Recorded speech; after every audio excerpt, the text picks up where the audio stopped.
Simon & Schuster Audio presents Beautiful by Christina Lauren, read by Grace Grant and Sebastian York with Jonathan Cole and Jeremy York.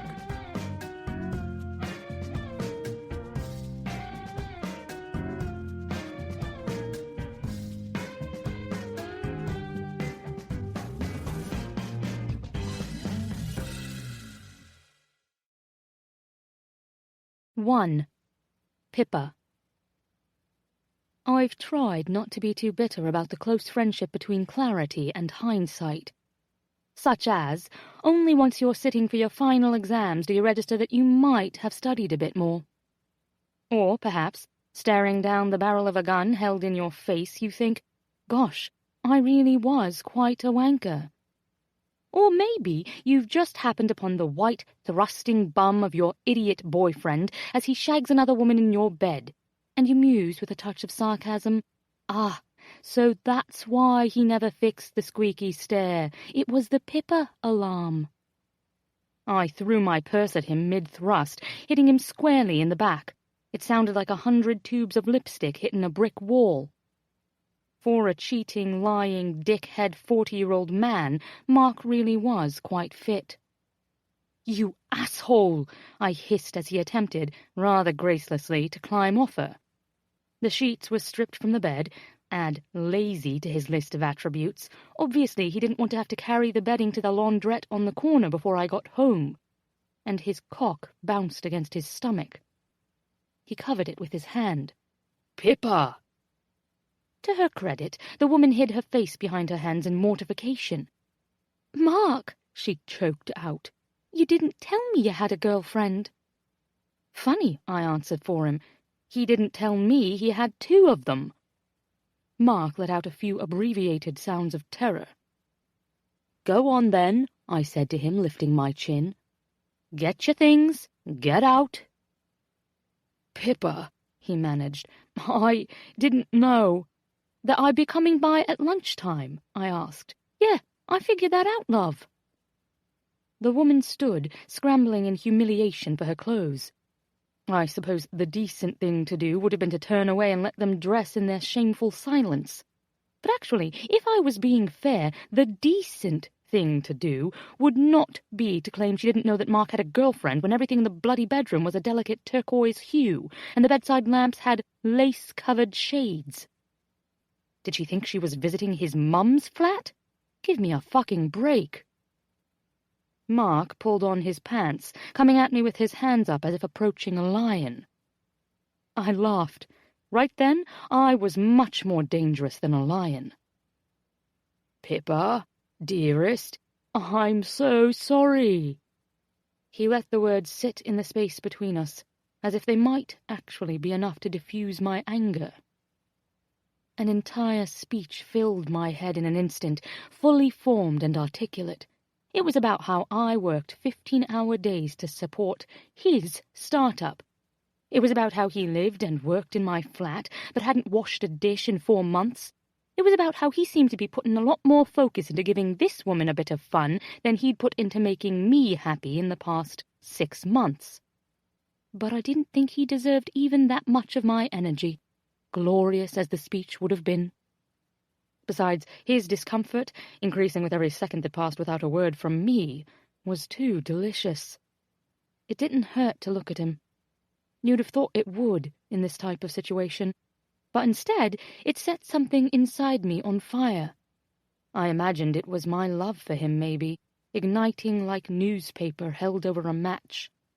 He took 1 step closer. "I can't imagine how this feels right now for you, but—" Tilting my head and feeling the anger boil up inside, I cut him off. "Can't you? Shannon left you for another man. In fact, I imagine you know exactly how this feels right now for me." Once I said it, memories of those early days bubbled up, when we'd met at the pub, when it was just friends between us and we'd enjoy long conversations about my dating adventures and his relationship failures. I remembered how I could tell that he'd truly loved his wife from how devastated he was without her. I tried to keep from falling for him, with his dry sense of humor, curly dark hair, and luminous brown eyes, but failed. And then, to my utter glee, one night it turned into more. 3 months later, he'd moved in. 6 months after that, I'd asked him to fix the squeaky board on the stairs. 2 months after that, I'd given up and fixed it myself. That was yesterday. Get your things out of the closet and leave. The woman scurried past us without looking up. Would I even remember her face, or would I forever remember only the thrusting of Mark's backside over her, and the way his cock bobbed wildly as he flipped over in a panic? I heard the front door slam a few seconds later, but Mark still hadn't moved. Pippa, she's only a friend. She's a sister of Arnold's from football. Her name— Don't give me her bleeding name, I said, laughing incredulously. I don't give a fuck what her name is. What? What if it's a beautiful name? I cut in.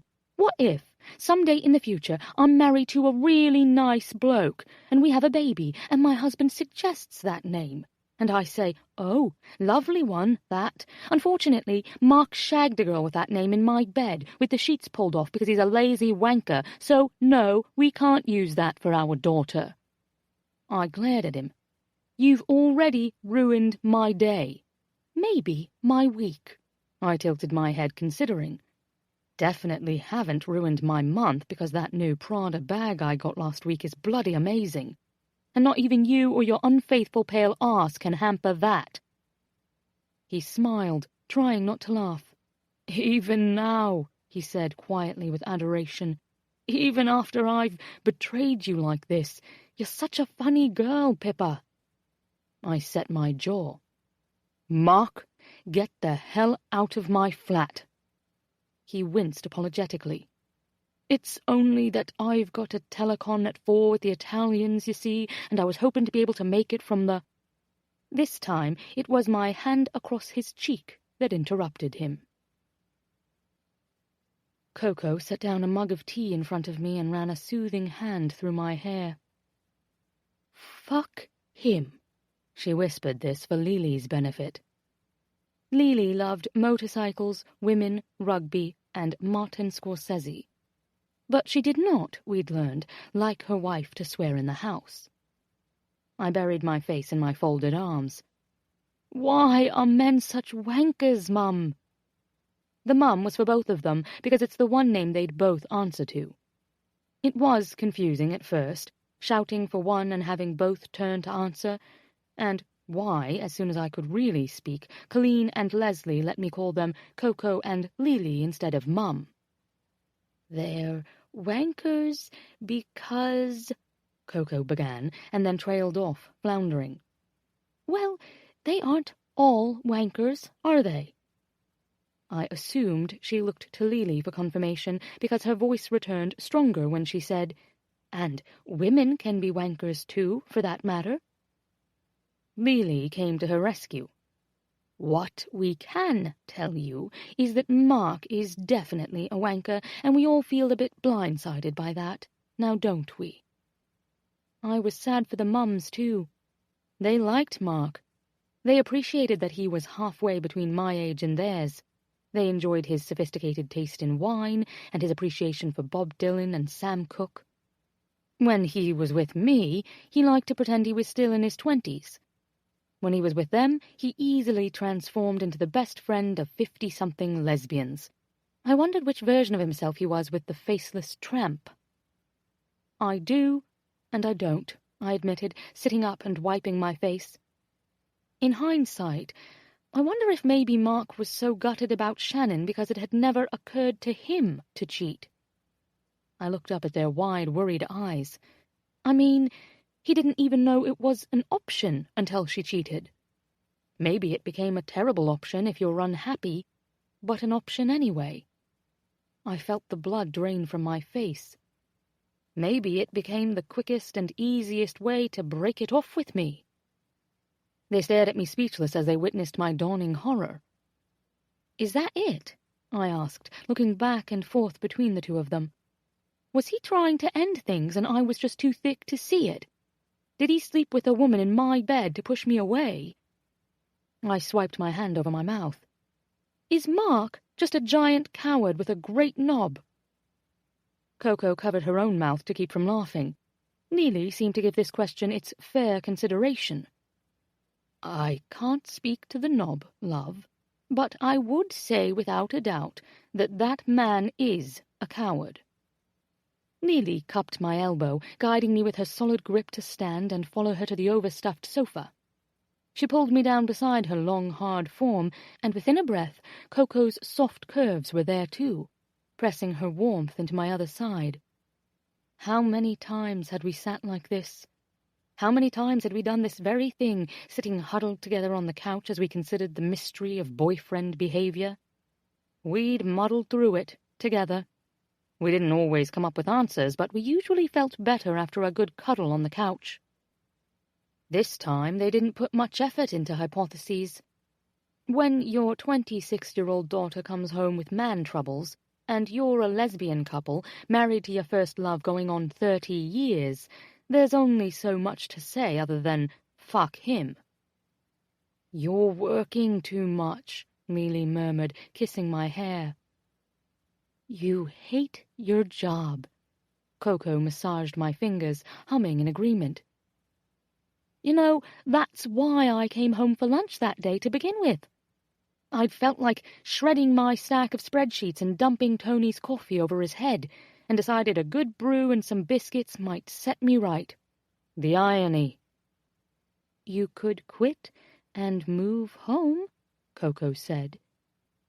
Oh, Mum, I don't want to, I said quietly, ignoring the way the suggestion of quitting sparked a tiny thrill inside me. I couldn't. I stared ahead of us at the tidy sitting room, the small television that was used more as a stand for Coco's vases full of flowers than it was for its intended purpose, the nubby blue rug that used to be a minefield of hidden Barbie shoes, the meticulously stained hardwood floor peeking out beneath. I did hate my job. I hated my boss Tony. I hated the dull tedium of the interminable number crunching. I hated my commute, hated not having any good friends in the office anymore now that Ruby had left nearly a year and a half ago. Hated how each day seemed to bleed into the next. But maybe I'm lucky, I remembered. At least I have a job, yeah? And friends, even if most of them spend more time gossiping in the pub than anything else. I've got 2 mums who love me beyond measure and a wardrobe that would make most women drool. Really, Mark was lovely sometimes, but a bit of a slob if I'm being fair. Great cock, lazy tongue. Fit, but rather dull now that I think about it. Who needs a man? Not me. I had all that. A good life, really. So why did I feel like broiled shit? You need a holiday, Lily sighed. I felt something inside me pop, a tiny burst of relief. Yes, a holiday. Heathrow was fucking nutters on a Friday morning. Fly Friday, Coco said. It will be quiet, she said. Apparently I should not take advice from a woman who hadn't been on an airplane in 4 years. But she seemed like a wizened sage compared to me. It had been 6 years since I'd flown. I never travelled for work.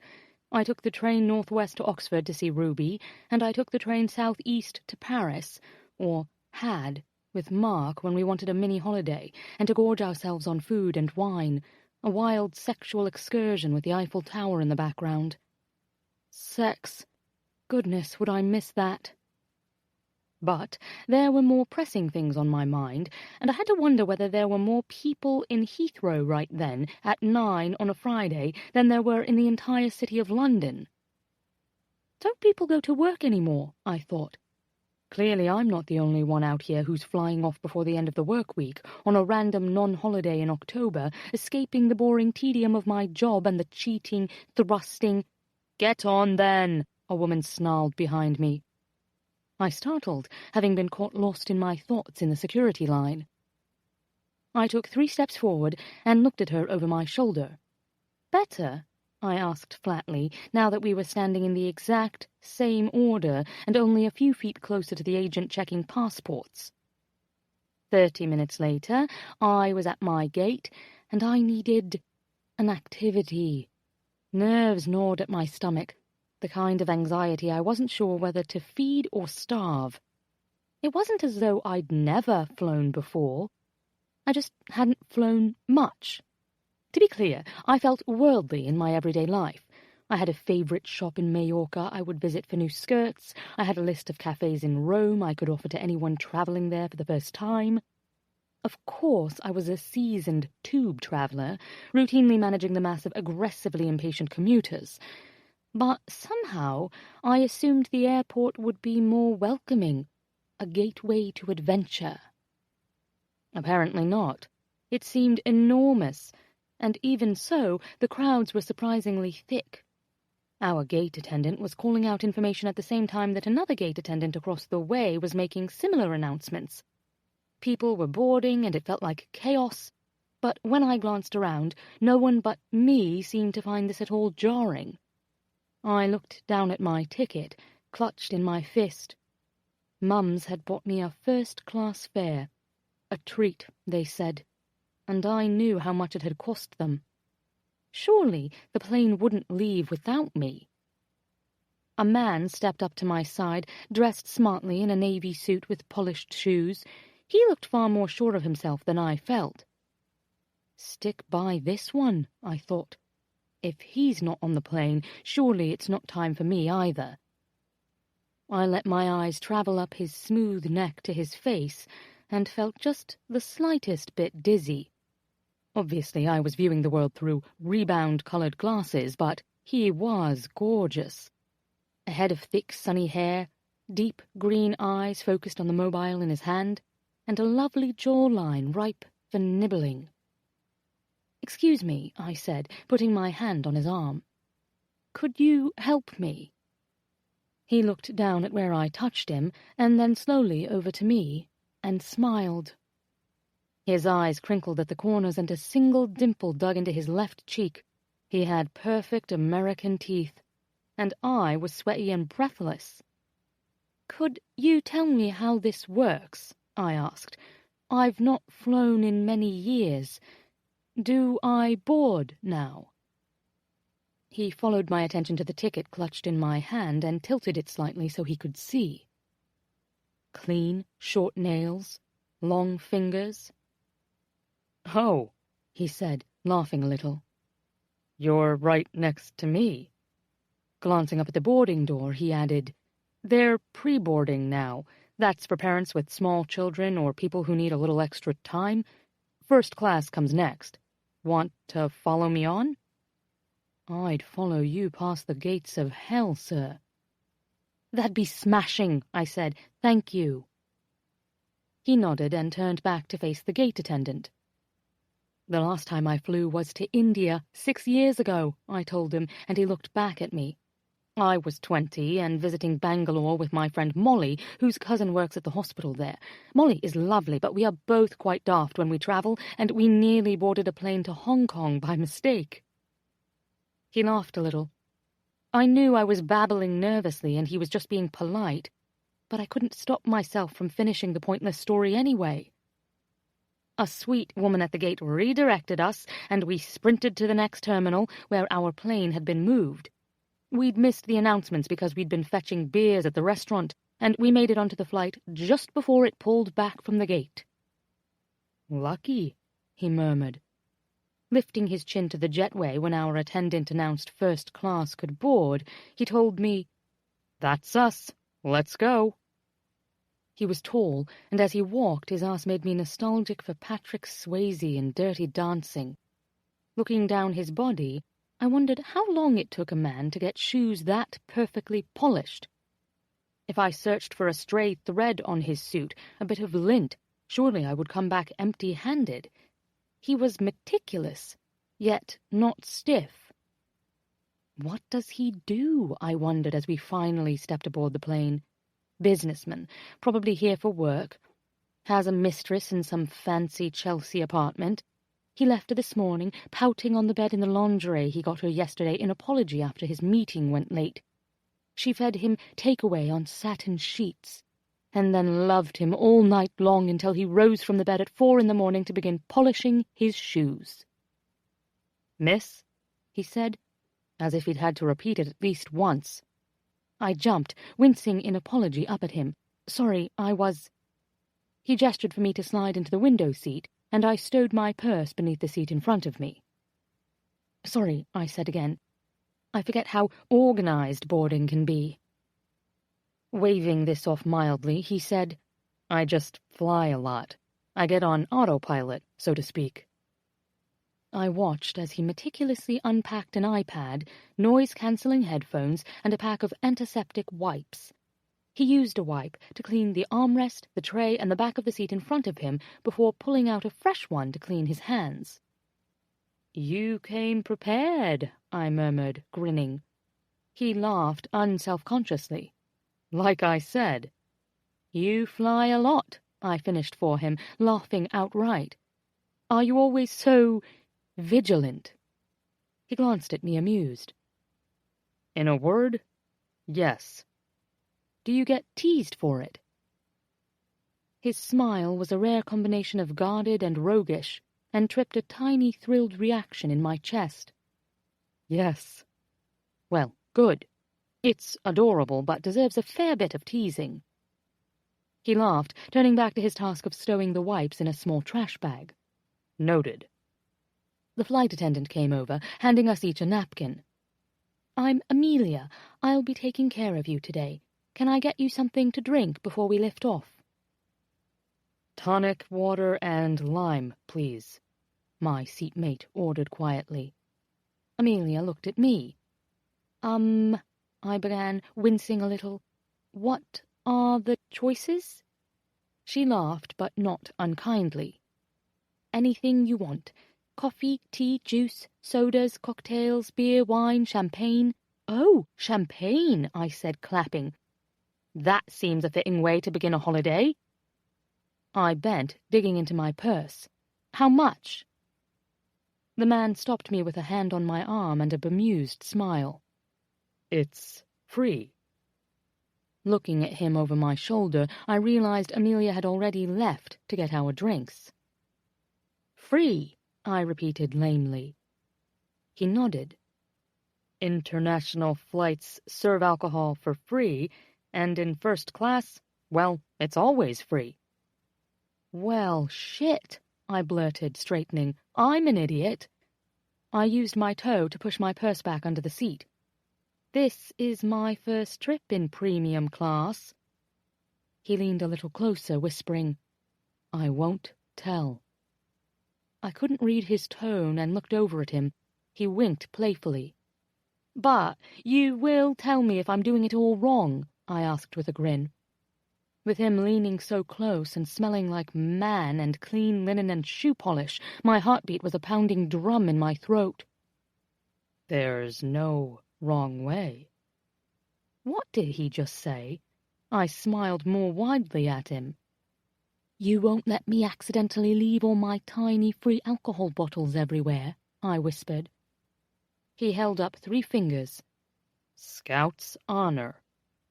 Straightening, he put the small trash bag in his briefcase and stowed the case away near his feet. "Are you flying home or flying away?" I asked. "Home," he told me. "I'm a Boston native. I was in London on business for the last week. You said holiday, so I assume you're beginning a vacation?" "I am."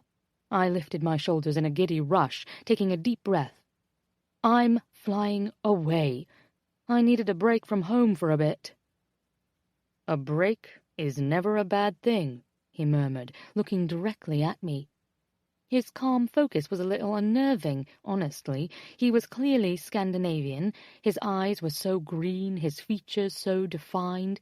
It was almost as if a spotlight had been directed at me when he turned his attention my way. It made me both giddy and mildly self-conscious. "What brings you to Boston specifically?" "My grandfather lives there, for one," I answered. "And a whole host of friends, apparently." I laughed. "I'm meeting them all there for a winery tour up the coast. Literally meeting a whole group of them for the first time. but I've heard so much about them for the past 2 years from another friend that I feel I know them already." "Sounds like an adventure." He glanced for just a breath down to my lips before looking back at my eyes. "Jensen," he said, introducing himself. I reached forward, shivering at the cool slide of my metal bangles down my arm, and shook his offered hand. "Pippa." Amelia returned with our drinks, and we thanked her before lifting our glass tumblers in a toast. "To flying home and "Flying away," Jensen said with a little smile. I clinked his glass, and he continued. "What is Pippa short for? Is it a nickname?" "It can be," I said. "It's often short for Philippa, but in my case I'm just Pippa. Pippa Bay Cox. My mum Coco is American, Colleen Bay, where I get my middle name. And she always loved the name Pippa, just like that. When my mum Lily got pregnant from Coco's brother, Coco made her promise if it was a girl they would name her Pippa." He laughed. "Sorry, your mother was impregnated by your other mother's brother?" Oh dear, I always forget how to delicately lead into this story. No, not directly. They used an actual turkey baster," I explained, laughing too. What a mental picture I was painting. People weren't always as open to two women having a baby together back then as they are now.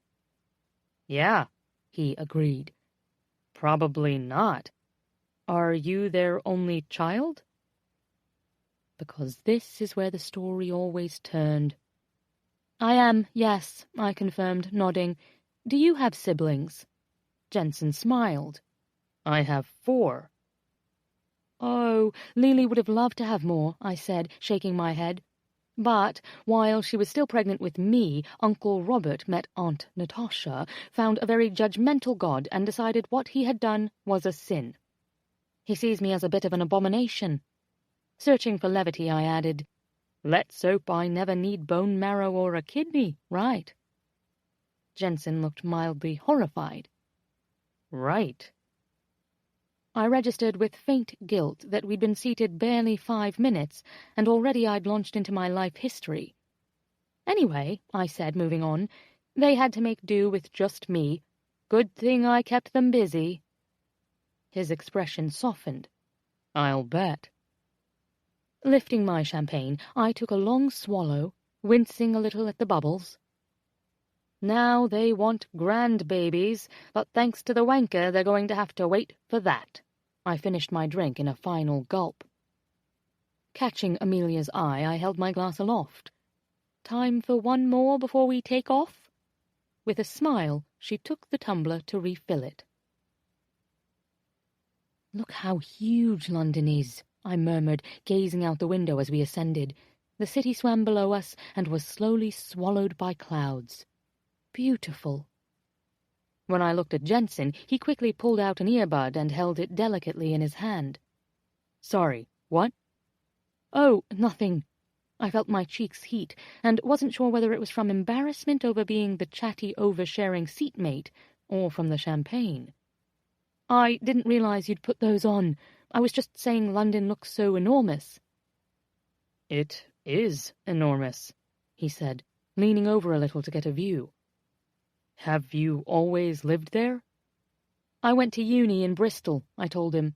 "Then moved back when I got a job at the firm." "Firm?"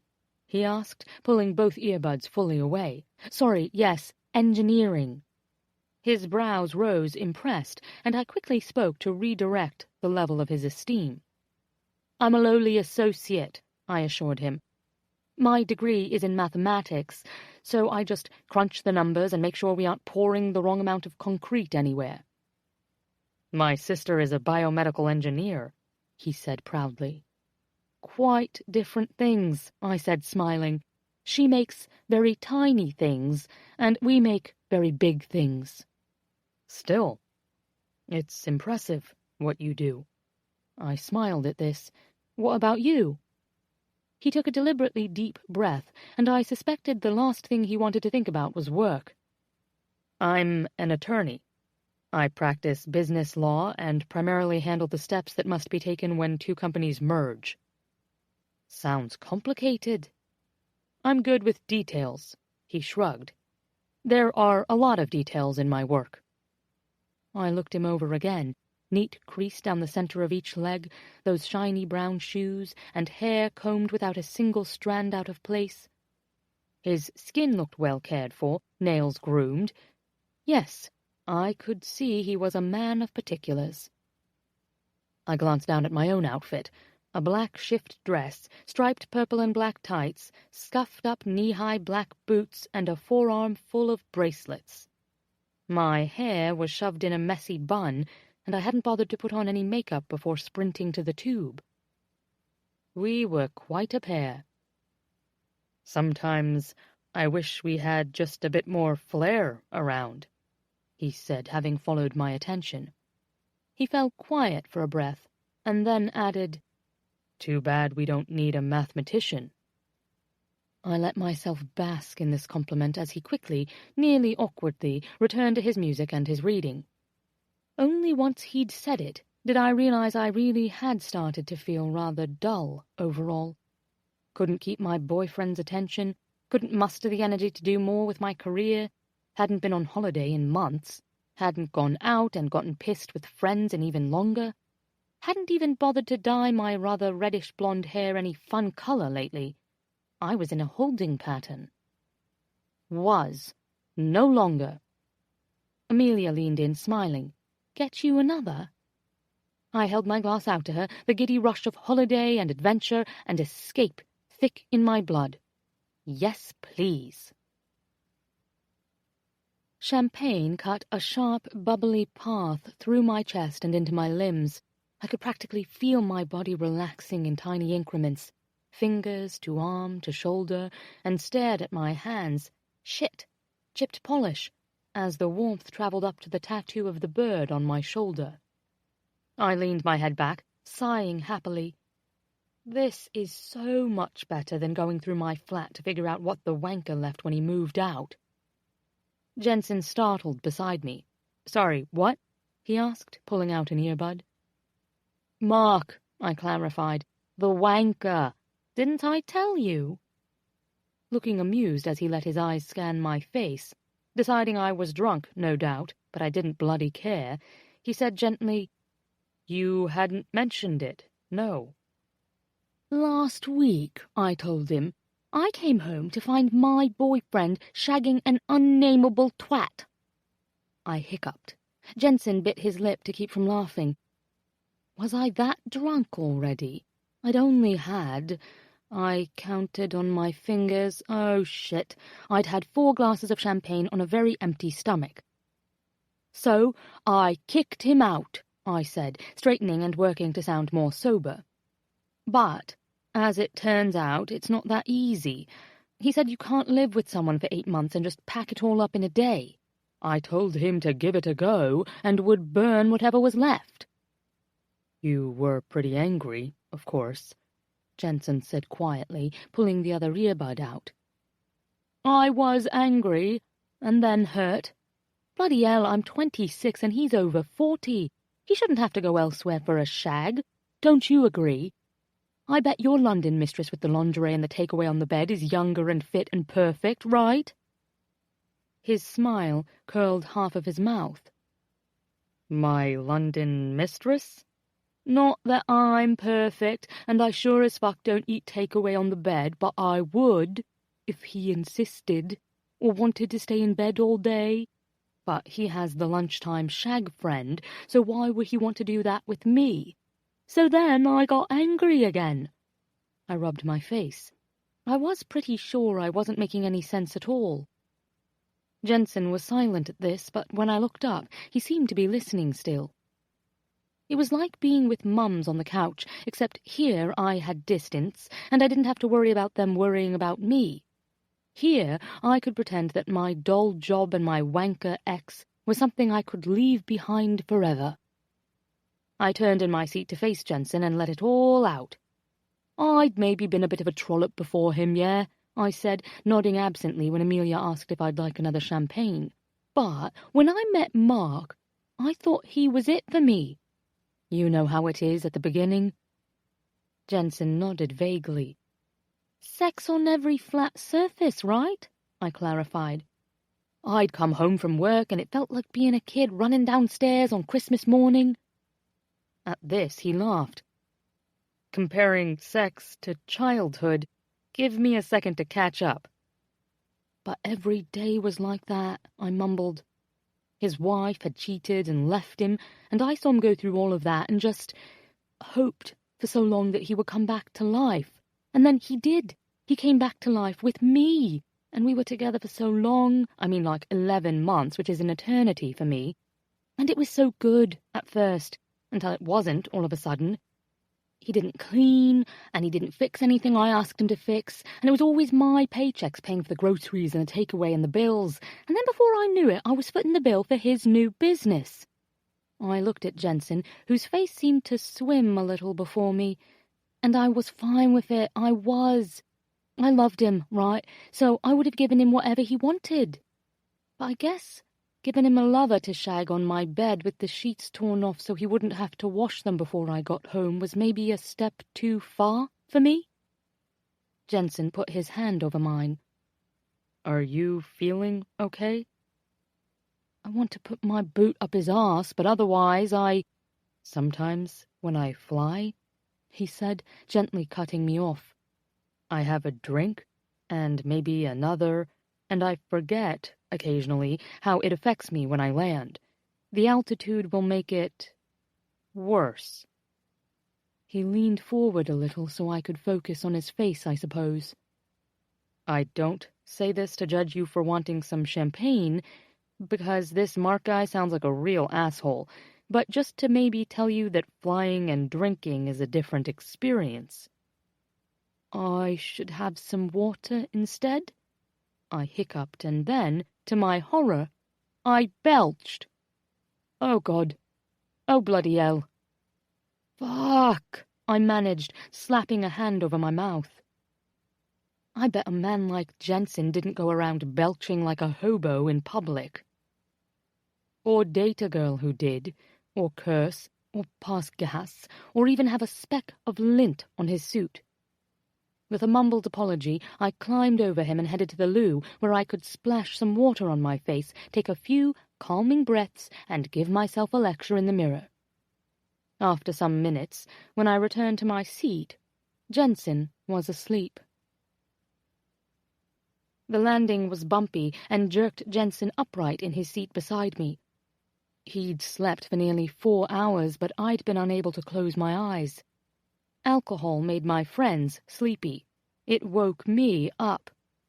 It was unfortunate, on this flight in particular, because I would have rather slept than mentally catalogued all the ways I'd remained oblivious to Mark's infidelity and then gone on to make an arse of myself with a stranger. Logan International stretched out, grey and dull ahead of us, and Amelia made what I assumed were all the regular announcements about staying seated and removing luggage carefully, and please fly with us again. I chanced a quick glance over at Jensen, and the movement banged a metallic gong in my head. "Oh," I groaned, clutching my forehead. "I bloody hate champagne." He smiled politely at me. Lord, he was pretty. I hoped he had someone to go home to and tell all about the insane, disheveled Brit on the plane. But once we were allowed to stand, he pulled his phone from his laptop case and gazed frowning at the long scroll of notifications. "Back at it, then?" I asked with a smile. He didn't look up at me. "Have a nice trip." "Thank you." I literally bit my lips to keep from adding a rambling explanation for why I'd babbled incessantly at him and belched in his direction, and instead I followed his perfect arse into the terminal, 10 steps behind him. Crossing the terminal and going down toward baggage claim, I found Grandpa waiting at the bottom of the escalator in his Red Sox t-shirt, faded khakis, and suspenders. His hug reminded me of Coco's. Firm grip, warm softness, not a lot of words in greeting. "How was the flight?" he asked, guiding me along beside him with an arm around my shoulders. My legs felt weak and wobbly. What I wouldn't give for a hot shower. I had too much champagne and talked that poor guy's ear off. I lifted my chin, indicating the tall businessman walking a few paces ahead of us, already speaking to someone in clipped words on his phone. "Ah, well," Grandpa said. I glanced at him, marveling again that I could come from such gentle, soft-spoken stock. It had been 2 years since he'd visited London, and before then I'd seen him at every major holiday. Grandpa didn't ever gush over anything, but was steadfast in his quiet support of Lily and Coco. "It's good to see you," I said. "I missed your face and suspenders." "How long are you here before your road trip?" Grandpa asked in response. "I have the party tomorrow," I told him, "and then we're heading on the winery tour Sunday morning. But I'll be back at the end of the trip to be at the house for a bit." "Hungry?" "Famished," I said, "but no booze." I quickly retied my messy hair and then scrubbed my face with my hands. "Ugh, I'm such a mess." Grandpa looked over, and when our eyes met, I could tell he saw only the best of me. "You look beautiful, Pippa girl." 2. Jensen. I could remember exactly one flight more awkward than that one. It was the June after my freshman year in college, and about 10 months after I'd met Will Sumner. He'd blown into Baltimore, the guy with the smile, swagger, and certainty that he and I were going to be partners in crime. For someone like me whose life had been, up to that point, quiet and sheltered, Will Sumner was the best kind of wrecking ball. That summer we went to Niagara Falls with his extended family, and let's say we happened upon a VHS tape of some badly shot porn. There was no music, no faces, and it was all done by one stationary camera. But nonetheless, we watched it over and over until we were blurry and desensitized, reciting the dirty talk in unison and shoveling Pringles into our mouths. It was the first time I'd ever seen someone having real sex, and I thought it was fucking stellar. Until Will's pretty Aunt Jessica panicked at the airport, unable to find her home movie in her carry-on. I sat next to Aunt Jessica the entire flight, and it's safe to say I did not play it very cool, at all. I was sweaty palms and monosyllables, and constant awareness that I knew what she looked like naked. I knew what she looked like having sex. My sheltered brain could barely handle that kind of information. Will was about as sympathetic as expected, pelting me with tiny balls of his napkins and peanuts across the aisle. "What's got you all tied up, Jens?" he'd called. "You look like someone saw you naked." Pippa was a different kind of awkward entirely. She was the kind of awkward where pretty and engaging turns into smeary makeup and incessant rambling from the miracle of alcohol. The kind where you feign sleep for more than 3 hours when your brain is panic-scrolling through the list of ways the time on the plane might be better spent. As we made the trek to baggage claim, the low hum of airport noise drifted over me. It was nearly as familiar as the sound of my heater switching on at night, or my own goddamn breathing. I could sense Pippa behind me, chatting idly with her grandfather. Her voice was nice, accent thick with the polish of London and the streets of Bristol. Her face was great, eyes bright and mischievous. They were actually what drew me in right away because they were such a startling blue and so expressive. But I was afraid to make eye contact and begin the talking all over again. I'd felt her apology practically bubbling up as I nearly sprinted from the plane, and worried that if I gave her an opening, she would take it without question. I rubbed my eyes and then spotted my suitcase sliding down onto the carousel. There was something almost comically intense about the message I felt I was receiving. Just when I began to consider whether I was looking for women in the wrong places, whether I was wrong about my type, whether I should be more adventurous in dating, the universe trapped me on a flight with a woman who was gorgeous, eccentric, and completely insane. So let's not get ahead of ourselves, Jens. Stick with what you know. Maybe Softball Emily wasn't so bad after all. My driver stood with the placard bearing my name, and I nodded, wordlessly following her out of the airport. The car was dark and cool, and I immediately pulled my phone back out, letting my brain slip into that familiar space where work lived and breathed. I would call Jacob on Monday to set up a time to review the Peterson Pharma files. I should email Eleanor and HR about getting someone to replace Melissa in the San Francisco office. I would need to get in early next week to tackle this inbox. The car pulled up at the curb in front of my brownstone, and it felt like a gentle tug, unwinding me. Fall was upon us, spiraling through the trees that canopied the streets, turning everything somehow brighter before it all dimmed for the interminable months of winter. The air outside was biting after the warmth of the car, and I met the driver at the back, handing her a hefty tip for getting us here so efficiently in Boston rush hour. This London trip had been only a week, but it felt like an eternity.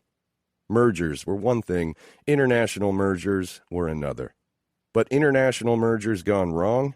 Brutal. Endless paperwork, endless depositions, endless details to scrounge up and record, endless travel. Staring up at my house, a simple 2-story, 2 lights on in the bay window, front door framed by potted plants, I let the unwinding work its way through me. As much as I traveled, I was a homebody at heart. And fuck if it didn't feel good to be so close to my own bed. I didn't even feel privately embarrassed that the call of takeout delivery and Netflix made me feel a little drunk. The house lit up with the flick of a single switch, and before I did anything else, I unpacked, if for no other reason than to hide the evidence that I'd been traveling and would no doubt have to fly again soon. Denial, you are my favorite lover. Suitcase unpacked, dinner ordered, Netflix loaded and ready, and, as if on cue, my youngest sister, Ziggy, Hannah to anyone outside our family, opened the door with her set of keys. "Hey," she called out, like she had no reason to knock. Like she knew I'd be sitting right here, in sweats and slippers. Alone. "Hey," I said, watching as she threw her keys toward the bowl on the table near the door and missed by at least 2 feet. "Nice shot, loser." She smacked my head as she walked by. "Did you just get home?" "Yeah. Sorry, I was going to call you after I ate." She stopped, turning to look at me quizzically. "Why? Am I your honey, I'm home call?" She turned away and I stared at her back as she retrieved a beer for me and a glass of water for herself. When she returned, I grumbled, "That's a terrible thing to say." "Is it inaccurate?" She flopped down next to me on the couch. "Why are you even here?" Ziggy was married to my best friend of more than 15 years, Will, of Aunt Jessica fame, and the two of them lived not 5 minutes down the road in a house much bigger and much more lived in than this one. She pulled her hair over her shoulder and grinned at me. "It has been suggested that I stomp around the house, thereby making it difficult to have work calls at night." Zig shrugged and sipped her water. "Will has some big conference call with someone in Australia, so I figured I'd hang here until I get the all clear." "Hungry? I ordered Thai." She nodded. "You must be tired." I shrugged. "My clock is a little off." "I'm sure a quiet night sounds good. I'm sure there's no one you're dying to see now that you're home." With my beer tilted toward my lips, I froze, sliding my eyes to her. "Stop it." To be fair, my entire family tended to be overly concerned with the goings-on in each other's lives, and I would admit to playing the protective older brother on more than one occasion. But I didn't like having my youngest sibling stepping into my game. "How's Emily?" she asked, and faked a yawn. "Ziggs." Knowing exactly how big a brat she was being, she turned and looked at me. "She scrapbooks, Jensen, and she offered to help me organize the garage." "That sounds pretty friendly to me," I said, scrolling through the channels. "This is her before marriage, Jens. These are her zany days." I ignored this, trying not to laugh and encourage her. Emily and I aren't really a thing. Thankfully, she decided not to push or make some sex joke. "Are you coming over tomorrow?" "What's tomorrow?" Ziggy glared at me. "Seriously, how many times have we talked about this?" I groaned, standing up and trying to think of a reason I needed to leave the room. Why are you laying into me? I just got home. Jens, we're hosting Annabelle's 3rd birthday tomorrow. Sarah is ready to pop with their 70th child, so she and Max couldn't handle throwing it at their place. Everyone is coming up from New York. You knew about this. You said you'd be home in time. Right. Yeah, I guess I'll stop by. She stared at me. There's no stopping by. Come hang out, Jensen. How wonderfully ironic that I'm the one telling you this. When was the last time you went out with friends? When was the last time you were social or went on a date with someone other than softball, Emily? I didn't answer this. I dated more than my sister knew, but she was right that I wasn't all that invested. I'd been married once. To sweet, playful Becky Henley. We'd met my sophomore year in college, dated for 9 years, and then been married for 4 months before I came home to find her packing her things through a haze of tears. It didn't feel right, she'd said. It never really felt right. And that was all the explanation I ever got. Okay, so at 28, I'd had my law degree and was newly divorced. Turns out there's not a lot of that going around, so I'd focused on my career, full steam. For 6 years, I made nice with the partners, climbed the ladder, grew my team, became indispensable to the firm. Only to find myself spending my Friday nights with my baby sister, being lectured about being more social. And she was right. It was ironic that she was the one having this conversation with me. 3 years ago, I'd said the exact same thing to her. I sighed. Jensen, she said, pulling me back down onto the couch. You're the worst. I was. I was absolutely the worst at taking advice. I knew I needed to get out of this work rut. I knew I needed to infuse some fun into my life. And as averse as I was to discussing it with my sister, I knew I would probably enjoy being in a committed relationship. The problem was, I almost didn't know where to start. The prospect always felt so overwhelming. The longer I was single, the harder it seemed to compromise with someone. You didn't go out in London at all, did you? Zig said, turning to face me. Not once? I thought back to the lead attorney on the London side of our team, Vera Etherton. She'd come over to me just as we'd wrapped up for the day. We'd talked for a few minutes, and then I'd known the second her expression shifted, eyes turned down to the floor with an air of shyness I had yet to see from her, that she was going to ask me out. Care to grab a bite later? She'd asked. I'd smiled at her. She was very pretty. A few years older than I was, she was in great shape, tall and slender with great curves. I should want to grab a bite later. I should want to grab a lot more than that. But putting aside the complications from a workplace standpoint, the idea of dating, even of a simple night of sex, exhausted me. No, I told Ziggy. I didn't go out. Not the way you mean. Where's my player brother? She asked, giving me a goofy grin. I think you have me confused with your husband. She ignored this. You were in London for a week and spent all your free time in your hotel, alone. That's not entirely accurate. I hadn't been in my room, actually. I'd been all over, visiting landmarks and taking in the city, but she was right about one thing. I'd done it alone. She raised a brow, daring me to prove her wrong. Will said last night you need to get a bit of the college Jensen back. I glared at her. Don't talk to Will about how we were in college anymore. He was an idiot. You were both idiots.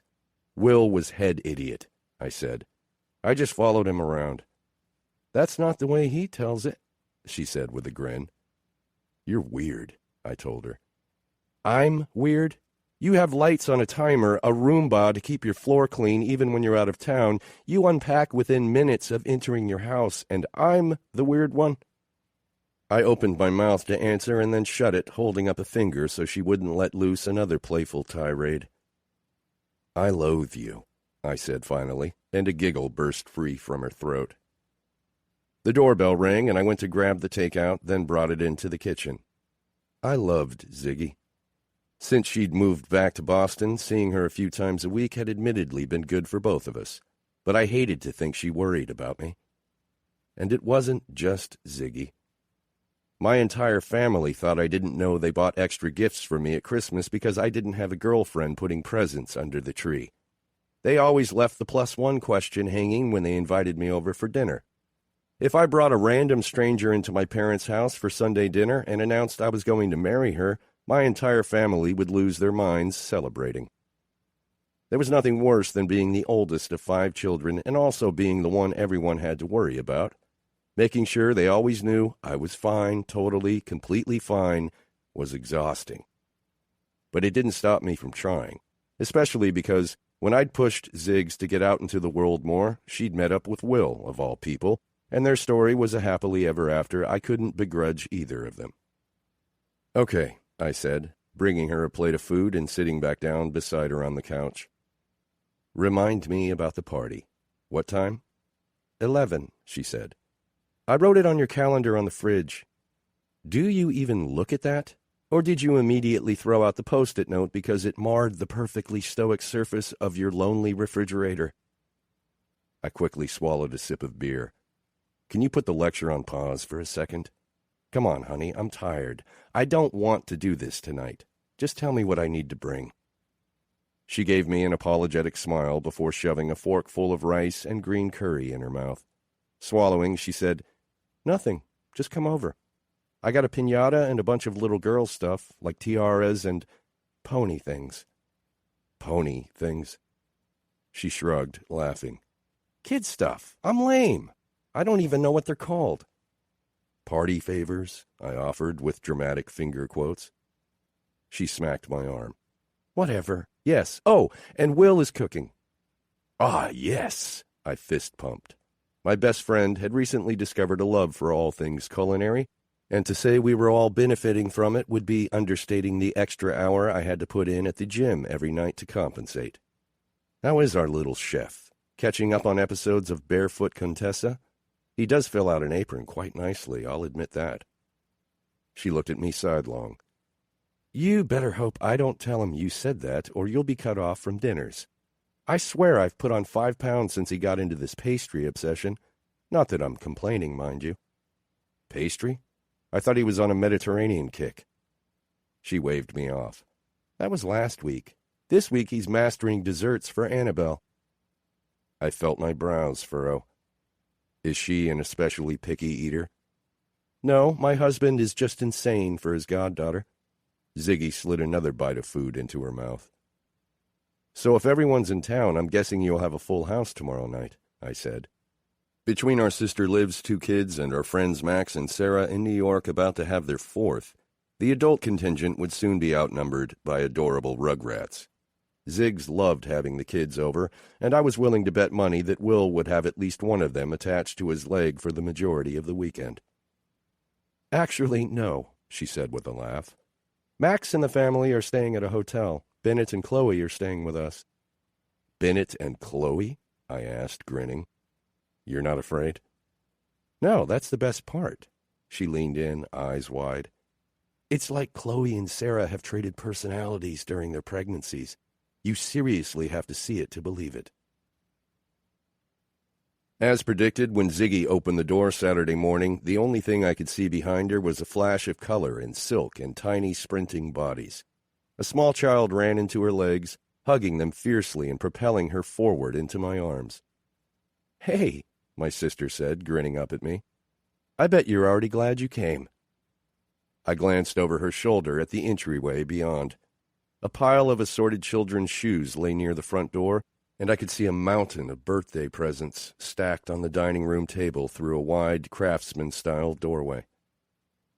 "I'm always up for some of Will's cooking," I said, setting her upright and stepping past her into the melee. In the distance, over the sound of Will's deep laugh in the kitchen, was a chorus of squeals and shrieks, and what I imagined to be Annabelle's clear cry of, "It's my birthday! I get to be Superman!" I needed more coffee. I wasn't really a very deep sleeper and had spent a majority of the middle of last night awake, sitting in my living room and trying to remember each of the times I'd done something purely social, for myself, in the past 5 years. The problem was, other than the gym, my softball games on Thursdays, and drinks or coffee with one of my friends afterward, I didn't feel like I had all that much going on. My social calendar was packed, sure, but it was nearly always a work dinner, a visiting client, some milestone the partners wanted to mark with a lavish meal. 2 years ago, I'd come to the depressing realization that too much time on the road and the couch had left me out of shape. I'd started running and weightlifting again, dropping 30 pounds and putting on some muscle. I rediscovered my love for fitness only to realize that I hadn't actually done it to look better or catch someone's eye. I'd done it to feel better. Aside from that, nothing significant in my life had changed since then. My failed marriage was something I tried not to think about, but late into last night, I had registered that Becky's leaving me had set off a chain reaction. Heartbreak led me to dive into work, which brought me success, which grew into its own sort of obsessive reward. And at some point I knew I had to commit either to work or to a life outside of it. 6 years ago, with bitterness fueling most of my thoughts about romantic relationships, the decision had been easy. Now I was happy, wasn't I? Not entirely fulfilled, maybe, but content at the very least. But my sister's mild needling last night had sent me into a cold panic. Was I going to die an old man in my neat-as-a-pin, not-so-bachelor pad while color-coding a closet full of cardigans? Should I give up now and take up gardening? I slipped down the hall and out the back into the yard. Dozens of balloons were tied to the fence and the trees, anchored with ribbons to white folding chairs and arranged along a series of small round tables. A white cake with ruffled frosting topped with a little plastic giraffe, elephant, and zebra sat in the center of the largest table near the patio. A handful of small children in sweaters and scarves raced across the lawn, and I stepped carefully out of their way and toward the cluster of grown-up-sized humans near the grill. "Jens!" Will's familiar voice called to me, and I maneuvered my way over to him. More balloons hung from a vine-covered pergola, along with a safari-themed birthday banner. "I have never had a birthday party this cool," I said, staring behind me at the color explosion in the backyard. "Annabelle doesn't even live here. Who are all these kids?" "Well, Liv's kids are somewhere," he said, glancing around. "The rest belong to Max and Sarah, or people Hannah works with." I blinked at him before looking back out at the yard. "This is your future." I said it with a joking bleakness, but Will beamed. "Yep." Okay. I think I'm past the opportunity for more coffee. Where's the beer?" He pointed to a cooler beneath their large oak tree. "But there's some scotch inside you might want to try." I turned just as Max Stella stepped out onto the patio, grinning over at the gaggle of kids sprinting around the lawn. Max and Will had started a venture capital firm together years ago in New York, and seemed to be the exalted odd couple of arts and sciences. Their expertise and keen eyes for their respective fields had made them both very rich men, though, I'll admit, at 6'6" and a genuine wall of muscle, Max looked more rugby brute than art fanatic. "If only we all made friends so easily," Max said, watching the kids run amok. His wife, Sarah, followed him out, holding her heavy pregnant belly and sitting in the chair Max held steady for her. I shook his hand in greeting before turning to Sarah. "Please don't get up," I told her, bending to place a kiss on her cheek. "I'm trying to be in a bad mood," she said, a hint of a smile tugging at her mouth. "Your chivalry is melting my pregnancy rage." "I promise to work harder on being a jerk," I said solemnly. "Though congratulations are in order. I haven't seen you since this one started cooking. What is this, number 4?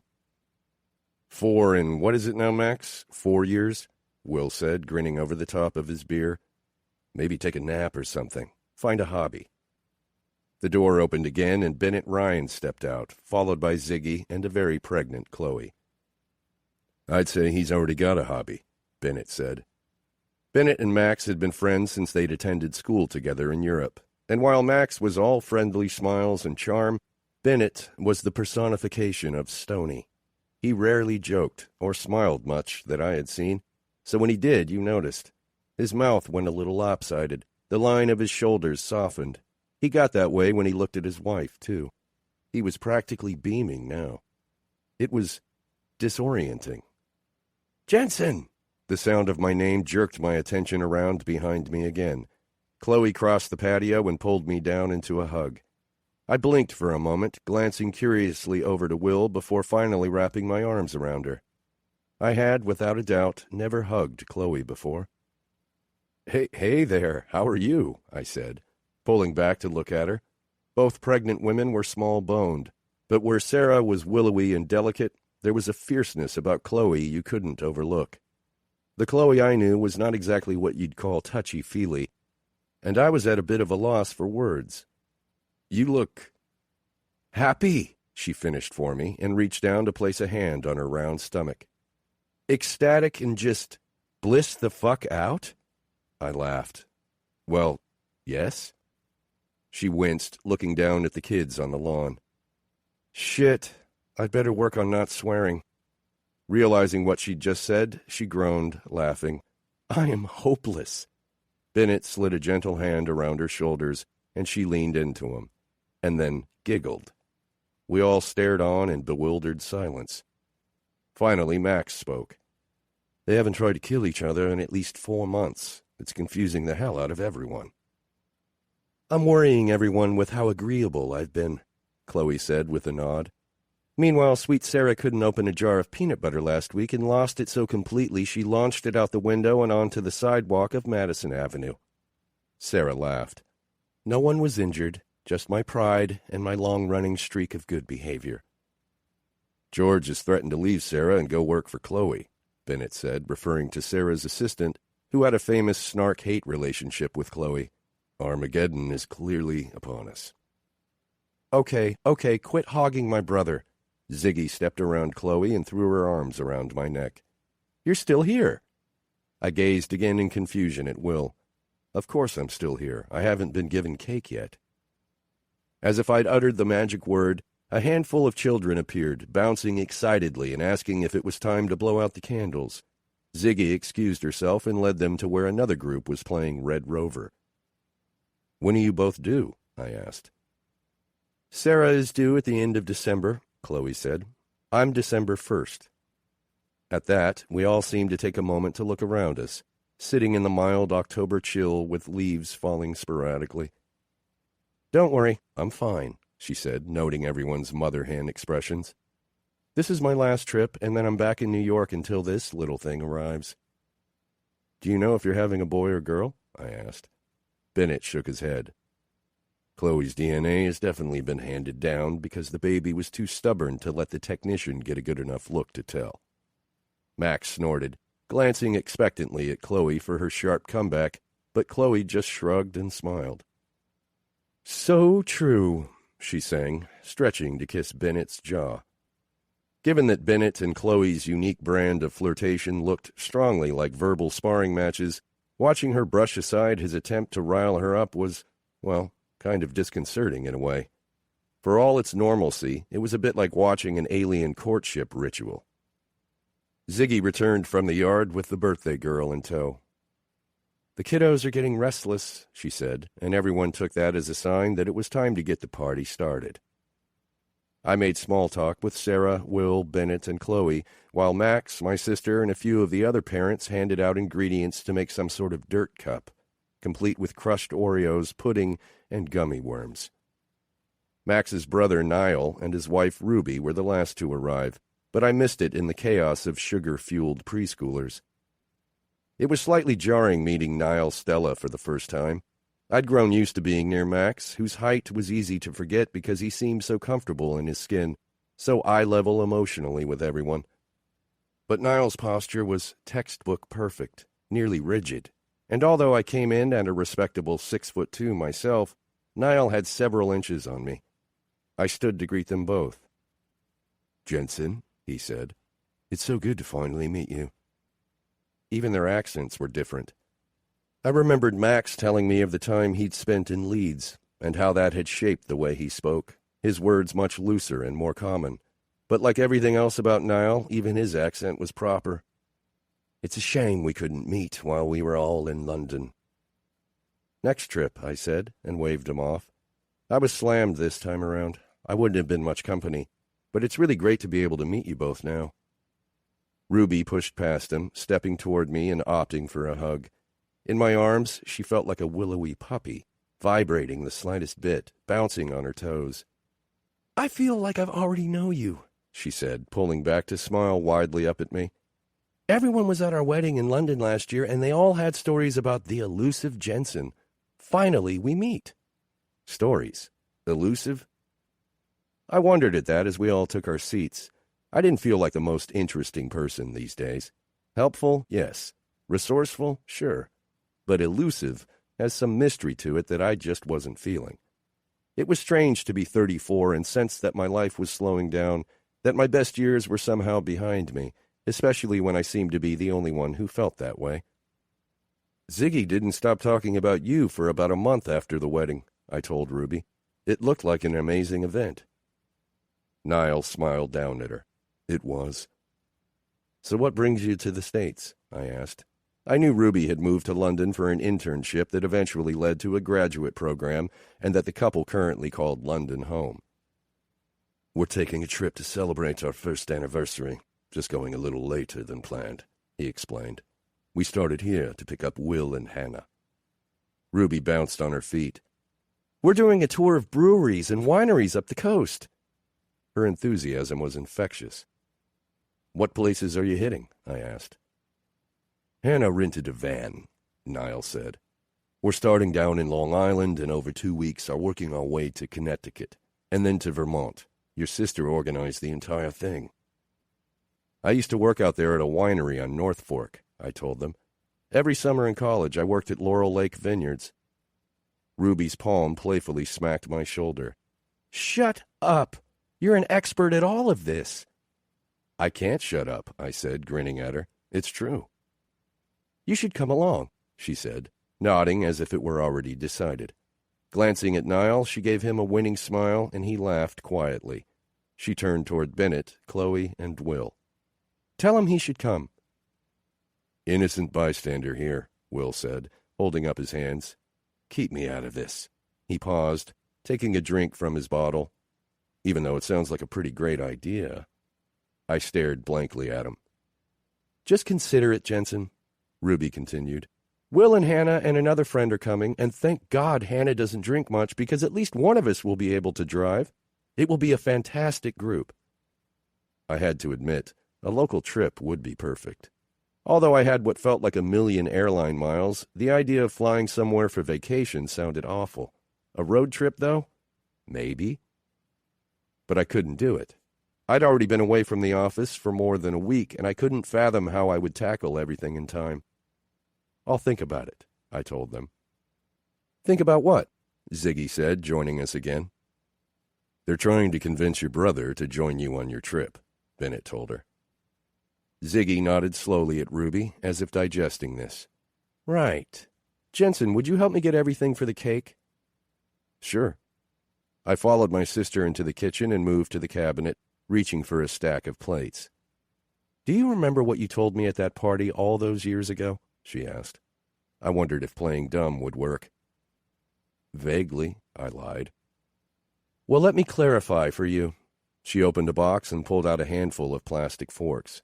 "We were looking at a bunch of hideous paintings, and you decided to lecture me about balance."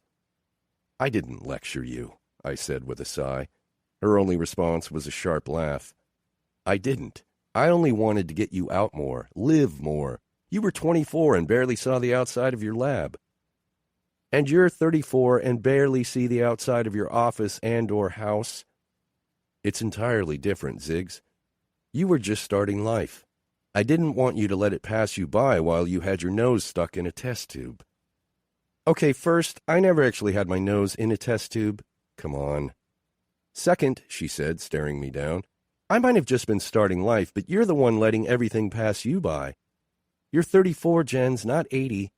I go over to your house and keep waiting to find an AARP membership on your coffee table or those sock suspender things in your laundry." I blinked at her. "Be serious." "I am serious. You never go out." "I go out every week." "With who? The partners? Your softball friend?" "Ziggs," I chastised. "You know her name is Emily." "Emily doesn't count," she said. "What's your deal with Emily, for fuck's sake?" I asked, frustrated. Emily and I were friends, with benefits. The sex was good, really good, actually, but it was never more for either of us. 3 years into it, and it had never gone beyond that. Because she's not a step forward for you. She's a step to the side. Or maybe even backward, because as long as you have accessible sex, you won't ever bother looking for something more fulfilling. You think I'm pretty deep, then? Ignoring this, she continued. You were in London for a week and didn't do anything but work. Last time you spent a weekend in Vegas and didn't even see the Strip. You're wearing a cashmere sweater, Jensen, when you should be in a tight T-shirt showing off your muscles. I stared at her blankly. I couldn't decide which of these was worse, that my sister was saying this, or that she was saying it at a 3-year-old's birthday party. Okay, gross, you're right. She shivered dramatically. Let's strike what I just said from the record. Make your point, Ziggs. This is getting tedious. She sighed. You're not an old man. Why do you insist on acting like one? My thoughts hit the brakes. Just do something fun with us. Let loose. Get drunk. Maybe find a nice girl and get your freak on. Jesus Christ. Okay, strike that last part, she said. Again. I'm not crashing their anniversary trip and being the third, I did the math, 5th wheel. That's not going to add any sort of boost to my social life. You wouldn't be any wheel. You heard them. They have another friend coming along, she said. Come on, Jens. It's a group of good people. It could be so much fun. I laughed. Fun. I hated to admit it, but my sister had a point.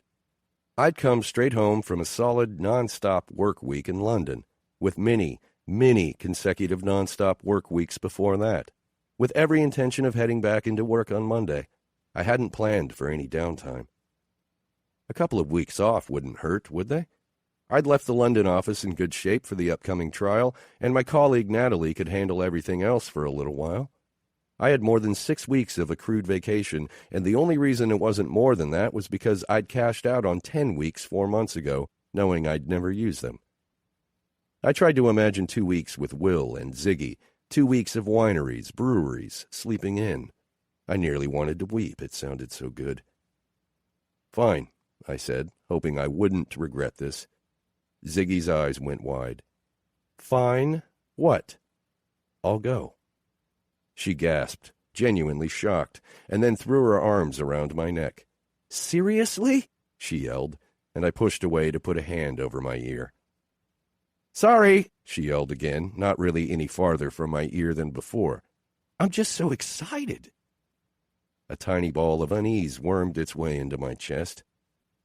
Where did you say we're going again? I asked. Her expression became even more animated. I've made an awesome itinerary. We're hitting breweries and wineries and a few awesome resorts with a final week at this unreal cabin in Vermont. I exhaled, nodding. Okay. But Ziggy caught my hesitation. You're not thinking of changing your mind already, are you? Jensen, I swear to... No, I interrupted, laughing. I just had this really insane person next to me on the plane yesterday, and she mentioned going on a winery tour. I had a panicked moment thinking in some freakish joke the universe is playing, she would be the friend coming along. Let me be honest. I'd rather slam my hand in a door or eat a brick. Ziggy laughed. She was on the flight from London? At first she was okay, but then she got drunk and wouldn't stop talking, I said. It would have been a more pleasant flight if I'd been crammed into a middle coach seat. God, imagine a week with such a woman. My sister winced, sympathetically. I feigned sleep for 4 hours, I admitted. Do you have any idea how hard that is? Sorry to interrupt, a small voice rose up from behind me. But Hannah, look, my Pippa is here. I turned and froze. Playful blue eyes met mine, and her smile was delighted. And, this time, sober. Wait, how long had they been standing there? No. Fuck. 3. Pippa. God, imagine a week with such a woman, he had said.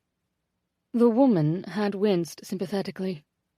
I feigned sleep for 4 hours, he had said, then shivered. Actually shivered. I'd known it was him, of course, even from the back, with his perfectly styled hair, impeccable cashmere sweater, and pressed trousers at a child's birthday party, no less. I'd recognized him the instant I entered the kitchen.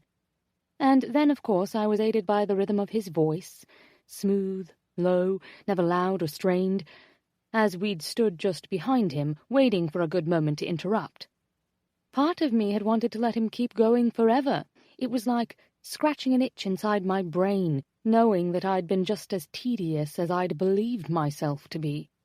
And also, a little bit, I was tickled by his ability to bitch about it with such a fluid combination of articulation and irritation. I wouldn't have predicted that. He seemed so even-keeled. But he'd had no idea I was standing there, and I watched as the colour vanished from his cheeks in the tiny duration of a surprised, sharp inhale.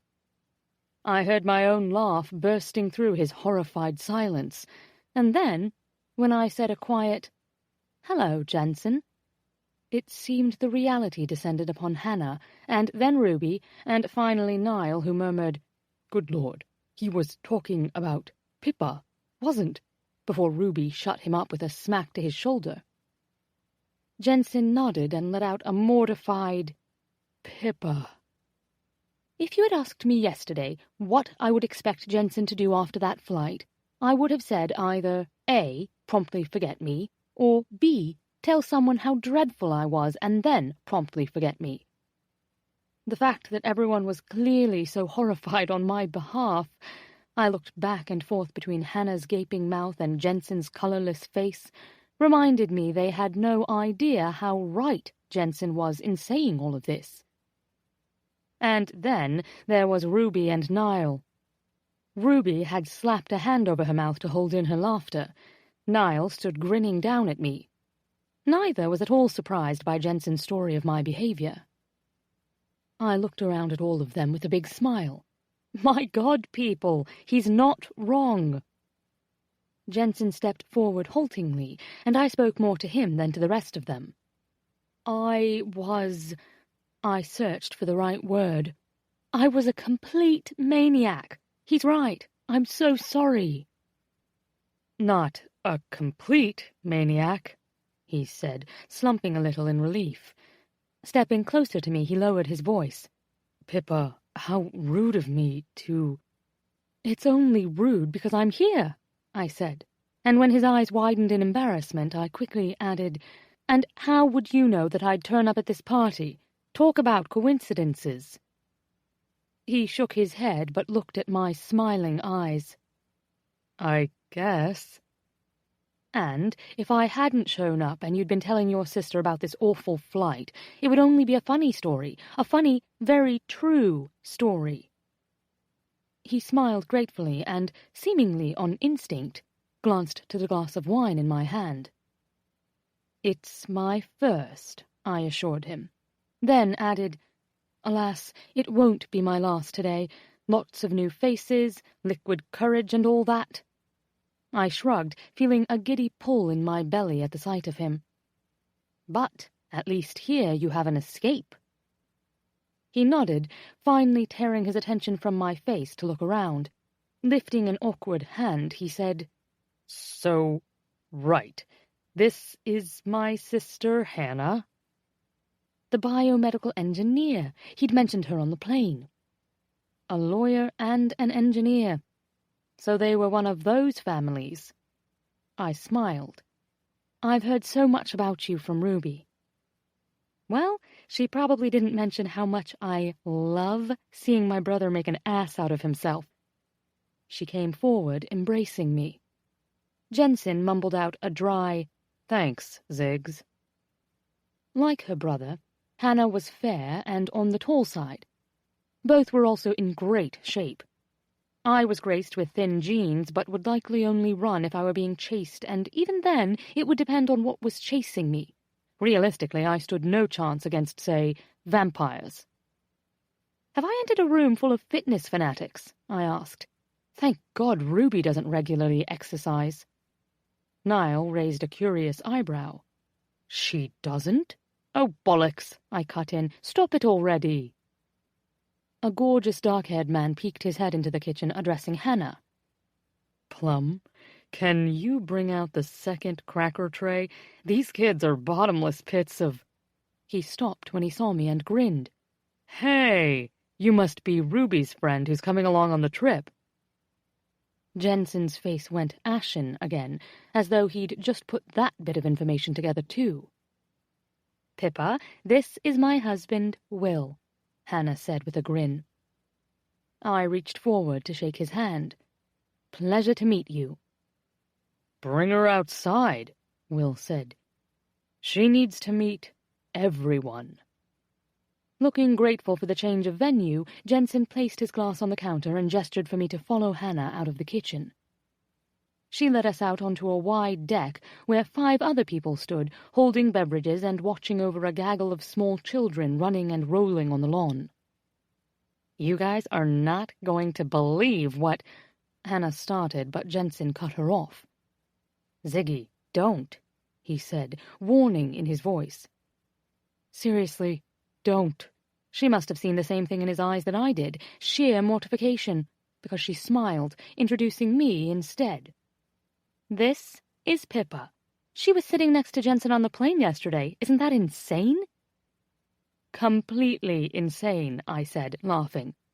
"As in playing the part of a drunken maniac," I added, smiling up at Jensen. The poor man looked like he wanted to fall through the deck and never reappear. "Well, then I love her already," a pretty and very pregnant brunette said from my right. Another woman, also very pregnant, seriously, was something in the water around here? Stepped forward from where she'd been standing beside a giant man only slightly shorter than Niall. If I had to guess, I would say he was Max, and she was Sarah, Ruby's sister-in-law. "I'm Sarah," she confirmed. "Mom to a few of the kids down there on the lawn." Searching for them and seeming to come up empty, she turned back to me with a wry, tired smile on her face. "It's so nice to finally meet you. Ruby has told us all about you." "Oh no," I said, laughing. "All good things, don't worry." The dark-haired woman who had first spoken to me came forward, hand extended. For a beat she looked as though she might slice me and serve me as Pippa sushi, but then she smiled and her entire face warmed. "I'm Chloe. This is my husband, Bennett." She nodded to the man at her side, a tall and intimidatingly gorgeous, but frankly quite serious bloke.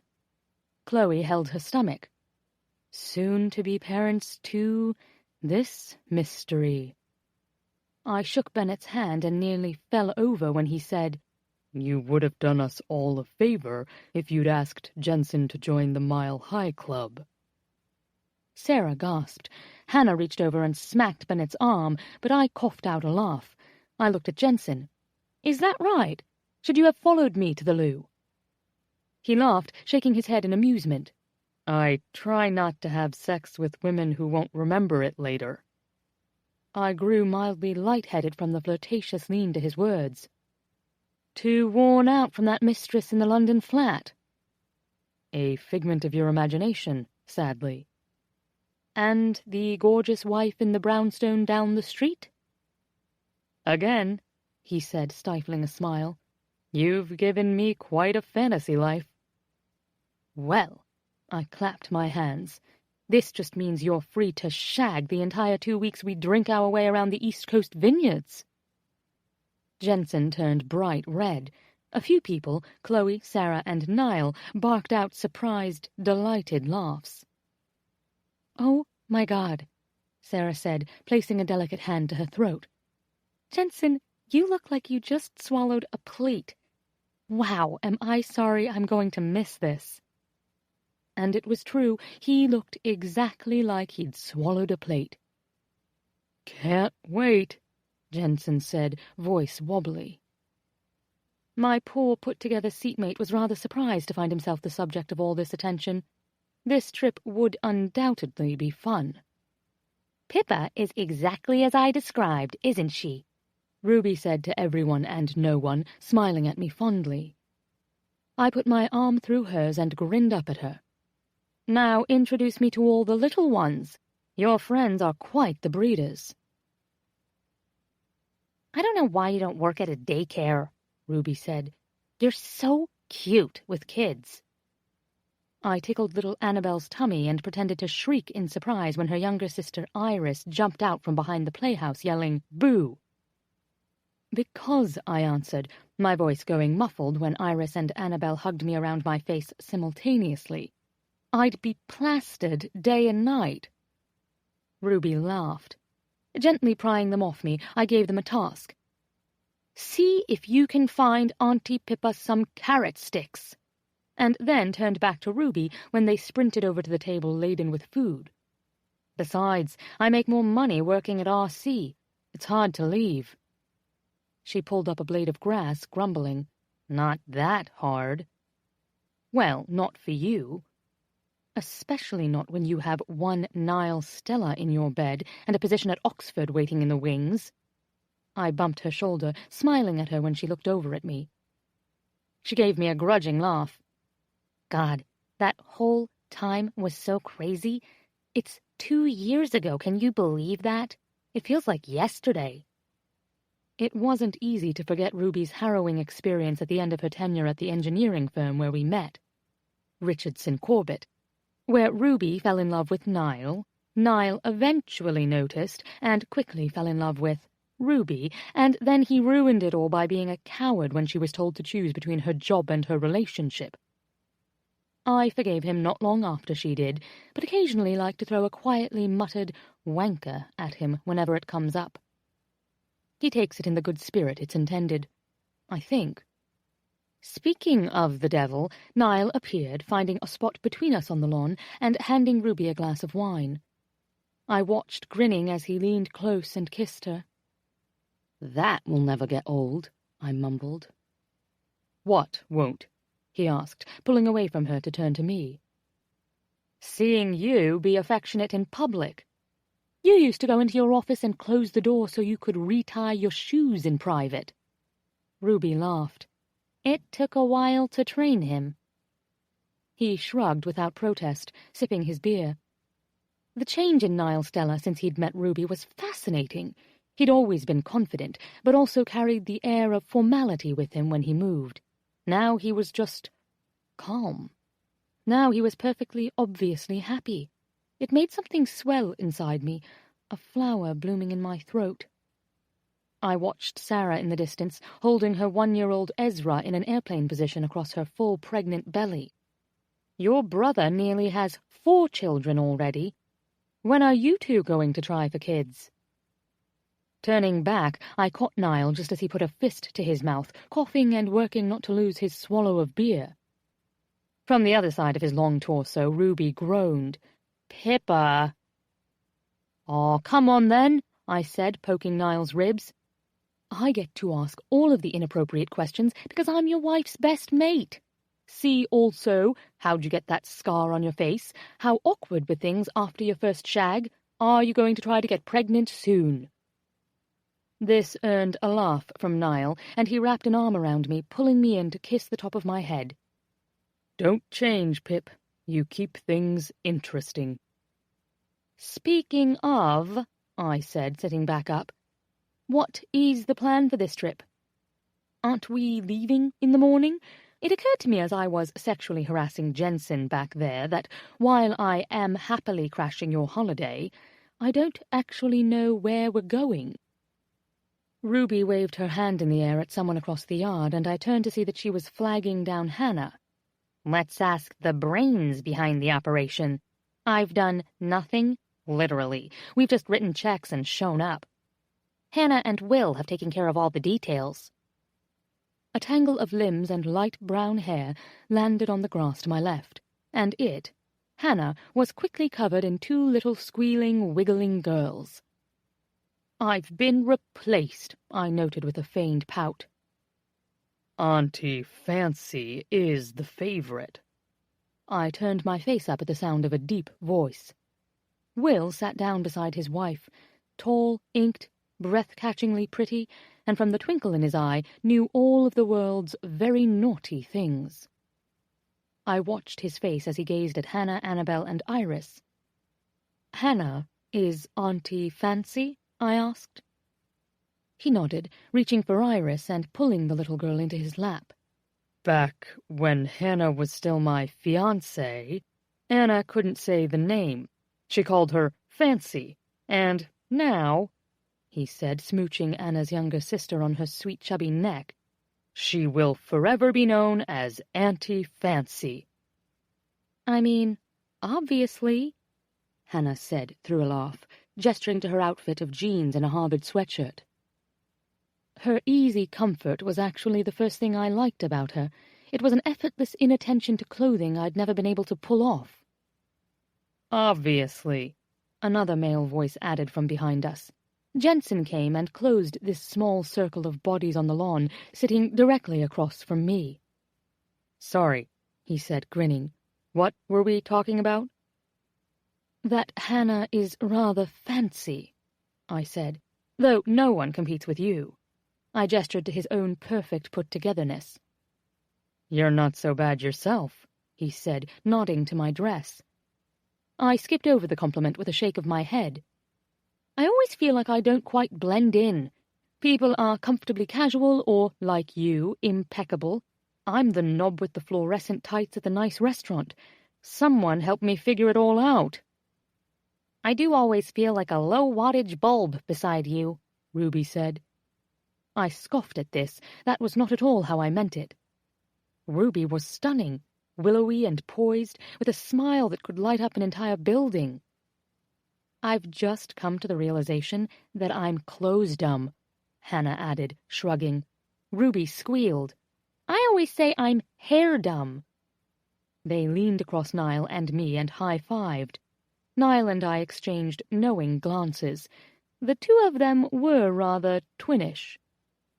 Leaning in and unfolding an actual paper map, Hannah showed us the highlighted path from the Long Island wineries up north through Connecticut and to Vermont, where we would spend our second week together at a spacious cabin that, from the photos Will showed us on his phone, promised to be rustic and luxurious in the way only an expensive vacation rental can manage. Ruby was giddy. She leaned into Niall and hugged him. Will was staring at Hannah adoringly. Suddenly immensely grateful that Jensen was coming along, I glanced up at him. He was carefully studying the map and arguing with Hannah about the best route. His hair fell forward over the smooth arch of his forehead, obscuring his bright eyes from me. But I took a moment to catalogue his features: straight nose, a mild, constant bloom to his cheeks, full lips that I now knew curved into a wide, effortless smile, and a jaw I wanted to cup in my hands. After a few minutes, he caught my eye, doing a slight double-take. I tried to look away, but it would have been an obvious and awkward maneuver. I'd been very clearly staring at him. I don't know what was happening in my belly. I felt warm, nervous, curious, suddenly seeing the trip as the setup that it was. Will and Hannah, Niall and Ruby, Jensen and me. Did I want to play this game? Maybe. I mean, clearly I had a crush. Immediately, blindly, and most likely uselessly. Our start hadn't been the smoothest. But then the warmth inside me twisted when I remembered Mark the last time I'd seen him a week ago. His face as he begged me not to end things, promised that he really didn't want us to be over. The truth was, he didn't want to be out of a flat. Didn't want to be out of a good source for wireless, didn't want to lose the rooms he quite conveniently used as an office all day while I was at work. Unfortunately, I wanted to be valued a bit more highly than that. But could I be valued as a fun shag for a week? I looked at Jensen again. Yes, I could. Unfortunately for this plan, Jensen had an air about him that said, I'm comfortable in my skin, but I am not free with my affections. After nodding to Hannah when she excused herself and Will to go greet someone who'd just arrived, Jensen looked back to me and then smiled. He patted the grass beside him, tilting his head just slightly and mouthing the words, "Come here." So I stood, unable to refuse such a quietly sweet invitation. Swiping the dried grass from my skirt, I walked 2 paces to him, settling beside him on the lawn. "Hello," I said, bumping his shoulder with mine. "Hey." I feel as if we are already old friends.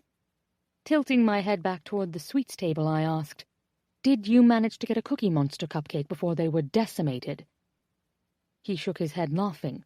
"Unfortunately, no." "I suppose I could have guessed that," I said, smiling back. "Your lips have not yet taken on that semi-permanent blue tint." "Pippa," he cut in, holding my gaze. "I really am sorry. I wasn't being very kind."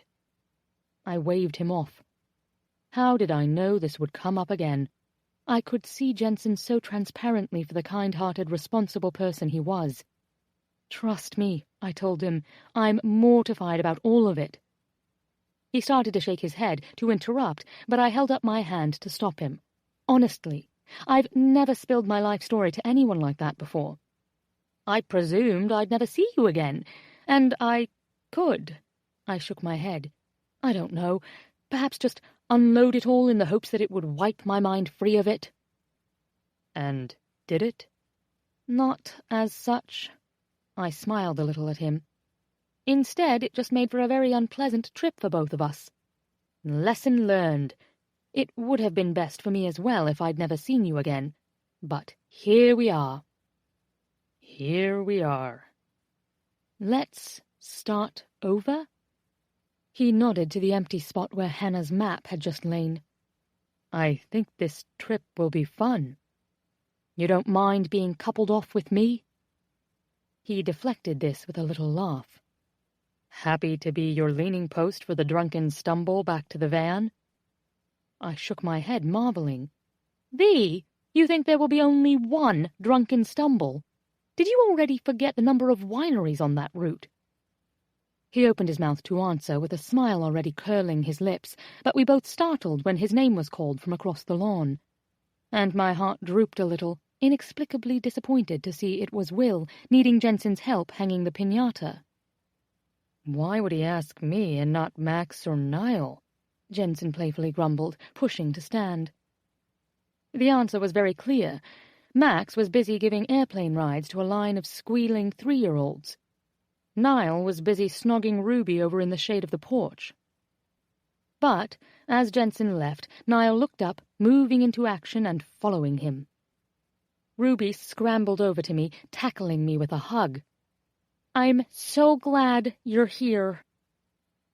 I fell back on an elbow under the sheer length of her slim torso, laughing.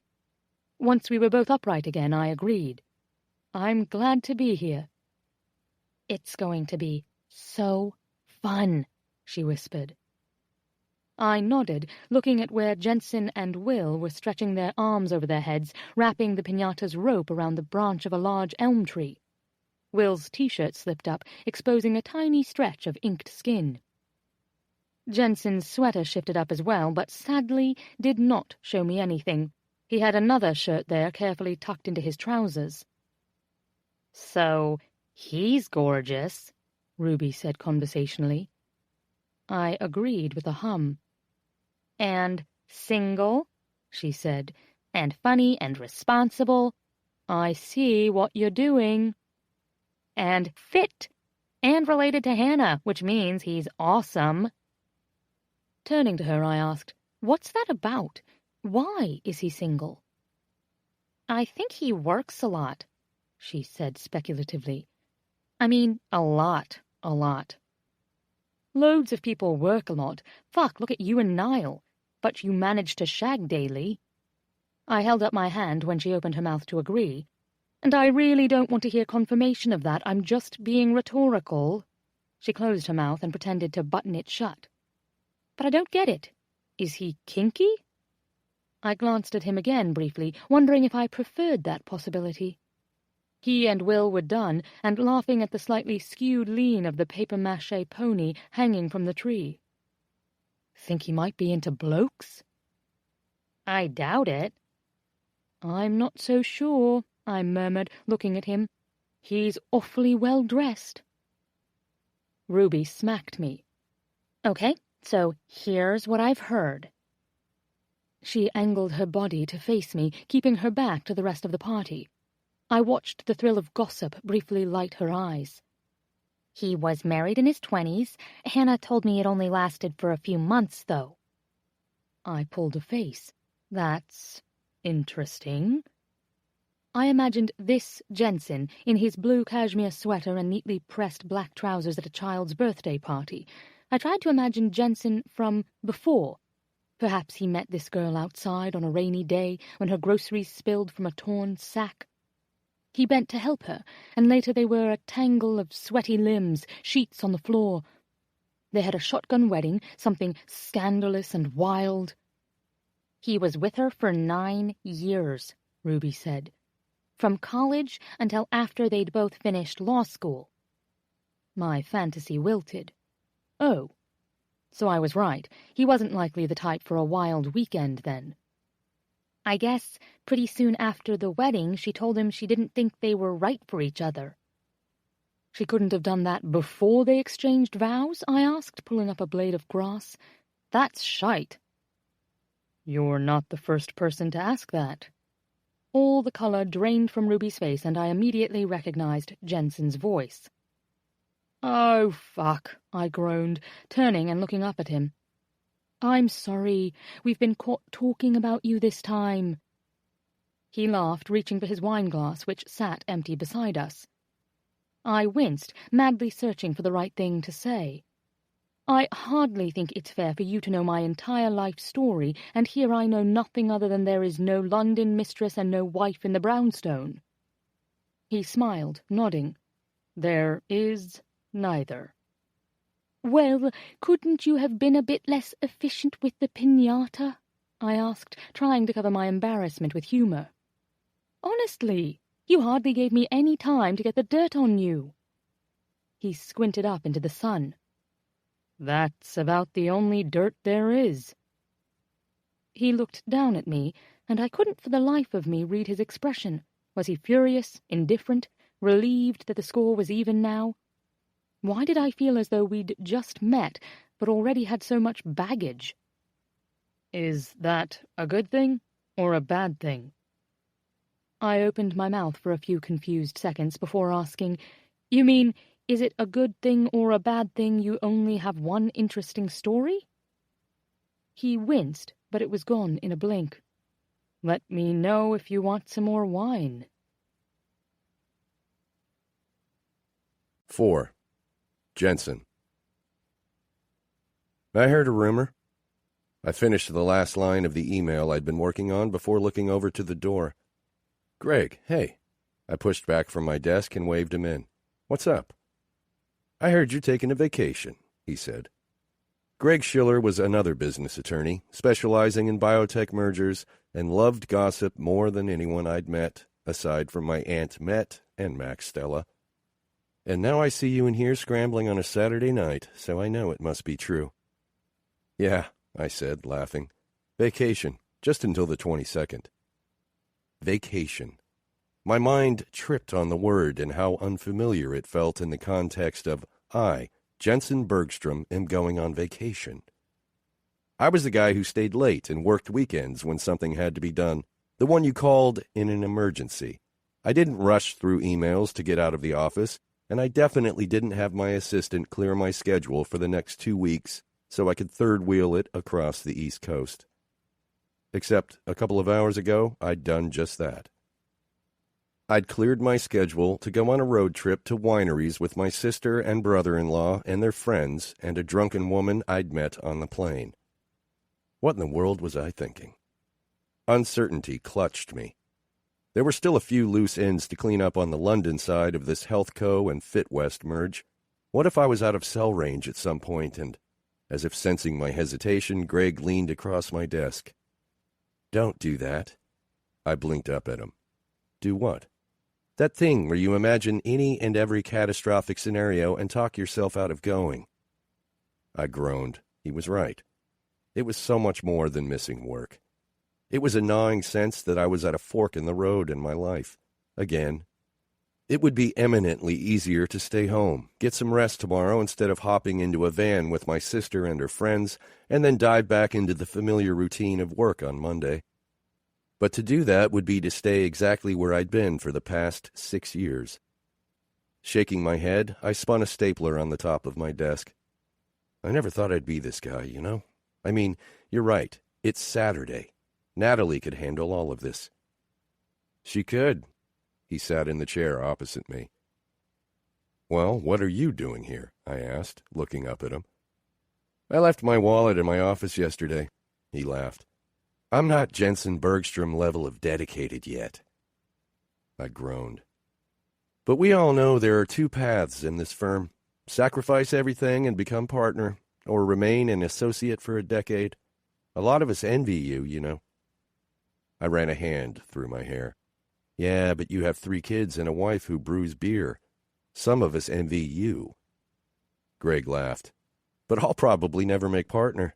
You're almost there. God, what a strange finish line.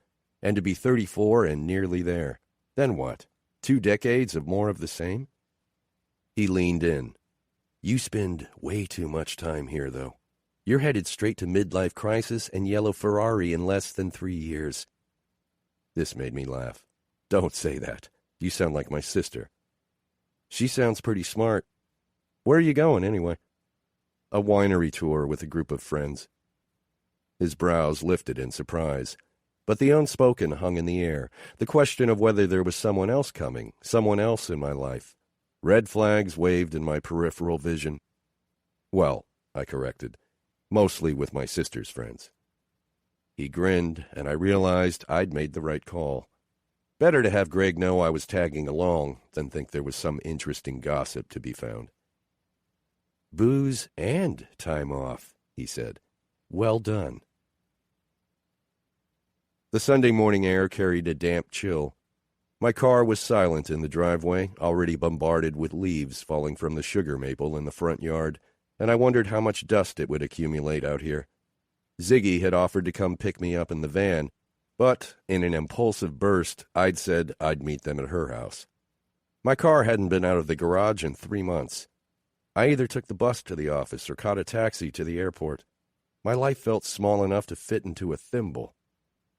I climbed the stairs to Will and Ziggy's, kicking a few leaves off the porch as I went. The birthday balloons were gone, and 2 fat pumpkins and an urn of mums now stood in their place. I thought back to my own house. No pumpkins, no wreath on the door, and pushed down the wiggly, hollow feeling in my chest. I wasn't denying that I wanted more for my life. I just wasn't thrilled that my little sister had pointed it all out to me so glaringly. Having always had a knee-jerk response to criticism, I tended to shut down and need to think for a bit. Last night's thinking still lived as an exhausted yawn echoing in my head. I pressed the doorbell and heard Will's shout of, "It's open!" from inside. The knob turned easily, and I stepped in, dropping my bag near the others by the door, towing off my shoes and following the scent of fresh coffee down the hall. Niall sat at the breakfast bar, mug in hand, while Will stood at the stove. "Scrambled, please," I said, earning a piece of mushroom lobbed at me in lieu of a reply. Reaching into the cupboard for a mug of my own, I looked around the room and out into the backyard. "Where is everyone?" "We've only just arrived," Niall said. "Pippa and Ruby went to help Hannah finish packing." Nodding, I sipped my coffee and looked around the kitchen. Whereas my house was, even I could admit it, a bit uptight in its tidiness, Will and Ziggy's house looked lived in. A small pot of flowers sat on the windowsill near the kitchen sink. The refrigerator door was covered in drawings from Annabelle's party, and even though they didn't have any kids of their own yet, anyone could see it was only a matter of time. Elsewhere, I knew what I would find. Books and scientific journals on every flat surface, the pages marked with whatever scrap of paper my sister could find at the time. An upstairs hallway lined with photos of family gatherings, weddings, trips they'd taken together, and framed comics. Will's phone was vibrating somewhere behind him. "Can you grab that for me?" he said, nodding toward the counter. "It's been going off all morning." I reached for it, seeing a new group message flash across the screen. You're in a group text? How adorable. It's how we all stay up to date with what's happening, but it's taken on a whole new life since Chloe got pregnant. Bennett will either have a heart attack before this baby comes or need to be sent away somewhere. Read it to me, will you? It says the airline lost Chloe's luggage, I started. Her favorite shoes were in there, a clutch I got her for our anniversary, and a present she picked up for George. Max then asks if her head has spun around or whether she started speaking in tongues. Bennett's answer is, if only. Will laughed as he turned over a few sizzling pieces of bacon. Tell him I read an article in the Post that said only 6 or 7 priests in the U.S. actually know how to perform exorcisms. He might want to start making some calls. Shaking his head with a wistful sigh, he added, God, I miss New York. I typed out his message before setting his phone back on the counter. Need me to do anything? He shut off the stove and began scooping eggs onto 6 brightly colored plates. Nah. The van is here and fueled up. The bags are mostly packed. Should be ready to go as soon as breakfast is done. I'd gone over the itinerary my sister had provided and knew the drive to Jamesport on Long Island was around 4 hours, give or take, with traffic and the ferry. Wouldn't be too bad. I felt a rebellious pull in my thoughts, knowing this trip was good for me, but wanting somehow to prove them all wrong. To prove, maybe, that I didn't need more than what I already had to have a happy life. Otherwise, how could I find pride in all that I'd accomplished? I heard Ziggy's voice upstairs, followed by Pippa shrieking something dramatically and Ruby and Ziggy bursting into hysterical laughter. Will met my eyes, brows raised. I didn't have to ask to know what he was thinking, and if it wasn't glaringly obvious to all of us, we were a group of idiots. This trip was a lot of things, vacation, bonding time, but now it was also a setup. I already anticipated the knowing looks, the insinuations, and, especially after a glass or two of wine, the outright understanding that this was a group of couples on a trip together. Pippa was sexy. That wasn't the issue. She was beautiful. That wasn't the issue. At issue was her type of beauty, her type of sensuality, flamboyant, loud, bright, and how I knew in my bones that she wasn't right for me. At issue was also my ambivalence about relationships and the odd instinctive recoil I had developed as a response to them. But this was just a vacation. It didn't have to be more. You're freaking out about something, Will said, handing me a large cup and gesturing to the silverware drawer. I put a handful of forks inside it, turning my back to him. No, just doing the math. He grinned. Took you a while? I'm good at avoidance. Will burst out laughing in the easy way of a man about to have 2 weeks of vacation with his best friend and wife. Now, that's a lie. We'll talk later. I grunted some sound of ambivalence, buttering the toast, pouring the juice, and helping bring everything to the table. Breakfast, Will called up over the banister. Footsteps thundered down the stairs, and I looked up to see Pippa enter the room first, her red blonde hair worn back in a loose braid. Anticipating the long drive, she wore a pair of electric blue leggings, tennis shoes, and a loose-knit black sweater that slipped gently off one shoulder. Hi, gents, she said, smiling brightly on her way into the kitchen. Her braid swung behind her with each step, and I watched her retreat, glancing away immediately at the sight of her ass in those pants. Fuck me. I turned back to the table, only to be faced with Will's knowing smile. Hiya, Jens, he repeated, smug grin growing wider by the second. How's that math looking now? Looks a little like me punching you in the dick. I sat down, placing my napkin in my lap. He laughed and pulled out a chair for Ziggy as she joined us. I love being right, he said, leaning over to kiss her. She gazed back at him in confusion. Huh? He turned, stabbing a forkful of eggs and smiling at Pippa as she pulled out the chair beside me. I'm just really looking forward to this trip. We crowded around the shiny silver van at the curb, watching Niall arrange the luggage in the most efficient way possible and deciding who would sit where. Ziggy had thought of everything. The van seated 8, so our little group of 6 fit inside with plenty of room to spare. There were pillows, blankets, snacks, water, satellite radio, and even travel-size Yahtzee, Boggle, and Scrabble. We decided to share the driving, but it being my sister's forum here, we decided who would take first shift via the dorky scientist version of rock, paper, scissors. Pipette, beaker, notebook. Pipette stains notebook, notebook covers beaker, beaker smashes pipette, she explained. It took longer for us to figure out the hierarchy than it did to just fucking agree that Will would drive first, but when I smashed his pipette with my beaker, we were off. Pippa slid into the seat beside me, offering me a knowing smile. "Hey, friend." I laughed. "Want to play Scrabble?" "You're on, sir." She pulled the game pieces out with an odd, wolfish smile. Okay, so Pippa was surprisingly good at Scrabble. I tossed the box back into Ziggy's games bin and looked over at her. "That was fun," I said flatly. "Gherkins, what the hell, woman?" She let out a delighted laugh. "I sat on the G and K for most of the game, sweating it out." Leaning forward toward Ruby and Niall, she asked, "Anyone up for more Scrabble?" "I'll sit by you on the next stretch," Niall said, smiling over his shoulder at her.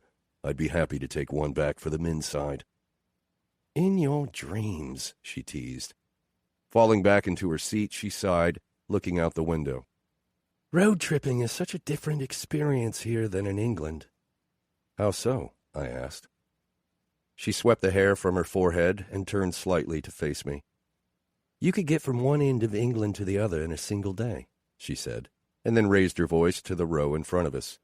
"About 14 hours from Cornwall to the Scottish border, wouldn't you say, Niall?" He considered this. "Depending on traffic and the weather." "Right," she said with a nod. "But the roads are endless here. You could start driving on a Monday and keep going for days, truly let yourself get lost.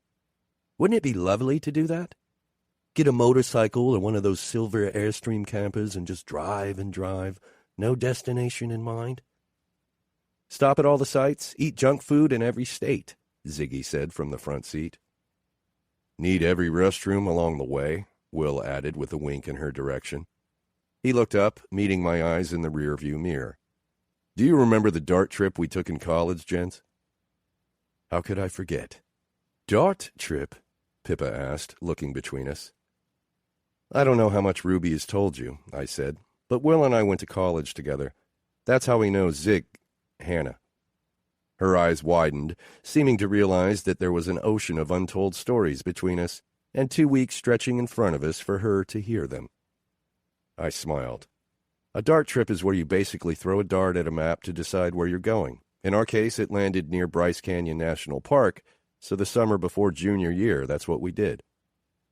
"You drove from Boston to Utah?" Ruby asked incredulously.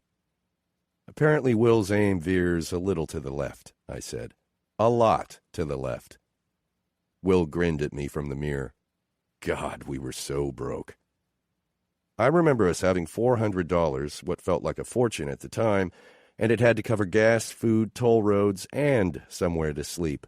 And when money ran short, we had to, improvise. Ruby had turned fully in her seat to face me now.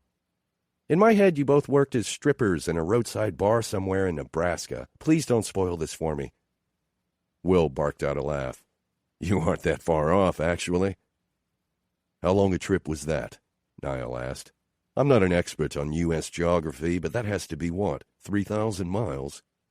"About 2,500, I said. "In Will's mom's old Lincoln. No air conditioning, vinyl seats." "No power steering," Will added. "A long way from the leather interior and DVD player in this thing." "Still one of the best weeks of my life." "Maybe you're forgetting about our little hike through the canyon?" he asked, meeting my eyes in the mirror again. I started to laugh. I try to forget. "Well, don't leave us hanging," Pippa said, and reached out to place a hand on my leg. It was an innocent touch, one meant to urge me into my story, but I felt the heat of her palm, the point of each finger through the fabric of my pants. I had to clear my throat. "It was July, and hot as hell," I began. "We pulled into one of the lots and climbed out of the car. We had water and a little food, sunblock, everything we thought we'd need for a few hours. The sun was overhead, and we hiked up this beautiful trail with high rock walls on either side. After a while, we reached a flat point where we could either finish the loop or continue on toward a larger trail to see more of the canyon. Of course, being 20 at the time, we kept going. Ziggy looked at Will and rolled her eyes with a little laugh. Of course you did. It was breathtaking, I said, with hoodoos and spires just off in the distance. It was like looking at a fortress that had sprouted right from the ground, made entirely of red rock. But it was also fucking hot. And by this point, the sun had moved to the other side of the sky, and we still had a hell of a hike back. We stopped to rest a couple times along the way and had drained all of our water. We were starting to get tired, too, and without water, we were getting a little nuts. We were young and fit, but we'd been hiking for hours in the blazing heat by that time. I'll spare you the misery of it, but trust me, it was awful. It was, Will added. It was nearly dark by the time we got back to the car, I continued. We both sprinted to the drinking fountains and drank our weight in water.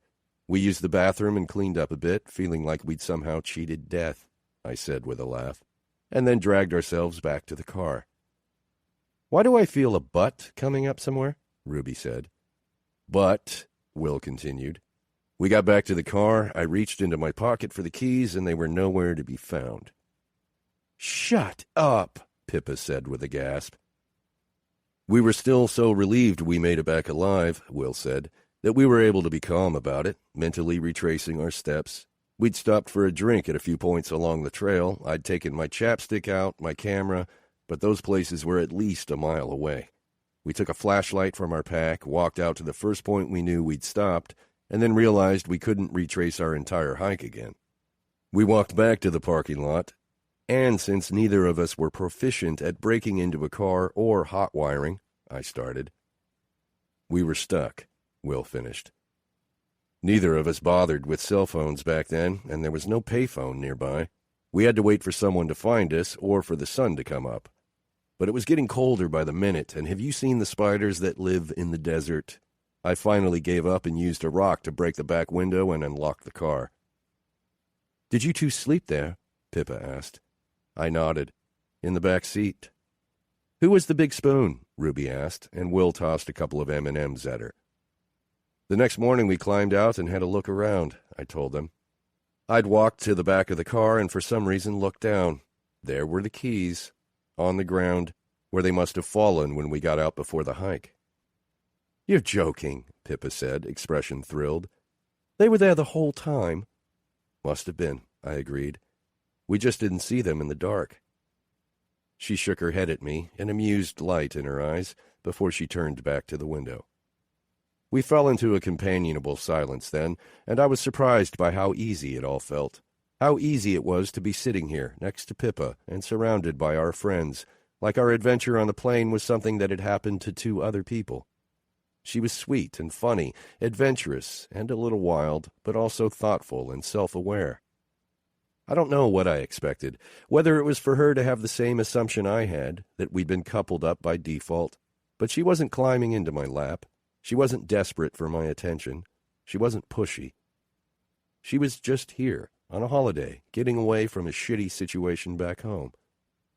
And this entire time I'd been so focused on my own life, my own lack of situation back home, that I hadn't given a thought to how much she might need this. I'd just assumed she would be the same drunken woman I'd met on the plane, something to bear on this trip, a game with which I needed to play along. Instead, she was self-assured and unobtrusive. Are you glad you came? I asked her. She didn't even turn around to look at me. I'm so glad I came. I'm so glad to be away from home for a while. I needed this. I'd just nodded off when I felt the van slow. Pippa had fallen asleep too. The space between us had disappeared somewhere around the last toll road, and she now slept on my shoulder, her breath warm in my ear, her body a comforting presence at my side. I straightened, adjusting my sunglasses where they'd slipped down my nose, and steadied her back against the seat. Looking out the window, I saw we were parked in front of a large white multi-story Victorian inn, surrounded by lush gardens and a fountain happily gurgling near the front entrance. A sign out front told me we'd arrived at the Jedediah Hawkins Inn. Large stands of trees stood on either side of the building, their leaves flaming in fall colors against the blue sky. Will and Ziggs were climbing out, and Niall was busy waking Ruby, which left me to rouse Pippa. I reached across my body with my free arm, the one that wasn't pinned by her gentle weight, and touched her hand. She inhaled sharply, stiffening as she came into consciousness. Wiping her hand across her face, she looked at me guiltily. "Did I fall asleep on you?"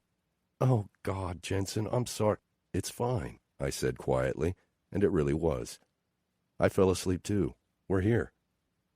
We exited the van and followed everyone inside, shaking awake limbs and getting blood flow going again. We checked in, grabbed our keys, and agreed to meet shortly back at the entrance to explore the grounds before doing a wine tasting nearby. My legs were stiff, my back tight from sitting so long. I groaned, stretching in my empty room before walking to the bathroom to splash some water on my face, relaxing incrementally. Shoulders, arms, neck. I could feel it pushing at the edges of my mind, too. That need to just turn off everything, to unplug. It was easy to do today, a Sunday. Would I be able to keep it up for 2 full weeks? When I got back down to the reception area, Pippa was talking to the woman at the desk. They were already laughing at something together. Pippa seemed to make fast friends wherever she went, whereas I was a generous tipper. Jesus Christ, I was a stiff bastard. Bending over a map, the woman circled a few things, offering suggestions for the 2 nights we'd planned to stay. I heard Pippa say the words holiday, wanker X, and new friends before Ziggy came up behind me, jumping on my back and scaring the hell out of me. "Jesus Christ, child," I grumbled at her. "You're not tiny anymore." "You could carry me." She reached up, squeezing my bicep. I pretended to scowl at her. "I could, but I shan't." Pippa came over to us, smiling widely. "You guys are the cutest siblings in history." Her enthusiasm was contagious. She was wide-eyed as she took everything in. "Rachel says there's an amazing restaurant semi-walking distance down the road. We could get breakfast there tomorrow?" "Sounds good to me," I told her, wrapping my arm around Ziggy's neck to give her a noogie. Our first stop was the tasting room of a local winery called Sherwood House Vineyards. The GPS directed us to a gray colonial building tucked beneath tall trees and surrounded by flowering shrubs. It looked more like a private residence than a tourist attraction, with acres of manicured lawn, tidy boxwoods lining the path, and a pair of potted topiaries flanking the front porch. In fact, if it weren't for a sign pounded in near the road, I would have passed it by altogether. We parked and climbed out of the van, and through some instinct I can't explain, I found myself walking rather close to Pippa, my hand just shy of touching her lower back. "A girl could get used to this," Pippa said, shielding her eyes from the sun as she looked up at the house. "Remind me to schedule all my holidays with you lot, please." "We get together at Christmas, too," I told her. "You'd have to listen to Ziggs and Will geek out over God knows what, and how our mother can't seem to find any good rackfisk at the market anymore, but dinner itself is guaranteed to be amazing." "Are we making hypothetical holiday plans together already?" she asked, smiling as I motioned for her to precede me up the path. "Because, wow, would Lele love you?" I searched my memory. "Lele, the one who gave birth to you? With Coco being the American," I said, and her face lit up with surprise. "You were listening?" "It wasn't that bad." "It was awful," she corrected, the color of her cheeks deepening. She'd changed at the hotel and was now wearing a yellow shirt dress and a pair of light blue tights with brown boots. The combination wasn't something I would have expected to work, but it did. The dress brought out the flush in her face and caught the gold at the ends of her hair. Her legs were long and toned, and for a flash I wondered what they would look like bare, how they might feel under my hands. I stumbled. "But let's not talk about that anymore," she said, smiling over her shoulder at me. "Talk about what?" I asked. She laughed, not realizing my confusion was genuine. "Exactly." Inside, Sherwood House reminded me of someone's living room. White beams supported an exposed ceiling. A brick fireplace, complete with a crackling fire, stood at one end and a long wooden bar at the other. Smaller rooms, including what looked like an antique store, branched off from the main one, and a set of stairs led to a second floor. I felt someone loop her arm through mine and looked over to see Ziggy grinning up at me. "Isn't this great?" "It's beautiful," I said. "Good choice." "Actually, George hooked us up. You having fun?" And before I could even formulate an answer, she added, "Pippa seems nice." I lowered my chin to meet her eyes. Okay, she whispered. Don't say worried, I thought, unwilling to be the sad, lonely guy the woman in my life fussed over anymore. Becoming aware of it made it suddenly unbearable. I knew some part of my reaction must have made its way across my face because my sister placed her hand on mine as if to soften her words and then paused, considering me. "I just want you to enjoy yourself," she said finally. With a tiny shift in my thoughts, I understood what I could give her on this trip. I could give her my all-in. I could do exactly what she wanted me to do. Nobody worried about Liv or Ziggy because they were married and settled. Niels had a long-term girlfriend, and Eric was always out with someone new. I was the oldest child in a family of meddlers, and just like I'd butted in and encouraged Ziggy to get out more, the same was being done to me. She wanted me to come on the trip. She wanted me to have fun. And part of her, no matter how much she denied it, wanted that fun to be with Pippa. And even if I knew Pippa wasn't a real prospect for me, I'd had casual relationships before. I didn't love them necessarily, but I wasn't a monk. I smiled and wrapped an arm around Ziggy's shoulders. "I am having fun," I told her, and pressed a kiss to the top of her head. "Thanks for making me come." She looked up at me, blue-gray eyes narrowed slightly, and I wondered when my little sister became so fucking smart. The first wine was a Sauvignon Blanc, nice, mildly acidic, not too intense. I watched as Pippa picked up her glass, brought it to her nose, and inhaled before taking her first sip. I worked on the mental transition. Don't fight it. Don't overthink it. Just enjoy it. "So you worked in a place like this?" she said, oblivious to my inspection. I blinked away, down at the slice of bread in my hand. "I did, yes, in college, during the summer." She gave me a cute little grin. "Meet a lot of women? I'm imagining you in college and swooning a tiny bit." I laughed. I was with Becky then. A tiny sting intensified in my chest. "Your ex-wife?" she asked, and I met her eyes. I let out a short chuckle, a small burst of air. To be fair, she's more ex-girlfriend than ex-wife. Pippa laughed not unkindly at this. "Oh, what a horrible realization." I glanced over to where she was settled against the arm of a sofa, one leg tucked beneath her as she enjoyed her glass of wine.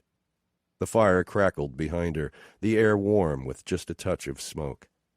Taking another sip, she swallowed and asked, "Was the winery a lot like this?"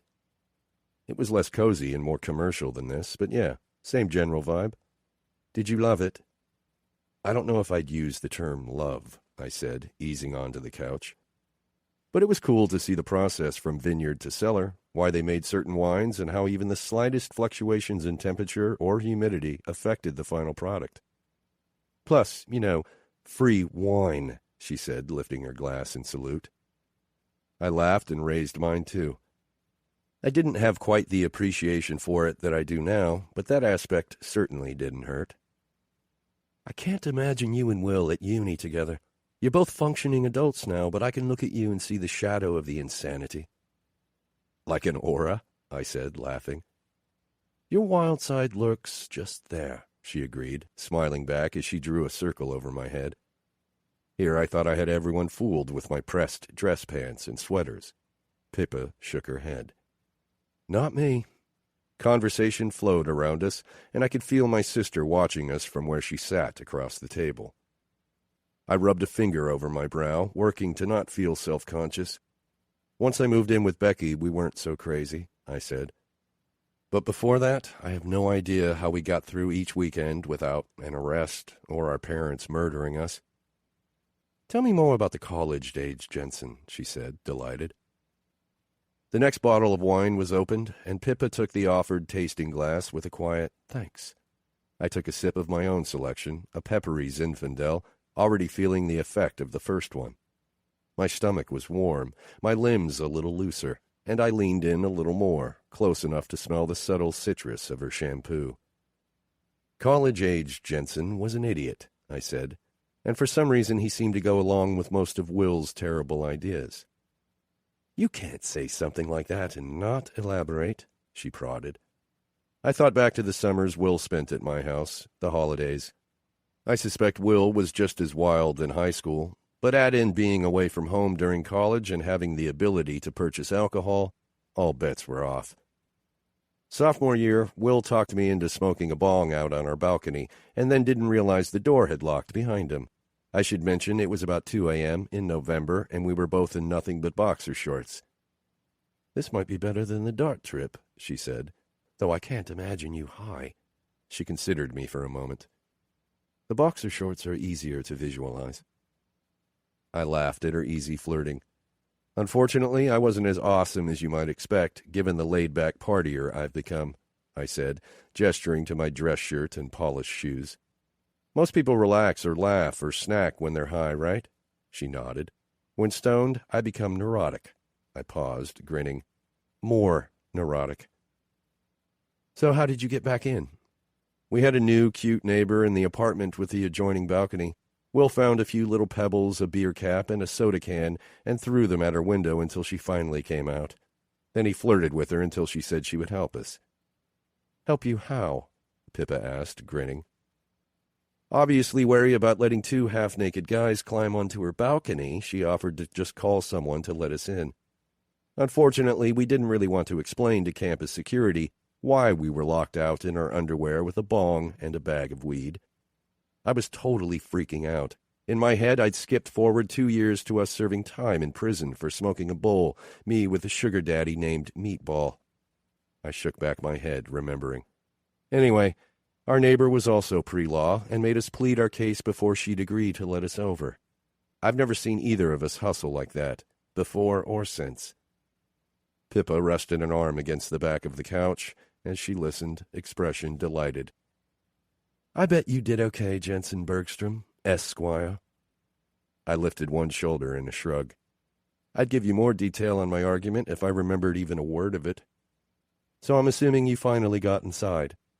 Yeah, there was a lot of awkward clinging to each other and terrified yelps that we might fall to our death, but we finally managed to navigate the 3-foot crevasse between the balconies. Now that I think of it, Will actually saw her for a few weeks after that. Maybe that was part of the settlement? Scratching my shoulder, I smiled at her. Anyway, enough reminiscing. Absolutely not. I'm here to forget the wanker. You're doing a great job. Pippa looked up at me and then motioned toward Ziggy. Don't make me ask Hannah. I bet there are loads of stories I could get out of her, and it wouldn't take more than a glass or two. A bit of a lightweight, that one. Looking up, she let out an amused snort. I followed her gaze to where Will was standing next to my sister, refilling her glass and, if my guess was correct, talking to her boobs. It didn't matter how often they were like that or how many times I'd walked in on them. It was still gross. I groaned. Though, by the looks of it, Pippa said, tilting her head, Will has her monopolized at the moment. They're eternal newlyweds, I explained, lacing my words with a hint of playful disgust. But I think Will is volunteering to be the designated driver tonight and trying to get her a little drunk. My sister is hilarious when she's had a few. Is that strange at all? Baby sister married to your best mate? I'm not going to lie, it was at first. But when I thought about it and realized I was the one who suggested they reconnect in the first place... You set them up, she asked, smiling over the top of her glass. Most men wouldn't encourage their best friend to date their sister.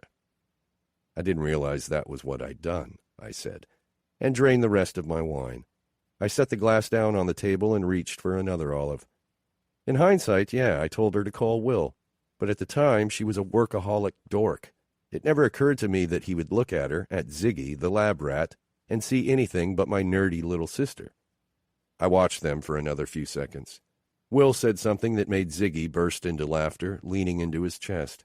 He bent, kissing the top of her head. But he's good for her. She's good for him, too, I added quickly.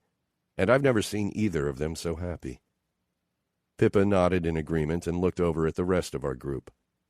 I felt the same way about Niall and my Ruby. She'd been in love with him for ages, and he had no idea she was alive. That's right, I said. You used to work together. It alternated between being hilarious and excruciating to watch, but I couldn't be happier for them now. Pausing, she added, even if I do want to turn the hose on them at times. I let out a wry laugh. I knew exactly how she felt. She leaned back in her seat. I'm sure I sound like an old spinster saying it, but come on now, leave a little snogging for the rest of us. Straightening, I motioned the server and was met with Ziggy's wide, hopeful eyes. The server poured us each another hefty tasting. Pippa took her glass, holding it aloft. 2 old maids? She asked, and I considered. 2 a little snogging for the rest of us, I said instead. Pippa beamed and lifted the glass to her lips. I will definitely drink to that. 5. Pippa.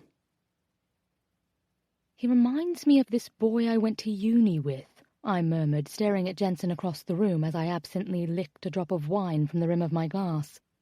Daniel Charles Ashworth. I mean, are you kidding me with that name? Fucking unreal. I shook my head. Fucking beautiful, too. Smart and kind. He was funny and charming. And he never dated a soul. Ruby followed my gaze. Was Danny shy or something? We both watched for a few seconds as Jensen, Niall, and Will chatted amiably with the owner of the winery. Jensen sure isn't. I'd lost count of how many tastes I'd had, and given up and ordered a full pour of the delicious Petite Syrah.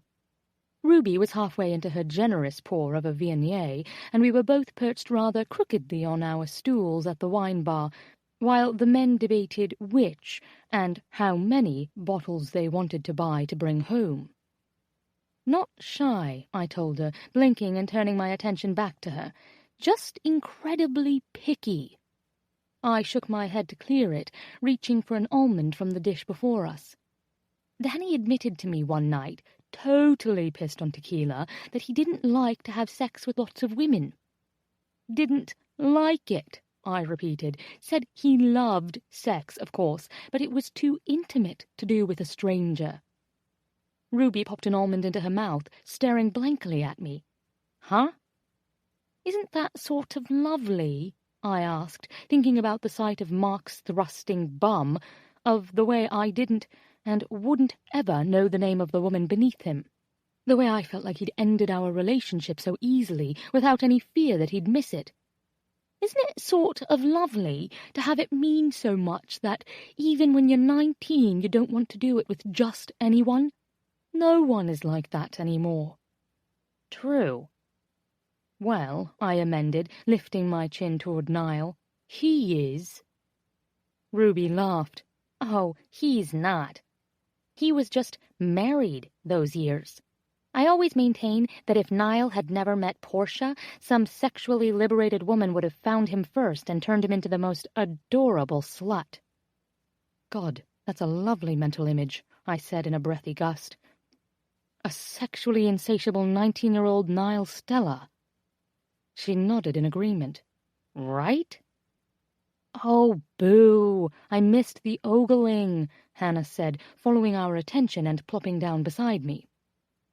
No, you're right on time, I told her, resting my chin in my hand. Lord, but that's a lovely wall of men right there. As if they could feel the weight of our attention, the 3 men turned in unison, catching us all resting our jaws on our palms, staring hungrily at them. This was fantastic for everyone except me and Jensen, who both immediately turned our attention elsewhere as the 3 of them wound their way through the crowd to reach us. You look good, Hannah growled when Will sidled up to her. Hey, Ruby said with a breathless smile when Niall hugged her from behind. Jensen waved, being playfully awkward with me. Have you tried the house-made pickles? No, I stuttered, playing along. I haven't. Yet. They're very good. Are they? I asked, laughing as the other 2 couples beside us kissed, crowding us closer together. He hummed, nodding. The spicy one is great, if you like spice. I quickly answered, I do.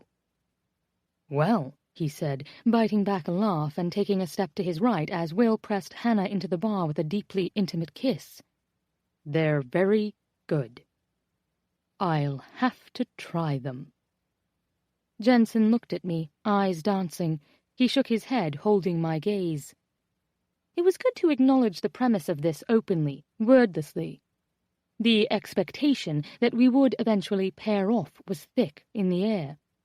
And while I was open to a holiday affair, and he didn't seem entirely repulsed by it, he covered his deeper feelings with a confusing mix of humor and formality. I wanted us, at the very least, to be partners in crime here. Travel friends. Buddies. Niall, of course, seemed to pick up on our pointed banter and pried himself out of Ruby's tipsy embrace. "Shall we change for dinner? I know I'd love a shower." I appreciated that the 3 women on this trip were nearly more efficient at the shower and change routine than the men were. Ruby and Hannah were in the hall, hair wet, makeup minimal, when I emerged from my own room in a similar state. High fives to low-maintenance women. Hannah lifted her hand, meeting my palm with hers in a quiet smack. Niall and Will were standing together a few paces down the hall, conversing quietly. "Are we just waiting on Jens?" Ruby asked. Hannah nodded. "He's probably ironing. No one loves to iron as much as my brother. He would iron his socks if he thought no one would ever find out about it." "That's precious," I said, and then glanced down at my own outfit. Tall boots, red tights, my favorite twirly black and white striped skirt, a bit rumpled from the suitcase, and a white tank top beneath a fitted aqua cardigan with a parrot embroidered over the breast. I look like a box of markers exploded in the hallway. "I love the way you put outfits together," Ruby said. "You're so brave." "Thanks, I think," I murmured, smoothing my sweater. Honestly, I just liked these colors. Jensen stepped out into the hallway and did a slight double-take to find the 3 women huddled practically in front of his door. "Sorry," he said, looking at each of us in mild confusion. "I didn't realize you were all waiting on me." "It's all right, Princess," Hannah said, smooching his cheek loudly. "I had to iron," he said quietly, and Hannah threw me a "called it" smile of victory. Ruby took Niall's arm, Hannah took Will's, and Jensen turned to me with an easy smile that belied the tension in his eyes and said, "You look lovely." It made me suddenly uneasy.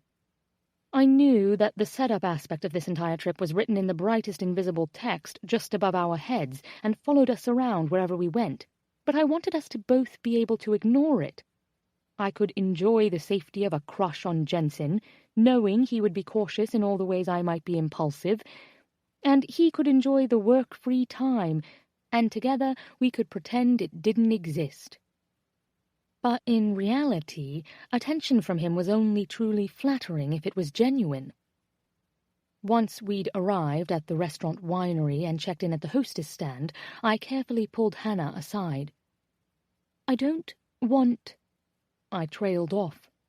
I had begun to speak before determining what exactly it was that I wanted to say. She smiled, taking a little step closer. "You okay?" "Good," I answered, nodding. "It's only that—" I glanced over at Jensen and quickly back. "I don't want him to feel any undue pressure." Hannah blinked, scrunching her nose as she worked to understand my meaning. "With you?" "Yes." Her confusion melted into amusement. "You're worried my brother feels pressure to hook up with a bombshell on vacation?" "Well," I said, flattered at the description, bombshell. "Well, yeah." She snorted. "Rough life, Jensen. Let me give you a cuddle." I laughed at this, realizing that each time she spoke, I fell in love with her a bit more. I understood Ruby's infatuation. "You're adorable, and you know what I mean. The attraction may not be mutual. So you are. And if it's not," I continued over her, "that's okay." I'm here for a laugh. I'm here to get away. I looked at the wall displaying hundreds of bottles of wine and felt my brows rise as if it were there to challenge me personally. I'm here to get rather sloppy, actually. Let me tell you a little something about my brother, Hannah said, leaning in. He used to be this legendary player. Honestly, she added, most likely at my surprised expression. And then he married a witch who broke his heart. She broke all our hearts, really. I frowned at this, thinking on a 9-year relationship and how that must have stretched beyond Jensen and deep into his family. Now, he's a workaholic who doesn't remember what it's like to be spontaneous and have fun just for the sake of having fun, she continued. This vacation is so good for him. Her eyebrows twitched when she added, "It could be great." I watched her make her way back to Will, whose arm snaked its way unconsciously around her middle, and studied the 5 of them huddled together, waiting for our table to be called. True to expectations, I was seated beside Jensen at the broad hexagonal table in the center of the dining room. The restaurant was gorgeous, with a statue that appeared to be an inverted tree trunk coming out of its ceiling, its branches and leaves built up entirely of thousands of tiny lights. Waiters wore crisp white shirts with black aprons tied neatly around their waists and filled our glasses with water ribboned with tiny bubbles. My wine haze from the afternoon had cleared, and I agreed to share a bottle of the house Pinot Noir with Jensen. Why in the bloody hell not? I could tell he was trying to relax. Part of me loved that it wasn't in his nature, though. I always felt that I was nearly too relaxed for everyone around me. Someone had to be the pillar. I could try to be the pillar, but as I probably could have predicted, that plan was doomed before it even began when, ever the gentleman, Jensen poured my glasses larger than his, and more frequently, too. "Are you forgetting my propensity to ramble drunkenly?" I asked, watching him drain the bottle with a long pour into my glass. The appetizers fanned across the table, endive with prosciutto, fresh mozzarella and a sweet balsamic glaze, tiny meatballs with rosemary and sweet corn, a bowl of perfectly charred shishito peppers, and, my favorite, a shrimp and calamari ceviche that made my eyes water with its perfect tartness. "Contrary to what I said," he told me, putting the empty bottle back on the table, "I think I like your rambles. You aren't some crazy lady on the plane anymore." He lifted his own glass to mine and clinked it gently. "You're Pippa." Well, that was rather sweet. "I think tonight I want you to ramble," I said, flushing and leaning a little closer. Jensen's eyes dropped to my mouth, and then he seemed to remember himself, and he sat up. "Unfortunately," he said, "I'm the least interesting person at this table." I glanced around at our friends. Ruby and Niall had their heads together, Hannah had gotten up to use the restroom, and Will was reading the Scotch menu, clear across the other side of the table, and, in a restaurant like this, only in the loudest shouting distance. "Well," I allowed, "that may be true, as I've heard nothing from you to dispute it, but as you're my only option at the moment, I want to hear you talk." He blinked down into his glass, took a long breath, and then looked over to me. "Give me a topic." Oh, the heady power. I leaned back in my chair, sipping my wine as I considered this. "Don't look so Machiavellian," he said, laughing. "I mean, what do you want to hear me talk about?" "I certainly don't want to hear you talk about work," I said. He agreed with a smile. "No." "And the ex-wife sounds like a pretty gross topic." He nodded, laughing now. "The grossest." "I could ask why you haven't been on a proper holiday in 2 years, but—" "But that would be discussing work," he interjected. "Right. I could ask about this softball team Hannah keeps mentioning," I said, and Jensen rolled his eyes in exasperation. "Or your ability to run several miles every morning without requiring payment or some sort of monster chasing you." I chewed my lip. But Really, I think we both know that I find you rather sweet, and more than rather attractive, and I know there is no London mistress or Boston wife, but I want to know whether you have a girlfriend." "You think I would be on this trip?" he said. "With my sister and her husband and Ruby and Niall and you, if I had a girlfriend?" I shrugged. "You're a mystery to me in many ways." His smile was a tiny tilt of his mouth. "No, I don't have a girlfriend." I smacked the table, and he startled. "Lord, why not?" I cried. "Virility such as yours should not go wasted." Jensen laughed. "Virility?" "Right." He flushed at this. "Well, I guess I'm picky." "I gathered," I murmured dryly. He squirmed a little in his seat. "I like to be able to control things." I leaned in. "Now that sounds interesting." Smiling in a way that told me he knew he was going to disappoint me with what he would say next, he added, "I think I enjoy that aspect of my work. Every relationship I've been in since Becky feels a bit like chaos." "They can be," I admitted, and when I said it, I realized I knew exactly what he meant. I'd never felt with Mark that I could predict what he was going to do next, like I had any finger at all on the pulse of his love for me. Ours was a relationship constantly unscrolling, the remaining story unknown. I understood for the first time since the breakup why, for the past year, I'd felt that tight, needling anxiety inside me, and why I didn't feel it at all anymore. For as much as I wanted love to be an adventure, there was certainly something to be said for stability in places. "But, yeah," I continued, "I agree they shouldn't." "Dating after being with someone for a decade was disorienting," he said. "It's a new language I haven't quite mastered yet." "I'm sure Niall can relate," I said. He nodded. "Max and I talked about that once. Luckily, Niall's settled now. What's weird," he continued, and then smiled sheepishly up at me, "and sorry, this veers into gross ex-wife territory, but things with Becky always felt predictable until she left, out of the blue. I thought we were happy. I was happy. Imagine how stupid I felt that I didn't even notice she wasn't." I realized in a depressing gust what he was telling me. As far as he was concerned, relationships were damned if you do, damned if you don't. His first love seemed to be happy, but wasn't, and everything that came after felt like it was happening in a language he didn't speak. I opened my mouth to answer, to reassure him somehow that this is life, and it's messy, but for all the women out there like Becky, there are at least as many who know our minds and our hearts enough to be honest.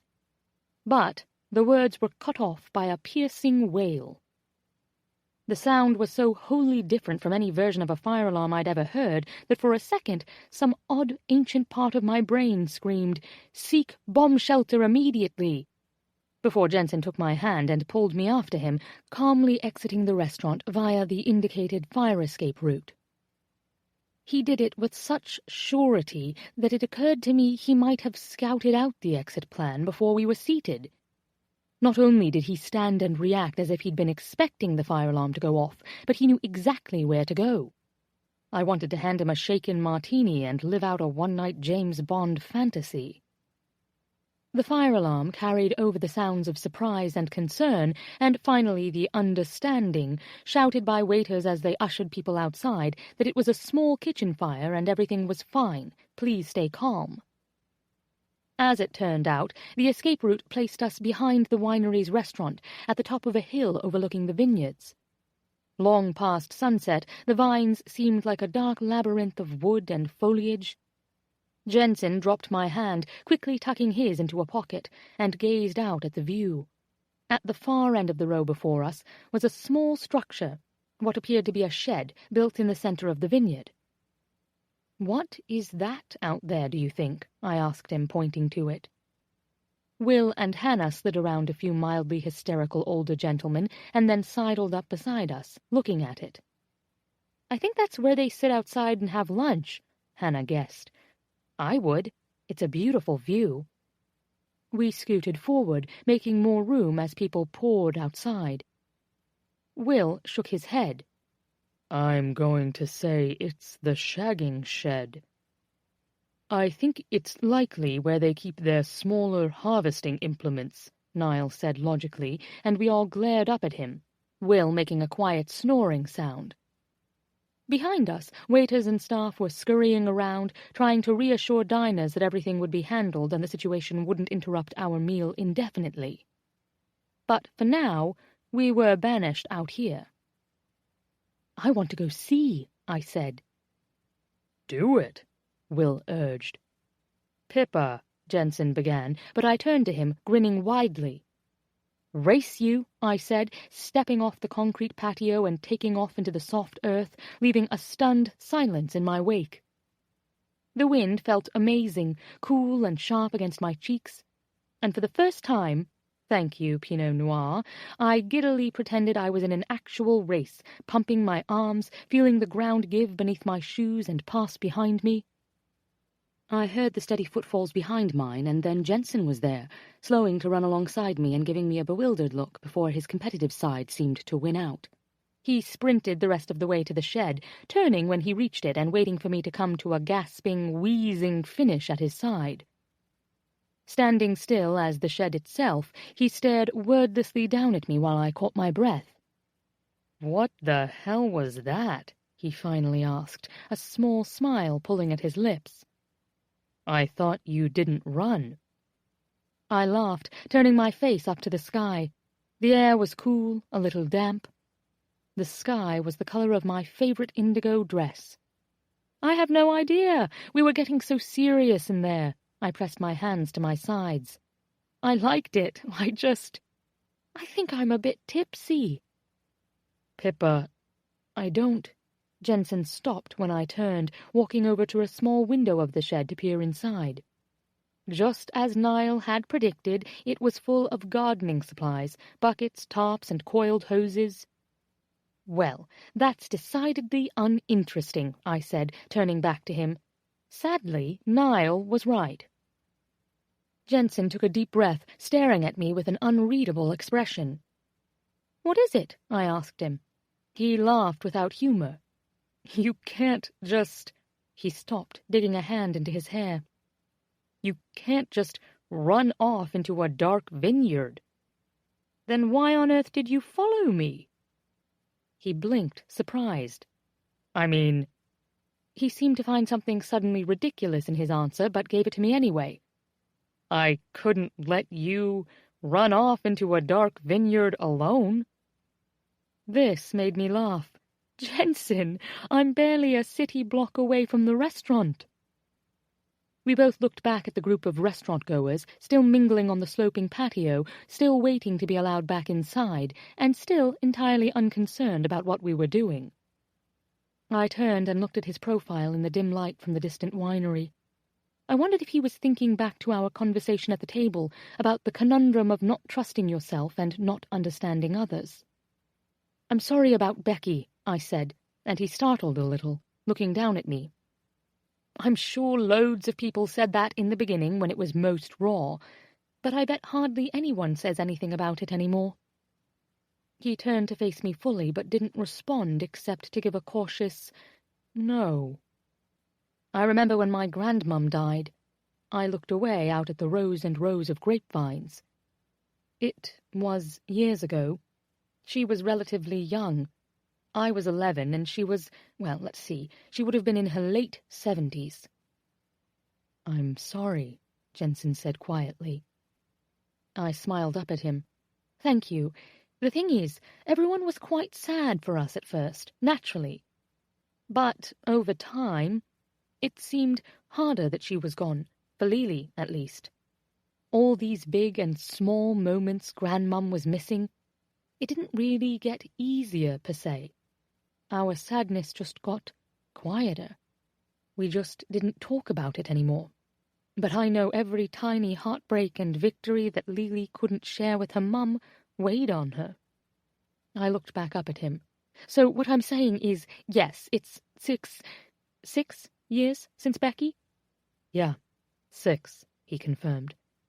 6 years later, and I'm sorry that she's not in your life anymore. He nodded, opening his mouth and then seeming to try to strangle down the words. Jensen clearly didn't like to talk about himself when it came to relationships. At all. Thank you, he said quietly again, but I knew that wasn't what he'd originally had on the tip of his tongue. Say it, I said, holding my arms out. I spun in a slow circle, arms outstretched. Vent it to me and to the grapes and the vines and the tiny gardening tools in the shed. Jensen laughed at this, glancing up to where our friends stood talking as they looked out at us in the middle of the vineyard. Pippa, you're... He stopped abruptly as a quiet hissing noise came from our right and then our left. I bolted backward. What is that? He groaned, reaching for my arm. Fuck, come on. We started to run, but in only a few seconds we were inundated with the heavy spray of sprinklers from every direction.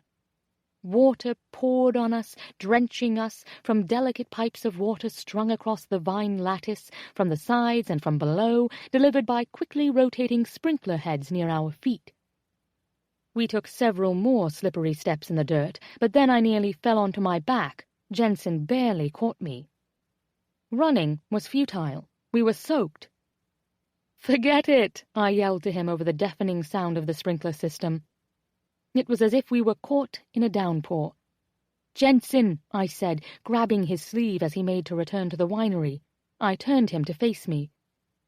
He stared at me, eyes wild. It wasn't just that we'd had a bottle of wine after a day of drinking small tastes over and over and over. It wasn't just that our meal had been interrupted, or that we were presently soaked outside in October in a small Long Island winery. From the savage flash in his eyes, it was as if something had been shaken loose in him. I know we don't know each other at all, I shouted, blinking the water out of my eyes.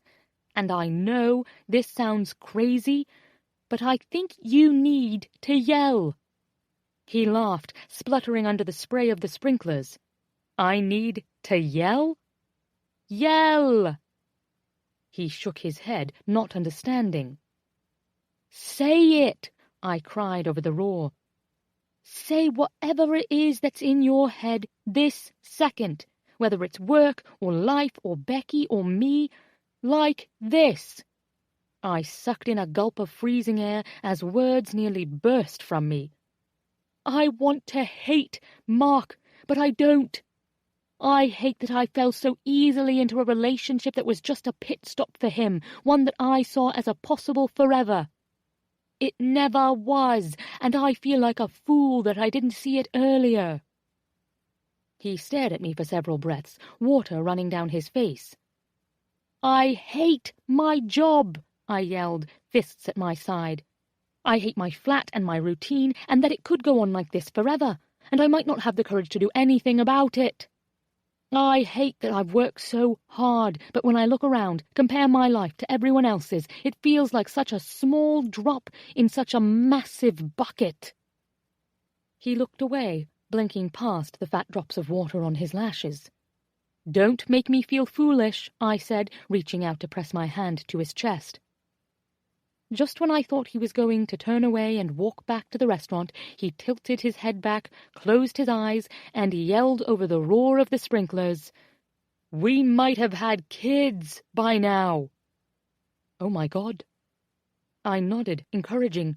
He looked back down to me as if seeking affirmation, and his features changed when he let in the emotions. His expression grew tighter, eyes sharper, mouth a harsh line. They'd be in school, he said, wiping a hand down his face, momentarily clearing the water away. They'd be playing soccer and riding bikes. I know, I said, sliding my hand down his arm, lacing my dripping fingers with his. Sometimes it feels like I have nothing, he gasped. Nothing but my job and my friends.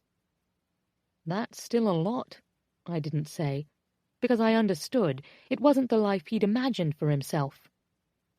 And I'm so angry at her that she couldn't tell me earlier that it wasn't what she wanted. He wiped his face again with his free hand, and I wondered for a beat if there was more than just water running down his cheeks. In the darkness I couldn't tell. I'm so angry that she wasted my time, he said, shaking his head and looking away.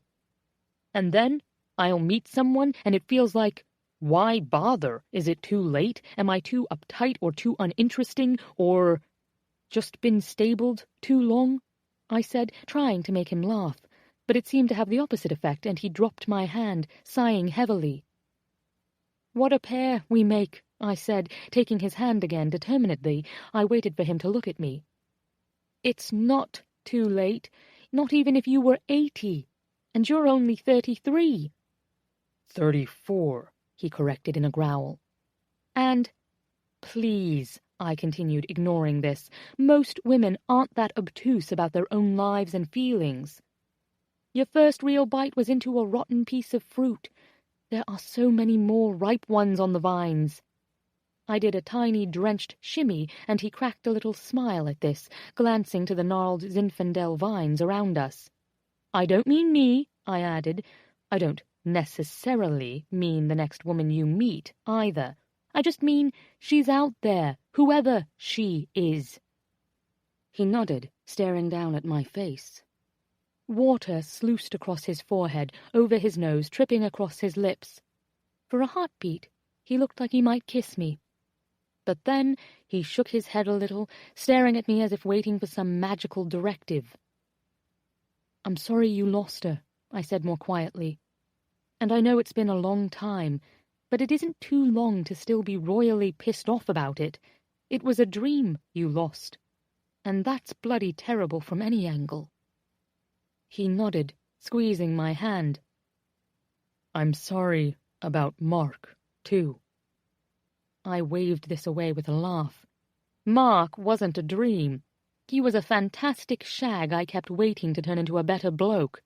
Considering this, I added, maybe he was a dream, but it was a short one. If I've realized anything on this trip so far, it's that I didn't really need to take 3 weeks away to get over him. But I'm glad to have it, anyway. I saw the shutters return, but didn't really curse them. It was his process. I knew it already. Give a little, close up shop, protect. So I made it easy for him and dropped his hand so he could lead us back to the patio, where people were filing back inside. We would laugh about how insane I'd been, how wacky that Pippa is, and go back to our rooms to change into dry clothes for a new dinner. 6. Jensen. Monday morning, I was up before the sun. I blinked up at the darkened ceiling, the blanket still warm around me as the fog of sleep faded away. My admission to Pippa still rattled around inside my head. We might have had kids by now. They'd be in school. They'd be playing soccer and riding bikes. I had no idea where it all came from last night. Those were thoughts I rarely had anymore, usually only during a moment of weakness or after a particularly bad day, when there was nothing to come home to but an empty house. Or, apparently, after a day of drinking and racing into a sprinkler-filled vineyard. I'd dated a number of women since my divorce and hadn't given Becky much thought. But I'd spent a lot of time thinking about my marriage after I met Emily. With her, easy, predictable friendship somehow found its way into bed, and it tripped something in me how much easier it was to have something like that didn't have to mean anything, than to have something I put my entire heart into. We'd had a softball game, and Emily and I had met after for a beer, just like we often did. But that particular Thursday, I'd paid the bill and walked her to her car, and she'd surprised me by asking if I wanted to follow her home. Turns out I did. We had sex twice that night, and I was gone before her alarm went off the next morning.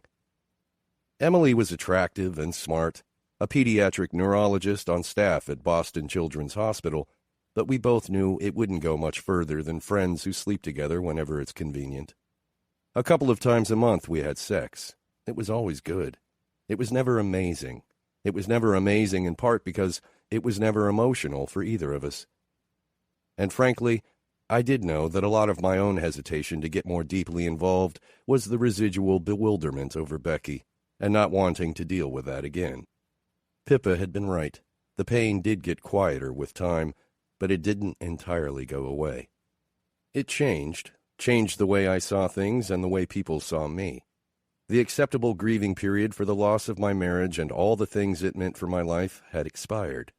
The rest of the world had moved on. I was supposed to, too. So why hadn't I? I'm so angry at her that she couldn't tell me earlier that it wasn't what she wanted.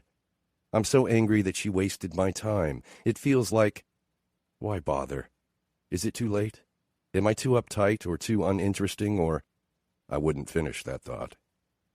I wasn't sure what it was about Pippa that had me admitting things I'd never said out loud before, but I didn't like it. These next 2 weeks were supposed to be about getting away and drinking too much, not introspection and soul-searching. I kicked off the blankets and sat up, reaching for where my phone was charging on the bedside table.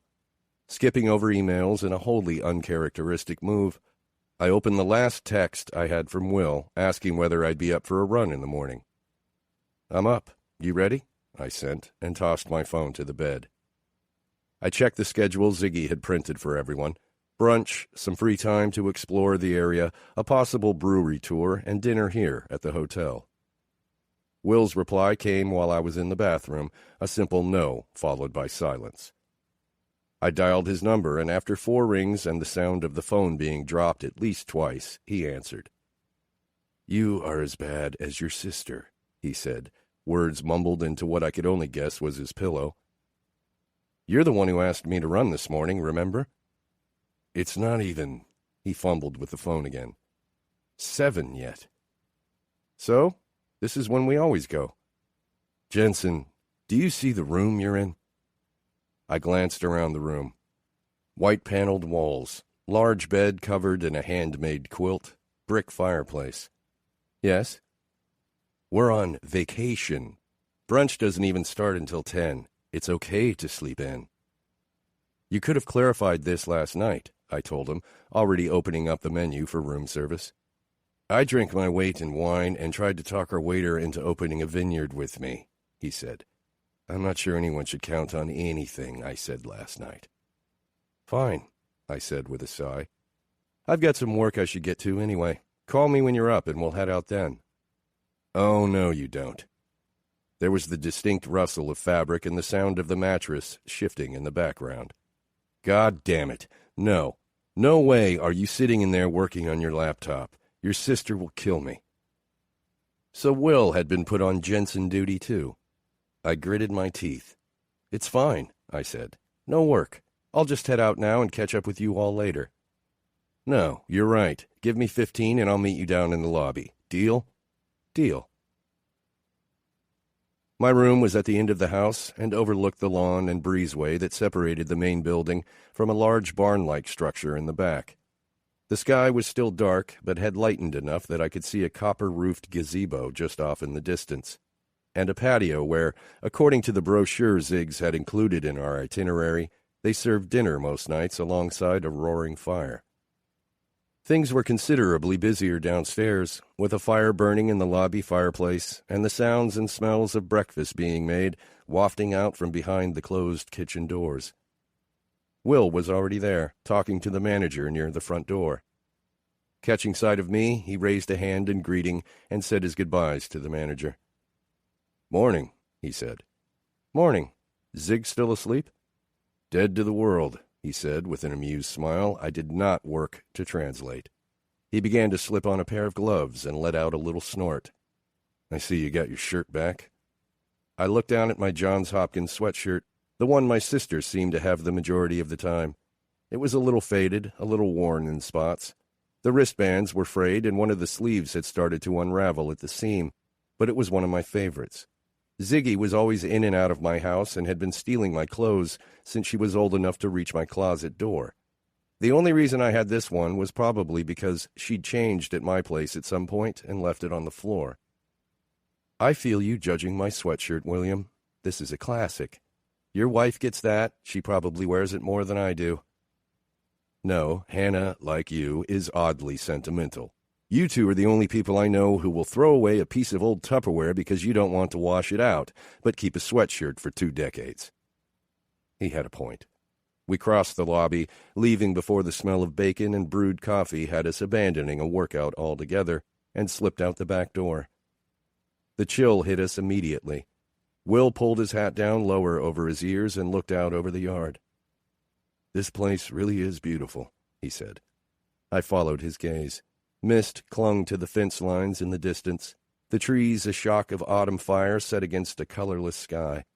The inn stood behind us.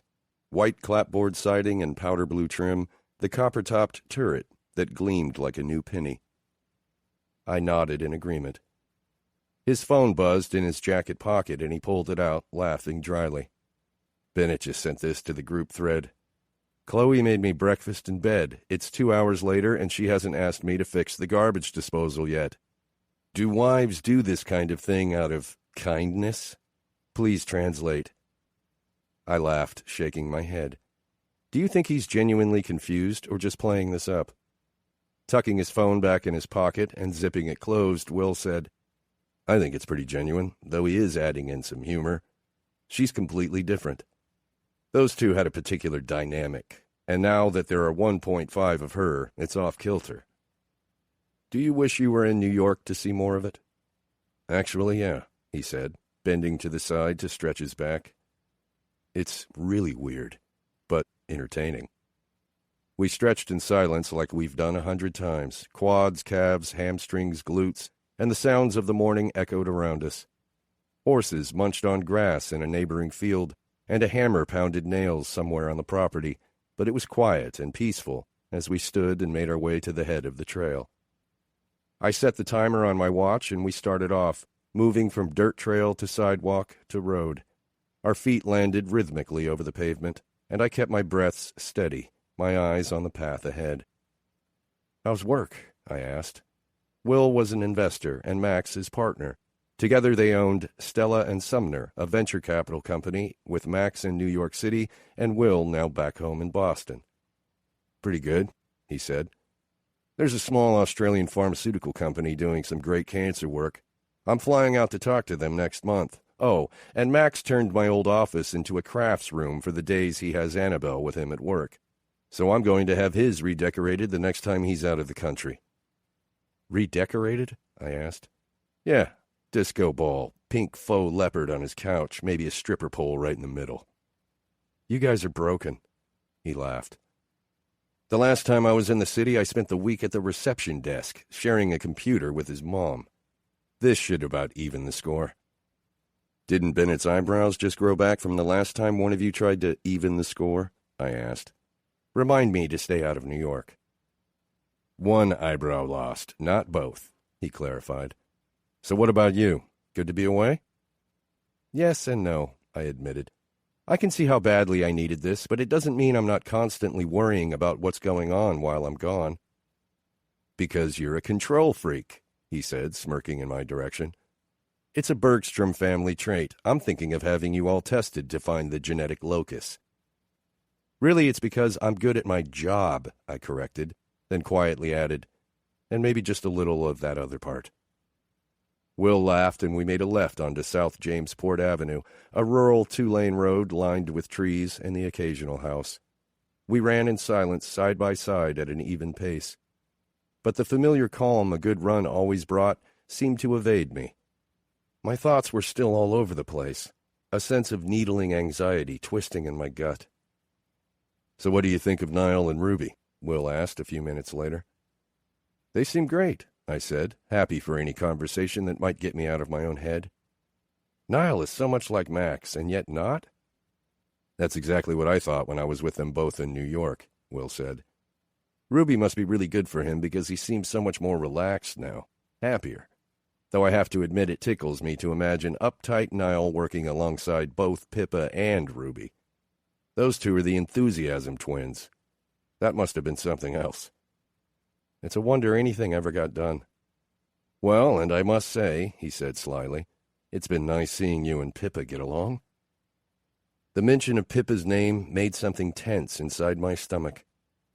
"That's because she's nice, and I clearly just caught her in a bad moment on the flight," I said. "Though I'm not sure I'll ever get my foot out of my mouth. I can still hear the sound of her guffaw echoing through your kitchen." "I am really sad I missed that," Will said. "Well, stick around. I'm sure I'll find another way to do something equally horrifying."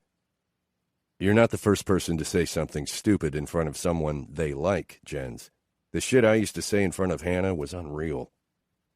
I slowed as we passed a large piece of property surrounded by white rail fence and a few horses. The need to talk this out a little pushed up in my chest, forcing the words out. "This Pippa situation." Will slowed beside me, glancing over. "Yeah?" The streets were mostly empty at this hour, but we moved to the side of the road as a car drove past us. "Look, you're right. I do like her," I said.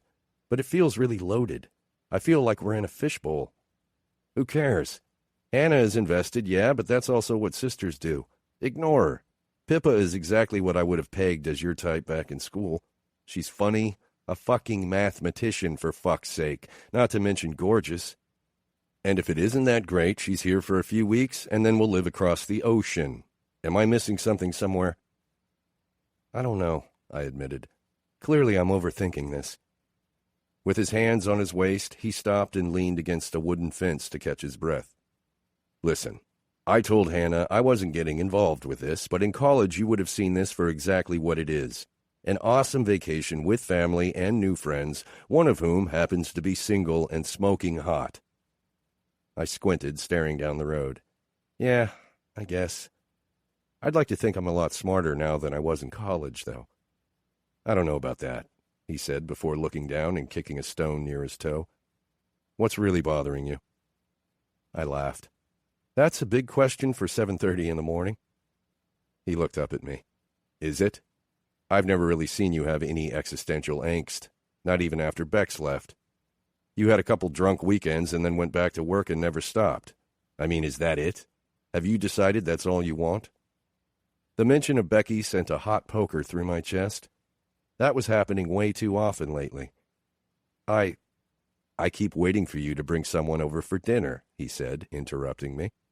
"When I lived in New York, I thought I wasn't meeting your girlfriends because of proximity. But now that we've lived here for, 2 years? I've only met your platonic fuck buddy, and I'm going to be honest, Jens. I side with Hannah on this one. She's about as interesting as a spoon." This made me laugh incredulously. "You're one to talk to me about fuck buddies." He acknowledged this with a nod. "Okay, that's fair. I get it. And if that's what you want to do forever, fine. But then what's your hang-up about this trip? You can't have it both ways. You can't tell me you want to stay unattached and also get neurotic about the Pippa situation." "Because I am neurotic, Will," I said, my voice rising a bit in the damp fog of the morning. "Yesterday I looked at Ziggs and realized how much she would love to see me have a little summer camp fling, and I was like, sure, why not? I can do this. But there's something about Pippa that—" "Makes you uncomfortable?" he asked, glancing up at me, eyes steady and knowing. "Yeah. And I don't really understand why." "Because she's honest and doesn't keep shit on the surface?" When I didn't answer, he continued. "Because she asks you real questions about who you are and what you think? And because you don't think you'll be able to evade it for the whole 2 weeks?" "Okay, so maybe you've put some thought into this." "Unfortunately, I have. I mean, I could be back in that giant bed sleeping with my beautiful wife, but instead I'm out here having feelings time with you. So talk to me, Jens. Tell me what's going on in that head of yours, or let me go back and—" Okay. I laughed without humor, turning my face up to the sky. "Jesus, I don't even know. Somehow she got me talking about Bex last night, and it's not that I'm still in love with her, the exact opposite, actually. It's that I fucking hate thinking about it. Why do women like to go there? I don't even want to go there." "This is the extent of your relationships for the past 6 years, Will said. You meet women, go on a date or two, maybe have sex with them, and then don't call them again. Is that about right?" I shook my head, but I wasn't exactly denying what he said. "You're a mess, man." He straightened, brushing any splinters from his shorts. I bet you even rationalize it by thinking you're sparing them getting involved with a man who will eventually be inattentive because of his job. Well, yeah, I said, shrugging. I haven't met anyone I can see myself wanting to be with over wanting to work. Can you hear how fucking pathetic that sounds? He asked, and his laugh softened his words. When in reality, I think you're just terrified of getting involved and having it end inexplicably again. It's the same reason you hate talking about Becky. You just don't understand it. Well, I have news for you. None of us understand it. We never did.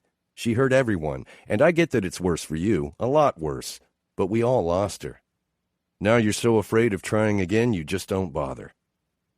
Oh, please, you're full of shit. Will shook his head. This is fear of failure, and you're full of shit. Jesus Christ, why did everything have to come back to Becky? I don't think it's that deep, Will. I turned and started walking slowly enough that he knew I wasn't simply walking away. I'm not saying it's deep, he said. I'm saying it's obvious. You're such a cliché. I love you, man, but you are as easy to interpret as a dream about going to school naked. This made me laugh. Okay. So what you're saying is, I'm a cliché hung up on being dumped and overthinking this. In a nutshell, he smiled over at me. Did you really get me out of my warm bed to talk about this? After another day of wine tasting and an evening with rich food and a blessedly earlier bedtime, we left just after breakfast on Tuesday. Our second leg of the trip took us from Jamesport to Windham, Connecticut. It was only a couple of hours by car, but having been at the same inn for the last 2 nights and then packing up to leave made the road trip start to feel real. 4 days crashing around various breweries and small wineries, and then we would make our way to Vermont for a quiet week in a cabin. But before quiet, we had wild. At least that's how Ziggy pitched the next stop. It was part of an organized tour of activities, with 10 of us in total, meaning 4 others would be joining us along the way. Niall gave us a playful lecture with a lingering look at Pippa on the things we share and the things we don't. For example, he said from the front seat where he sat beside Ruby as she drove, we don't talk about how itchy our bras are at the end of the day. We don't? Ziggy asked, pretending to pout. And we don't talk about our wanker ex-boyfriends and their trusting bums, he said, and Pippa groaned playfully. Dad, she whined. Everyone must remember there are new friends joining us. He turned back around and Ruby glanced over, shaking her head at him. Let us try to be on our best, albeit drunken behavior. So what's this itinerary again, Hannah? Ruby asked. We have a brewery tour at Willimantic at 3. Tomorrow is a winery tour, and Thursday we have a wine and chocolate pairing, followed by a clam bake. Will looked over his shoulder at me from the second row of seats, and I knew exactly what he was thinking. What a vacation. It sounded awesome, don't get me wrong, but for a group of hyper-ambitious people, this wasn't reading on the beach or floating lazily on a river with a beer and a foam cozy. This was my sister's version of downtime. But then he said, Bet you're relieved you're not expected to sit still, eh? And I registered that. Okay, this was also my version of downtime.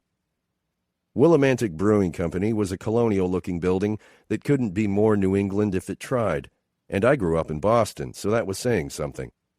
Willimantic, Connecticut, just beside where we would eventually stay in Windham, was driving distance to several major cities but felt oddly rural and quaint. Pippa mirrored my thoughts. I don't feel like I've seen a city yet, she whispered, staring out the window as we parked. Why do I always assume your East Coast is built up and entirely urban? As a worldwide expert on urban planning, Niall opened his mouth to answer, but Ruby turned off the engine, saying a quick, No, my adorable one, we don't have time to hear your dissertation now. Pointing with a smile out the window, she added, I think there's our contact for Eastern Stumbles. Eastern Stumbles? Will and I repeated in unison.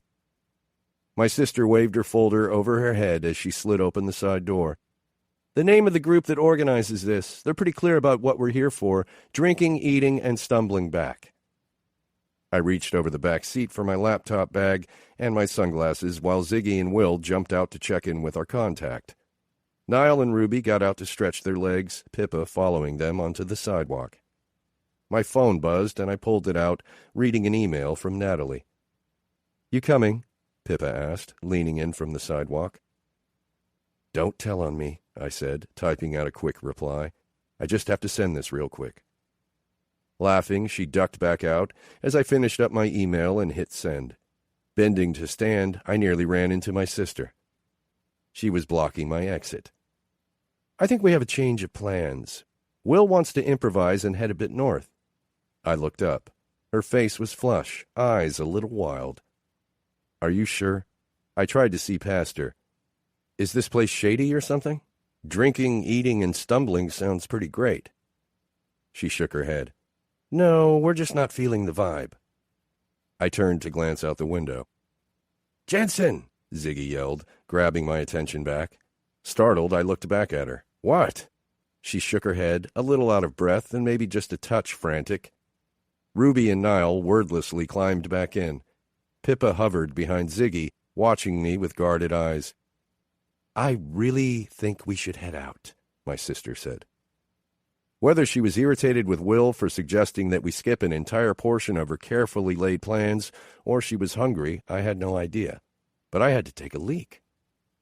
"Okay, let me at least run inside to use—" I felt her hand grasp my arm as I pushed past her, felt her panicked grip around my bicep. What in the world was wrong with her? "Jensen," Pippa said quietly. Or maybe she shouted it. I barely heard.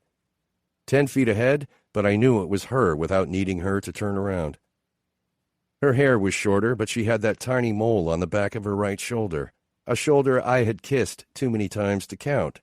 There was the scar running down the length of her left arm where she'd been bitten by a dog when she was 8. I took a blind stumble forward. It was true how these moments are described, like the world spins, like there isn't enough gravity. The world was definitely spinning, and I wasn't sure when I'd last taken a breath. "Bex?" I asked, voice rough. She turned, deep brown eyes wide with surprise. "Jensen?" I could practically feel the heavy silence behind me. My entire group of friends watched this unfold, no one else breathing either. A smile broke out on Becky's face, and she came forward and threw her arms around my neck. It was only when I lifted my arms, numbly, to return the embrace that I realized Pippa had been gently holding my hand. She let go but stood just beside me, a supportive presence.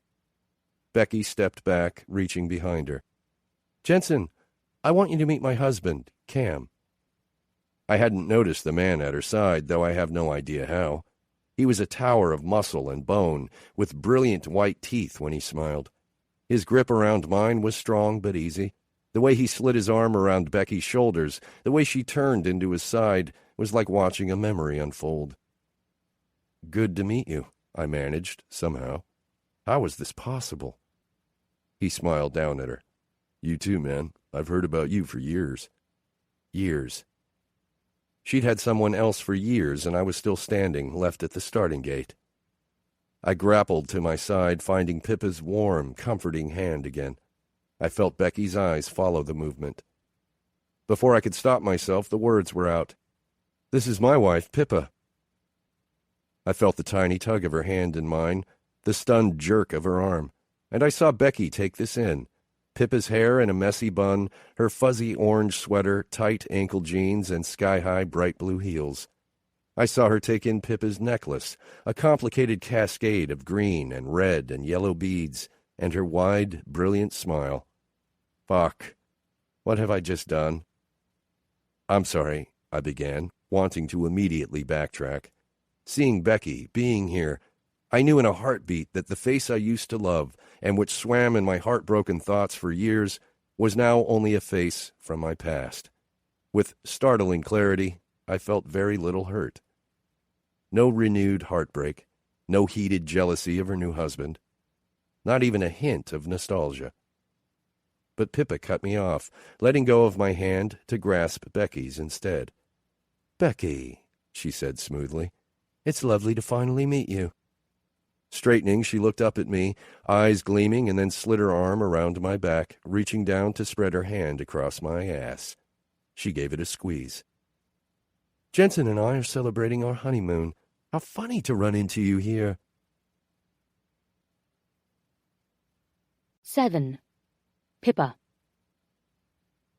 When I was little, Coco and Lily repeatedly watched and sobbed over a film about a bunch of old people in ruffled shirts or tiny running shorts who all got together after a funeral and basically sat around for a week afterward having sex with each other. At least, that's how the Big Chill felt to me when I was small. All these years later, one scene in particular stuck with me.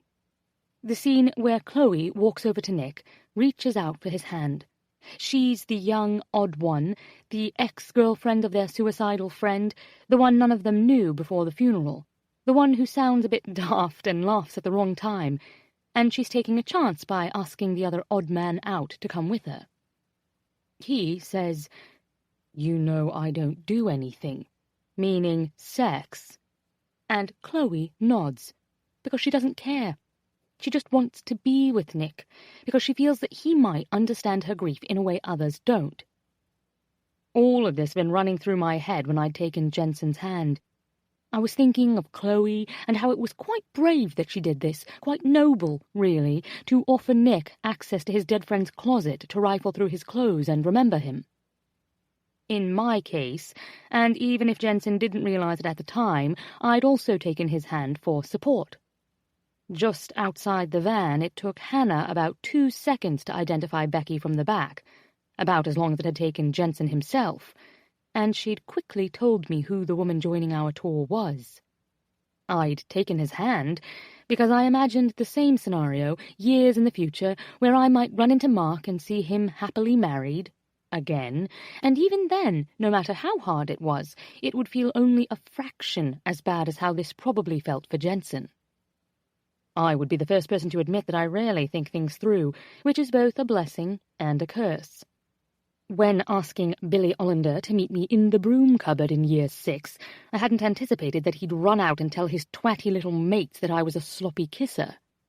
When blindly agreeing to a holiday with Ruby and her friends, I figured Ruby was undoubtedly being overly positive, and I would never have guessed they would end up being some of the loveliest people I would ever meet.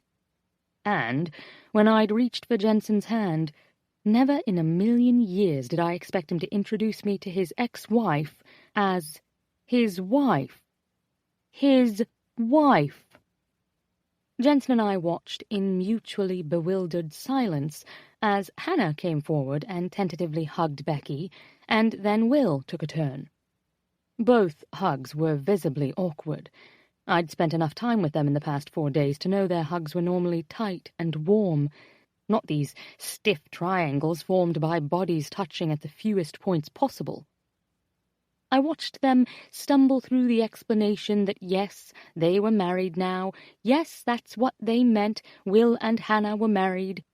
It seemed this hit Becky someplace tender, because we all watched, unsure what to do, as she teared up and pulled Hannah back in for another hug. But beside me, it was impossible to miss the stiff lean of Jensen's posture. I knew, without having to ask, that sure, it was all well and good to see this affecting Becky, to see her registering the extent to which she wasn't a part of their lives anymore, but that was a choice she had made. I tugged his arm, his hand still in mine. He turned to face me, and I sensed Will and Niall struggling to not gawk at us. "Thank you," he whispered while Hannah and Becky talked, his eyes searching mine. "What the hell did I just do?" I shook my head, smiling up at him. "I have no idea." "It's a mess. I need to tell her the truth." "Why?" I asked, shrugging. "This is the first time you've seen her in over 6 years, isn't it?" He nodded, but began to turn to look back at them. The misery on his face was nearly too much for me to bear. Instead of letting him turn back over to where Becky and Hannah stood speaking, I cupped his jaw and pulled him to me. His mouth met mine with a surprised gasp before he slowly relaxed, tilting his head and turning the kiss from a simple meeting of our lips to something real and warm and lovely. My mouth opened under the urging of his, and I felt his arms go around my waist, his chest press into mine. He leaned away just a breath, and it was all I could do to not pull him back again. "You'd do this for me?" he whispered against my lips. I giggled. "Kissing you is a hardship I'll have to bear." Jensen pressed another sweet peck to my lips. "It was already so weird, and then this?" "It was never that weird." I glanced over at the group of friends catching up, pointedly ignoring us. "But this makes things very interesting." We were all a bit stunned, to be fair. The entire drive from Jamesport to Willimantic, Hannah and Will had been prattling on happily about the history of our next destination and all the things we were going to do. I assume this played into our reaction when we saw Becky and Cam and were faced with either climbing into the tour bus or awkwardly bowing out. We moved on autopilot, silently forward. We could have left, really. There were a million other things to do, and absolutely no reason to stay in a stilted situation. But, in the end, standing in a small huddle outside the bus, it had been Jensen who insisted he was fine. And, at his side, I nodded. "We've got this, not a problem." So, we climbed aboard the tour bus, sitting in tidy rows and making polite small talk as we drove. In truth, I had no idea what I was in for. We got off pretty easy with the brewery tour, hand-holding throughout, a few kisses here and there when it seemed the newlywed thing to do.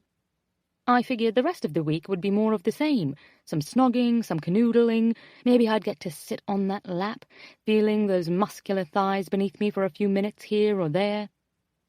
All of this was so naive, and just within the context of brewery tours, wine-tasting, grape-smashing. It never occurred to me what it meant that we were all staying in the same small B&B in Wyndham. Until we stood at the reception desk, checking in. "I have you for 4 rooms, 3 nights," the woman said, smiling up at Jensen. "Is that right?" As fate would have it, Hannah had sent Jensen and I up to check in for all of us, while she found a parking spot for our van on the street. Becky and Cam and the other couple in our group, Ellen and Tom, were lined up behind us to get their own room keys. "That's right," Jensen said, and then startled markedly beside me. "Oh," he said, too loudly. "No, only 3 rooms. We only need 3 rooms, right? Did you—" He turned and looked down to me. In my peripheral vision, I could see Becky watching us. "We got 4 rooms at the last place," I explained to the woman, laughing awkwardly. "Pippa likes to," Jensen said, searching, and then he answered, "sing loudly," just as I answered, "practice yoga early."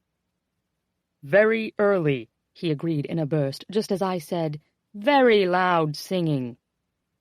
"Singing and yoga," I said, laughing. Because that's what normal people do. Because I didn't look at all like a bleeding idiot. "You practice yoga?" Becky asked, eyes lighting. "Me too. I'd love to join you." Cam squeezed her, a proud smile on his face. "Bex is getting her instructor certification. She's a real convert." I nodded quickly. Shit. "I practice a special hot yoga," Jensen offered helpfully. "Bikram?" Becky said. "Oh, it's the British version of that," I said, with a casual wave of my hand. Yes, because I was so sophisticated that I practiced a niche British version of hot yoga. My brain went into overdrive as I tried to explain how I would do this in a hotel room. You know, with the steam from the shower, I said, looking up at Jensen, who nodded as if this were a perfectly normal explanation for why he and his new bride would get 2 bedrooms on their honeymoon. "Listen," Becky said, excitement making her voice go up an octave. "Cam runs early every morning. Why don't you just save yourself the money and come do your steam yoga in my room in the morning? Or, better yet, we could do some yoga outside in the field. I'd love to practice some of the routines I've been working on with someone else. I blinked at her, wondering why she was being so nice, trying so hard. Really, wasn't it better for everyone if we just agreed there was no requirement to socialize? It won't really help with the loud singing, Jensen said dubiously. The woman at the front desk perked up and handed us the 3 room keys. We have a karaoke at the bar next door every Tuesday from 7 to close. Beside me, Becky clapped in delight. Perfect! She looked emotional, almost as if she might cry. I glanced up at Jensen. He worked to smile through a grimace. Perfect.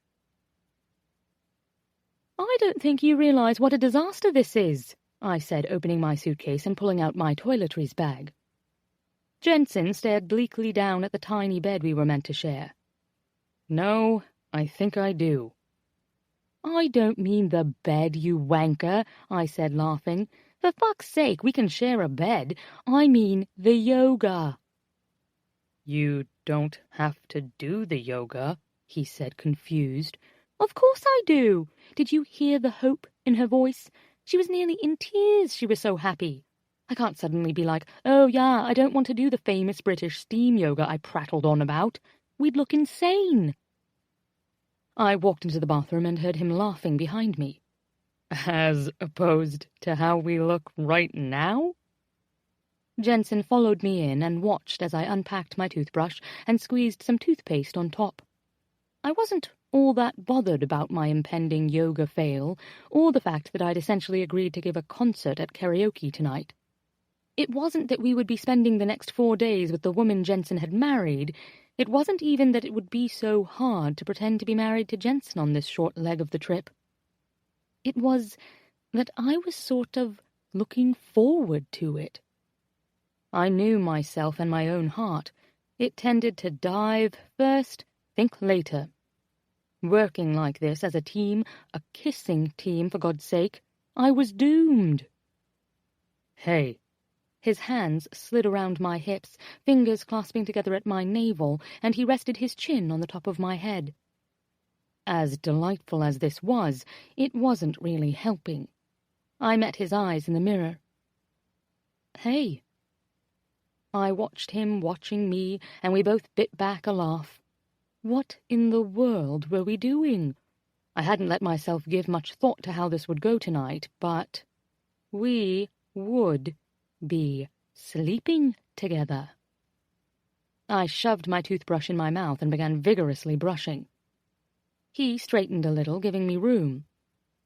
I don't remember the last time I watched a woman brush her teeth. Is it as good as you remembered? I asked, mouth foamy. I bent down to spit and came back up, filling a glass with water to rinse. He opened his mouth to say something, but I beat him to it after spitting again. I kissed you. You did. He nodded, leaning back over me and resting his chin on my head again. And then, if you remember, I kissed you. Was it rubbish? He shook his head. Pippa? Yeah? Thank you. I laughed. For what? Laying one on you? I can assure you it was my pleasure. He shook his head, his eyes holding mine in the mirror. For making this easier. I grinned up at him, leaning back into his embrace. Easier on you? His eyes narrowed, not understanding. Jensen, we're sharing a bed tonight. I can barely touch my toes, let alone do yoga, and I am completely tone-deaf. This is going to be a disaster. You said it earlier. We've got this. Hannah and Will have been looking forward to this part of the trip for weeks. Let's tough it out. I stared at his eyes in the mirror. Why is she being so nice? His expression straightened, and his eyes grew a bit unfocused. Becky was always nice, but, yeah, I don't know. We met downstairs for dinner, walking self-consciously, hand in hand toward Will and Niall, who were waiting near the front desk. Will turned, grinning down at our linked hands. "This," he said, arms outstretched. "This is what I'm here to see."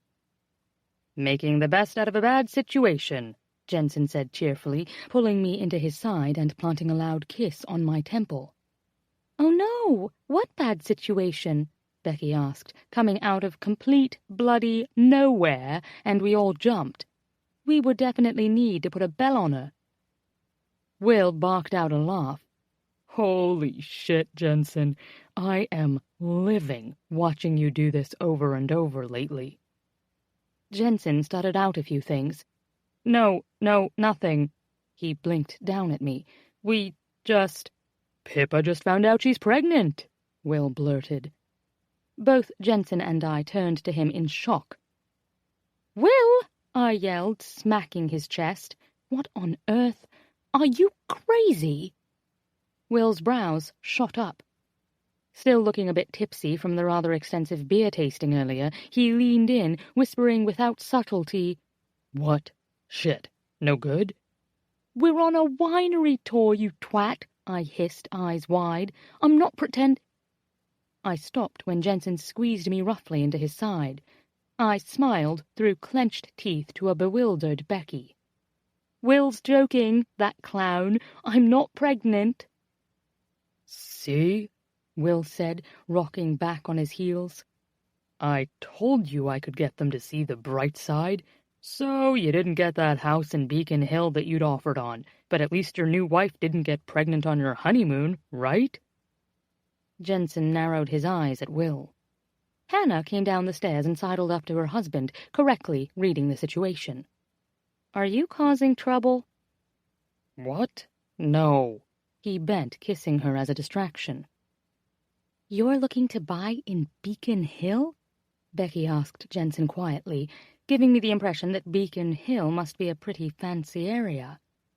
Cam came up beside her just as she added a hushed, "Wow." "Jensen's about to make partner," Niall said. "Hard work pays off." Turning from Hannah, Will added, "Got the job and the girl." Becky looked up at Jensen, her eyes glassy again. "I'm so glad, and this is so amazing because Cam is a real estate agent. He can definitely find you a house in Beacon Hill." I felt Jensen's arm tighten around me. Without him even needing to say it, I could tell this was the last place he wanted to be right this second. "That is fortunate," he said through a pained smile. She took a step closer. "I think I worried that when we—" Becky began, her eyes suspiciously shiny, and I cut her off. "Mates, I'm famished," I exclaimed. "All the hot newlywed sex and whatnot. Where are we headed for dinner?" Of course, Jensen blushed when I said sex. "I feel like I missed something really interesting back there," Ruby said, leading the way on our walk to dinner. "Will dropped the Hiroshima of awkward," Niall explained, and Pippa followed up with Nagasaki. "It was pretty bad," Jensen agreed. I smacked his shoulder. "This is incredibly hard on me, pretending to be your wife." "Too much hot newlywed sex?"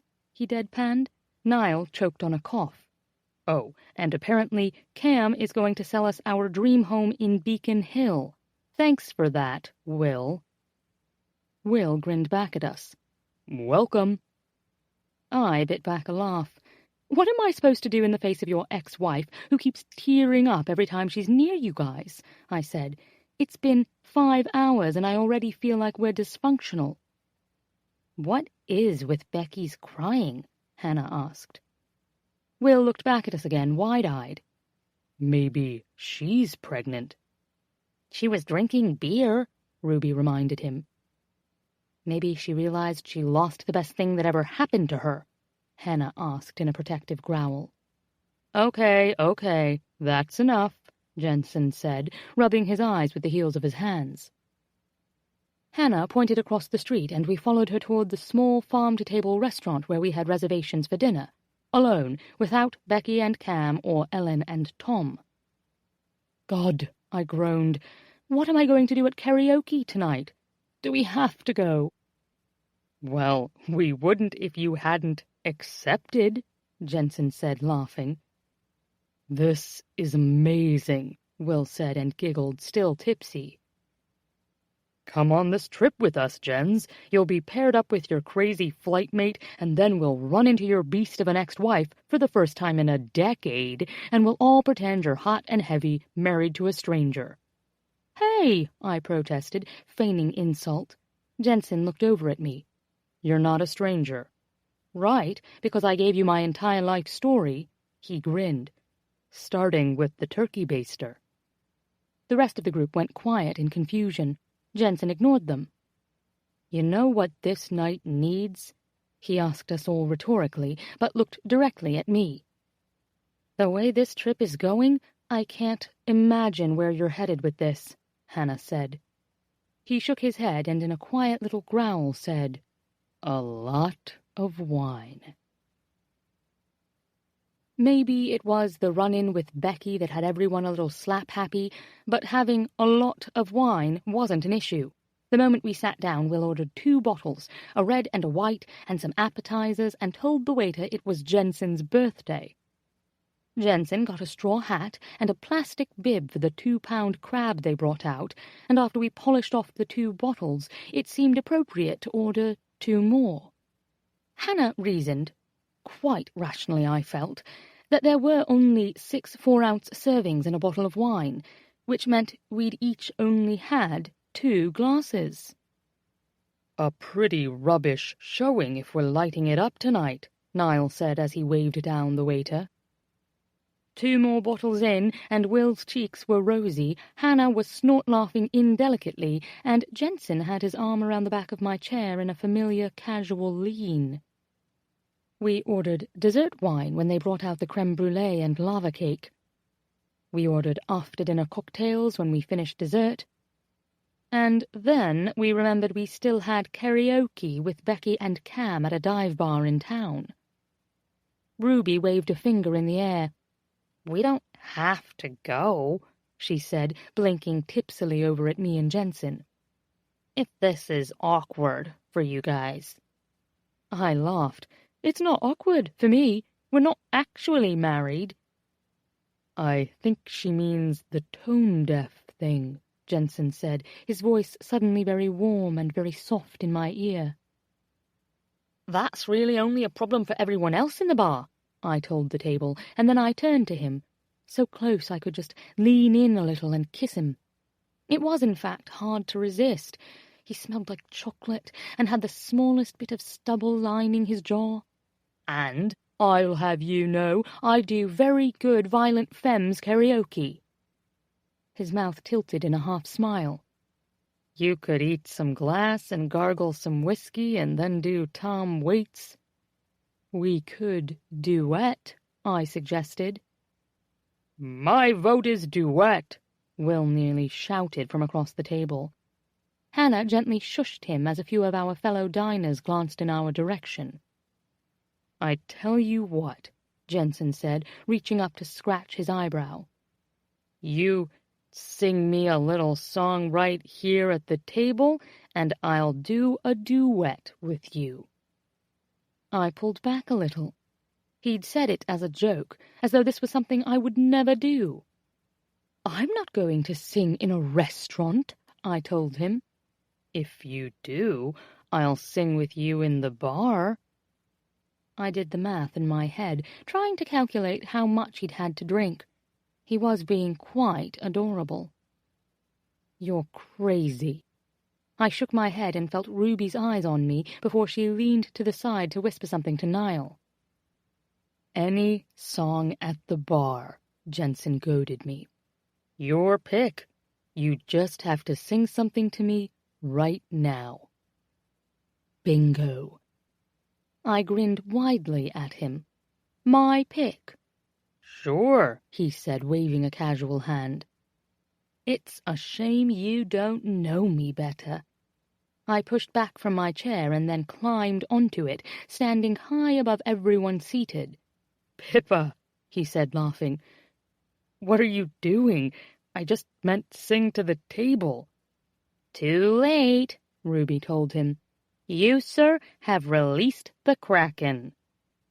"Excuse me, everyone," I called to the entire restaurant. It was small, maybe 10 tables in all, but completely full. Forks scraped across plates and ice clinked in glasses as people came to a rustling quiet. At least 35 pairs of eyes were trained on me.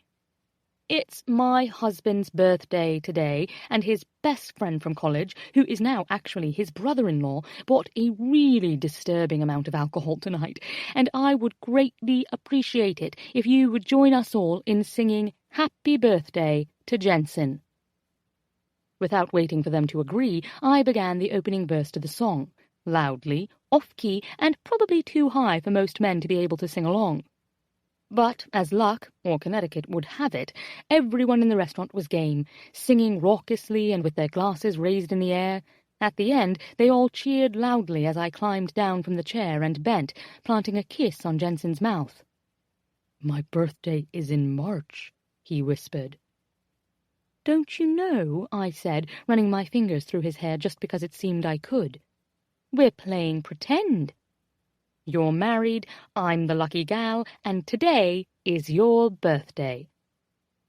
Jensen looked over at me, eyes dark with some unnameable emotion. He wasn't angry, he wasn't even surprised, but I couldn't interpret it because it looked mildly like adoration. And we all knew I was shit at reading men. 8. Jensen. Everything in Wyndham was in walking distance, but it seemed to take us an hour to get 3 blocks. Ziggy and Will stopped at every window, whether it was an antique shop or a realty storefront. By the time we made it to Duke's Tavern, the two of them had planned to buy a sofa, 2 end tables, an antique lamp, and a house just down the road in Canterbury. Without realizing it, I held Pippa's hand the entire time. Strictly speaking, I didn't need to. There was no Becky, no Cam, no marriage show happening out on the street. But it felt good to touch her like this, and I remembered just a day ago when I was considering doing it anyway, and not for some impulsive lie, but because she was beautiful, and we were both single, and why the fuck not? Faced with the reality of Becky in the flesh, our history felt a little like the childhood monster in the closet. I really had built up our past in my head. I would have expected this sort of coincidental run-in to be flat-out painful, but the truth was, it was more awkward than anything. Cam seemed nice, if bland. Becky seemed happy, if a little fragile over seeing me again. Completely unexpectedly, it seemed harder for her than for me. Duke's reminded me of every small bar I'd ever visited. It smelled like spilled beer and also faintly of mold. There was a popcorn machine and a stack of paper trays for customers to help themselves. There was a single bartender working and a lone karaoke machine in the corner. A scattering of patrons sat at the bar and at small tables throughout, but by no means could the establishment be considered busy. Seeing Niall Stella, so tall, so eternally poised, in a place like this gave us each a measure of joy. He sat carefully on a vinyl-covered chair and ordered a Guinness. "You've," Pippa started, gazing at me. "You've softened." "Huh?" Tilting her head, she said, 5 days ago I would have expected you to look like a businessman in here. Now you just look—" She let her eyes drop to my new Willimantic Brewing Co. t-shirt and the single pair of jeans I'd packed. "You look good." "I was on autopilot when I packed for this trip," I admitted, deflecting the compliment. "It's mostly sweaters and dress shirts." "I've noticed." She leaned in, her breath warm on my neck. "I like you regardless, but I like it a bit more when I can see these arms." Pippa ran a soft hand up my forearm and curled it around my bicep. "They're good arms." I shivered, quickly diverting my attention to the server as he carefully placed a drink in front of each of us. Will lifted his glass, full of an amber-colored IPA. "To marriages, old, new, and pretend. May they give you everything you've ever wanted." With his eyes on mine, Will reached forward, waiting to clink my glass. I lifted the pint of dark stout and tapped it to his. "Happy birthday, asshole," he said, grinning. "Happy birthday?" Becky's voice rang out from behind me, and I watched the smile fall from Will's face. He straightened, leaning to the side to put an arm around his wife. "Whose birthday is it?" Becky asked. "Hey," he said. "Yeah, we're just fucking around." "It's Pippa's," I said, smiling over at her, and she gave me an amused shake of her head. We were just about to sing to her. Across the table, Niall bent, laughing into his hands. "This is too much," he said, shaking his head. "I can't keep up."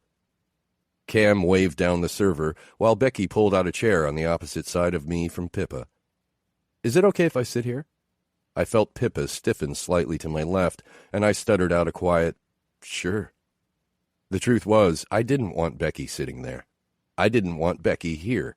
I didn't want her anywhere near this trip. I wasn't in love with her anymore. I didn't want to go back and change anything. I didn't even need a better explanation for why our marriage had ended.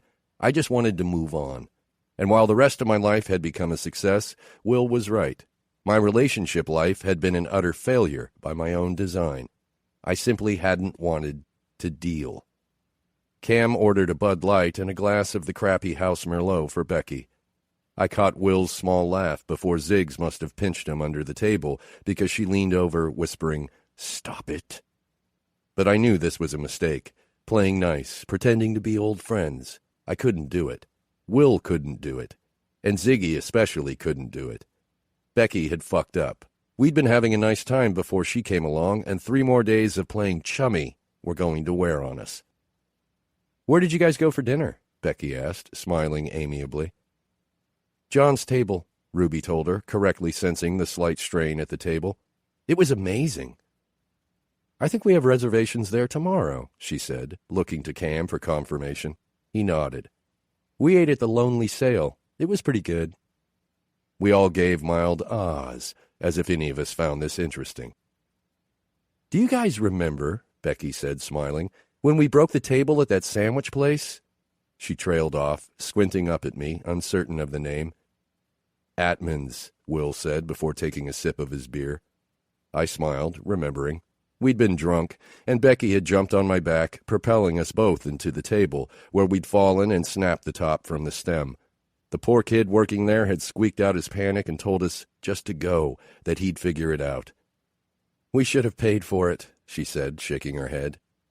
"The table? With what?" I asked, laughing a little. "If I recall correctly, we shared a sandwich that night because we had $7 between the 3 of us." I remembered the rest of that night, too. Will and I tripping back to our room, falling on the floor, and plotting a way we could project the television onto the ceiling so we could play video games drunk on our backs. We ended up successfully hooking up the TV to a retired projector we'd snagged from the bio department storeroom that weekend, and it was awesome. In fact, the bulk of my memories from college were things I did with Will. Silence engulfed the group, bringing to the forefront the realization, to all of us, I assume, that we didn't have anything in common anymore. Cam tapped his knuckles on the table. "Anyone here a Mets fan?" We all shook our heads, mumbling some version of no, and not really, and he tilted his beer to his lips, looking up at a television mounted above the bar where, presumably, a Mets game was on. Ziggy met my eyes, and I could see the exasperation there. The night, which had previously been the kind of fun that would drive me to stay up late, drinking to keep it all going, was losing steam. I missed Pippa's laugh. I missed the rush I felt when she looked at me, and I wasn't entirely sure what she would do next. Turning to her, I put my arm around her shoulders, pulling her into me. "I believe I owe you a song," I said. She perked up, grinning at me. "Yeah? Brilliant!" "Your pick." I lowered my voice. "I just want to get away from the table." My gaze flickered back and forth between her eyes, and I wondered if she saw the way they said, "I don't want to be with her." I saw, more than heard, her quiet, "Right then." And then she took my hand, pulled me toward the corner where the microphone lay on the solitary stool under a single spotlight, and turned the mic on. Feedback squawked through the bar, and everyone winced before Pippa brought it to her lips. "Hello, Connecticut," she sang, doing a cute little shimmy. "Jensen here promised he would sing with me, and so I thought it would be nice to sing something really romantic." Will laughed at the table, and my sister watched us with wine-sleepy eyes. Ruby was half in Niall's lap, either sucking his neck or sleeping there, and the only person watching us with full attention was Becky. I wanted to crawl out of my skin. Pippa's hand came to my jaw, turning me to face her. "This one is for you." The opening riff to Violent Femme's Kiss Off began to play through the bar, and Pippa bounced next to me, leaning in to sing. Will put 2 fingers into his mouth and let out a piercing whistle. Even Ruby sat up, letting out a prolonged, "Woo!" "I need someone, a person to talk to, someone who'd care to love," Pippa sang, and after looking at her wide grin, her playful eyes, I couldn't possibly resist, so I joined her. Could it be you? Could it be you? It was ridiculous and embarrassing, and we sounded terrible, but it was the single most cathartic moment since my divorce. How was that even possible? I was yell-singing an angry song with a woman I'd met only days before, whom I initially thought I'd hate but I'd grown to somewhat adore, and Becky sat watching, Becky of all people, with a mixture of relief and misery on her face. But then even she disappeared, because the woman in front of me commanded every bit of my attention. Pippa's hair was down and fell over her shoulders. Beneath her jersey dress, her body was easy to imagine, and I reached forward, sliding a hand around her waist to pull her just a little closer. I wanted to kiss her.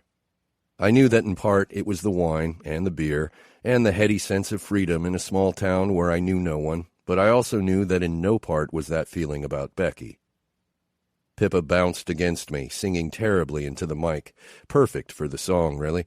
Her earrings cascaded down from her ears, nearly touching her shoulders. Her bracelets clanged on her wrist.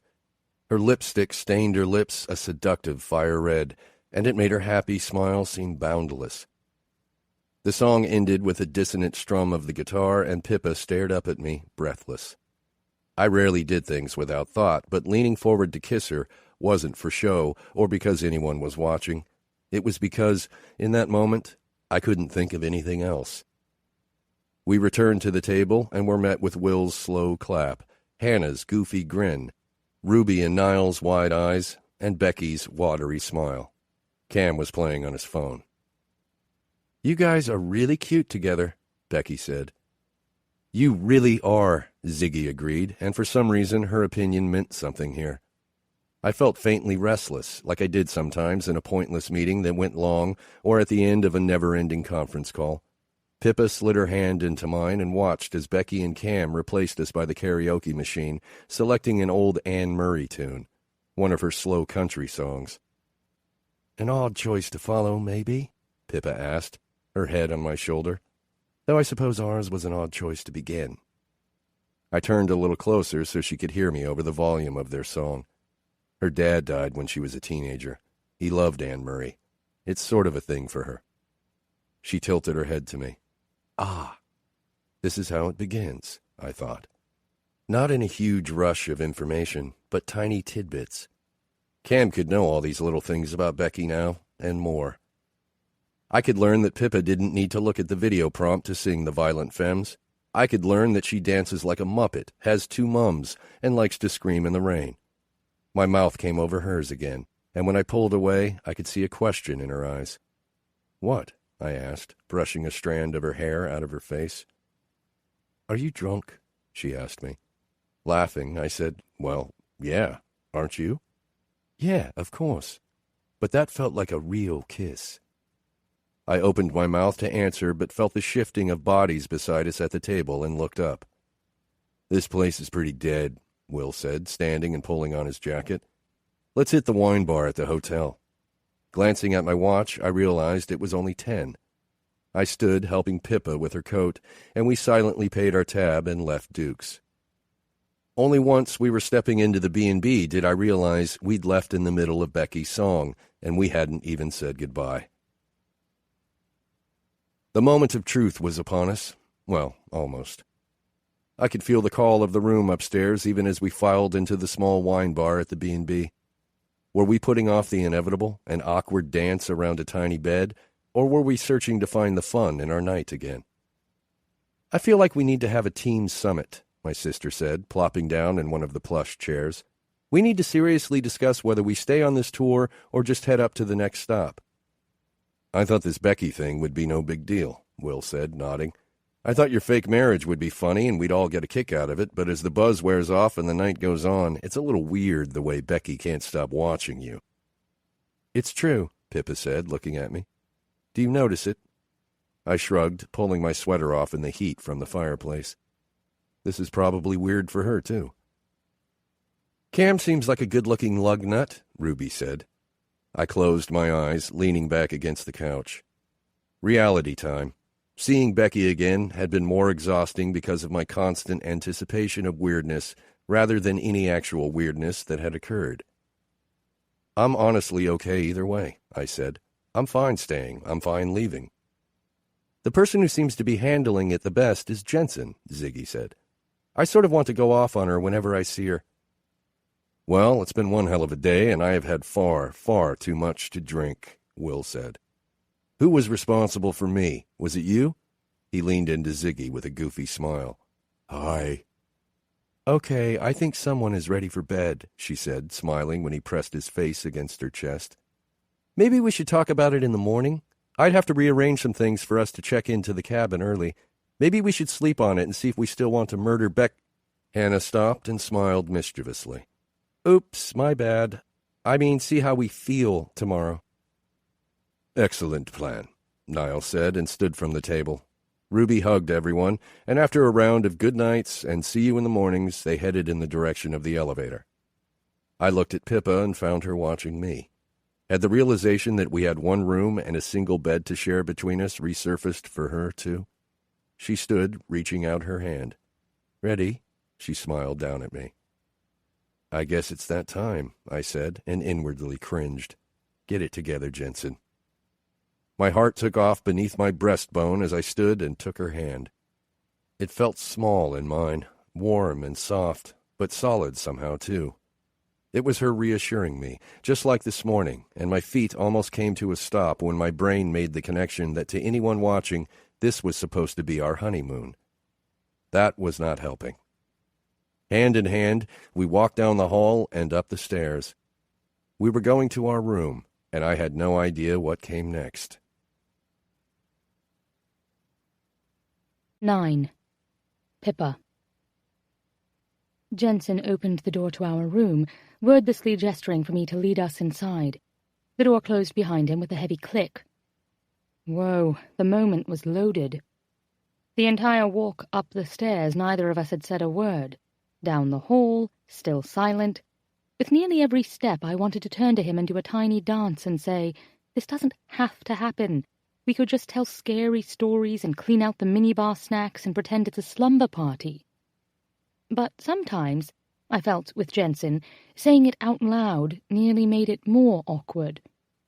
We'd hardly spent any time in here since we'd brought our bags up earlier, and at that time the rush of the marriage game and the knowledge that we had the entire evening before we had to face this moment had made the bed somehow seem so much bigger. But no, it was minuscule. Was there a size in the US between a twin and a full? He was the first to break the silence as we both stared at it. "I can absolutely sleep on the floor." I didn't want that, though. In truth, I wanted his long frame around me, arms holding me tight with my back to his front. I wanted to hear his sleeping breaths and feel the heat of him all night long. It wasn't just that I liked sex, which I did, or enjoyed cuddling, absolutely. It was that I felt safe with him.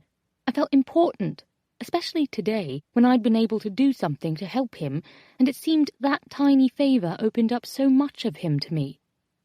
But here we were, with his shutters back in place. "Don't be silly," I turned to my suitcase, pulling out my pajamas. "I'm just going to change." He coughed down at his own suitcase, open on a chair in the corner of the room. Of course. I changed, washed my face, put my hair up, pulled my hair back down, put it up again. moisturized. I brushed my teeth, used the loo, washed my hands, moisturized again, brushed my teeth again. I stalled. And then, stepping out, I let him past me to do the same routine, realizing as he walked into the loo that he had only a pair of shorts in his hand. He slept shirtless. Fuck me sideways. However, when he finally came out of the restroom, Jensen was still wearing his t-shirt, to my enormous dismay. I thought you slept shirtless. What? What did I just say? He looked up at me in surprise. I mean, I usually do, but... I swear my heart was beating so hard I could barely take in a steady breath. I think I was hoping you would. I licked my lips, begging him not to move his eyes away from mine. I'm sorry, my filter seems to have broken. A tiny smile pulled at his lips. You say that like it's happened only now. Somehow this joke, and the forgiveness embedded in his voice, let the rest of my thoughts tumble free. I realized that we were just playing a game today, but the past few days I've been open to something happening between us. It's loaded now, and there's absolutely no way to change that, but I didn't want you to think that I would dislike sharing a bed. I paused, and then opened my mouth to continue, but stopped myself, giving him a chance to reply. He didn't seem to expect my silence after such a short ramble, apparently, because he stood there staring at me expectantly for a few breaths. Go ahead, I whispered, sitting down on the bed and scooting toward the headboard. I'm done. For now. Jensen came toward me slowly, sitting down at the corner of the mattress just at the edge. I was thinking about this before Becky showed up, too. You were? He nodded. Of course I was. You're beautiful and only half as irritating as I initially thought. A laugh burst out of me. You think I'm pretty? I think you're stunning. I chewed my lip, watching him.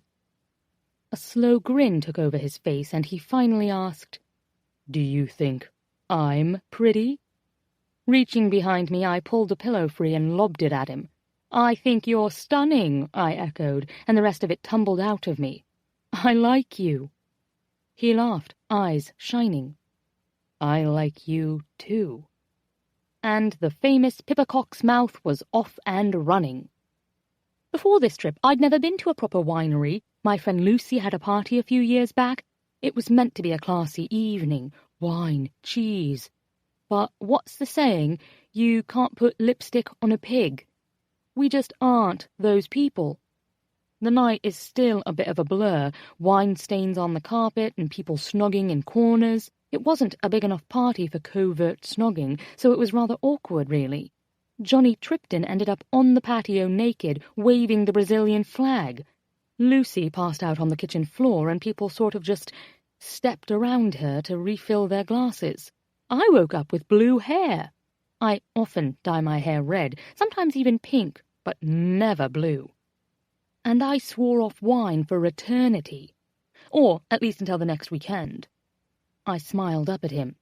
My point is, this trip is a bit classier than my last wine tour, and today has been about 1,000,000 times more fun than I could have ever expected. The cartoon version of Jensen in this moment would be a man stepping out of a convertible, his hair askew and his eyes widely stunned. You are honestly unlike anyone I've ever known. Is that a good thing or a bad thing? He laughed. Good, I think. You think? I think. I swallowed down a flutter of nerves before asking, Are you going to sleep in the bed with me? Jensen shrugged. I hadn't really gotten that far. If we share a bed... His meaning was clear. You think if we share a bed we might have sex? He nodded, studying me. We might. I could barely move, I was shaking so intensely. Do you want sex? I laughed at myself immediately. I mean, not that we... It's just... Tonight, when you kissed me, it felt like you weren't just playing. I fucking love sex, he said in a quiet growl. Of course I want it. But tonight was complicated, and I don't just have sex with someone on impulse. God, I let my head fall back against the headboard. That's incredibly hot, and I don't even know why. Pippa. I grinned up at him. Jensen. My heart beat a savage rhythm in my chest as he reached forward, lifting a hand and touching my bottom lip with the tip of his index finger. Do you like sex? He whispered. Oh, fuck me. Yes. Jensen waved a casual hand. Well, that's good to know. He sat up, blinking away as if we were done, and I caught the devious smile as he began to stand. You wanker, I said, laughing and leaning forward to smack his shoulder. He caught my hand with his, pressing it just over where his heart hammered beneath his breastbone. His expression shifted away from that playful smile. He suddenly seemed so unguarded. Take it easy on me, he said quietly. I will. He continued to stare, his meaning growing clearer the longer our eyes held. Do you want to put on a movie? I asked. I'm suddenly sympathetic to any prostitute ever who isn't sure how to get the ball rolling. He stared at me, bewildered, before shaking his head and laughing. I doubt I'd ever be able to predict what comes out of that mouth next. I mean, I don't care what we do. I want you to come over here and relax. I really just wanted him beside me, warm and strong, curled up nearby. We had a week and a half left together on the trip. I could work up to sex. And with Jensen, it was about more than that, as terrifying as that truth felt. He leaned for the remote, turned on the TV, and began scrolling through the channels. Our frank conversation had eased the tension somewhat, but it was still there, especially when Jensen selected Goodfellas and turned back to survey where I was sitting cross-legged on the bed. Okay, he asked. There wasn't much else on, I said, nodding, and I love this movie. With a small nod, he put the remote down on his bedside table, seemed to hesitate for a few breaths, and then reached behind his neck, pulling his shirt off. Bloody hell, I whispered. In only a tiny flash, I'd memorized the entire shape of his upper body, and believe me, there was plenty to take in. He held the shirt to his chest. Is this okay? I get really hot, and there's not a fan in here. I'm used to sleeping with a fan. It's fine, I said, waving at him without looking. His chest was a map of muscle with the perfect amount of hair to make me feel the presence of a motherfucking man in the room with me. He pulled back the covers and we both scooted under them, arranging our limbs carefully so as to not touch. It was an exercise in insanity for me. Jensen in nothing but a pair of shorts beside me in bed. But then, his leg pressed against mine under the covers, warm, the soft slide of his leg hair against my thigh. And with a tiny laugh he reached around me, pulling me so that I was resting my head on his chest. We don't have to be weird, he whispered. I nodded, sliding my hand up over his stomach, feeling it tighten under my touch. Okay? Thank you again for what you did today. I could hear his heart beating against my ear, could feel his chest rise and fall with each inhale. You're welcome. Hesitating, I added quickly, I guess that's what I was trying to say earlier. It was fun. It was easy. He laughed, and the sound was a rumbling echo against me. It was. Jensen's palm slid up and down my arm from shoulder to elbow, and we watched the film together. Somehow I knew neither of us was paying much attention. I liked the smell of his deodorant, the smell of his soap, but I liked even more the faint smell of his sweat beneath it all. His warmth was unreal, limbs long and solid, skin so soft and firm. I closed my eyes, pressing my face into his neck. Carefully I slid one leg over his, scooting closer and cuddling into him. It meant that the heat between my legs was pressed against his thigh. He held his breath, somehow making the room fall into a heavy anticipatory silence, while maintaining the rhythm of his palm up and down my arm. He finally let out a long, controlled exhale. Was he hard? Was that it? Was it that my leg was so close to his cock, and my breasts were pressed to his ribs, and my mouth was only an inch from the tanned skin of his chest? I was so keyed up, so desperate for relief and contact, and him, that I closed my eyes and just focused on breathing in, breathing out. But each breath pulled more of him into my head, and the gentle sweep of his hand over me just told me how much care he would put into loving me, and it became nearly too much. I had to filter out everything but the feel of air coming into my lungs and being expelled. I welcomed that drowsy relief, the knowledge that my body was unwinding, turning off. A tiny part of me had worried that I would be awake all night, continually aware of the fit, sexual man beside me. But it faded away to the rhythm of his hand, up and down my arm. I woke up, aroused, flushed with the memory of a mouth working its way down my neck, warm hands sliding beneath the cotton of my camisole. I ached between my legs in a way I hadn't in an eternity, needing relief. But it wasn't a memory. Jensen was there, curled on his side and pressed against me from behind, his mouth moving from my ear down my neck.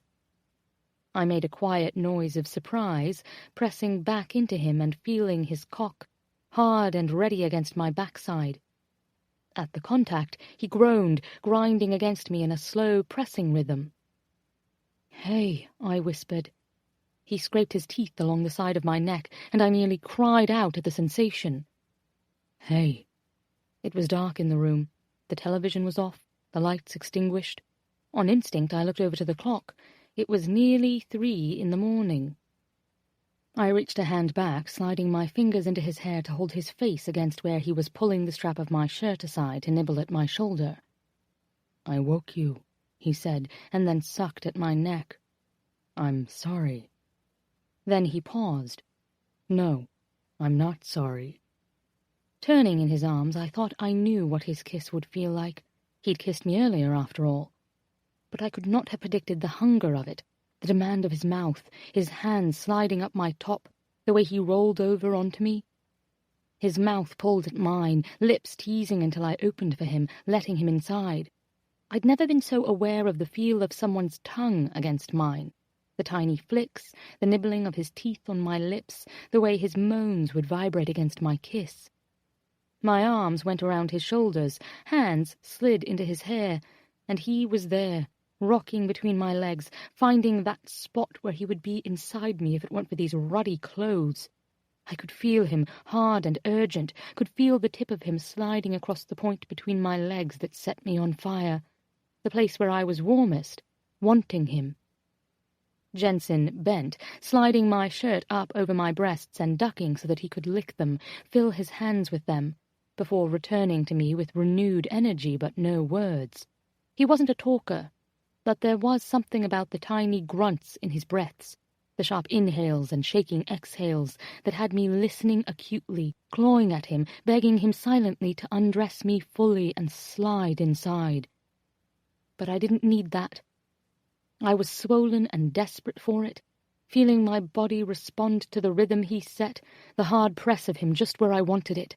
And when I arched into him, rocking, working my body in tandem with his, he let out a hissed, "Yes, fuck, yes." My shirt was off, and it was hot in here, wasn't it? Because there was a fine sheen of sweat to my skin and to his, and it sent me sliding over him in that pressing, delicious slide that feels so good it nearly hurts. Each point of contact between us carried an electric current, a delicious stab of warmth, and I wanted nothing more than to be bare, everywhere. But again, I didn't need it. My body, hijacked by that building ache inside, reminded me I needed only what Jensen was already doing, and more of it, with his mouth on mine and his little sounds resonating inside my head like a hammer on a drum. He knew exactly how to move against me, focused on where he had to press rhythmically. God, the truth of that made me nearly cry out, the simple reality of him. Even the idea of him with other women, lost to the demands of his body, figuring it out, thrilled me. So focused, too greedy for pleasure. How did I get here? How did I earn his attention, his desire? It boggled, it really did. He sped up, breathlessly close, and the reality that he'd been as amped up as I had, that he was ready to go off like a bomb, pushed me past that point of a mind split in two by sensation and realization to one that could process only the feel of my orgasm approaching. I grew a bit wild, gripping his backside, pulling him harder against me, warning him in a whisper, "I'm close, I'm going to come." With renewed focus, he ground into me, his own breath coming out fast and hot on my neck until I felt like I was twisting away from the pleasure of it, nearly overwhelmed with the force of my orgasm as it splintered through me, flushed and frantic. He followed with a relieved shout, his pleasure spilling wet on my navel, his mouth pressed to my neck, teeth bared. Oh God! And in the moment that followed, it was so quiet in the room, but for the gasping of our inhales, the forceful push of our exhales. Jensen stilled, braced over me, and then slowly rose onto his elbows. In the dark, my eyes had adjusted somewhat, and although it was nearly black outside, there was the slight bleed of light from the alarm clock and spilling in from the hall through the crack beneath the door. I could tell he was staring down at me, gauging. But that was the extent of it. What I didn't know was whether he was frowning or serene in relief.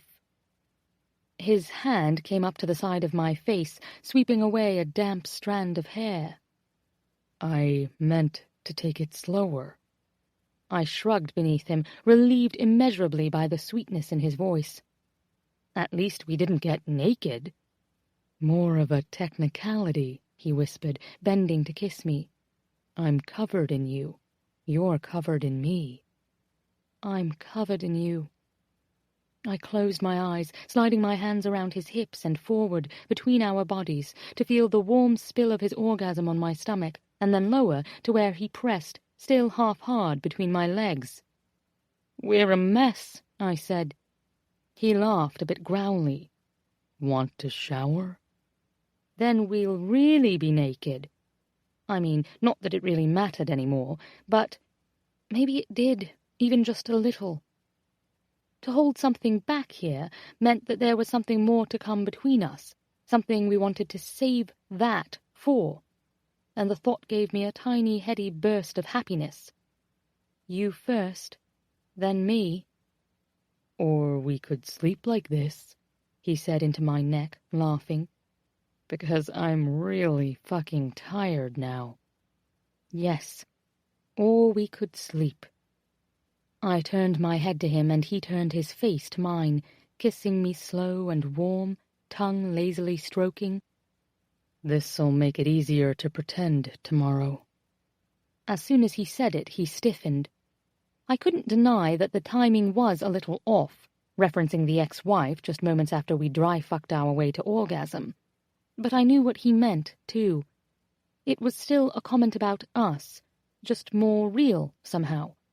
The truth was, I was British, he was American, I lived in London, he lived in Boston, and his ex-wife was 2 doors down the hall. Given how fascinated she'd been with Jensen tonight, and how hard it had been for her to tear her guilt-stained eyes from his face, I wondered, too, whether she was up, listening for evidence of what we'd just done. In the darkness, it was somehow easier to ask him about it. "How was it for you today? Really?" He rolled off me, but pulled me with him, turning me onto my side so we faced each other and curling a palm around my hip. Jensen, the gentle, cuddling lover. "It wasn't actually that bad," he said, and then leaned forward, kissing me. "Which was unexpected. I think having you there helped. I think having Ziggs and Will be angry on my behalf helped." I nodded. "Yeah, I agree." "And I think it helped that she's married to a guy who seems sort of boring," he whispered, as if he was a bit ashamed to admit it so baldly. "I shoulder some of the blame for our breakup, of course, but it makes me wonder if... Maybe I wasn't the problem after all. "So, we'll keep up the facade?" I asked. Jensen coughed quietly and shrugged against me. "I don't really see any point in telling her either way. I haven't seen her since the day we signed the divorce papers. We no longer have any friends in common. At this point, telling her it was a joke would probably only hurt her feelings." "I love that you don't want to hurt her feelings after everything." He went quiet for a few even breaths. "She ended things so terribly, with such appalling immaturity. But she wasn't trying to be awful." "She just is," I said, repressing a little laugh. "She was young," he said by way of explanation. "Though I don't remember her being quite so—" "Dull?" I asked. He coughed out an incredulous sound that I'd put it so plainly at last. "Well, yeah. No one is interesting at 19. "Some people are," he argued. "I wasn't. I was obsessed with lip gloss and sex. There wasn't a lot more going on upstairs." He shook his head, hand sliding up from my hip to my waist. "You studied math." "Anyone can study math," I told him. "It's just something to do. Having an aptitude for math doesn't make you inherently more interesting. It just makes you good with numbers, which, in my experience, often translates to bad with people." "You aren't bad with people." I let this sentence hang between us, wondering if it would strike him as funny or surprising or wonderful, given our start on the plane. After a beat, he grinned at me in the darkness. "Well, unless you're slamming champagne and belching on planes." 10. Jensen. I was startled awake by a scratching sound to my right and pushed up onto an elbow. The blankets fell away from my body, sliding down my hips, and Pippa's eyes flickered from my face and down and back to my face again. Her cheeks flushed, and I was pretty sure I knew why. I'd kicked off my shorts sometime after our exchange in bed. She was seeing me naked for the first time in the light of the morning after. "You're up," I said, my voice still heavy with sleep. As my vision cleared, I realized she was dressed in leggings and a t-shirt, her hair knotted in a messy bun. She was crouched by the bed, tying a pair of brightly colored sneakers. "You're dressed." For the first time on this vacation, I didn't want to bolt from bed. I wanted her warmth with me, under the covers. "Yeah, sorry," she whispered. "I tried not to wake you." "Where are you going?" Unease slid through me. She was just going to leave? After a small hesitation, she said, "I'm off to yoga with Becky." I sat up fully, squinting at her. "You know you don't actually have to do that, right?" "I know," she said, nodding. "But I did say I would meet her." She looked back down to her shoe, but I knew there was more there. "And?" I asked. "And," she said, drawing out the word, "I just wanted a moment to think. You're the first man I've woken up next to, other than Mark, in a long time." Sliding my legs over the side of the bed and pulling the sheet across my lap, I bent, resting my elbows on my thighs and studying her. "Okay." "I liked it," she assured me quietly, looking up at me. "Just doing something I don't usually do and taking a moment to pace myself." I reached forward, taking her hand in mine. It was cold, as if she'd washed her hands under the tap before coming over to put her shoes on. She chewed her lip, eyes scanning my face. "On a scale of sloth to Woody Allen, what level of freaking out are you?" Laughing, I said, "I am somewhere between sloth and old lazy dog." Oh, this seemed to surprise her. "Okay, I can handle that." My chest grew tight. "Look, let's make a deal." She shifted to her knees, scooting closer. "All right. Let's just have fun," I said, staring at her hands. She was pale and smooth against my tanned skin. Tendons and veins wove together along the back of her hand. She was so strong. "We have a week and a half left together," I said. "You live in London. I'm in Boston. So far, this trip has been crazy," she said, smiling up at me. "Good. Different."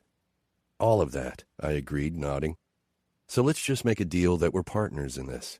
I want to make your holiday perfect. I want to make yours perfect, too. She leaned forward, kissing the inside of my wrist. And if you decide you just want to be a single woman on a trip, I began. I'll tell you. And same, she added quickly. She pressed the back of my hand to her cheek. I like this plan. So are you sure you wouldn't rather get back in bed? I pulled her forward between my legs. But she resisted, even though she took a few seconds to look at my chest, my stomach, my hips. I should... yoga. I exhaled slowly. Right. Where are you meeting? We've opted to skip the steam thing and are yogaing it up in the backyard. Have you ever done yoga before? She shook her head. Not once in my life, but it's bending and putting your legs in the air. How hard can it be? I laughed. For what it's worth, Becky is trying, she said quietly, her expression straightening. And it's easier for me, your wife, to respond to it than it is for you. Are you protecting me? I asked, grinning at her. Maybe. My quiet laugh broke free. Who would have pegged you as the wise peacekeeper? She stretched, kissing my chin. See you at breakfast. I pulled on my jeans and a sweater, heading downstairs to grab a cup of coffee from the pot near reception before padding out to the back porch. There was a thick layer of fog hovering over the grass, and it was chilly out, but it was beautiful. Stark greens seemed to explode from behind the thick clouds, in the grass, the trees, the hills, and the distance. Just down the broad back steps and to the left of the house a bit, on the flat, smooth lawn, Becky and Pippa stretched out on yoga mats I assumed Becky brought along for her and Cam to use. I sipped my coffee, watching them. Pippa's general fitness had to be due to genetics and her constant energy and motion, rather than a natural proclivity for athletics. Even stretching, she looked unsure of herself and wiggly, dancing and talking. The screen door creaked behind me, and Ziggy came to sit on the step at my side, her hands cupped around a steaming mug. What on earth is she doing? She asked, voice still scratchy. Yoga. That's yoga? Pippa's version of it, at least.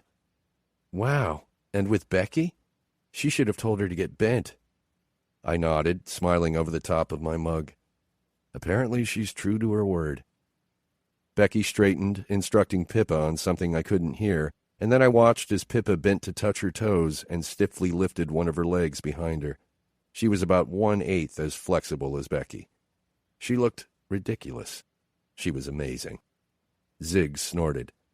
She's flipping awesome. She looks like little Annabelle doing yoga.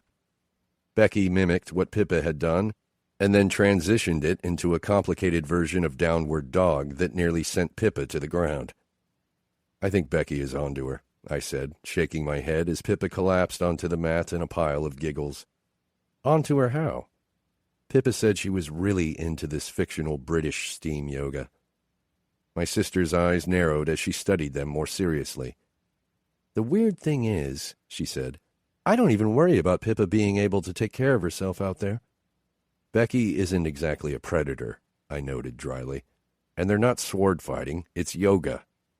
No, she said, laughing. I mean, you guys made up this whole complicated story and now there's pretend yoga, but it's like Pippa is game for anything. I like that about her. On their backs now, they lifted their legs, letting them fall back over their heads in what I remembered from a few yoga classes as halasana. I heard Pippa's exuberant oof, her ringing laugh, and then her shirt slid up her body, exposing most of her stomach and back. She has a nice body, Ziggy mumbled. She does. I sensed my sister turning to look at me. Did you guys... Not quite. But almost? She sounded hopeful. I met her eyes. I'm not discussing this with you. She acknowledged this with a little smile. I like her. Unease settled in my gut. I liked Pippa, too. The problem was the impossibility of it all. Pushing that aside, I turned my attention back to where my fake wife and my ex-wife continued doing yoga together on the lawn. Standing now and lifting one leg, bending it at the knee and holding the foot in one hand, while stretching out the other arm in front of them, a move I think was called Natarayasana. Pippa toppled face first and ended up landing in a clumsy half-somersault, Rolling to her back, she held her stomach, laughing. Becky straightened, staring down at Pippa with an amused grin. It was more than obvious that the jig was up. Pippa was no yogi. "Hannah and I will throw the red balls," Pippa explained to me a couple of hours later. "You and Will throw the blue balls." Giggling at this, I gave her a patient yet amused sigh. She held up a small yellow ball. "This is the Palino." She placed it in my waiting palm and said, "Toss it past the center line, but not past the 4-foot line." She pointed to the 5th white line in the grass. "That far one there." We were playing bocce, of all things, out on the rolling lawn beside the B&B. After yoga, Pippa had met the rest of us for a mimosa brunch, Becky and Cam in tow. It felt as though some tension had solidified overnight, and although I was firm in my decision to avoid drama, Becky seemed unsure where to look at all times and ended up mutely poking at her eggs for most of the meal. The problem wasn't so much that conversation was stilted. It was that we literally had no overlap, no grounds for conversation to start when it wasn't polite small talk. It didn't help that I simply wasn't interested in catching up or knowing what she'd done these past 6 years. I studied Becky in tiny, covert glances. I said as much last night to Pippa, but had she always been this quiet, always blended into the background this much? I tried to figure out if it only felt that way because this situation was awkward and she was clearly the bad guy here in many ways, so was playing it carefully.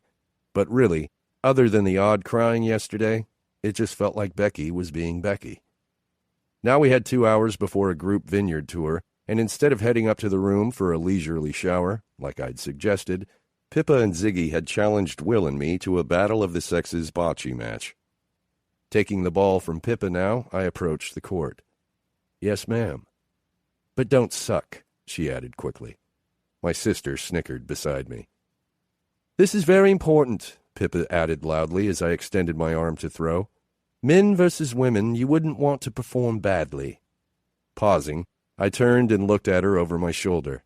I don't think my performance to date has been a problem. Ziggy groaned, but Pippa grinned at me. "Yes, but if you recall, I was the one in a position to play with the balls, so—" Screaming in protest, my sister scurried away just as a giant hand clapped around Pippa's mouth and she was lifted from the ground. Will removed her from the vicinity with an arm around her waist. "I'll take care of this one," he said, his laugh ringing out. "Go ahead and throw, gents." I turned back to the bocce court and tossed the ball neatly onto the grass. It rolled only a few inches from the 4-foot line, a clean throw. Pippa kicked, wiggled out of Will's arms, and went to pick up the first red ball. "And now the ladies show you how it's really done." "So this is essentially like shuffleboard?" I asked, getting a hang of the rules. "But we try to get closest to the Palino instead." "Right," Ziggy told me. "But hipsters play bocce at wineries and old people play shuffleboard on cruise ships." "Not only old people," Pippa protested, bending to throw. "There's a brilliant shuffleboard table at one of my favorite pubs." Fascinating. I stood right at her side, speaking directly into her ear, and she startled, turning to fake glare at me. "Go away." "Tell me more about this shuffleboard table at a pub," I whispered, working to distract her from her efforts. She turned and looked at me, her eyes a startling blue, and so close. My heart stumbled, and when it picked itself back up, it was racing. What a strange fling this was. "You're pretty terrible at this distraction game," she said. "Am I?" She took one more step forward and arced the ball away just as I said quietly, "I can still feel the heat of you all along my cock." The ball overshot badly, landing out of bounds by a mile, and she whipped around to playfully smack me. "Not fair!" I caught her hand, and wrestling, I curved around her, my front pressed along her back, gently restraining her arms. Pretty terrible, was I? Will picked up a blue ball and tossed it lightly in his hand as he stepped forward to take his turn. "You guys are adorable." He said it absently, but I could see the effects of the words roll over Pippa, and she glanced over her shoulder at me, concerned, before stepping out of my arms, instinctively giving me space. The timing was all wrong. Just as Pippa turned back to me, she looked over my shoulder toward the inn and deflated slightly. "Becky." "What?" Tilting her chin to indicate behind me, she repeated, Becky. She's coming over here. I turned around with a smile on my face. Hey, Bex. Becky startled. You haven't called me that in forever. I haven't seen you in forever. This seemed to hit her somewhere tender, and she winced. I was just coming to see if you guys wanted to leave a little early for the tour. The van is here. I haven't showered, Pippa said. I can be quick, though. Okay, Becky said, studying me still. Sure. Pippa retreated, watching as she moved around Becky and began walking toward the inn. Do you need to shower? Becky asked, looking me over from head to toe before her eyes came to linger on my stubbly jaw. Yeah, probably. I might head up with her. I was wondering if we could talk real quick first. I glanced behind Becky to where Pippa had already disappeared into the building. Becky, I said gently, sensing my sister and Will pretending not to listen a few feet away. Now isn't the time. What did she want to talk about? Pippa asked, buttoning a shirt up her stomach and over her chest. Goodbye, perfect breasts. Jensen, I blinked up to her face. I asked what Becky wanted to talk about, she said, laughing at me. Oh. I shrugged and rubbed a towel over my wet hair. We'd showered separately, much to my chagrin. No idea. Maybe about Cam selling us our dream house. Pippa grunted skeptically as she stepped into a pair of black pants, shimmying them up her hips. They were tight, and her shirt was practically sheer. Beacon Hill must be fancy for how excited he seems to get this fake commission. Is that what you're wearing? I asked, lifting my chin. She looked down at herself. Well, yeah, and some shoes. Why? Because I can see your breasts? No reason. She smoothed her hands over her stomach, regarding me with uncertainty. And then her jaw set. If you think you get an opinion on what I'm wearing, you don't understand how this works. I stood, laughing. I like it. I can just see your bra. So? She asked, tilting her head.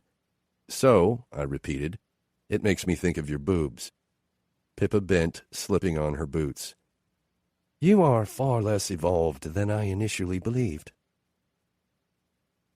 We were the last to join the group at the van and climbed into the first row of seats, tangling ourselves in the seat belts. I'm not sure how we managed it. Pippa ended up with the strap around her neck and nearly popped a button off her shirt. The buckle snagged on my pocket. As I worked to disentangle us, she gazed at me, bemused. This makes me wary of ever dabbling in bondage with you. Silence greeted us, and I unlooped the belt from her neck before looking up and around us at the other passengers. We're not alone, are we? She playfully stage-hissed. There are others, I confirmed. They're regarding you with curiosity. And mild whore, Niall added dryly. Pippa looked up and grinned winningly at the driver gazing at her in the rearview mirror. And this is me, sober. Best of luck. Will turned and looked at us from the front seat. Are you two going to be trouble today? Probably, I admitted. How's the headache? He laughed, facing forward again. It's slowly diminishing. How late were you guys out? Becky asked from the very back. Until about midnight, Ruby guessed. Cam leaned forward in his seat. Where did you go? We were just at the wine bar at the B&B, Neil told him. The van went silent for a few heavy seconds. We didn't see you leave, Becky said. Beside me, Pippa tensed, and I put a hand on her thigh, urging her to not feel obligated to answer. Karaoke was loud, Ziggy said, and I heard the smile in her voice. And beer makes me sleepy. Ellen piped up. We found a lovely quilting show just down the highway. They have some truly amazing crafts there if anyone is interested in joining us later today. The silence that followed was painful. I looked over to Pippa and could see the effort it was taking her to not accept the invitation, knowing her own sense of obligation would require her to follow through. My hand curled tighter around her thigh, and she met my eyes and smiled weakly. That sounds lovely, Niall said smoothly, but we've a late lunch reservation. I've got another Bennett dispatch, Will called out, quickly explaining the situation to the rest of the group in the van before reading aloud. Chloe ironed my shirt this morning. It was already pressed from the dry cleaner, mind you, but she said they hadn't done a very good job. Did you read that? She ironed my shirt. That doesn't seem so bad, Pippa said. Odd, but still sane. You'd have to know old Chloe, Will explained. Old Chloe would have burned Bennett's shirt before she'd have ironed it. My phone vibrated in my pocket. I turned off email notifications and couldn't imagine anyone was possibly calling or texting me. Pulling my phone out, I looked down to see a text from my sister. This sucks. I want to hear Bennett texts in our van, not with all these people. I want our little group back. I quickly typed a reply. Organized tours maybe aren't the thing for us. What is up with Sad Sack Becky? Don't know, I answered. Don't care, I didn't add. And of course Becky approached me again on the tour asking to talk. I let go of Pippa's hand and, after my pretend wife gave me a small nod of approval, stepped to the side into the shadows of the oak barrels. It's good to see you, Becky began. I nodded, but didn't agree. It's been a while. I really like Pippa. My stomach tightened. I really liked Pippa, too. Cam seems great. Congratulations. Thanks. And thank you for taking her out to do yoga this morning, I said with a smile. She has a pretty fun sense of adventure. I didn't realize she hadn't done it before. I'm sure she'd done it lots, just in her imagination. We both laughed courteously, awkwardly, until Becky looked to the side, taking a deep breath. And before she could speak, before any sound escaped, I already wanted out of this conversation. Look, I said, I don't think we should do this. You don't think we should talk? She asked. Her face was so familiar to me, even aged 6 years as it was. Big brown eyes, dark brown hair. Becky was always described as cute, because she was petite and perky and, this trip aside, always had a smile on her face. But she was more than cute. She was beautiful. She just wasn't made of something very solid inside. Right now? No, I told her honestly. Not while I'm on vacation for the first time in years. After giving her shoulder a gentle squeeze, I walked back over to the group, sliding my arm around Pippa's back. My sister caught my eye and then looked over to Becky, who was returning to Cam's side with a defeated frown. Shaking my head, I tried to communicate that everything was fine, but Ziggs looked determined. With a quick nod, she ducked out of the group and back toward the winery lobby. She caught up with us about 10 minutes later, a picnic basket slung over her arm and a triumphant grin on her face. Let's bail. We should have known it would rain. Never trust a blue sky in October, Ziggy said, giving up on trying to repackage her sodden sandwich and dropping it back into the basket the winery had loaned us. We were seated under an enormous oak tree, and it sheltered us from most of the rain, but an occasional spout would fall from one of the branches, soaking an unexpected spot. Whose rule is that? Will asked, gently chucking her chin. Water ran down his face, dripping off the tip of his nose, but he didn't seem to care. I've never heard it before. I just came up with it now. It's oddly warm, Pippa said, turning her face to the sky. At everyone's protesting expression, she added, It is, though. In London, when it rains, it's so cold you don't just feel wet, you feel waterlogged. It's true, Ruby agreed. I thought, coming from San Diego, that I would love the rain, but I'm over it. Despite this, none of us seemed to mind the rain all that much, certainly not enough to leave the meadow beside the winery, framed by fall colors, trees lush with late-season apples. I've never lived anywhere but London and Bristol, Pippa said. I would miss the mums, but I don't know that I would miss London exactly. Maybe I need an adventure. Myanmar or Singapore. Move here, my sister said, lying down in Will's lap as he wrapped his arms around her shoulders. Right now, that sounds bloody amazing. Granted, it's probably the present state of mind. Cheating ex back in London, dreary job. We always want to move wherever we end on holiday, etc. But I do think I'd enjoy a stint in the States at some point. Propping herself up on an elbow, Ziggy perked, serious now. Okay, then why not? Do it. It's not so easy, Niall said quietly. Getting a job, a visa. I mean, Zig said, wiping a few drops of water from her face, if you're interested. I have a lot of connections in the engineering world. She continued on about international hires and some people she knew in the field, but I tuned out, watching Pippa instead. She was such a surprising mix of gentle and brash, of focused and flighty. It was almost as if I could see the little girl in her battling with the responsible woman, figuring out which would lead the way. "I don't know," Pippa said, voice quiet. "I have a lot to figure out." The rain picked up, beginning to fall more heavily from the leaves, until we no longer felt like we were sheltered. Soon we would be inundated. "Guys," my sister said as we stood and collected our trash, "I know I brought it up last night, but I think we need to cut this trip short. We have 2 more days in the area, and it just feels like we're happier in our bubble," Niall finished for her. Everyone looked at me, almost in unison. I hadn't wanted to be the reason we would leave Connecticut early, but in the end, it seemed I wasn't the only one wanting to escape. Finally, I gave in. "Okay, fine, you're right." "More wine," Pippa said. "Fewer strangers." Glancing at me, she laughed and added, "Well, other than me." 11. Pippa. A weight was lifted after we agreed to cut the trip short in Connecticut. The idea had been a good one, the reality less so. Instead, we would hop into the van and head up to Vermont early for a little more than a week of quiet in the cabin. Like Niall said, back in our bubble. It all sounded easy, really. Relaxed, right? Except we still had one more night in the B&B, and the other 2 couples were planning to hole up with takeout and, well, Jensen and I could either go out to eat and risk running into Becky and Cam in this tiny town, or simply stay in. We didn't discuss it. We didn't have a plan. We just sort of walked that way, went inside, dropped our things, and gazed at each other. "So," he said. "So." After bending to catalogue the minibar, he pulled out a half-litre of Chardonnay, holding it up in question. "You haven't grown sick of wine yet?" I asked, laughing.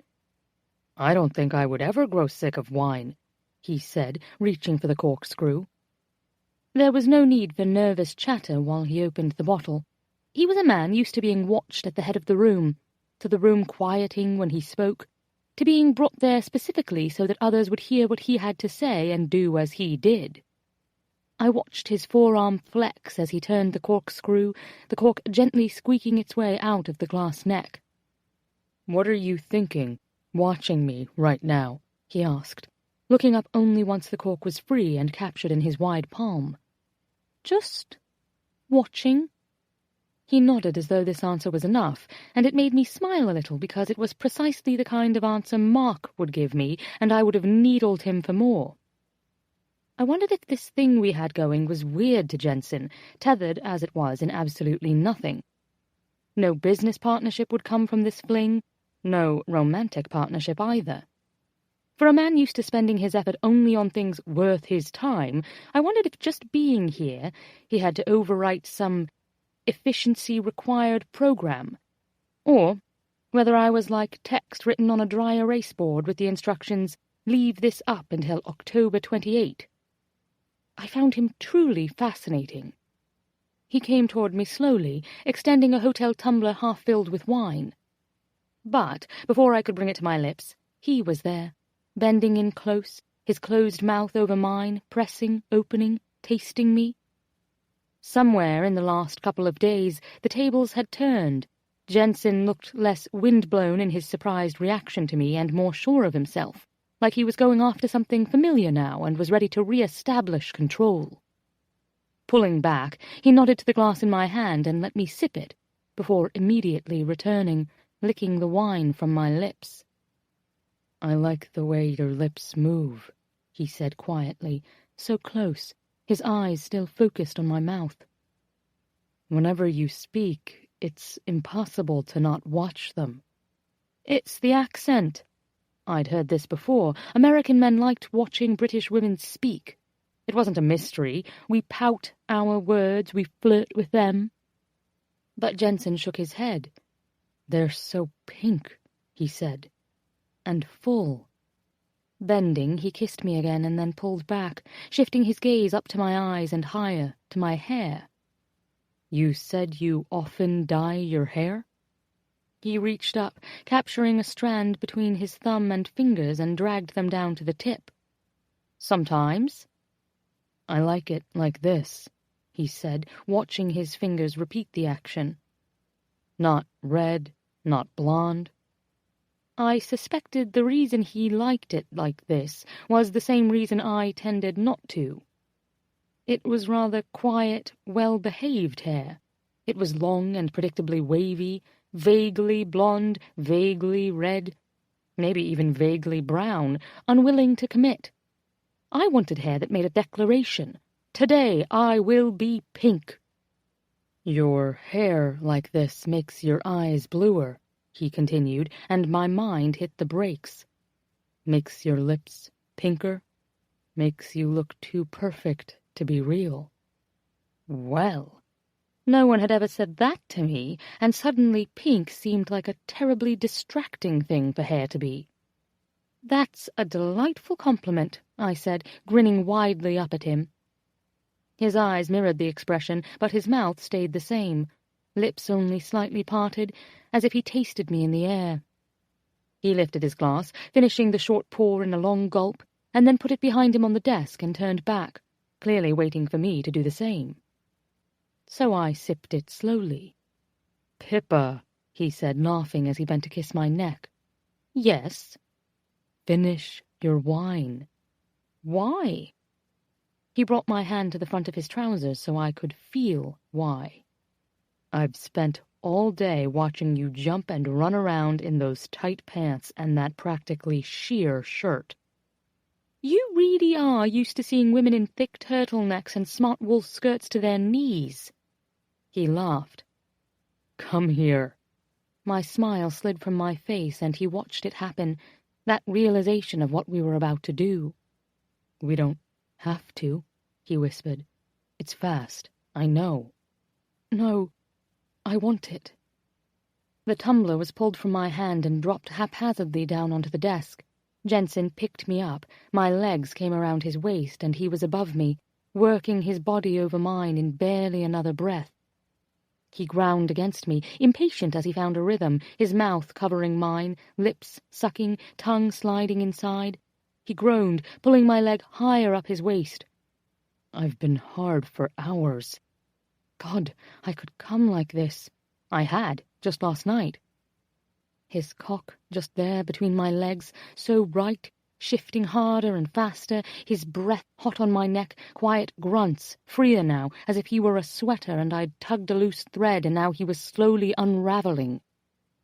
"I don't want to come like this," I managed from beneath him. I'd have to check later to see whether my shirt was torn or whether it was just a stitch ripping loudly through the room as he pulled it off me. He peeled my trousers and underpants off in a long, determined tug. His own shirt came off with a hand reaching backward, grabbing a fistful of cotton and yanking it forward, pulling his hair with it into his eyes. Fevered hands pushed his pants down, fumbling in his suitcase for a condom, and the tear of the foil seemed to crackle through the room. The wet slide of it, the feel of him pulling me over him, holding his cock for me to take in. And when I did, we both went silent in that gasping, aware moment. He was staring up at my face, and I felt so entirely naked above him, in a way that I really hadn't before in any of my quick, drunk fumblings or under-the-covers rutting. My sex life before seemed so obvious compared to this, and even though Mark was older than Jensen by a number of years, he'd never seemed this assured, this mature, this experienced. His hands cupped my hips, helping me find a rhythm, and I was so overwhelmed by it all that I couldn't really focus, couldn't get into the headspace I needed, where I could just let go and have at him.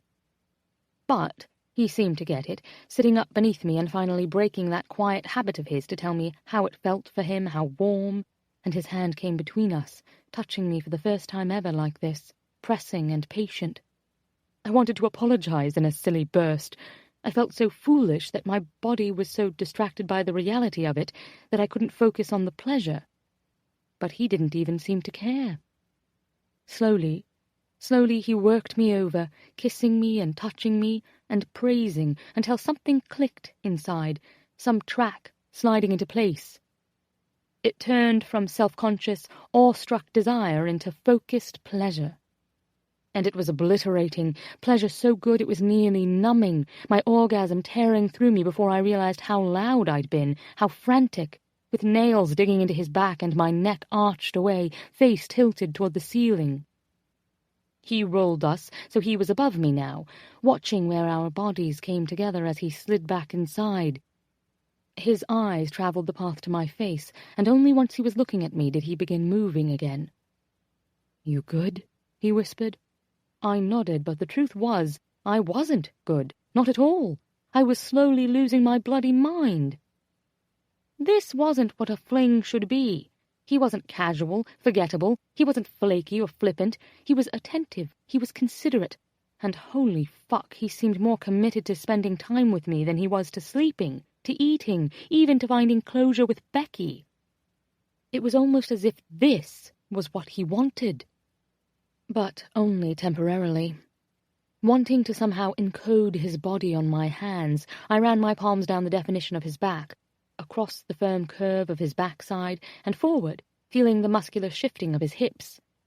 Up his stomach, over his chest. My arms went up then, snaking around his neck and urging his body back onto mine. He came down to me with a smile, his lips meeting mine briefly, sweetly, before he pressed his face to my neck and gave in to the genuine fucking his body needed. His chest slid across me, up and back, his breath a rise and drop of warm bursting air on my neck. Speeding up, he exhaled a sharp grunt, his hand smoothing down my side to pull my leg higher, to push in deeper, to work himself inside me. It was the only thing I could possibly notice, how it turned for him from good to necessary, how his body hit a place of no return and he was grunting with every breath, and finally tensing beneath my hands with a long, rough groan. The sound of it echoed in my ear, seeming to settle gently around us. Sex.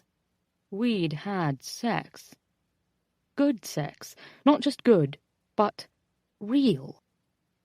And he didn't roll off me, didn't immediately retreat.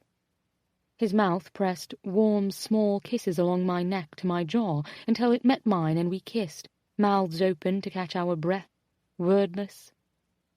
I don't know what I would have done with a man like Jensen back in my real life. Would I have even been able to let him in? Or would I have been all chatter and booze, jokes and chaos? Would he have even looked at me with my every-coloured hair, vibrant bird tattoo and wildly bright skirts? No, I thought. There were no other circumstances under which a man like Jensen would look twice at a woman like me. And even if he had, I wouldn't have had the faintest idea what to do with his attention. I sat up, jerked from sleep. The room was dark, and I assumed it was still the black of night, but I had no real sense of the time. At some point, Jensen must have gotten up and closed every layer of curtains to build a dark, warm fortress. I hoped I'd been daintily curled on my side, nose-breathing like a lady. Unfortunately, I wasn't the most delicate sleeper. Indeed, I must have roused Jensen with my startled awakening, because he sat up beside me, rubbing a warm hand on my back. "You okay?" he asked. I nodded, wiping my face. "I just had an odd dream." He pressed his lips to my bare shoulder. "A nightmare?" "Not exactly." I lay back down, pulling him beside me and curling on my side to face him. "I have it all the time. At the beginning of the dream, I'm just leaving my flat. I'm wearing a fashionable new dress, and I feel quite smart in it. But the day goes on, and I realize the skirt is shorter than I thought it was, and I'm sort of nervously tugging on it, wondering whether it's proper for work. Eventually, I'm in an important meeting, or stepping into a new classroom, or... you get it. Yes. And I register that the dress I thought was a dress is really just a blouse, and I'm naked from the waist down." He laughed, leaning forward to kiss my nose. "You woke up with a gasp." "It's shocking to realize you've gone to work half naked." "I would imagine." "What's your recurring dream?" He closed his eyes, thinking and humming in pleasure when I ran my hand into his hair. He had the softest hair, cut short on the sides and a little longer on top, just enough to make a tight fist around. I think he rather liked that. Mine is usually where I'm enrolled in a class and realize at the end of the semester that I have the final and I haven't studied, or even been to class, yet. "What did those dreams say about us, do you think?" I asked, massaging his scalp. "Nothing," he murmured, his voice thick and relaxed. "I think everyone has these exact same dreams." "You really aren't doing this fling right," I said quietly, watching his face as I moved my attention down his neck, rubbing his shoulders. "Reassuring me after a dream in the middle of the night, cuddling me, kissing me like that after we have sex the first time?" He shrugged against my touch, but didn't say anything. We fell into silence, and I thought he was asleep, until his voice rose from the quiet. "I guess I'm not very good at casual. I'm trying." "Well, judging by the way it feels like I was shagged by a jackhammer, I would say there are aspects of it you're very good at." He growled, so low in his throat it made his chest rumble, and something about the sound felt like a current of electricity along my skin. I snuggled into him, and his arm came around me, pulling me tight. "Is that right?" he asked, lips pressed to my neck. "I think you know I enjoyed myself." "I didn't expect you to be so shy at first," he admitted. "I didn't either." I hummed when he moved his mouth higher just beneath my jaw. "You're a perfect lover." "Me?" He laughed, a small burst of air. "I nearly passed out when I came." With pride, I tilted my chin up. "Was I amazing as all that?" "Yeah." He rolled so he was hovering above me, staring down. Thoughtfully, he murmured, "What is it about you?" The answer to this seemed obvious. "I eat a lot of cheese." Jensen ignored this. "You're silly and beautiful and a little daft."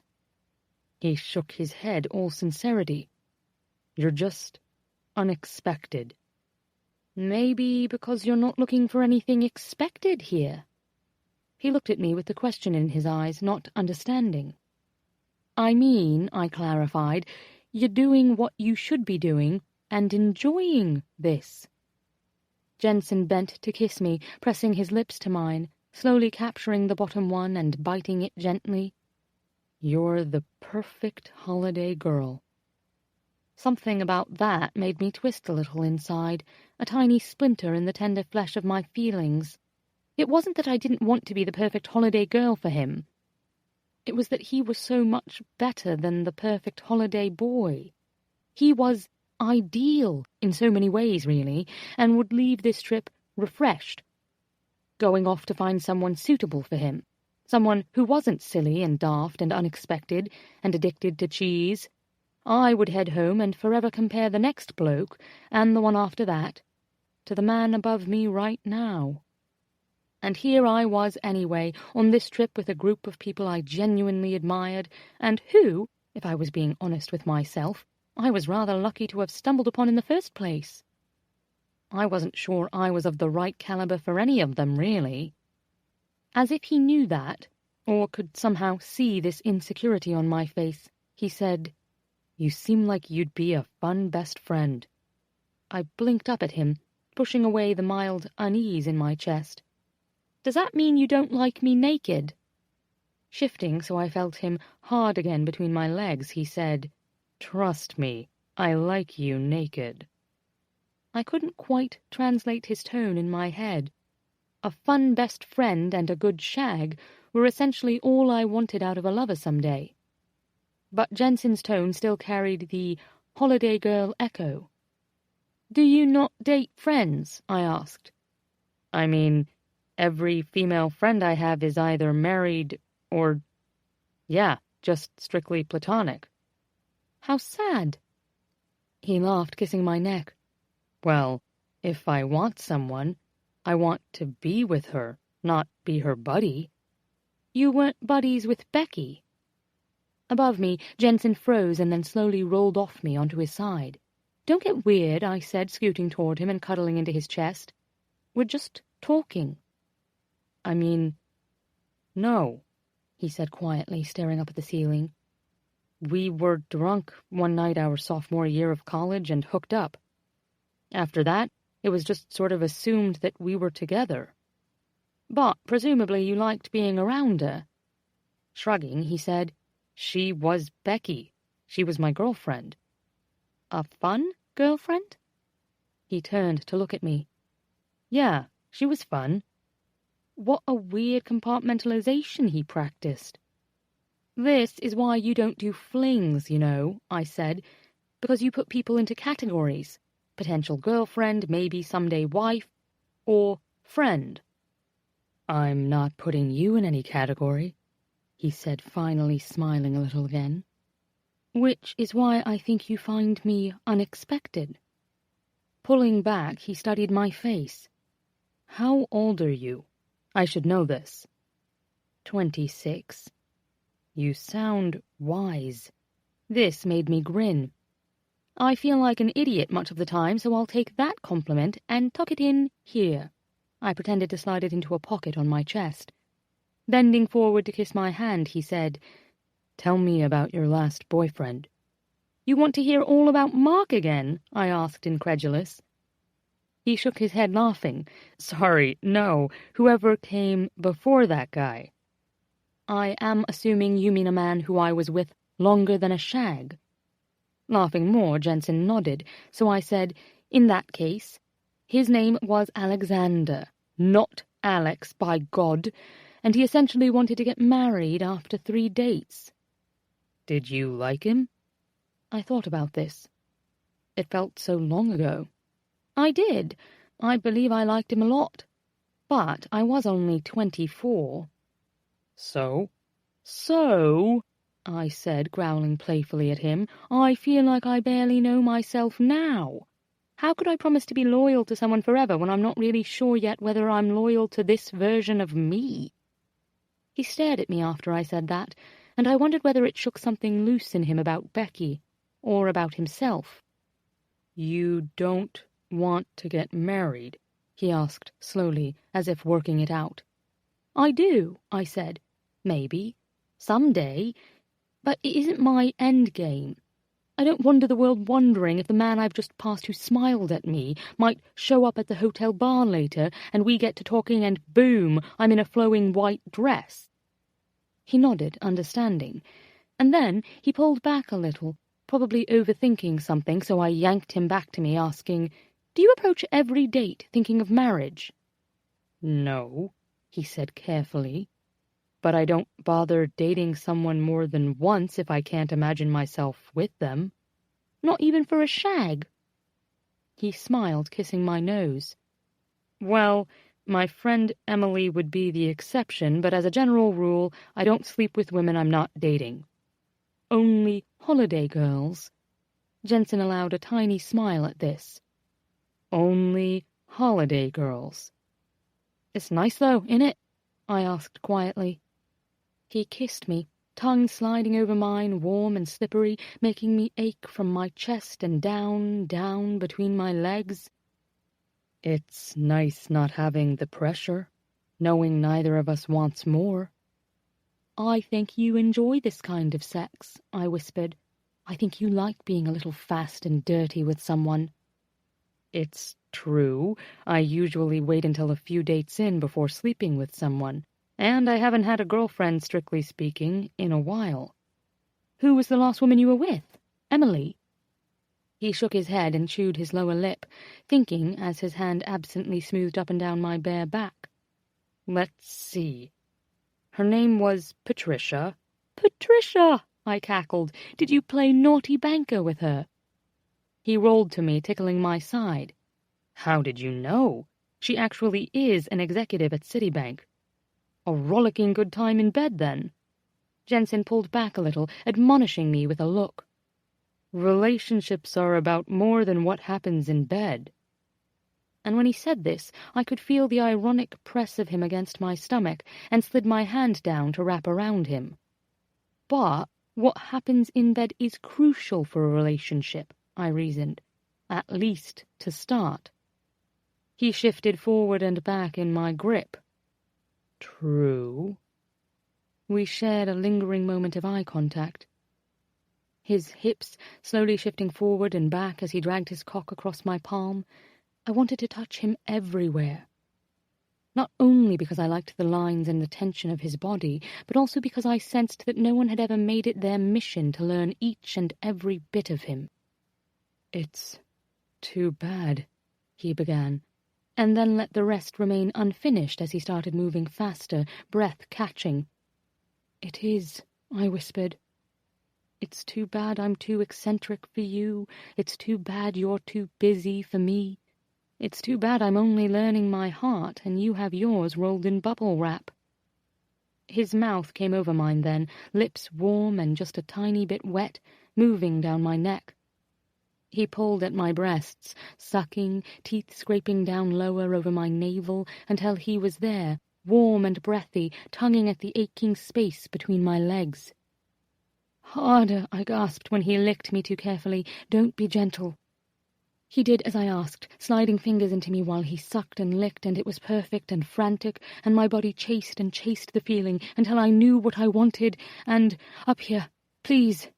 In only seconds he was there, rolling on a condom, needing it, too, and I was consumed by the relief of him pushing into me, heavy, eager, his arms curling beneath my shoulders to anchor him there. I wanted to see it from above, needed to, in this oddly desperate way. Because all of a sudden I was thinking of Mark and his thrusting bum and how it looked. Even at the time, while my heart broke into pieces in my throat, like his movements over the nameless woman were so remote, so detached, like a pivoting machine. But here, it felt as though Jensen was trying to slide across every inch of me. His chest over mine, and his thighs to mine, and his cock inside me, he pushed so deep, arching into me as if trying to enter me completely. It was as if every bit of him needed contact. How could a man so restrained by his own rules not see how much passion he craved? I gripped his backside, pulling him still deeper, urging him with my voice and my movements from beneath. And we fit. It sounds insane, and I hated this idea, but we did. His body fit mine like we were some sort of carved complementary pieces. And I could barely keep from biting his shoulder as it stabbed through the air above me. I was in that space where I didn't want this to end, couldn't imagine ever waking up without the feel of this and moving through the day without his skin to my skin and his mouth to my neck and his guttural sounds, so unrefined, nearly savage, hammering in my ear. It made me euphoric, seeing this side of him. It was like being let in to watch the unravelling of the Prime Minister, a Tsar, a king. My orgasm really was like a revelation. It was a spiral twisting through me, beginning at the center and climbing down and up at the same time, so that I arched and bent beneath him, begging him to not stop, never stop. Please, Jensen, don't ever stop. But he had to, because his body did the same above me, growing still in the tension, arms gripping me, face pressed to my neck in a posture of relief that felt like giving up and letting go all at once. They sound the same, but they aren't. I felt it. The air around us was warm and still, and slowly, but not slowly enough, it mixed with the conditioned air beyond, and everything seemed to cool. Jensen pulled from me in a move that made us both groan quietly, and he kneeled between my legs, looking down as he removed the condom and then sat there, chin to chest, breathing heavily. I'd had flings before. I'd had casual nights with men, sweet men, distracted men, hungry men, forgettable in many ways. This, tonight, wasn't like that. I knew I would remember Jensen when I was old and thinking back on things. I would remember the lover I had on my Boston holiday. I would remember this tender moment just here when he was overwhelmed by the love we'd just had.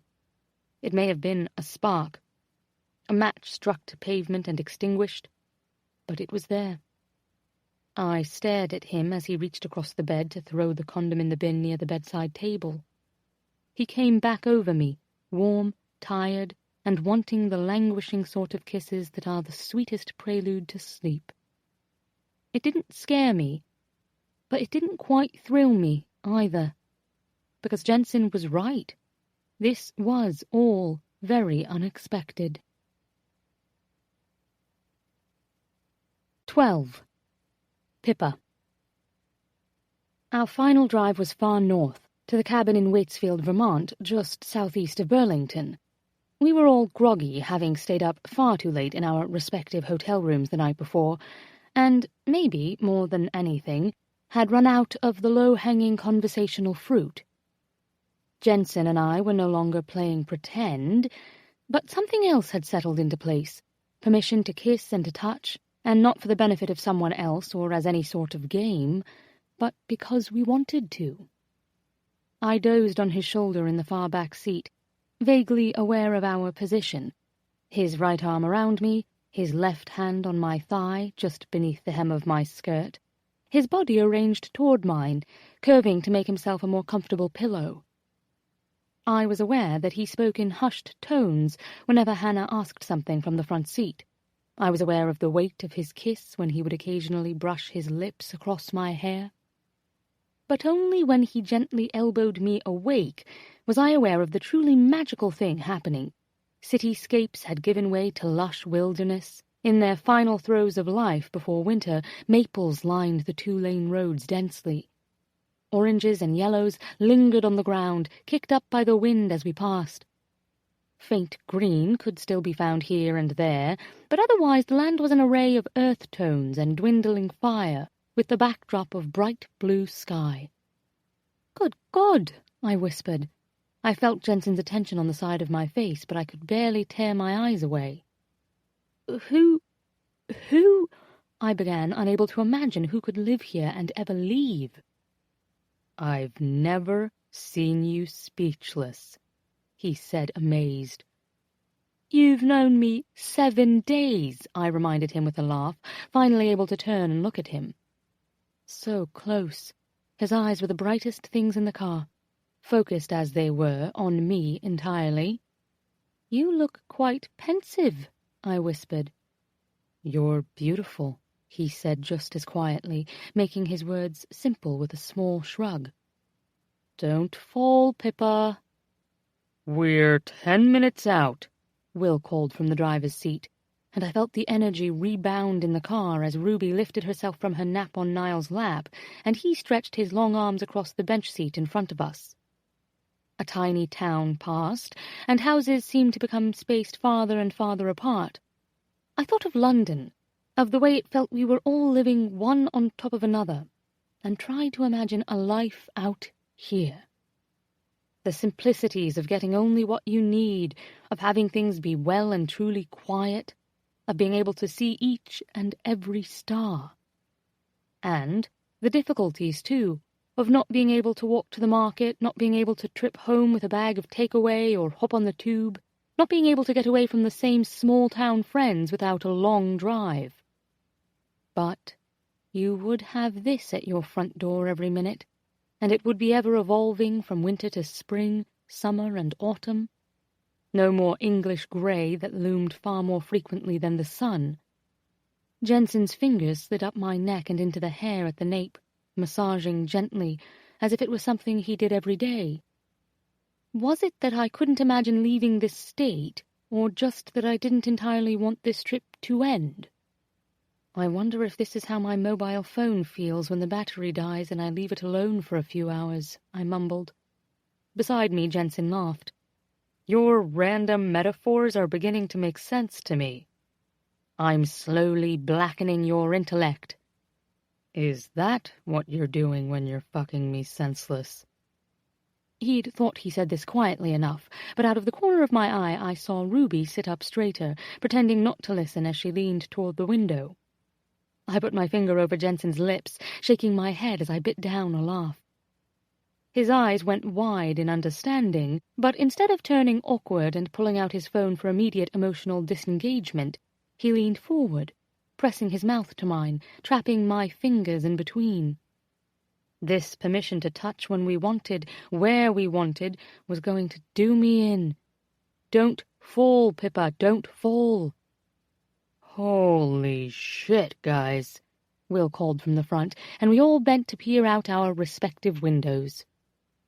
A private drive peeled off from the main road, and we turned down it, the van's wheels crunching quietly over gravel and bark. The air felt cooler here, damp under the shade, the sun blotted out by the thick branches of trees overhead. It smelled of mulch and pine, and the bite of decaying earth underfoot. A curved driveway spread out ahead of us, and Will slowed the van to a stop, turning off the engine. I nearly didn't want to disturb the quiet that followed, didn't want to rustle any leaves or chase off any of the birds by opening a car door. The house before us looked like something out of a movie from my childhood, a massive A-frame log cabin built of stripped maples and stained a warm, syrupy brown, with spindly saplings that dotted the perimeter and bled into the deeper shade of the forest behind it. "It looks even more amazing than the photos," Ruby sang, nose pressed to the glass so she could see the whole of it, towering above where we'd parked. "It does!" Hannah squeaked. Eventually we tumbled out of the van, stretching our limbs and staring ahead of us in wonder. "Hannah," Will said quietly, "Plum, you've outdone yourself with this."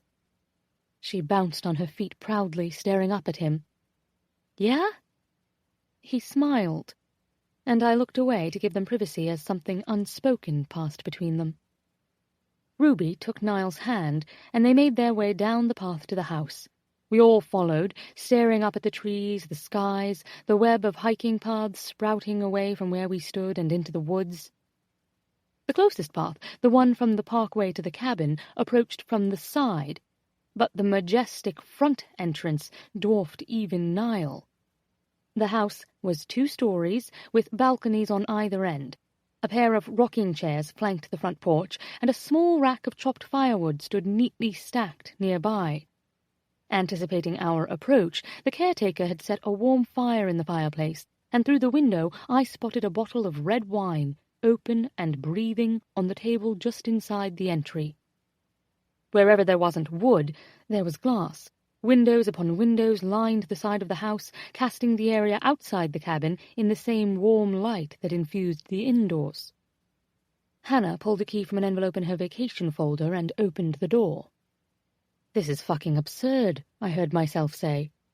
Jensen laughed beside me, and Will turned, nodding as he smiled. "Oh, completely." "I mean, how the fuck am I supposed to go back to real life after this?" I asked. "I live in a shack." Hannah giggled delightedly. "I thought we were friends, Hannah," Ruby added, laughing. "But forever after this, the rest of my life will look bleak. And that's on you now." Hannah threw her arms around Ruby and smiled at me over her shoulder. "We are friends," she said, and her smile grew when Will came up behind her, sandwiching her in. "We are best friends, and this is the best vacation of my life." 9 more days, I thought, looking over at Jensen as he and Niall laughed over the absurdity of our fortune. Just over 1 more week with them. That night, as the sun set outside the broad kitchen window, we sat around the breakfast bar drinking wine while Will cooked for us. Unbeknownst to even Hannah, he'd had groceries delivered, already having planned the meals for the week. While we poured wine and laughed listening to Niall read aloud the entire string of Bennett's texts from the past week from Will's phone, Jensen stood off to the side of the room, listening without really joining. "I can't decide whether I should keep her pregnant for the next 10 years solid," Niall read, "or quietly go get a vasectomy and pray that I get my wife back." He scrolled down a bit, murmuring, "That was from 2 days ago. This one from last night. Chloe made a pie." And Max replied, "And not to throw at you?" Will laughed, tossing a handful of garlic into a pan of hot oil. "I told them we won't be on cell service all week, so if they need anything, they'll have to call the landline." I wondered if Hannah's eyes flickered to Jensen the same way mine did, watching him pull his phone from his pocket and gaze down at the screen. I didn't have to ask to know what he saw there. Nothing. No bars, no 4G, no LTE, no service. Having checked the guest log after we brought our things in, I was more curious about where previous visitors had come from than about where to find the remote controls and firewood. I did happen to read that there was no Wi-Fi either. At least with the winery tours, we were fairly constantly on the move, and the drama of Becky and of the holiday girl beside him seemed to keep Jensen from worrying too much about work. But now I knew 9 days stretched out ahead of him, blank but for whatever he chose to fill them with. I watched him react to the isolation of the cabin and the days of leisure he would be forced to endure here. His face grew tight. He slipped his phone back into his pocket and he turned to stare out the window. And then he turned back, meeting my gaze as though he felt me studying him. I'm sure I looked rather intense and bullish, my jaw set, my eyes focused on him and clearly communicating what I was thinking. Put down the bloody phone, Jens, and enjoy yourself. So I smiled, winking as I lifted my glass meaningfully to my lips and took a long swallow. The tension in his shoulders seemed to slowly dissolve. Through effort, or some subconscious trigger being pulled, it didn't matter to me.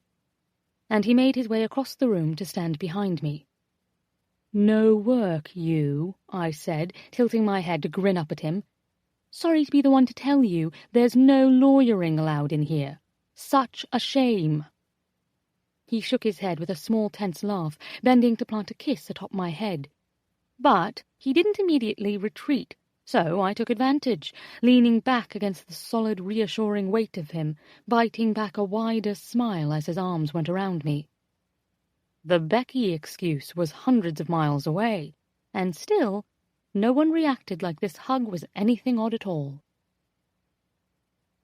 Our first morning, after sleeping in till an unholy hour, was full of buttermilk hotcakes, sloppy with preserves. Afterward we went berry-picking and swimming in the wide creek, then lazed by the fire in the cabin, reading whatever fabulously terrible mysteries we could find on the shelves of the house. And the days blurred together a bit, just like this. Hikes through the woods, midday naps, and endless hours spent laughing in the kitchen together, drinking wine while Will cooked. The only thing missing, I felt, was some gratuitous wood-chopping. Around day 3, I knew it couldn't go unmentioned. I suspected that, when we looked back on it all, this could be my true legacy to the trip. "The fire looks a bit dim," I called out to the men who were playing poker in the dining room.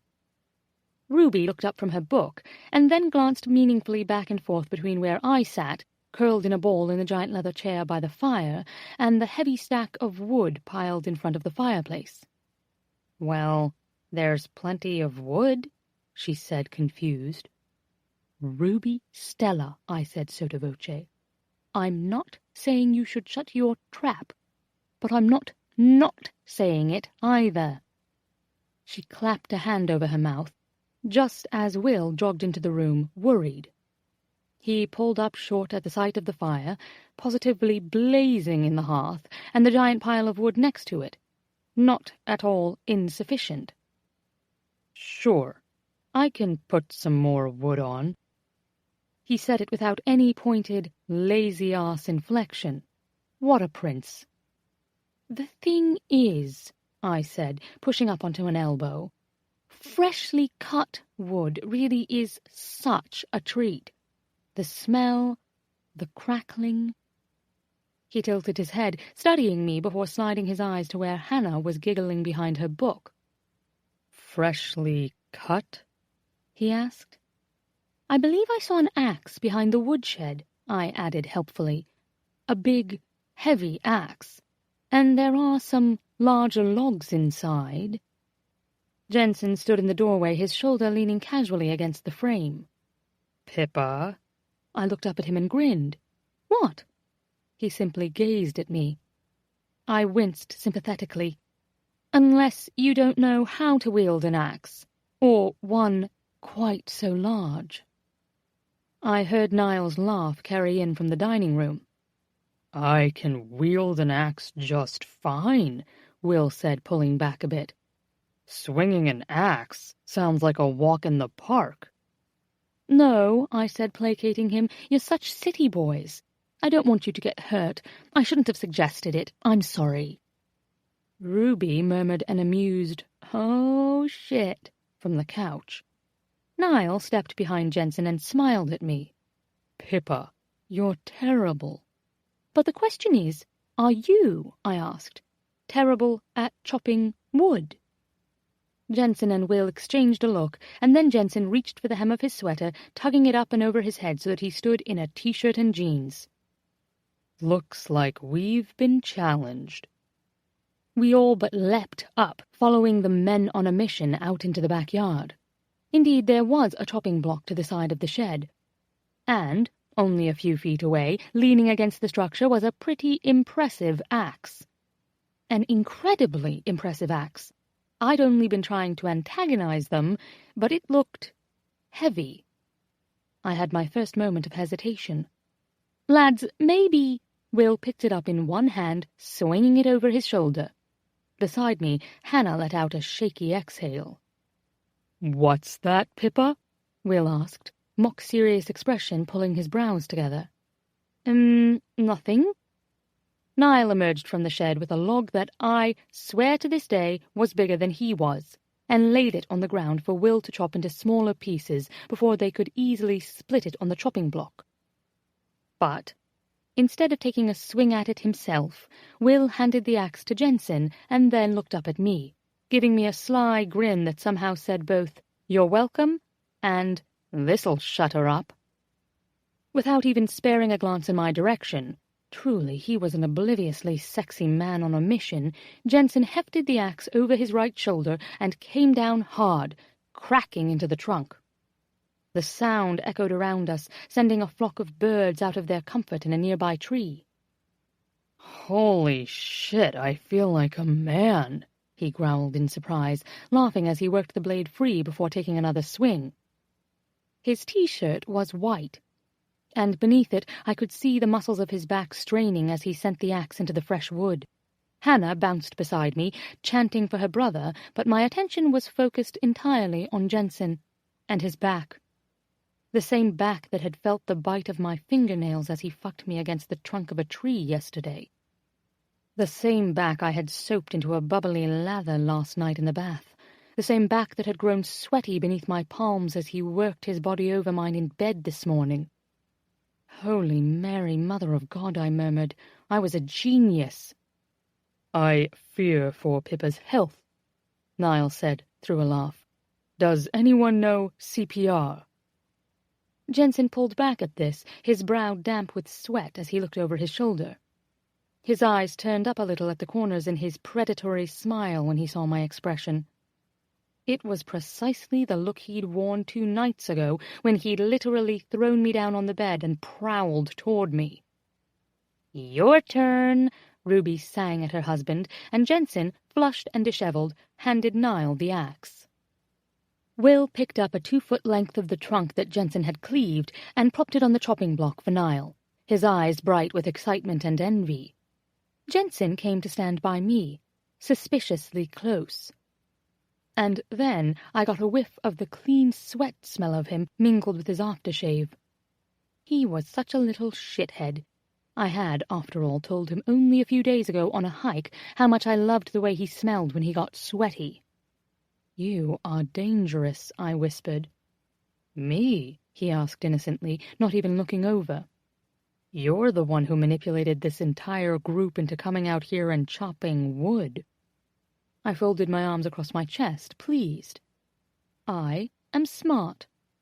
The phrase evil genius did come to mind. You've got quite the stock of wood. He turned, clapping a hand over my mouth with a laugh. Leaning close, he whispered, "You are so filthy." "You like it," I mumbled against his palm. He couldn't argue with this, and instead kissed my forehead before giving me a playful warning look and removing his hand. Niall hefted the axe as we all watched, and in my peripheral vision I could see the exact same reaction I'd had to Jensen ripple through Ruby as she witnessed her husband slice the log perfectly in half. There's definitely some instinct to this, Will said, nodding in approval. After this we should go wrestle something or hunt some... He trailed off and looked down at Hannah, who was laughing up at him, her arms wrapped around his waist. Yeah, never mind. I already bought salmon for tonight. Will took a few turns and couldn't stop proclaiming that chopping wood must be in his blood, and he never wanted to stop. This was a brilliant use of our afternoon. I feel like we should dedicate our firstborn to Pippa, Hannah said, mildly breathless. Dropping the axe, Will turned to look at her. Wanna go get started on that now?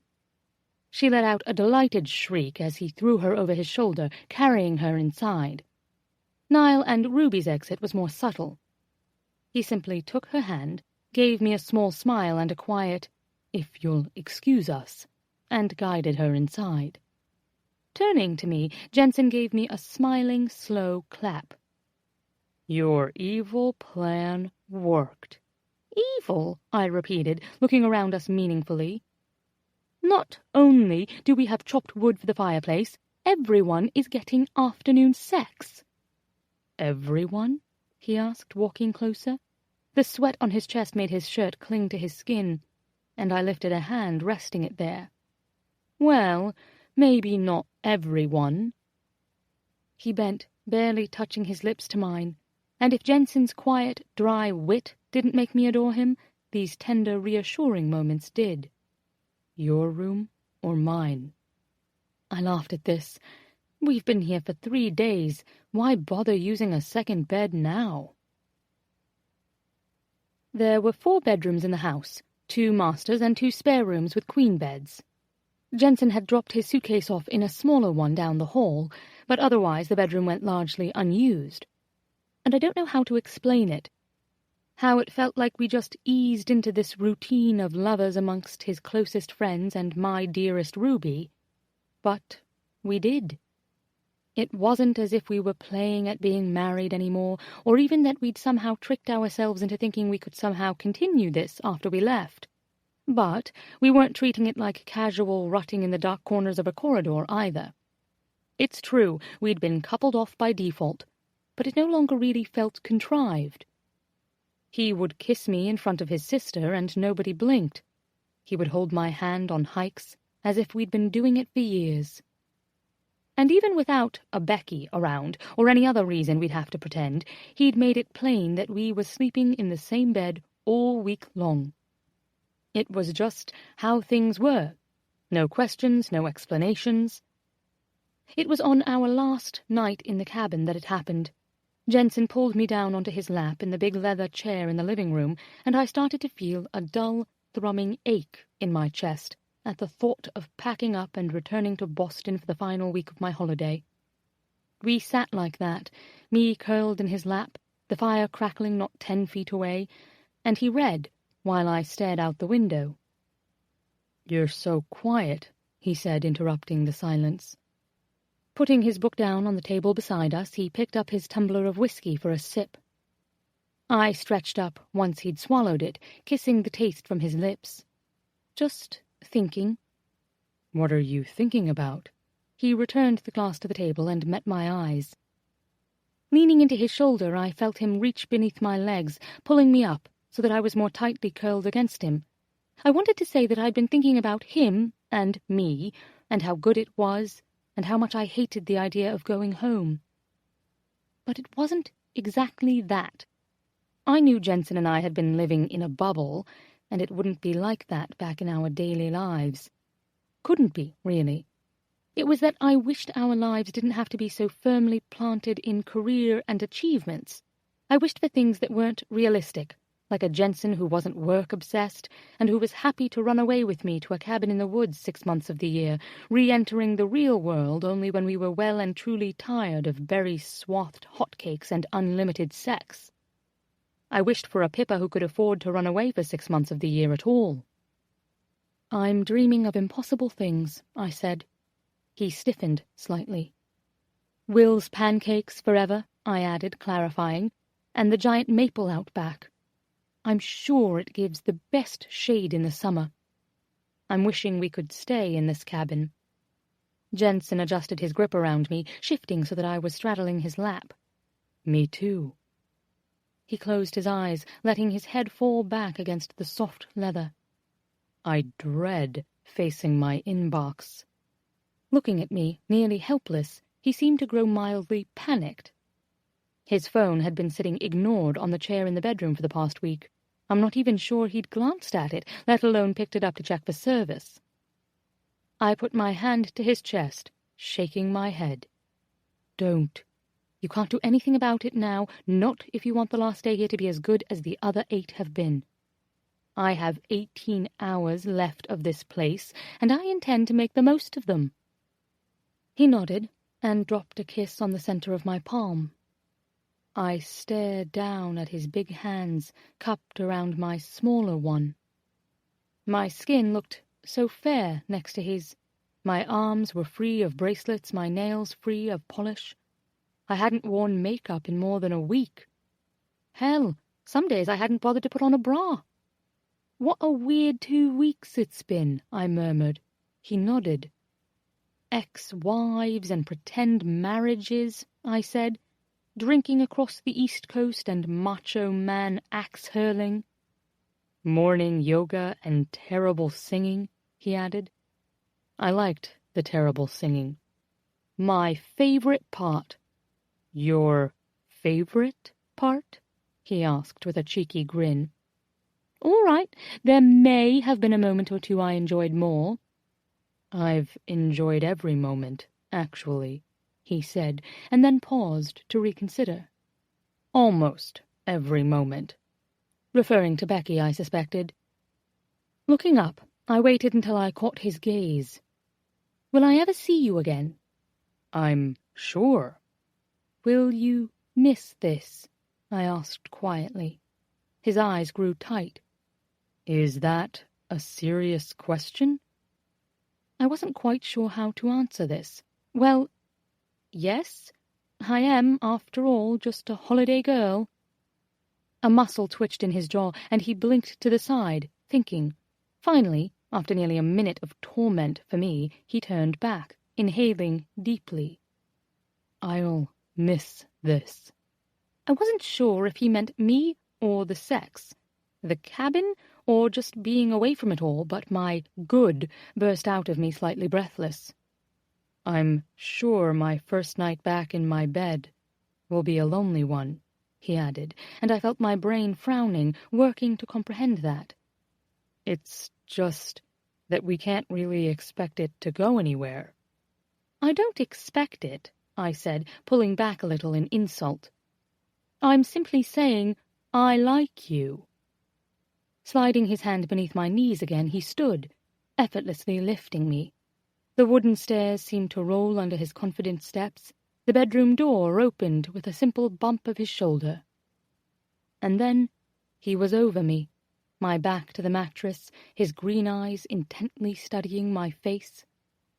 I like you, too. I wanted to burn the rest of the night into my permanent memory. The way he undressed me so lazily, knowing what was underneath.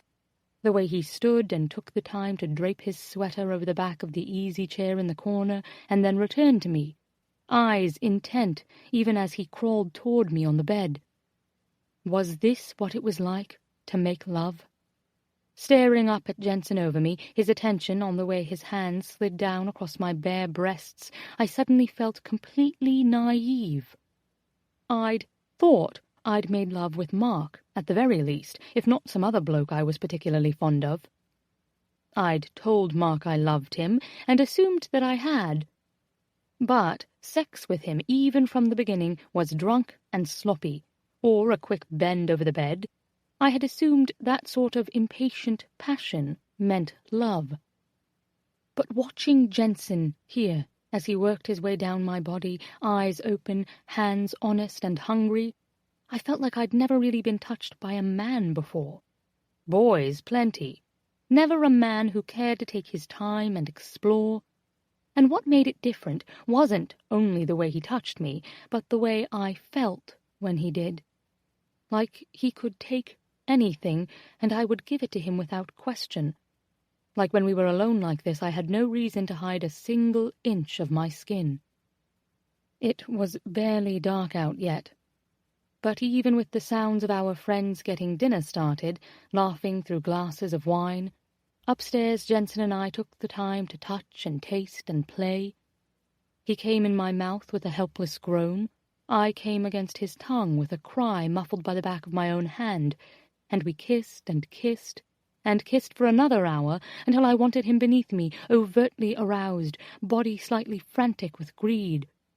I tied his hands to the headboard with my blouse, and relished the look of excitement in his eyes, the tension in his muscles, tight from restraint as he watched me fuck him. He still wasn't a talker. His noises seemed to be given up under duress, the quiet grunts and moans, the surprised fuck that escaped when I came and he felt it, the panting breaths. I wanted to bottle his sounds and eat them later. I wanted to bottle his scent and roll in it. After untying him to let him play with my body the way I knew he liked, I slid my palms over the sweat on his skin, up his chest, along his neck. I was tired. He was close, and his hands lifted me, his hips fucking up hard and fast. The bed protested, groaning, tapping the wall. My thighs burned, and the vein in Jensen's forehead grew more prominent as he got closer and closer, his teeth gritted in the drive toward pleasure, hands digging into the flesh of my hips. It was honest-to-God fucking, and it was, without a doubt, the best of my life. When he came, panting, gasping beneath me, I watched his face the entire time, etching it into my memory.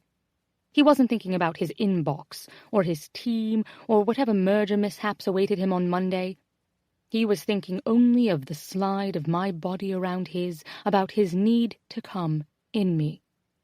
He fell flat against the bed, arms splayed out to the sides, chest heaving. Holy hell. Bending to kiss him, I licked up his neck, along his jaw, tasting the salt of his skin. Holy hell, he said again, quieter now. That was intense. Come here. He found my mouth with his, sucking sweetly at my bottom lip. I was sore between my legs, in my joints, and Jensen rolled me to the side, pulling me with his hand cupped on my arse so that I didn't stray too far. He kissed me slow and sweet, like a lover who has all the time in the world, a lover who has time to come down quietly, grow soft inside, and hard again. We missed dinner. A shame, really, because from the smell of it at the top of the stairs, it was a good one. "I hope you two had fun up there," Ruby said later, grinning at us as we descended into the kitchen. "Because Will made paella, and I'm telling you, I may eat this and only this for the rest of my life." "Is Will coming home with us?" Niall asked her from the kitchen. "It was an excruciatingly competitive game of chess we had going," I'd said. Neither of us was willing to give up until it was over. Will's smile was sneaky. "I see, chess? Because it sounded like you were hanging pictures." Niall nodded. "Something was definitely getting nailed up there." I coughed down at the floor. "Well, Pippa isn't a very good sport. She lost, it turned violent," Jensen joked, leaning over the stove and peeking at the wide pan, still half full of paella. "Excellent. You saved some for us." Will laughed. "I think this could have fed 70 people. We all ate until we were bursting." He reached for the spoon while Niall grabbed 2 bowls from the dish rack, and soon Jensen and I were bent over the breakfast bar, shoveling food into our mouths like we hadn't eaten in weeks. "You guys ready to head home?" Hannah asked the group, leaning against the counter near the sink. We all mumbled some form of refusal, no one wanting to give the end to the trip any oxygen on which to thrive. It felt a bit like we were leaving summer camp, all of us having made these quiet internal promises and external declarations to be best friends forever, to never fall out of touch, to do this together at least once every year for the rest of time. But the reality was that this was a tiny detour from real life. For Jensen most of all, who hadn't taken a real holiday in years, this trip was an anomaly, not soon to be repeated. He would leave here and return to the workaholic, structured man he was, and every bit of the outer shell he'd managed to chisel away, revealing the passionate, playful man beneath, would be gone. I looked over at him just as he seemed to be looking up at me, and our eyes caught. I saw it there, too, the unspoken acknowledgement that it had been so good. It had been unexpected. 13. Jensen. For the most part, my habit of waking early had served me well. An eternal early riser, I often wondered whether it was just the way I was wired or some direct result of growing up in a house with 6 other people. Being out of bed before everyone else meant a hot shower, dry towels, and a level of bathroom privacy, or any privacy really, that was unheard of after 7.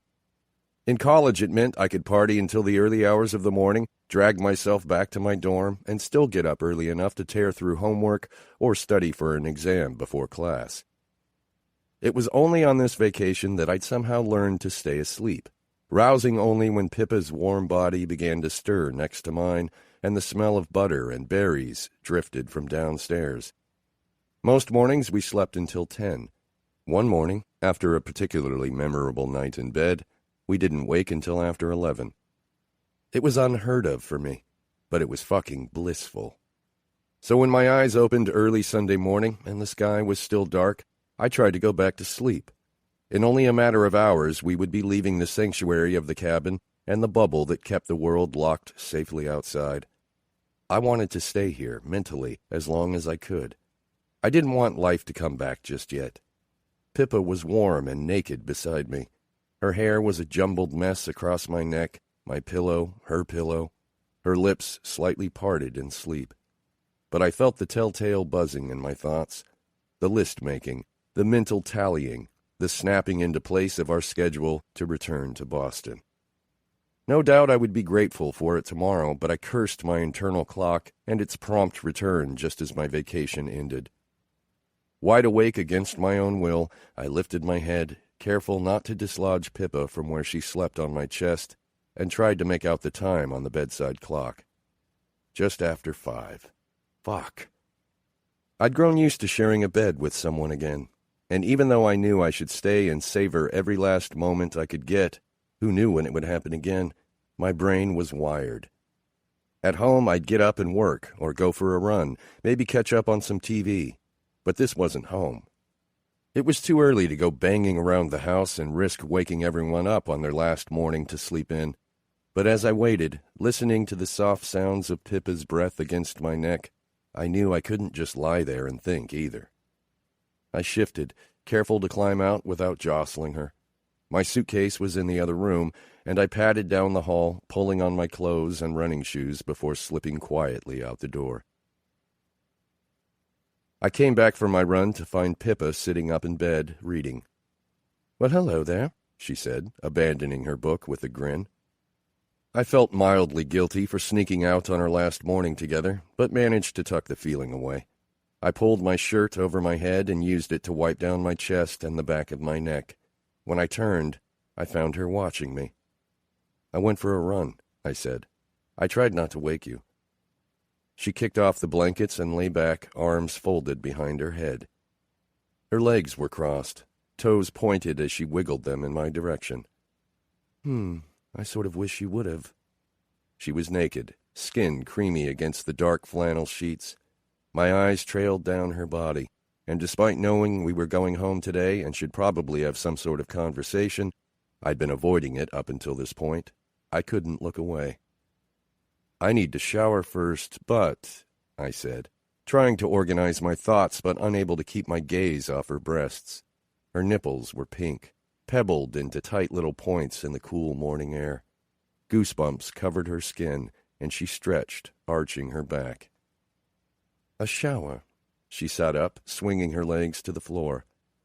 "Now, that is a brilliant idea." I blinked up to her eyes again, catching the mischievous glint there. Maybe I wasn't the only one avoiding conversation. Pippa stood and walked over, stopping just in front of me. With a faux-concerned pout, she reached up and traced the frown lines in my forehead. "Remember our deal?" Pushing up onto her toes, she pressed a kiss to my lips, making a smooching sound. "Fun."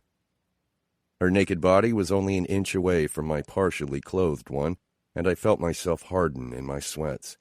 She smelled warm, like honey and vanilla, and something so distinctly Pippa, I wanted to taste it again, remind myself of how she felt against my tongue. With a final kiss, Pippa headed into the adjoining bathroom. My gaze slipped down along the curve of her spine, to the roundness of her ass, and down the length of her legs. She slipped out of sight, and I heard the water start, followed by the closing of the shower door. I looked to the window. The logical part of my brain did its best to reason out why I shouldn't just strip off the rest of my clothes and follow her in there, forget about everything else, and fuck her against the shower wall. We were leaving in a few hours, back to Boston, and the inevitable mess I knew would be waiting for me. Pippa would head to her grandfather's house, and eventually back to London. Didn't that mean I should stop playing house and start thinking about real life? I snapped back to the sound of her humming in the shower and stepped around the corner, catching sight of her naked silhouette on the other side of the frosted glass door. There was no way I wasn't joining her. Since we needed to empty the fridge before we left, our last breakfast was big enough to feed an army. Will poured pancakes onto a griddle while Niall cooked what was left of the sausage and bacon. Ruby and Pippa sliced melon, strawberries, bananas, and anything else they could find in the produce drawers for fruit salad. I must have squeezed enough oranges to make at least a gallon of fresh juice. We stuffed ourselves while a Tom Petty record spun on a turntable in the living room, and if there was a more perfect way to end this entire trip, I couldn't think of it. Dishes were washed and bags carried to the car. Pippa and I smiled as we passed one another in the hallway. Only a day ago I would have reached for her without question, pressed her to the wall, suggested we sneak off into the woods or lock ourselves in the bedroom. But it was like an alarm had gone off somewhere, and we didn't have time for that anymore. Our sell-by date had arrived. Hands were kept to themselves and mouths turned up into happy smiles, but there was no touching, no teasing kisses or last-minute fumbles in the hall. We were friends again, intimate acquaintances maybe, and that would have to be enough. With everything packed and a final goodbye said to our beautiful cabin, we set out for home. Will had done the bulk of the driving up until now, and so when I saw him stifle a yawn as we climbed in, I volunteered to take the first leg. I told myself it was because I wanted a change and not because it was the easy way out, that in the driver's seat I could focus on the road and not on the conversation, or lack of, going on around me. Pippa sat in one of the back rows, next to Will, who, after the giant breakfast of pancakes, not to mention 2 weeks of vacation and probably a lot of sex, fell asleep almost immediately. Everyone chatted for the first little bit, and then conversation gradually tapered off, and we either napped or turned to our headphones. Pippa's voice was noticeably missing, and its absence seemed to echo in my ears. She looked thoughtful for much of the drive, and every now and then I would glance up to her in the rear-view mirror. More easy smiles, more friendly nods. We switched places after a stop for gas, and I moved to the empty seat next to Pippa. Forest gave way to meadows, which gave way to country road and then highway. Highway emptied onto surface streets crowded with tall buildings and cars and people everywhere. Pippa was noticeably still. Gone was the quiet comfort I'd found with her all week, and in its place was a sort of palpable silence, growing larger with each mile until it felt like another person sitting between us. I stared, unseeing, as we turned from one street to the next, a slew of random thoughts tumbling around in my head. I wondered if Pippa was excited about getting home. It would make sense. Her life was in England, her mom's, her apartment, and her job. But all the things she wanted to escape were there, too, including the thrusting bum, as she so often referred to Mark. Which led my thoughts to why Pippa came here in the first place. It had to have been hard on her, hard enough that she'd kicked him out of the flat they'd shared together and flown halfway across the world to get some distance. I might have been a lackluster boyfriend at best, and apparently an even worse husband, but I could never cheat. Pippa was vivacious and smart, funny and beautiful, and I felt a level of smug self-satisfaction knowing how quickly she realized Mark was undeserving and that he had lost her forever. But there would surely be others, I knew. My hand moved to my chest and rubbed at the unexpected tightness there. It was jarring to note that while the idea of Becky dating again and the reality that she had actually remarried didn't really bother me, the idea of Pippa dating back in London tasted sour in my thoughts. That's not to say it hadn't been really fucking hard to lose Becky, but the immediate pain had been short-lived. What lingered was the way she left, and my complete bewilderment over it, not really her absence itself. Pippa was different. She was an electric charge, a flash of light. Falling in love with Pippa and watching her walk away would be like watching someone extinguish the sun. For the first time, I actually pitied Mark. The car came to a stop and I blinked, looking around, realizing that we'd parked in front of Niall and Ruby's hotel. We unloaded and I made my way to the back of the van, busying myself pulling out their luggage and reorganizing the rest. I shook Niall's hand and hugged Ruby, smiling over her shoulder. Ruby was a great hugger. She and Pippa said their goodbyes, leaving with promises to meet up the minute Pippa was back in the UK. And the pressure against my breastbone was back again. Everyone was awake and decidedly more alert when we piled back into the van, but Niall and Ruby's absence hung heavily in the air. I watched Ziggs check Will's phone and giggle over Bennett's increasingly anxious texts.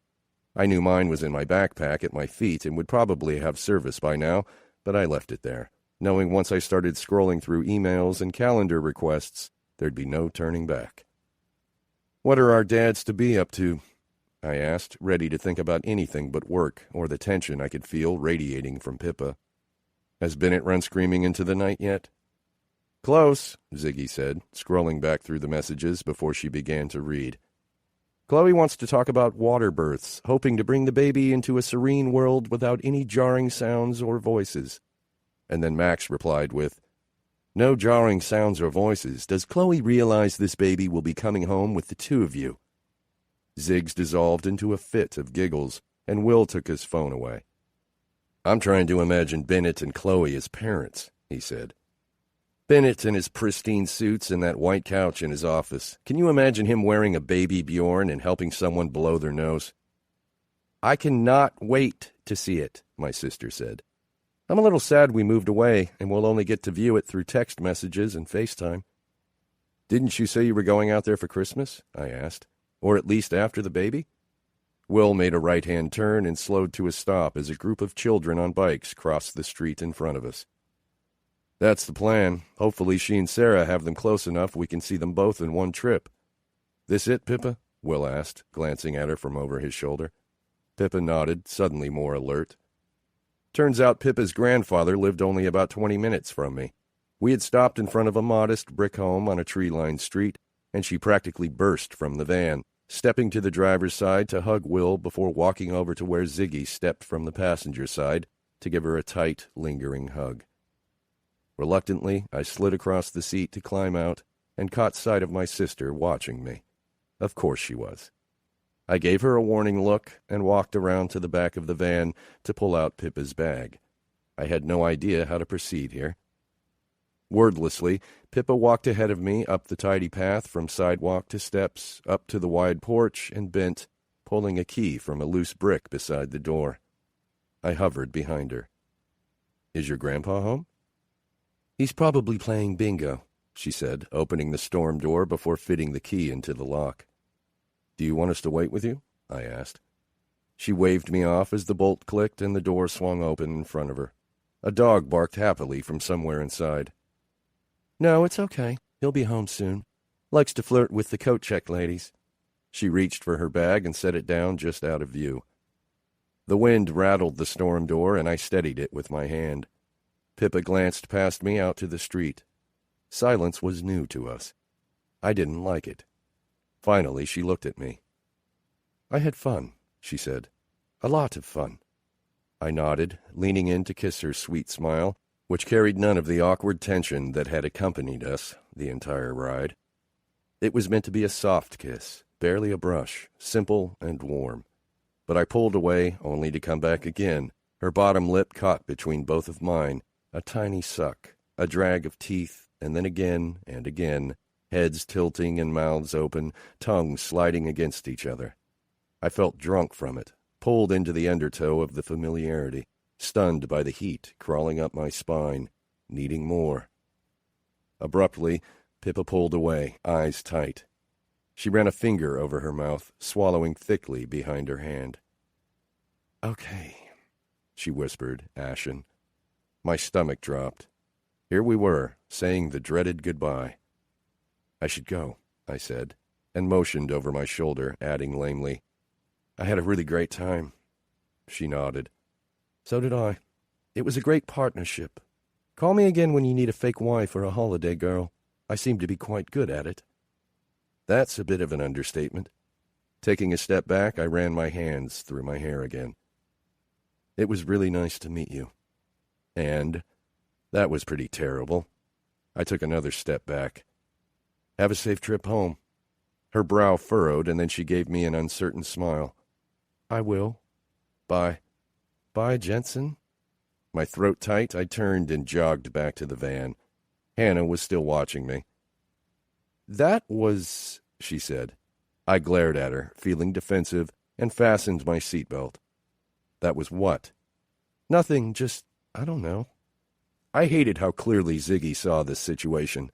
It made me feel itchy, restless. "We're dropping her off, aren't we?" I asked, settling into the seat. "Wasn't I supposed to kiss her goodbye?" "I mean after the kiss. Last night you missed dinner because of her. Just now you kissed, and then it looked like you were thanking her for doing your taxes. I could feel the awkward from here." "Last night we were on vacation," I told her. "What were you expecting?" Both Will and Ziggs stayed quiet. "We aren't getting married," I reminded them sharply. "We didn't spend 2 weeks together and suddenly decide we were in love." I immediately felt bad for my tone. Ziggy wasn't trying to tell me how to live my life. She was just telling me to live. She only wanted me to be happy. And I was. I waved to Will and Ziggs from my car window before backing out of their driveway. 4 minutes later, I was pulling up in front of my house. Home. Damn, it was good to be back. Alone in my own space and surrounded by my own things, with Wi-Fi and cell reception, like the good Lord intended. Fall was in full swing now, with more leaves on the ground than in the trees. I made a note as I climbed the steps to call the gardener and arrange for a little extra time to clean everything up this weekend. I dropped my keys in the little dish on the entryway table and my bag by the door, taking a second to enjoy the quiet. My parents' grandfather clock ticked in the dining room, and a mulcher ran somewhere nearby, but other than that, it was silent. Maybe, and I couldn't believe I was saying it, a little too silent. Fuck it. I was home, shoes off, soon to be in lounge pants with some takeout and a beer in front of me. I bent, grabbing the TV remote to turn on the system before heading into the kitchen. My stack of takeout menus slid easily from their perch on the counter in a plastic envelope holder. In my hand, they felt worn and familiar. This was good, right? Unwind on the trip, unwind the rest of the way at home. I hadn't felt this relaxed in years. I was putting my last load of clothes in the washer when the doorbell rang a few hours later. I opened the door and froze. I hadn't been expecting this. "Becky?" I asked, and then stopped, because my brain was empty of even a single follow-up that didn't begin with, "What the fuck are you doing on my front porch?" She lifted her hand in an awkward little wave. "Hi." "Hi?" I said, quietly confused. "What are you doing here?" "We're visiting my family," she said. "I mean, what are you doing here?" She cleared her throat, and it was only then that I noticed the thin coat she wore, the fact that I could see each of her breaths in the cold air in front of her. It was probably freezing outside. Fuck. "Come in," I said, and took a step back, giving her plenty of space as she walked past me. She stopped inside, taking a few seconds to look around. Some of the furniture she probably recognized. The end table, the lamp on the entryway table. She had taken nothing with her when she left except for a few suitcases full of clothes and a couple of paintings her grandmother had given us. I still ate off our wedding dishes, for fuck's sake. A gift from my brother Niels. My family hadn't let me return them.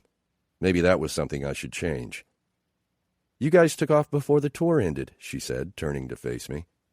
I nodded, sliding my hands into the pockets of my track pants. "Yeah, we left sort of on impulse." "Was it because Cam and I were there?" Shrugging, I said, "That was part of it. Really, though, the tour wasn't our thing in the end." Silence ticked between us, and her eyes scanned the walls and the living room just beyond, the kitchen, and it was then that I realized my mistake. "Where's Pippa?" she asked. I coughed out a quiet laugh. I was too fucking tired for this. "Pippa is—" I started and then realized I didn't have to explain a thing. "She doesn't live here." Becky blinked, confused. "We aren't married," I said simply. "What?" she asked, eyes wide. It was just us having fun."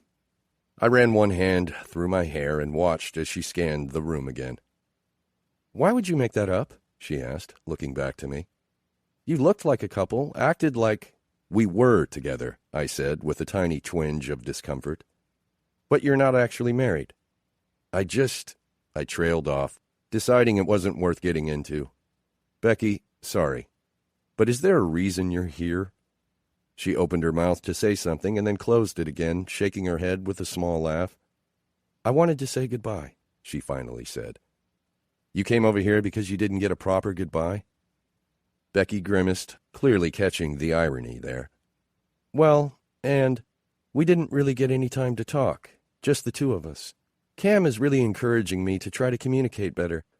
Do you have maybe 20 minutes? She turned and walked farther into the room, pushing her hands into her hair before facing me again. "There are so many things I want to say." I'm sure the loaded silence that followed wasn't what she'd expected. I almost wanted to laugh. If someone would have asked me 5 years ago, maybe even only 2, whether I had anything to say to my ex-wife, I could have written a dissertation.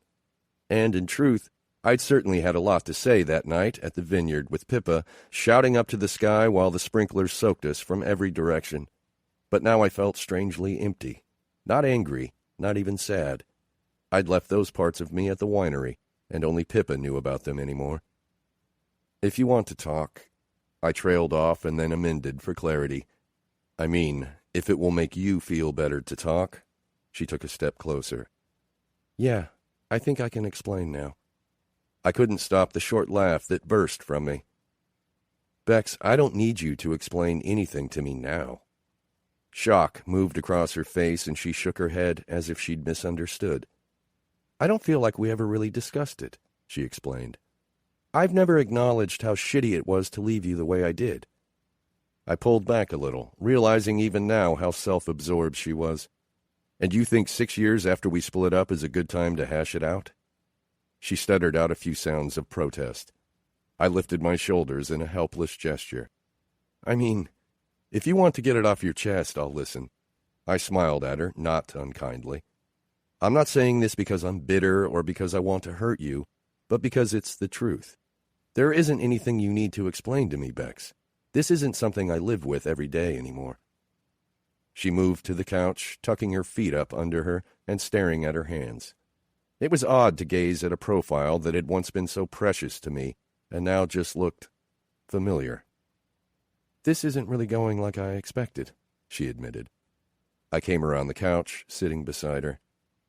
"I'm not sure what you want me to say," I admitted quietly. "How did you expect this to go?" She turned her face up to me. "I guess I felt like I owed you something, and that it would be a relief to you to hear me say it. I'm glad you don't need it," she said quickly. "But I didn't really realize I needed it until I saw you at the tour."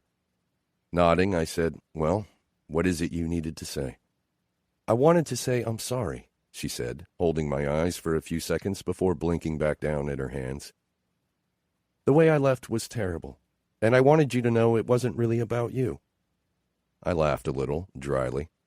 I think that was partly the problem. "No," she said, looking back up. "I mean that you hadn't done anything wrong. I didn't stop loving you. I just felt like we were too young." "We were 28, Bex." "I mean, I hadn't lived yet." I watched her, feeling the truth of it. feeling a tightening of my breath as I remembered Pippa saying much the same thing just last week, but saying it so much more readily, with confidence, with wisdom. Becky had gone from living at home to living in a dorm to living with me. With the tendency to be a bit of a wallflower, she had never sought adventure per se. I just never thought she craved it.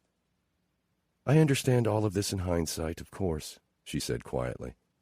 "But I saw this life stretching out ahead of me, and it was content and easy, but not very interesting."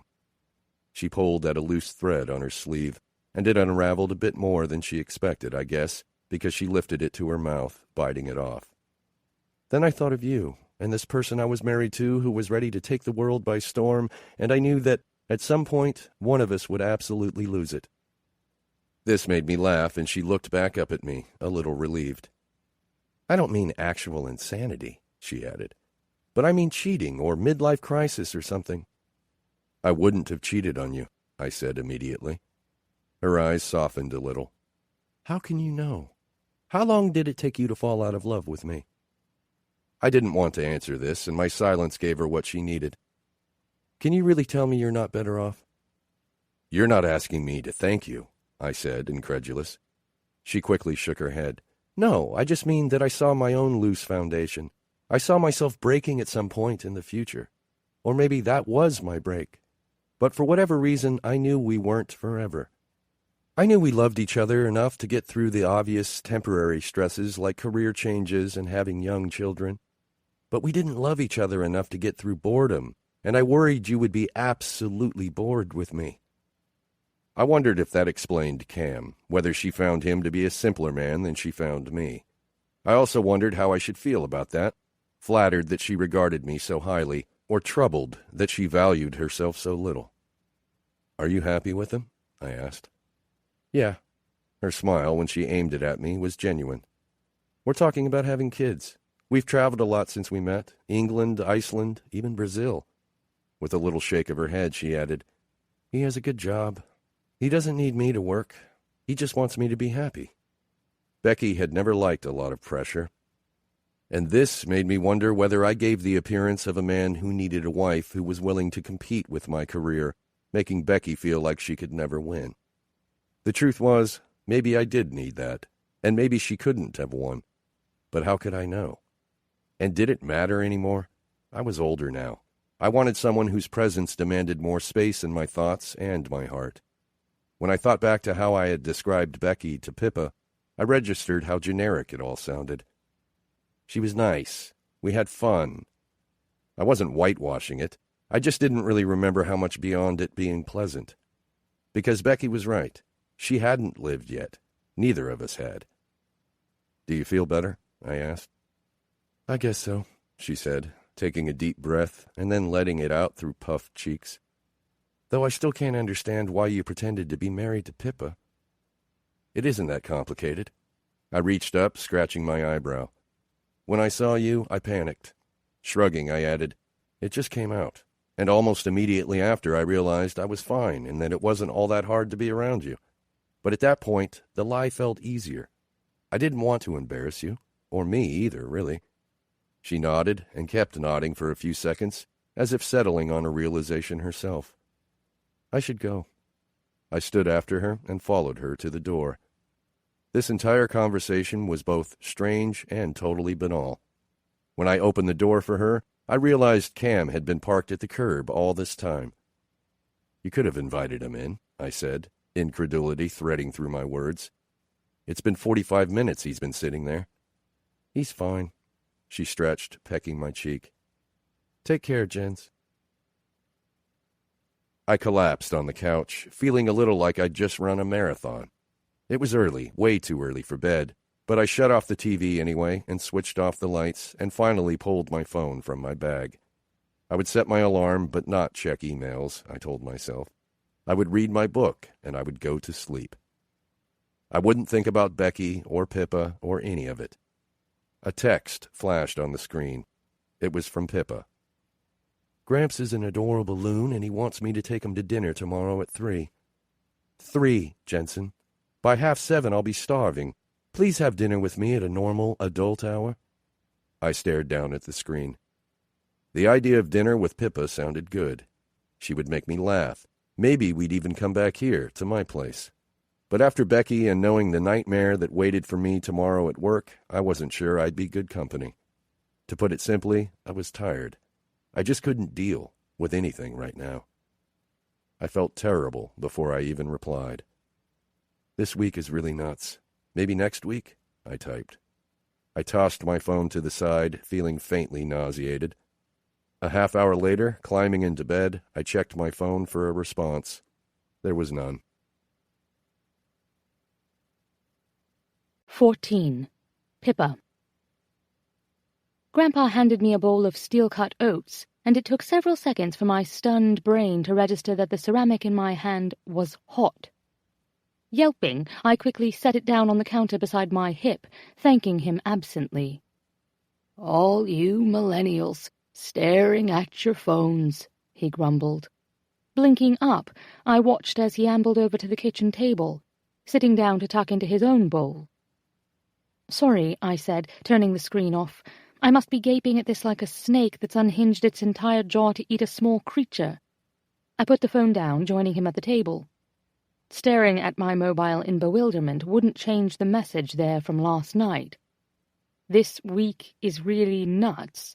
Maybe next week? Yes, you wanker, but next week I won't be here. "Am I a millennial?" I asked, grinning at him to push aside my irritation and confusion. I felt I was an in-betweener, not an X, not a Y, not a millennial. He looked up at me and grinned. 12 hours you've been back, and already it's going to feel quiet when you leave. It already feels quiet, I thought. 1 week of a house with 6 people, and it became the norm. "How about this?" I said, swallowing a bite of oatmeal. "I'll leave my mobile here, and we'll catch a film." Grandpa nodded into his mug of coffee. "You've got yourself a plan, kiddo." The road passed under us in a steady hum that filled the car. I had a pretty nasty hangnail on my left middle finger, my skirt needed to be laundered, my shoes were falling apart. I suppose I should have clued in with his, "It was really nice to meet you," when he dropped me off, but I'd been hoping it was just nerves or the awkwardness of Hannah watching us so intently. It wasn't. That hadn't really been a see-you-later kiss. It was a goodbye. Jensen was an asshole. I'd forgotten how terrible it felt to be dumped. "I realize I don't know you as well as I used to," Grandpa said carefully, "but you've seemed pretty quiet all day." Looking over, I gave him a half-hearted smile.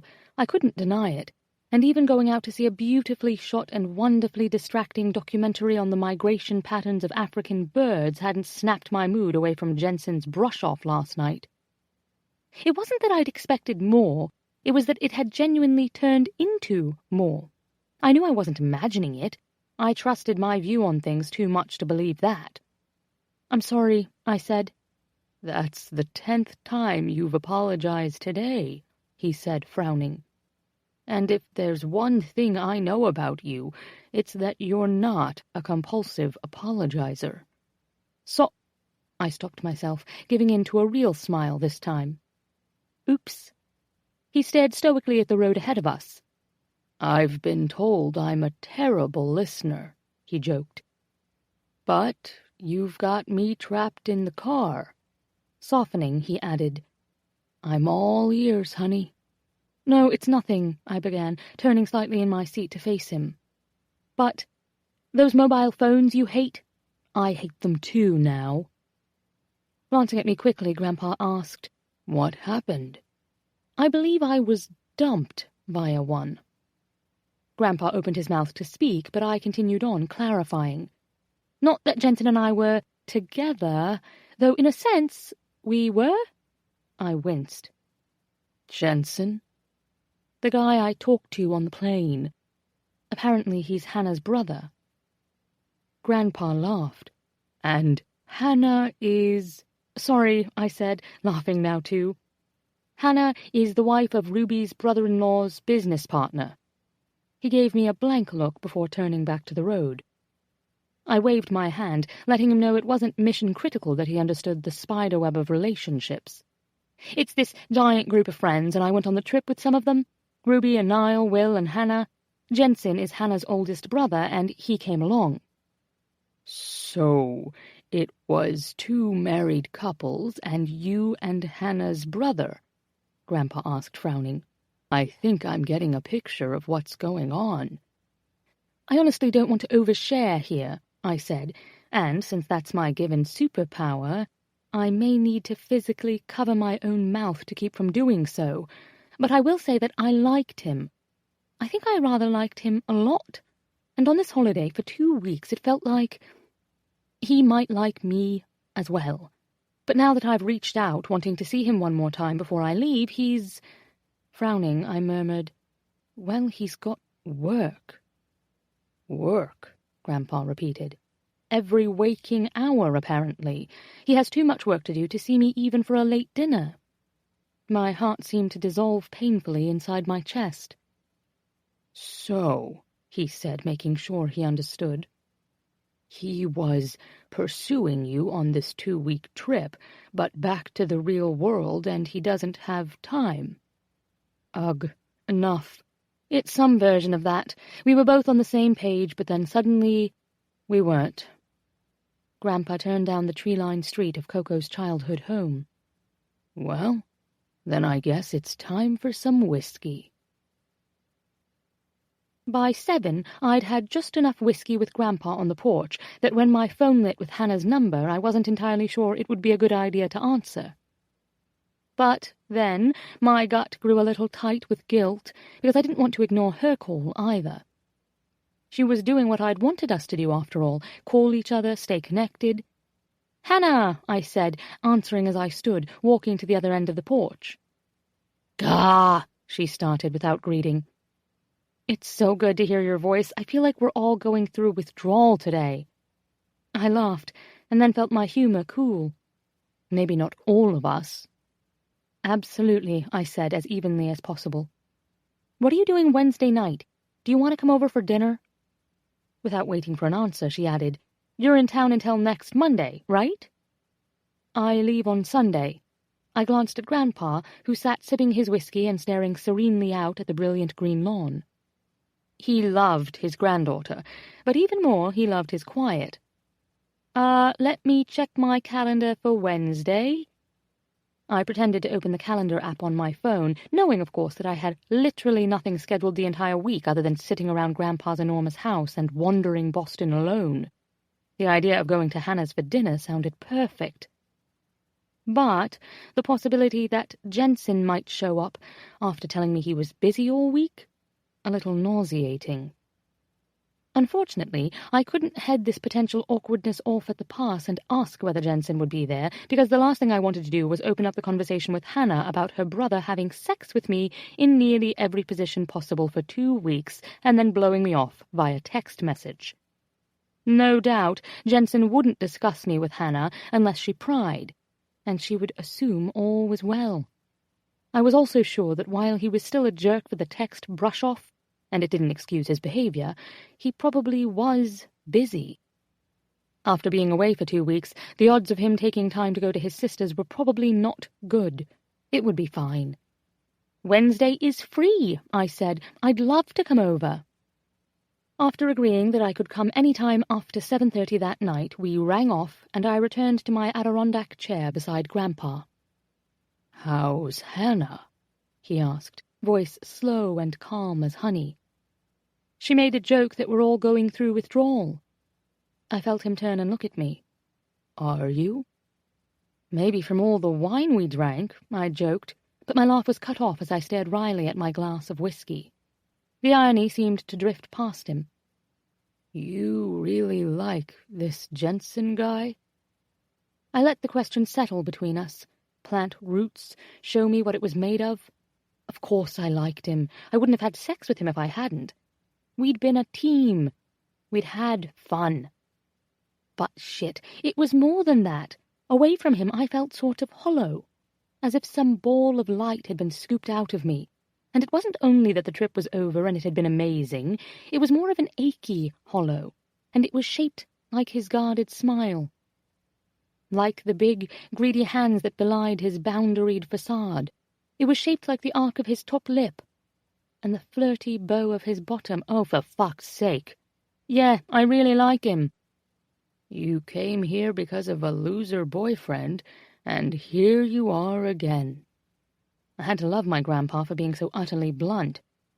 Too right, I mumbled into my tumbler.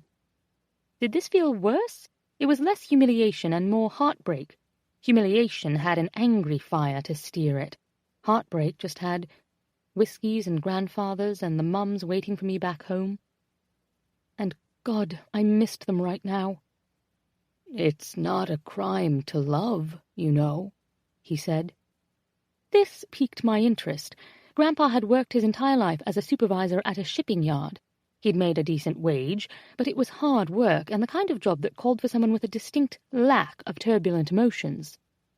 I know, I said honestly, but I actually feel terrible about this Jensen thing, as brief as it was, because even though it only lasted a couple weeks, he was genuinely good, genuinely kind and attentive. He'll be very good for someone, and I'm sad it won't be me. You never know how things will work out. I was with Peg for 57 years, Grandpa said quietly. Never really expected her to end up with me, but she did. I'd never heard the story of how he and Coco's mum met, and the raw edge to his voice caught me off guard. Where did you meet? She was at her father's soda shop, working behind the counter. He swirled the amber liquid in his glass. I ordered a malt and watched the way she lifted the metal cup, scooped the ice cream, added the malt. I'd never done that before. Every move she made fascinated me. I stayed perfectly still, terrified to disrupt what he was saying, because it felt like there was some bone-deep truth in there. Something that would tell me what it was I was or wasn't feeling. Something to let me off the hook of my own torment. She handed it to me, and I paid. But when she gave me my change, I told her, I want you to wear your hair like that when we get married. I'd never seen her before, but I knew. It wasn't something I would ever say to a gal. I didn't even tell her what to wear or do again, not for 57 years. But that day, I wanted her to look just the same when she became my wife. He took a sip and settled the tumbler back on the wide armrest of his chair. I didn't see her again for nearly a year, you know that? I shook my head. I haven't heard any of this. It's true, he said, nodding. Turned out she left for college pretty soon after that. Came back that summer, though, had some preppy following her around like a puppy. Couldn't say I blamed him. She saw me, and I looked up at her hair all meaningfully. She had it in the same pretty updo she favored in those days. And she smiled. I guess that was it. We got married the very next summer. When she died, I couldn't stop thinking about that first day, like something was itching at my brain. I couldn't remember how she'd worn her hair the few days before she died, but I could remember how she had it the first day I saw her. I had never in my entire life heard my grandpa say so much all at once.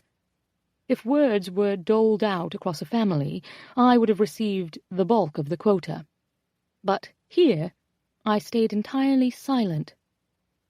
Looking over at me, he said, and it was because it didn't matter. In the beginning, love is this physical thing. You can't get enough. Everyone loves talking about infatuation, like that's love.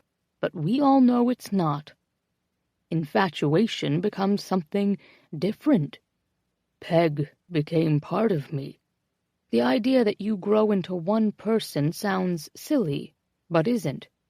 I can't go to a new restaurant without wanting to know whether she'd like their Eggs Benedict. I can't get myself a beer without instinctively reaching for the pitcher of iced tea to bring her something, too. He took a deep breath, looking back out to the street. I can't get into bed at night without anticipating the dip of her side of the mattress. I reached out, put my hand on his rough arm. "The thing is," he continued more quietly, "it's hard now without her. Real hard. But I wouldn't change a damn thing. When I said that to her that first day in the soda shop, she smiled so wide. She wanted it too in that second, even if she stopped wanting it for a little while when her life got too busy, too different. But that infatuation grew and grew into something better." He looked back at me. "Your mom Colleen's got that. I know I don't always understand her choices, but I can tell she loves Leslie the way I loved your grandma." I felt the sting of tears across the surface of my eyes, wondering what Coco would give to hear Grandpa acknowledge that. "And I want it for you too, Pips. I want a fella who notices everything about you when you first meet, but would only notice everything that's missing when you're not around." Will answered the door just after 6 on Wednesday, but Hannah wasn't far behind him, bounding down the hallway with an enormous yellow dog close on her heels. "Pippa!" she sang, throwing her arms around me. The two of us were nearly knocked over by the dog when it jumped up, paws outstretched against Hannah's back. "You have a dog?" I asked, bending to scratch its ears when Hannah stepped away. "This is Penrose. She's been at my parents' place for the past couple weeks with the birthday party and the trip."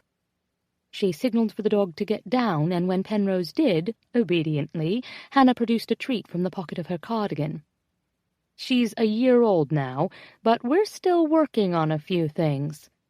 Hannah threw a wry smile to Will over my shoulder. "I am assuming she's named after the famed mathematician?" I asked, grinning. "Yes. Finally, someone who appreciates our nerdiness." She turned, leading me down the hall and toward the kitchen.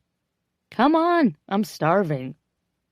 Having been here twice before, I was familiar with the layout, but this time the house felt more homey, even though there were no multitudes of squealing children and no buzzing anticipation of a long holiday in the air.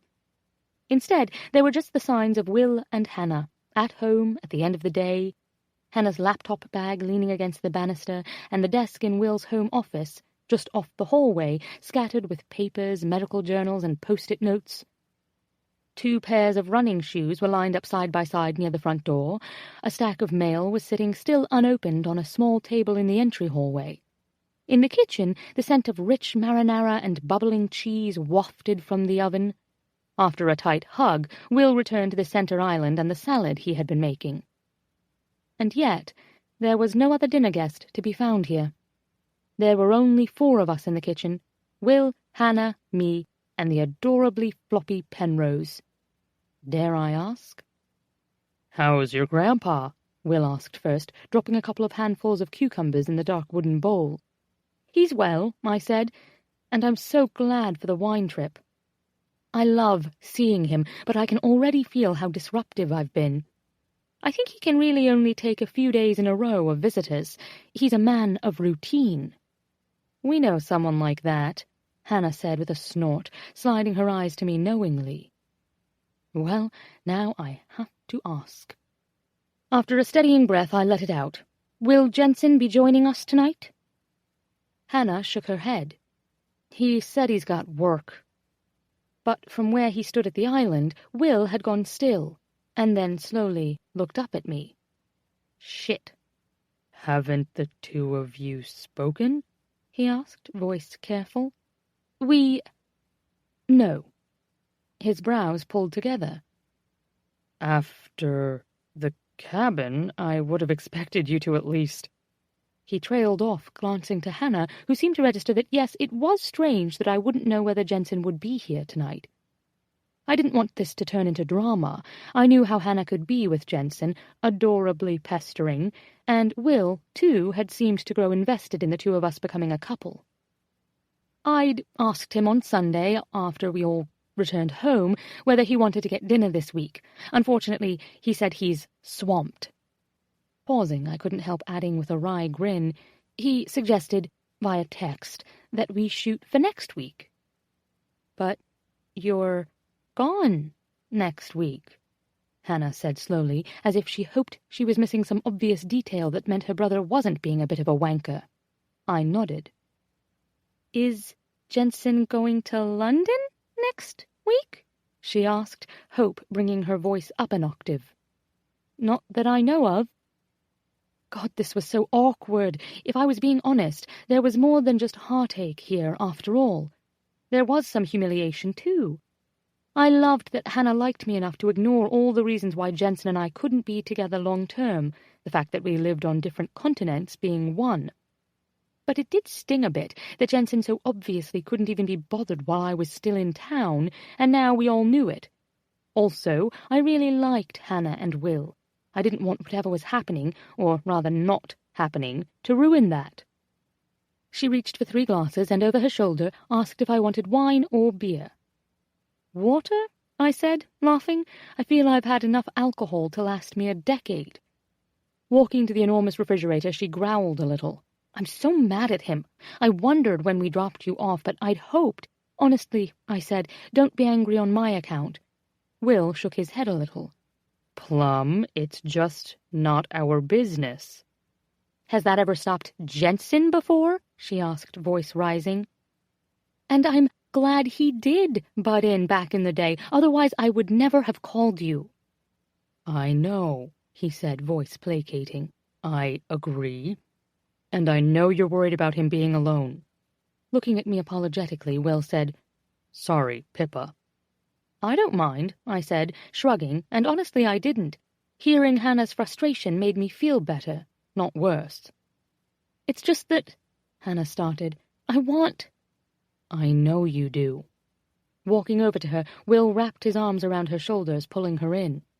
"But come on," he said, kissing the top of her head. "Let's eat." Will piled an enormous slice of lasagna on my plate, shoved some salad beside it, and handed it to me.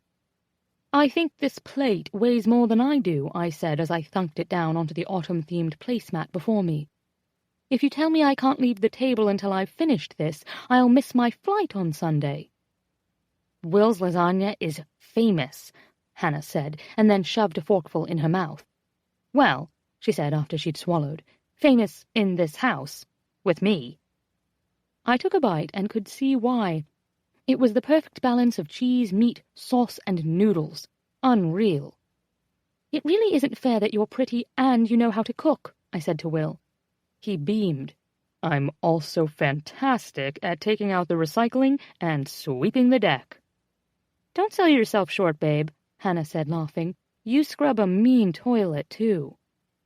I said, laughing at this, "not to mention the part where you're also an investment mastermind with a Ph.D., Dr. Sumner." Will and Hannah exchanged a look. "True," Hannah said, raising her eyebrows at him. "Okay," I said, "I've been with you for the past 2 weeks. What am I missing?" "We decided last night that I'm probably leaving the firm in—" He looked to Hannah for guidance, saying quietly, "the next year or so." "Switching careers or quitting work entirely?" I asked, shocked. I knew Will worked with Max. I assumed it was the perfect work situation for everyone. Hannah nodded. "He doesn't need to make more money and—" She smiled over at him. "When I get tenure, we're going to try for kids. Will wants to be a stay-at-home dad." I shook my head, smiling at the two of them. "Is it odd to be at that place when these things begin to happen and all of your friends are married and having children? It feels as though it happens in a burst. Everyone I know is getting married this summer. Next it will be babies." "It does happen in a burst," Will said, laughing. "I remember when Max and Sarah had Annabelle, and the rest of us were like, how does it work? Why is it crying? Why does it smell? Now Max and Sarah are going to have 4 kids soon, and we could all change a diaper with one hand tied behind our backs." Hannah nodded, adding, "And Chloe and Bennett are joining them." To me, that was the biggest sign that we're all headed that way. When Chloe told us she was pregnant, I was like, okay, this is when it all changes. In the best way. "It's amazing," I said, poking at my dinner. I felt mildly melancholy, but not because I wanted a child or even a husband. I just wanted one specific person here with us, and the seat beside me felt like an obvious absence. It feels so far away for me, though not in a bad way. I think Jensen feels that way too sometimes, Hannah said, as if reading my mind, stabbing at her salad with a fork. But in his case, I think it does.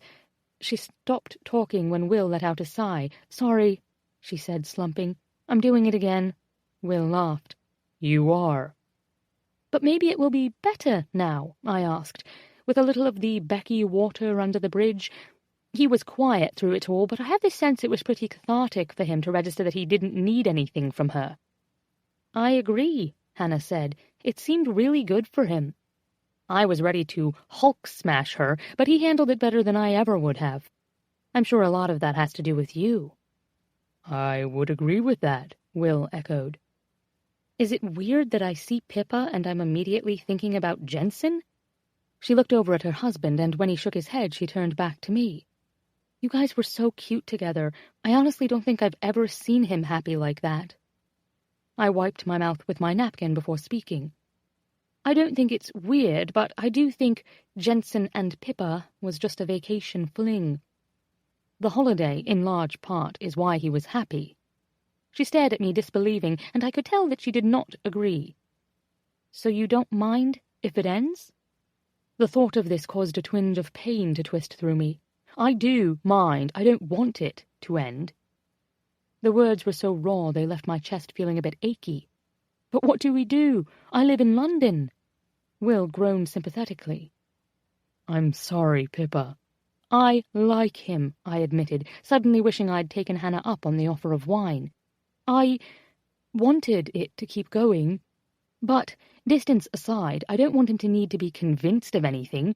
I wouldn't feel good about any of this if he called me only because someone had yelled at him to do it." Hannah winced a little at this understanding. "Would you ever consider moving here?" I thought this over, holding in my thoughts for a few breaths, even though my immediate reaction was an enthusiastic yes. I loved the Boston area, loved the idea of living somewhere else for a bit, even if I would miss the Mums and Ruby and my other friends in London. But I craved a change. I already had friends here, people who I once aspired to know, whose esteem felt like a goal to me, and who now seemed eager to spend time with me, too. Nodding slowly, I said, "I would move here for a good job, or even a job that allowed me to move and be comfortable." I met her eyes, saw the tiny gleam there. "I wouldn't move here for Jensen. Not like this." She smiled guiltily. "Well, I have a few names of contacts who are expecting to hear from you when you return to London. A couple are at Harvard, but there are a few at firms in the Boston area." She stood, walking to the buffet near the windows and picking up a folded piece of paper. "Here," she said, returning to hand it to me. "If you want any of these opportunities, they're there." I sat in Grandpa's car in their driveway for a few minutes after we'd said our goodbyes.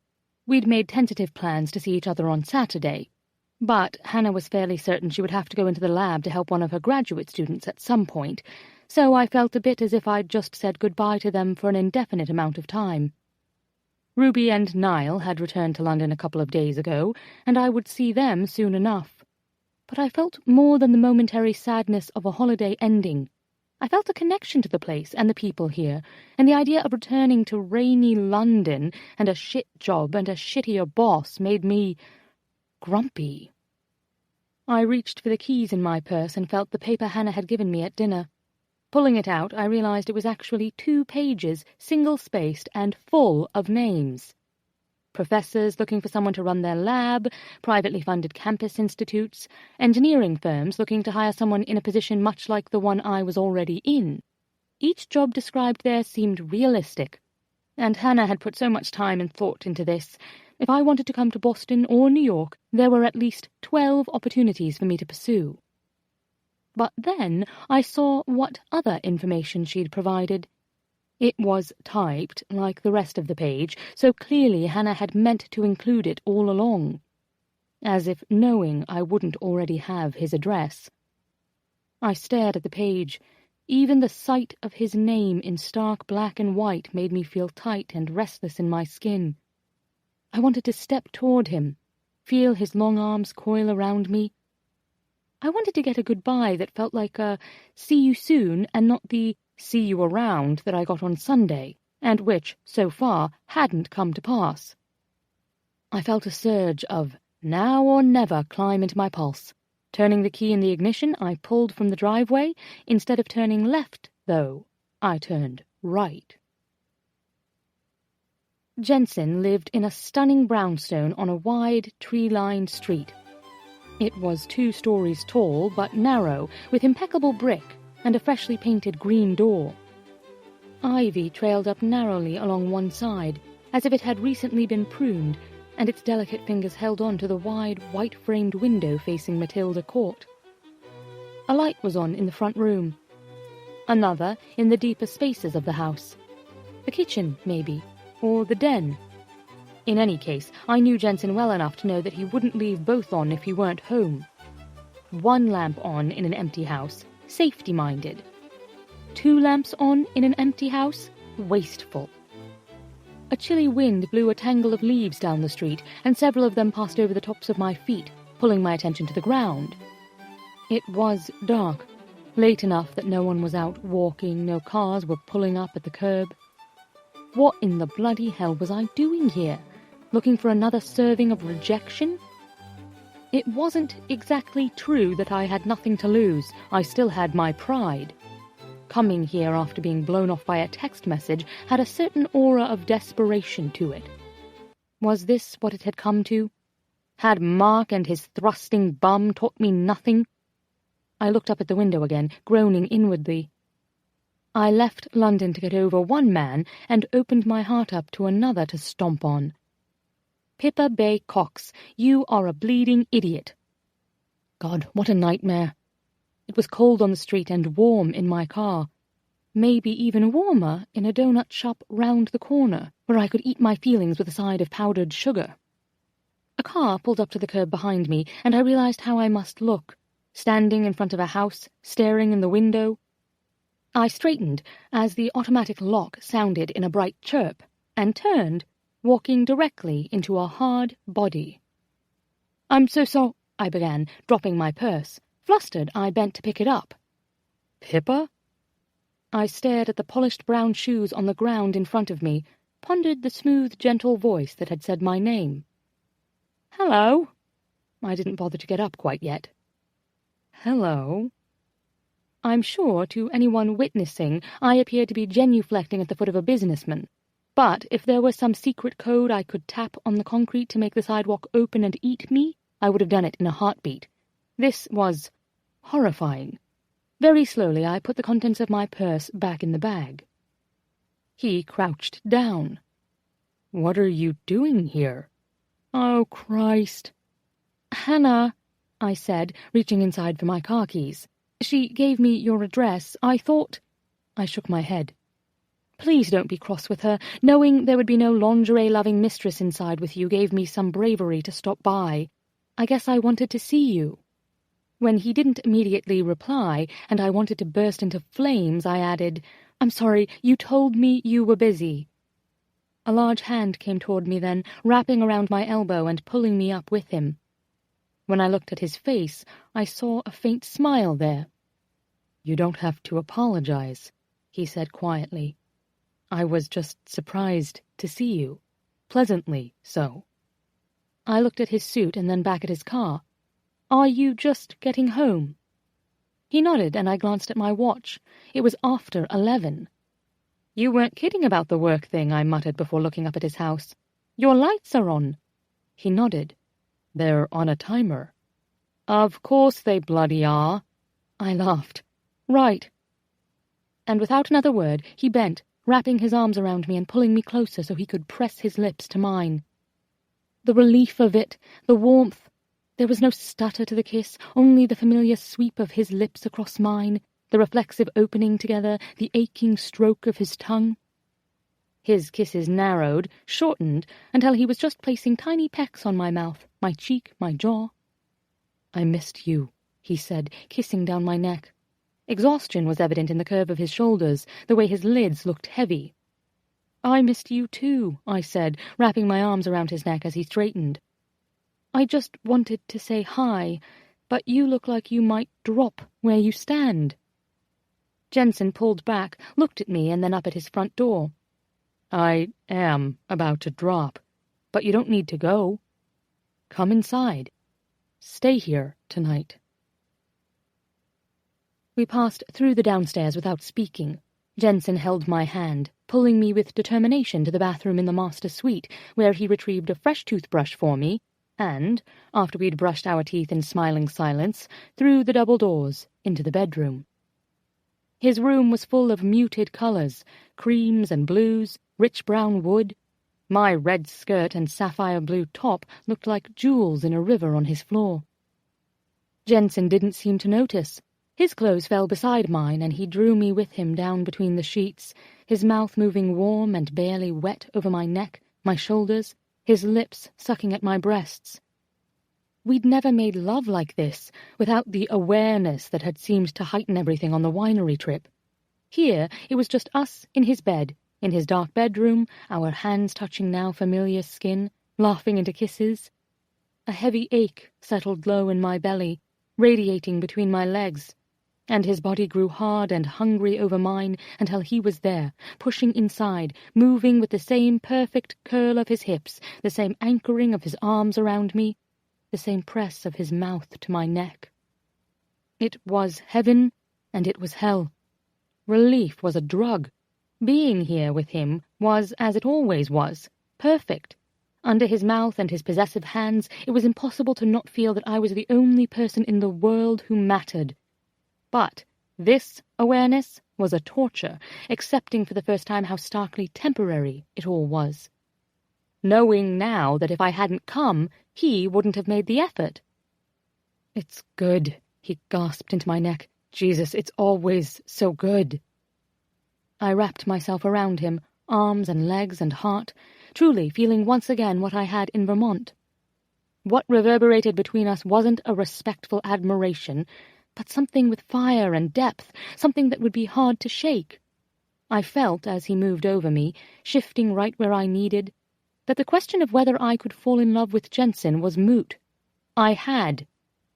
The realization made me gasp, a tiny cry that he caught, and he slowed, not stopping entirely, but adjusting so that he could see my face. "You okay?" he asked, kissing me.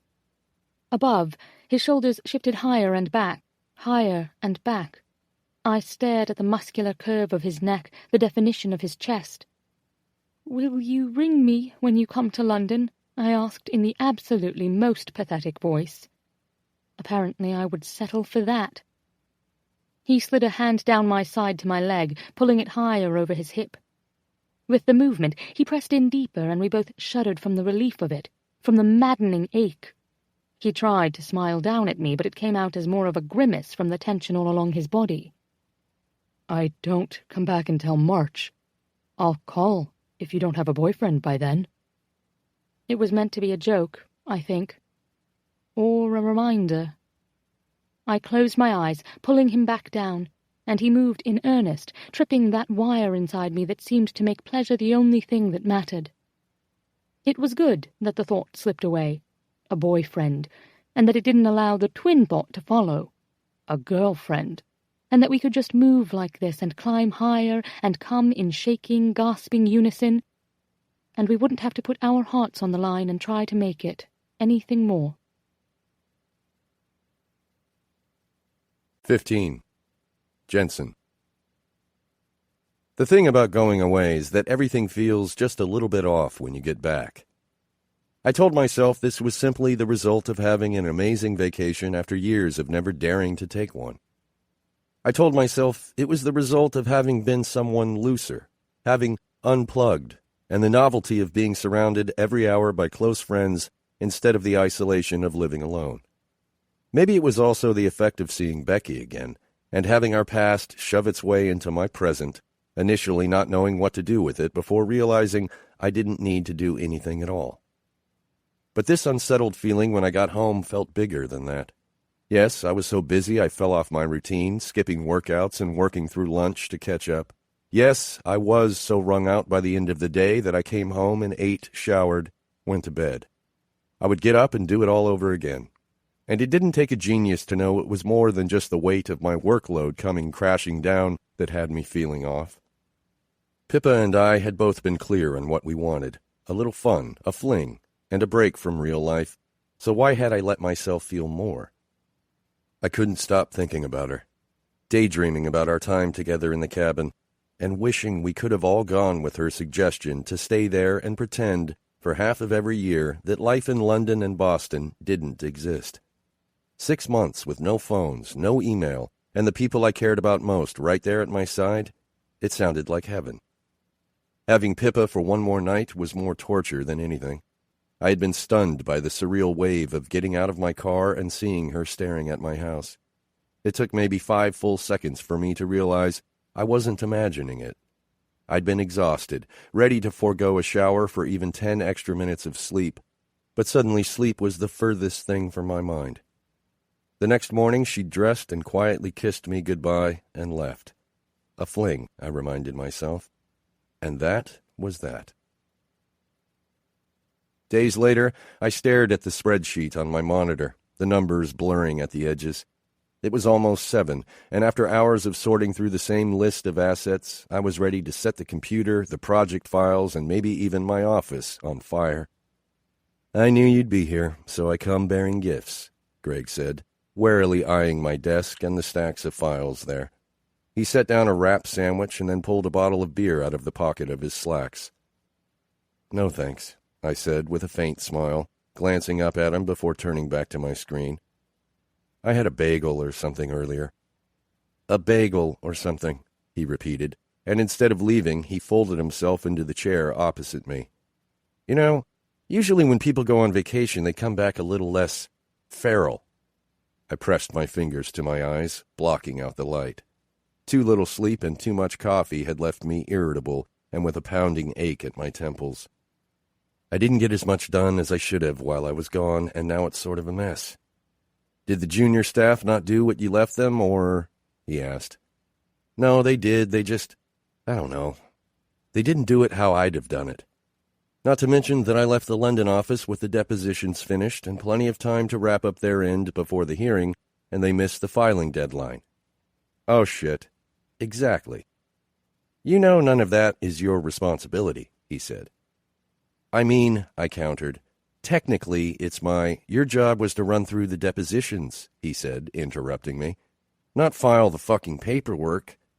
And of course you didn't get as much done on vacation as you'd have liked. That's why it's called vacation."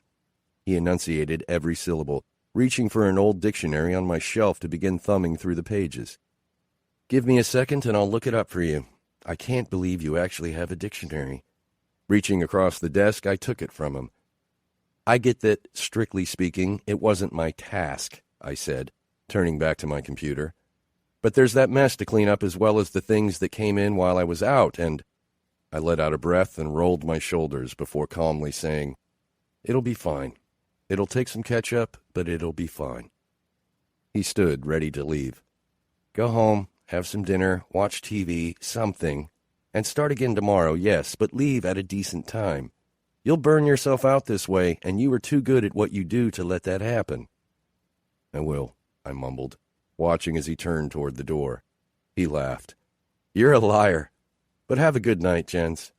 And when he was farther down the hall, he called out again, "Go home!" I smiled and then blinked down at my spreadsheet. He had a point. Long hours and no social life had become the norm.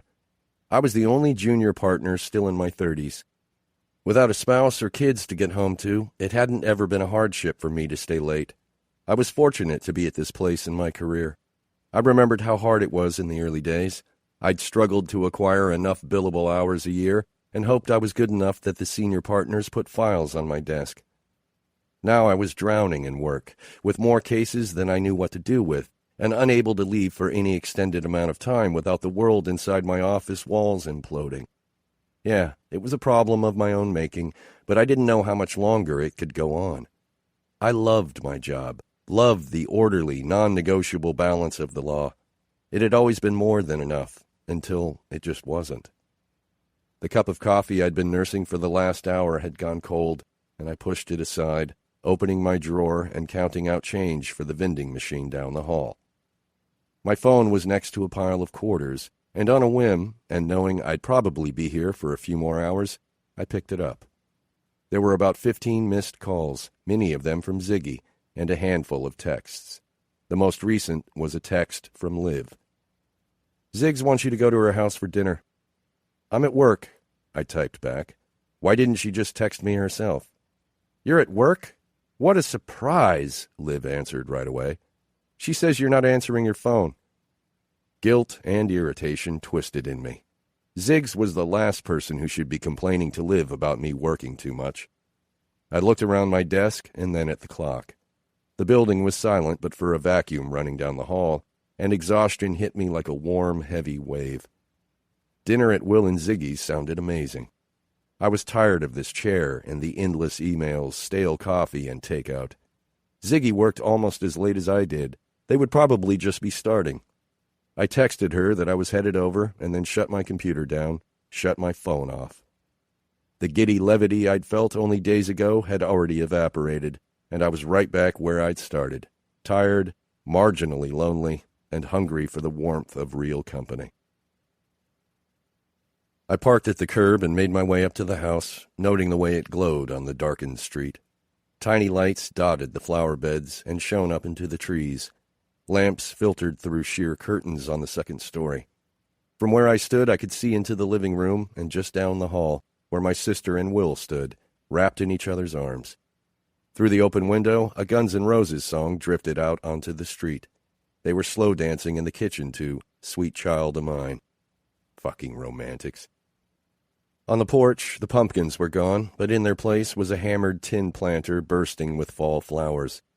On the door was an autumn-themed wreath. "Hey," I called out, stepping inside.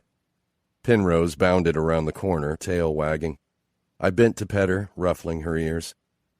"They finally let you come home?" "Yo, bro," Ziggy called from the kitchen. Penrose spun in circles before rolling at my feet for a belly rub. I kicked off my shoes, set them by the door, and followed the dog as she bounded down the hall. "You came," my sister said, stepping back from where she'd been dancing with her husband. Bending, I wrapped my arms around her and pressed a kiss to her head. "Of course I came. I love Will." She punched my arm and then walked over to a pile of vegetables on the counter. "Can I help with anything?" I asked. Ziggs shook her head. "Just dancing, finishing the salad, Preference on dressing?" "Whatever you have is fine." I watched them work in tandem for a moment before telling them about Becky showing up at my house. My sister turned and gaped at me. "She did what?" Will, who had been searching through the refrigerator for a head of lettuce, looked at me around the door. "You're kidding." "Nope." "How long did she stay?" Ziggs asked, incredulous. "I guess about 45 minutes. I scratched my jaw. I basically told her that she was welcome to get it off her chest if it would make her feel better, but it wouldn't do anything for me. She went on a bit about realizing now that she'd felt too young and like she hadn't had any adventures yet. Will whistled. "She's kind of a dick, right?" "Yes, that. She's that," Ziggy spluttered, and my chest tightened with love for my adorably goofy sister and her perpetual need to protect me. "She's fine," I said, picking up a slice of carrot and eating it. "I don't think she's evil, just historically not great with the communication." "For the record," Will said, "I think you handled it perfectly." "He did, but ugh! I am so over her." Ziggy took a deep breath and then looked down at the knife in her hand. "Let's change the subject before I need to find something to cut." Will looked at her with a fond smile and gently took the knife from her. "Good idea. Jens, you up for a run this weekend?" I reached for another carrot. "Maybe, as long as we go early enough that I can still get into work." My sister turned and stared at me in renewed shock before clapping her mouth closed and turning to pick the knife back up, her shoulders tense. I watched her for a few seconds. "Is there a problem, Ziggs?" "I don't know," she said, slicing cucumber with gusto. I mean, it's none of my business, but it's interesting that you can run with Will on the weekend and you're free tonight, being last week you told Pippa you were working nonstop. I told Pippa what now? I asked, pulse tripping before thundering down my limbs. Well, not in those exact words, she said, somewhat mollified. And obviously, I'm so glad you're here. But that you were too busy for dinner with her, and yet, she looked dramatically around the kitchen, here the three of us are. Is there wine? I asked Will, who reached for a glass and an open bottle and put them both on the counter in front of me. I poured myself a good amount, took a long drink, and then set it down again. I have no idea where this is coming from, I said, or how you know what I said to Pippa. But this, being here, it isn't work for me to come over and hang with you guys. If I don't feel like talking, I can stare into my plate and eat and thank you for dinner and head home. It's not the same, even with Pippa, even if things were good. And I did have to work, by the way, I added. I was still at work when Liv sent me a text that you weren't able to get hold of me. Ziggy turned to look at me like I'd said something absurd. I don't understand why you're always... Oh, my God, I said, putting my head in my hands. Can we have dinner before we get into this? At minimum, another glass of wine? It's been a really shitty day. My sister seemed to deflate and looked immediately apologetic. Don't do that, I added quickly, guilt filling my chest like a balloon. Ziggs was only trying to help, I knew that. Her intentions were good, even if her method was maddening. Just, let's at least get some food in us, and then you can yell at me all you want. Will had made a roast with baby red potatoes and brown sugar-glazed carrots, and as I sat there, eating the best meal I'd had since leaving Vermont, I felt a little cheated that he'd learned all this now, and not when we were still roommates in college. As usual, dinner was relaxed and easy. We talked about my parents and their upcoming trip to Scotland. We talked about our family's traditional after-Christmas before New Year's trip we usually took together.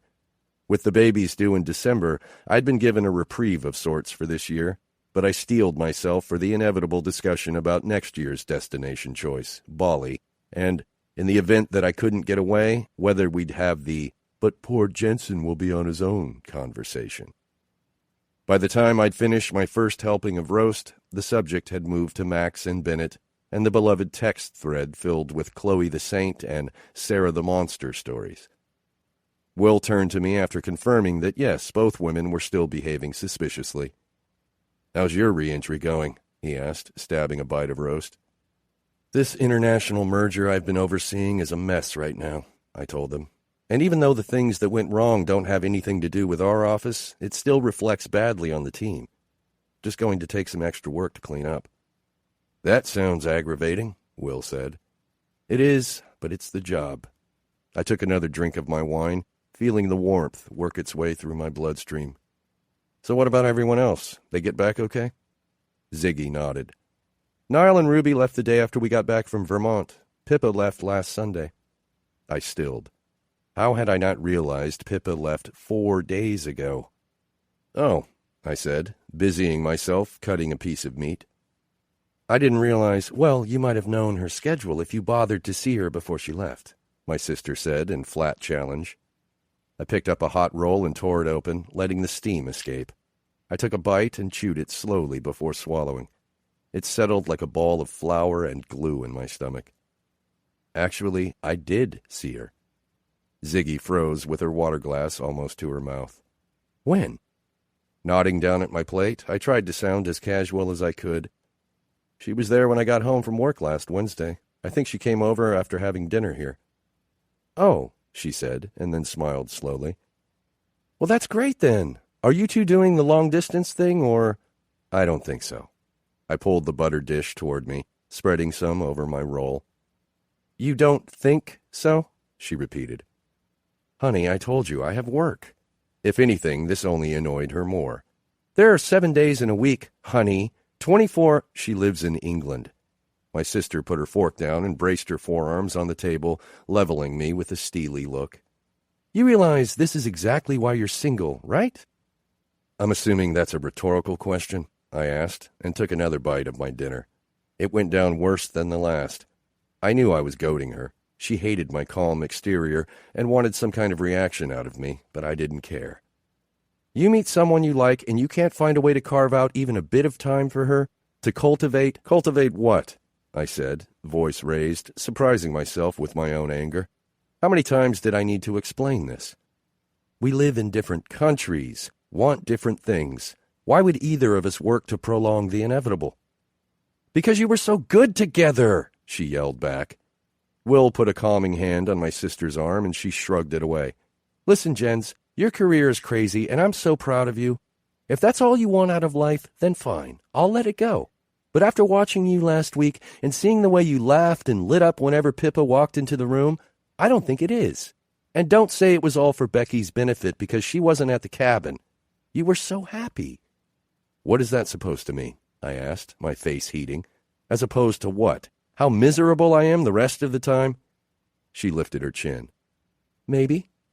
Will cleared his throat, glancing between us. Why don't we all take a breath? He started, but I wasn't finished. I don't understand what the big deal is and why everyone is suddenly invested in my love life.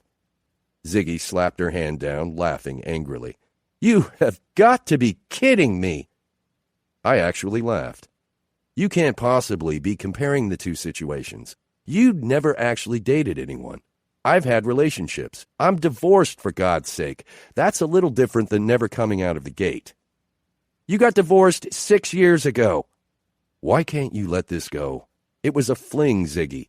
What Pippa and I had was a fling. People have them every day. Ask your husband. He has a little experience in the matter.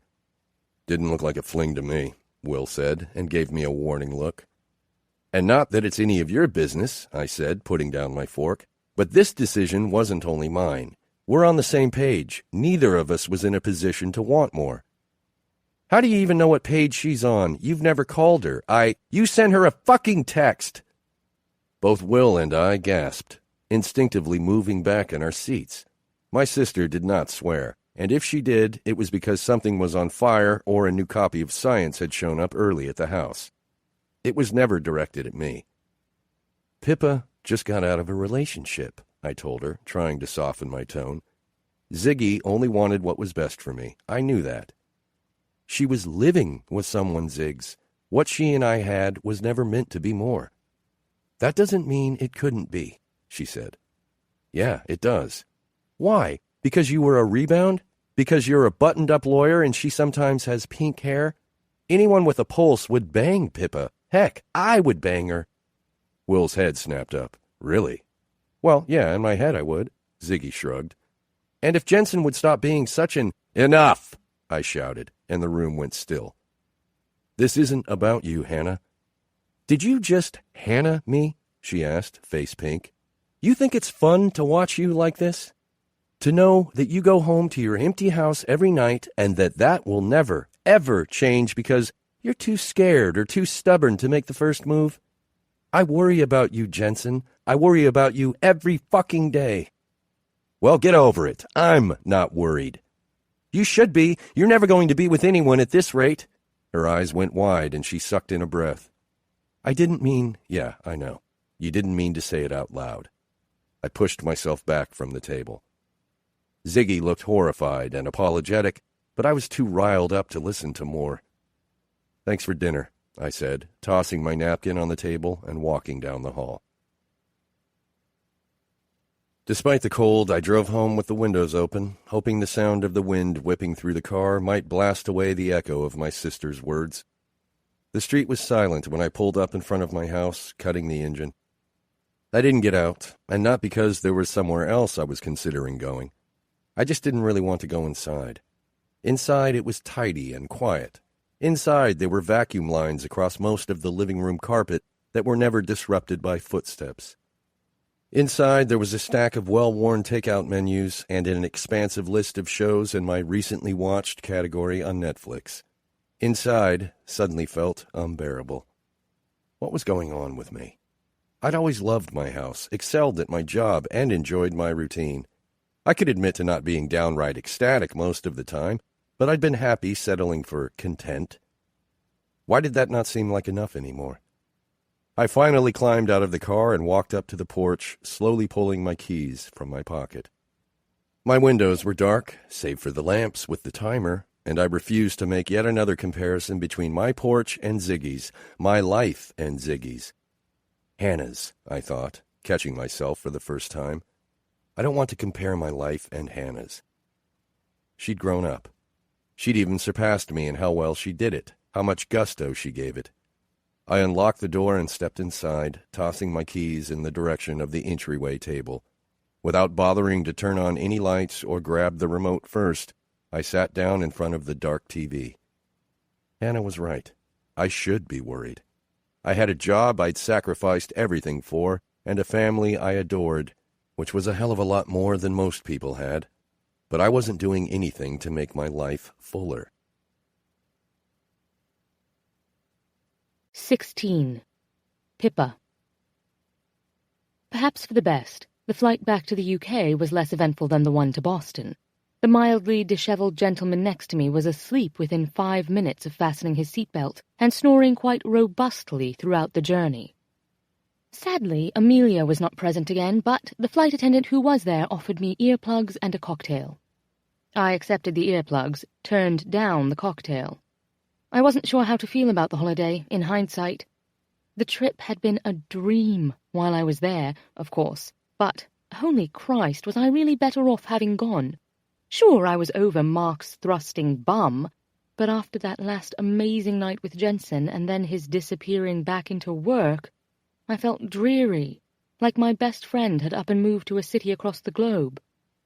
And, worse maybe, the bar on decent blokes had been raised to a level that sadly I was unlikely to find passing through the streets of London, or anywhere, really. Is that how it is when you meet the one? Do they raise the bar so impossibly high that you don't even bother anymore? Jensen was fit and tall and clever. He was sexy in a secret way, where he gave it out in tiny pieces but turned into the most skilled and attentive lover behind closed doors. And it felt like we fit. I was chatty, he was thoughtful. I was eccentric, he was classic. But when we came together, we worked. Ugh. I hated when my thoughts turned into sentimental greeting cards. I put in the earplugs and tried to think of anything else. New clothes, hair dye, cheese. Avoidance, the lot of it. I had to face the reality of my life, head on. I had to decide whether I wanted to spin my wheels indefinitely in London or try something new.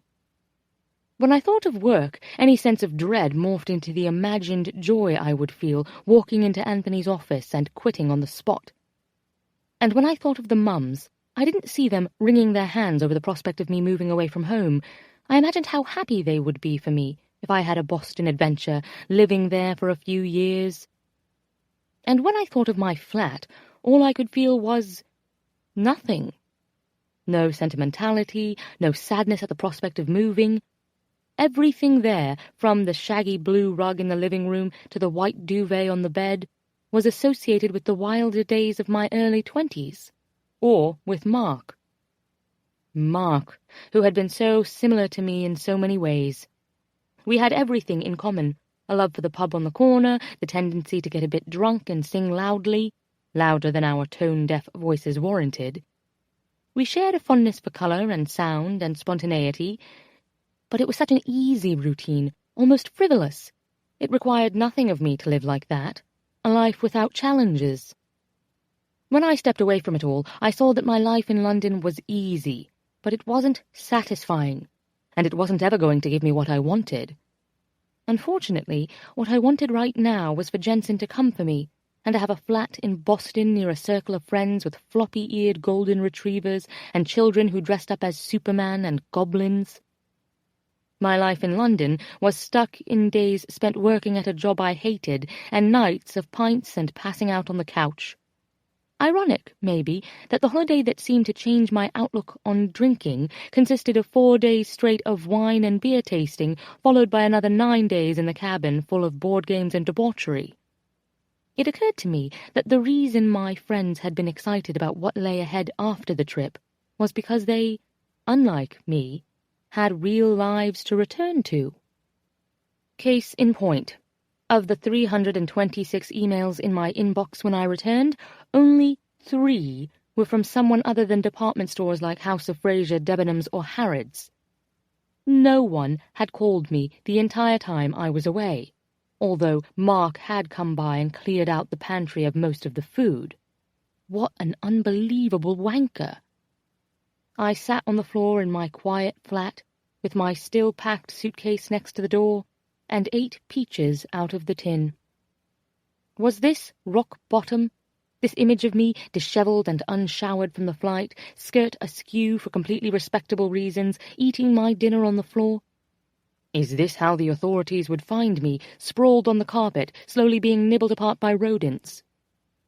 Maybe rock bottom was several weeks ago, when I walked in on Mark and his lover in my bed. I should have been depressed that there were multiple rock bottoms from which to choose, but I no longer felt sad about that, or even angry.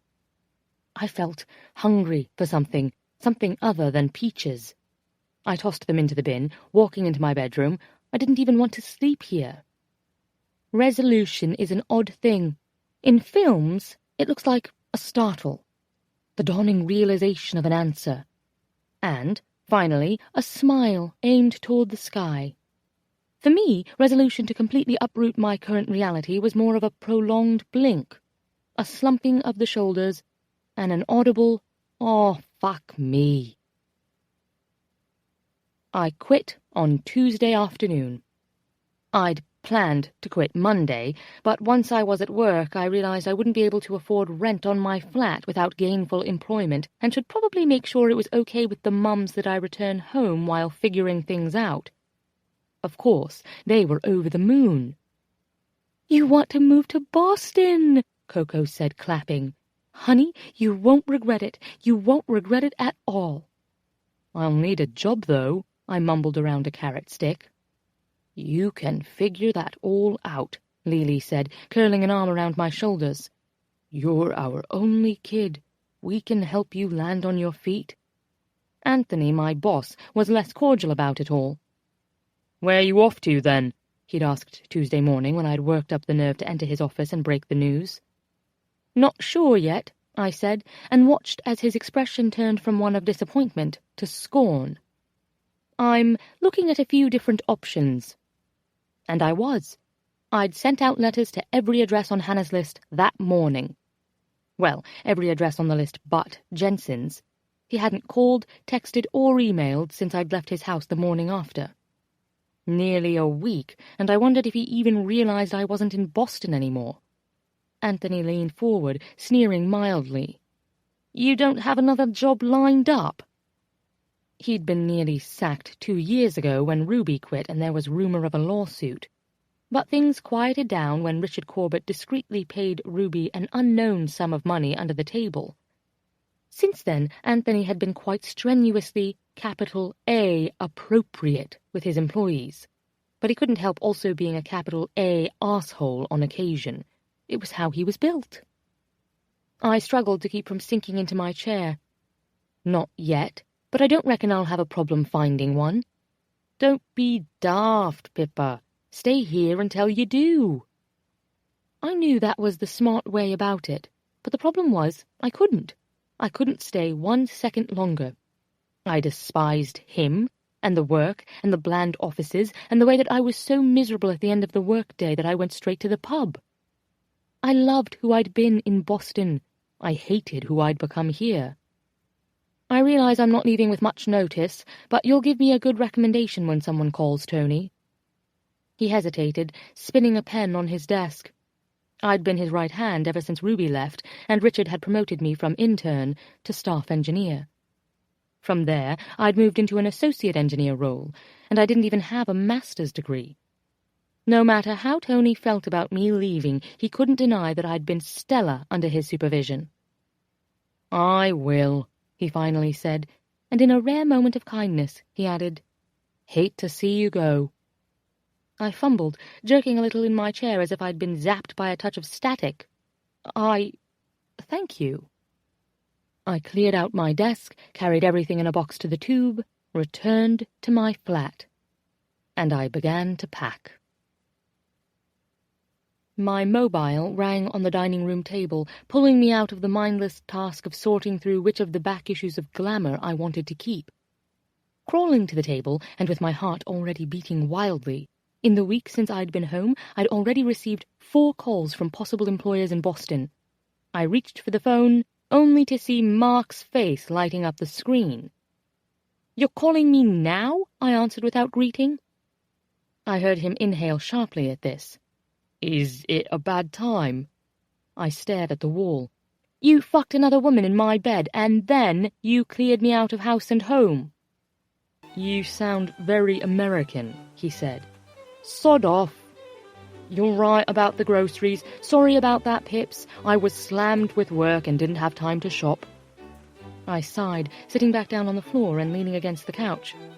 Well, after returning at midnight from 3 weeks away in the States, I was thrilled to go shopping for groceries. He groaned and then murmured, "I've called to apologize, and it seems I have one more thing to add to the list." "Maybe more than one."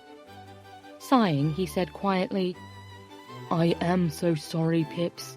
I hate to think of what I've done." This shut me up. It wasn't that Mark didn't apologize, it was that he didn't often sound sincere. I was immediately wary. "What are you up to?" I asked, suspicious. "I've only called because I miss you and wanted to see how your holiday had gone." "I'm not ever shagging you again," I growled preemptively. Mark always had the ability to melt my anger with seduction. Even the thought had me feeling twisty and disloyal. Jensen's kiss was still on my lips, his touch all over my skin. I didn't know how long it would be before I was able to strip it all off. I wasn't sure I wanted to yet. "It's not why I'm calling," he said quietly. "Not for sex.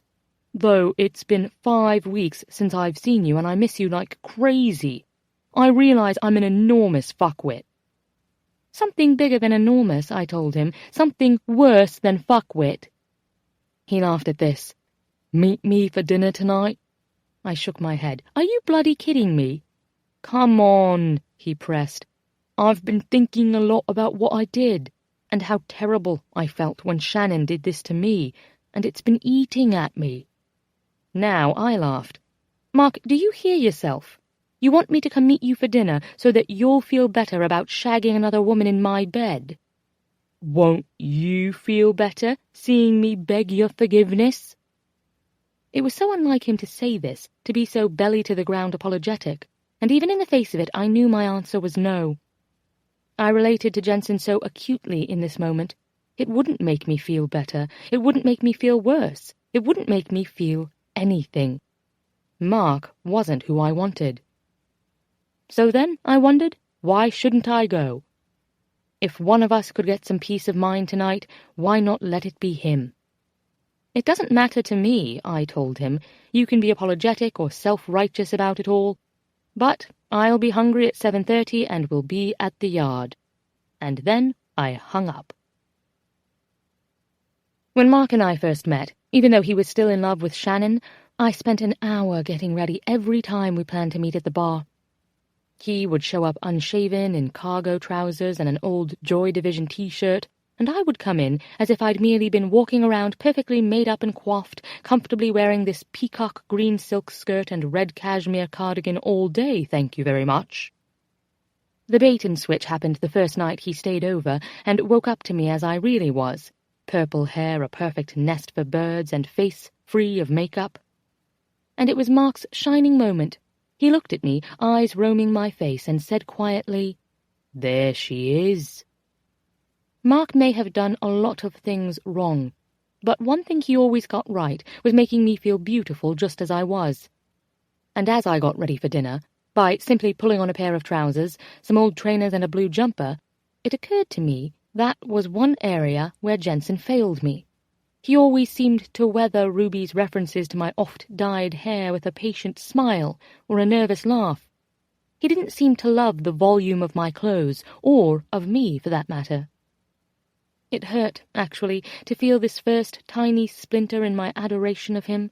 It hurt to not hear from him, to wonder if perhaps Becky did, to not get a single text or email or call after all of it. But I still wasn't ready to let him go entirely. because I felt that buried in my feelings for Jensen were also feelings of an idealized version of myself that I wanted to know. One who found something she loved to do during the day, who found people she loved to be near at night, who chased ambition and adventure. But looking at myself now, I wanted to remember this Pippa, too, the one who wore what she bloody well pleased and didn't get dressed for a man or a friend or anyone but herself each morning. I glanced at the clock.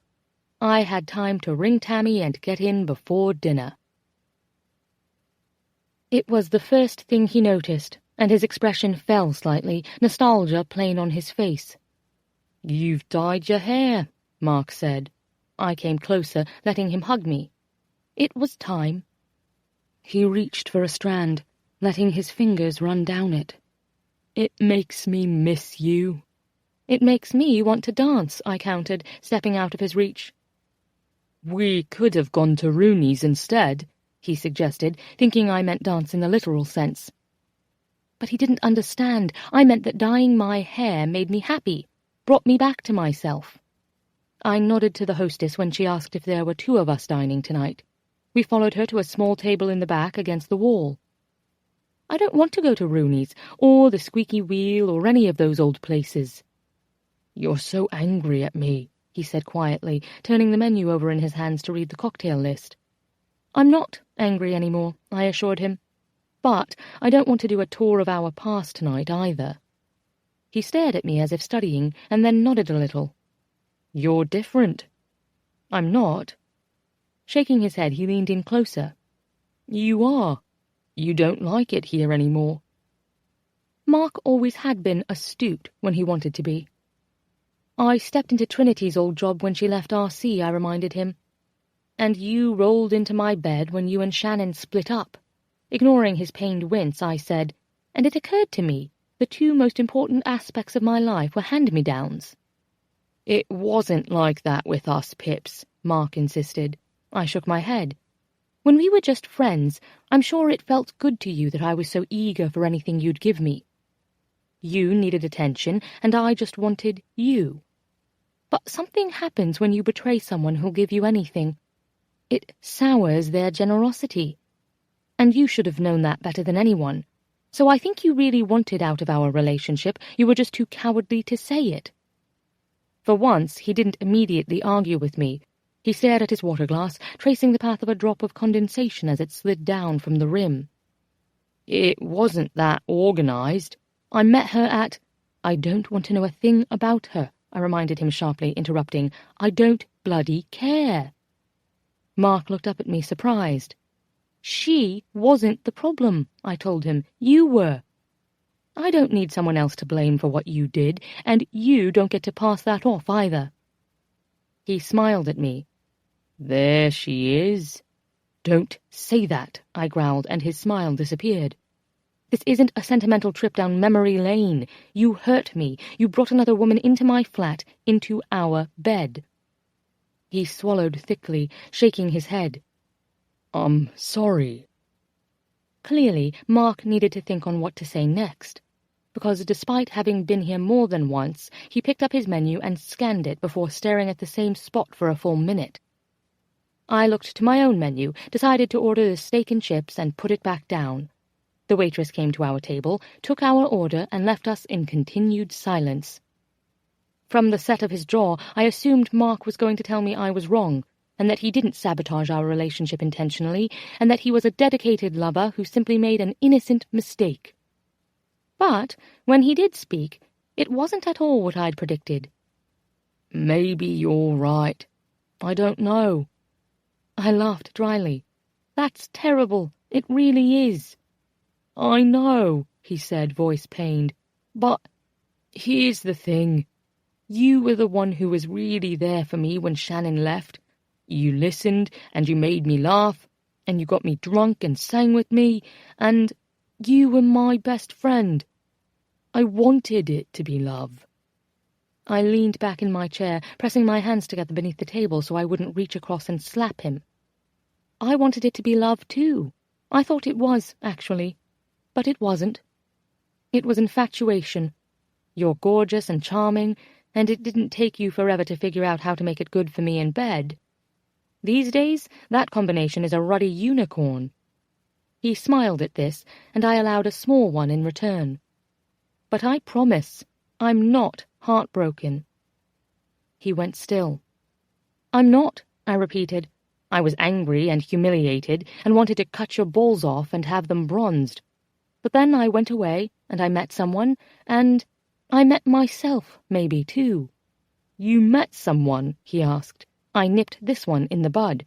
"You don't get to ask about it." Laughing, he said, "Okay, even if it will drive me mad." I ignored this, leaning forward, elbows on the table. He'd been married before to a woman he met in college and had dated for years. 4 months after their wedding, she left. She told him it didn't feel right. She didn't want to be married to him. Mark let out a low whistle. "Don't act so surprised. That could have been us." Pushing away from the table, I leaned back in my seat. Why are people so cowardly? Why does it take them so long to figure out their own hearts? "You and I were together for a year, and you just admitted you didn't love me either," Mark reminded me. I looked back up at him. "That's true. But I never would have hurt you while trying to figure it out. I would have talked it out." He looked up, thanking the waitress when she put his scotch and soda on the table in front of him. Mark sipped his drink and noticed I hadn't ordered one. "Nothing for you, then?" he asked, tipping his glass to me. It was our routine. Sit down, order a drink, order some food, order another drink, maybe another. I had nothing against hard alcohol, but I wanted the warm flush of wine, the cold breeze outside, and Jensen's long arm around my shoulders as we watched the sunset over a vineyard. Or anywhere, really. If I drank tonight, I wouldn't stop at 1, and I would go home soggy and depressed, and probably call him and tell him I missed him. And then what? He might not even be surprised for me to do something so impulsive. But, being the straightforward man he was, he would remind me it had only been a fling. But also, being the kind soul he was, he would quietly promise to call me the next time he was in town. And I would laugh with forced lightness and assure him that I'm in my cups and being nostalgic and really have so many options here, it's fine, fine, fine. "Not tonight," I said, smiling over at Mark. "I feel the need to sweep away some old habits." But back home, even sober, it seemed the phone in the kitchen was trying to flirt with me. Growing and shrinking, it was a pale blue beacon attached to the wall. "Call him," it said. "Do it, you know you want to." And it would be good to hear his voice, wouldn't it?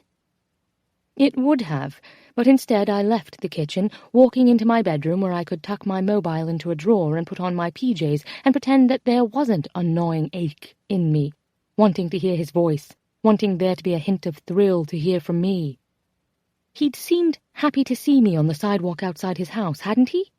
While I'd stammered and flailed, he'd calmly listened and then bent down and put his mouth against mine. Even the memory of what followed that night had me reaching up, touching my lips. In some ways, I wanted to punch myself for not noticing more. Little things, like how he held his fork, and whether I'd ever seen his handwriting at any point on the trip. I knew he took his coffee black, but did he hold his mug by the handle or around the curve of it, warming his hand? "Fucking hell, Pippa," I growled, throwing my jumper into the laundry bin. "Stop." It would be so easy if I knew these thoughts of Jensen were some sort of pep talk, a way to lure myself out of London and keep my bravery lifted. But it wasn't that. I wasn't afraid of leaving London, and actually I wasn't keen on Jensen knowing I was moving to Boston if we weren't in touch otherwise. It was that, well, I really fancied him. I wanted him to fancy me. I wanted him to call me. Of course, right then the landline scared the shit out of me, ringing brightly on my bedside table. No one but the mums and irritating solicitors ever called me on this line, and so I answered it, assuring Lily that dinner with Mark had been predictably bland, and no, I was not currently lying in bed with him. But then the phone was right there, in my hand, looking all seductive again. I dug in my purse for the papers from Hannah, unfolding them and smoothing a finger along his name in ink as I sat on the edge of my bed.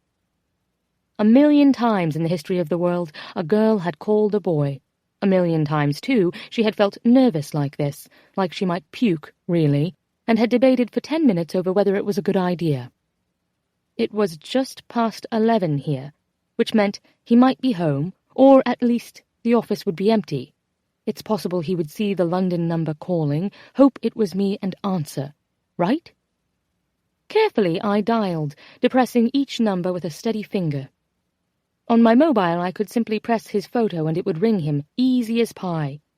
But I didn't want to, because that photo was a selfie we took while tipsy and wearing straw hats in the middle of a vineyard. To see the photo would bring the rush of memories attached to it. By contrast, this was just a series of numbers pressed in a particular order, impersonal, logical. I was a mathematician. I dealt with numbers every day. And if I took my time, let my fingers press each key without deliberate thought of sequence or pattern, there'd be no trace of it in my memory. So I couldn't accidentally call him any time of day or let the numbers unscroll in my mind uninvited.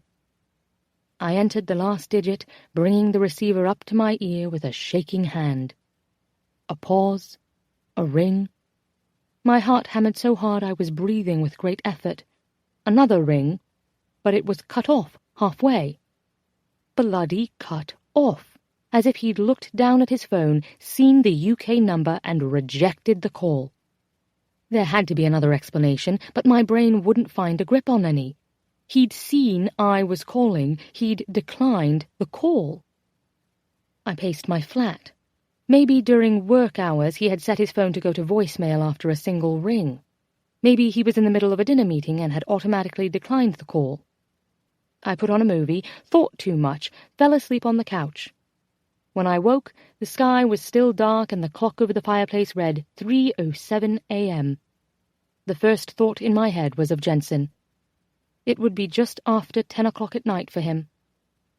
Fumbling to my bedroom phone before my brain cleared, I dialed the number from the sheet again, not quite as carefully as before, listening as it rang once, twice, and then partway into the third ring it went to voicemail again. He really had declined the call.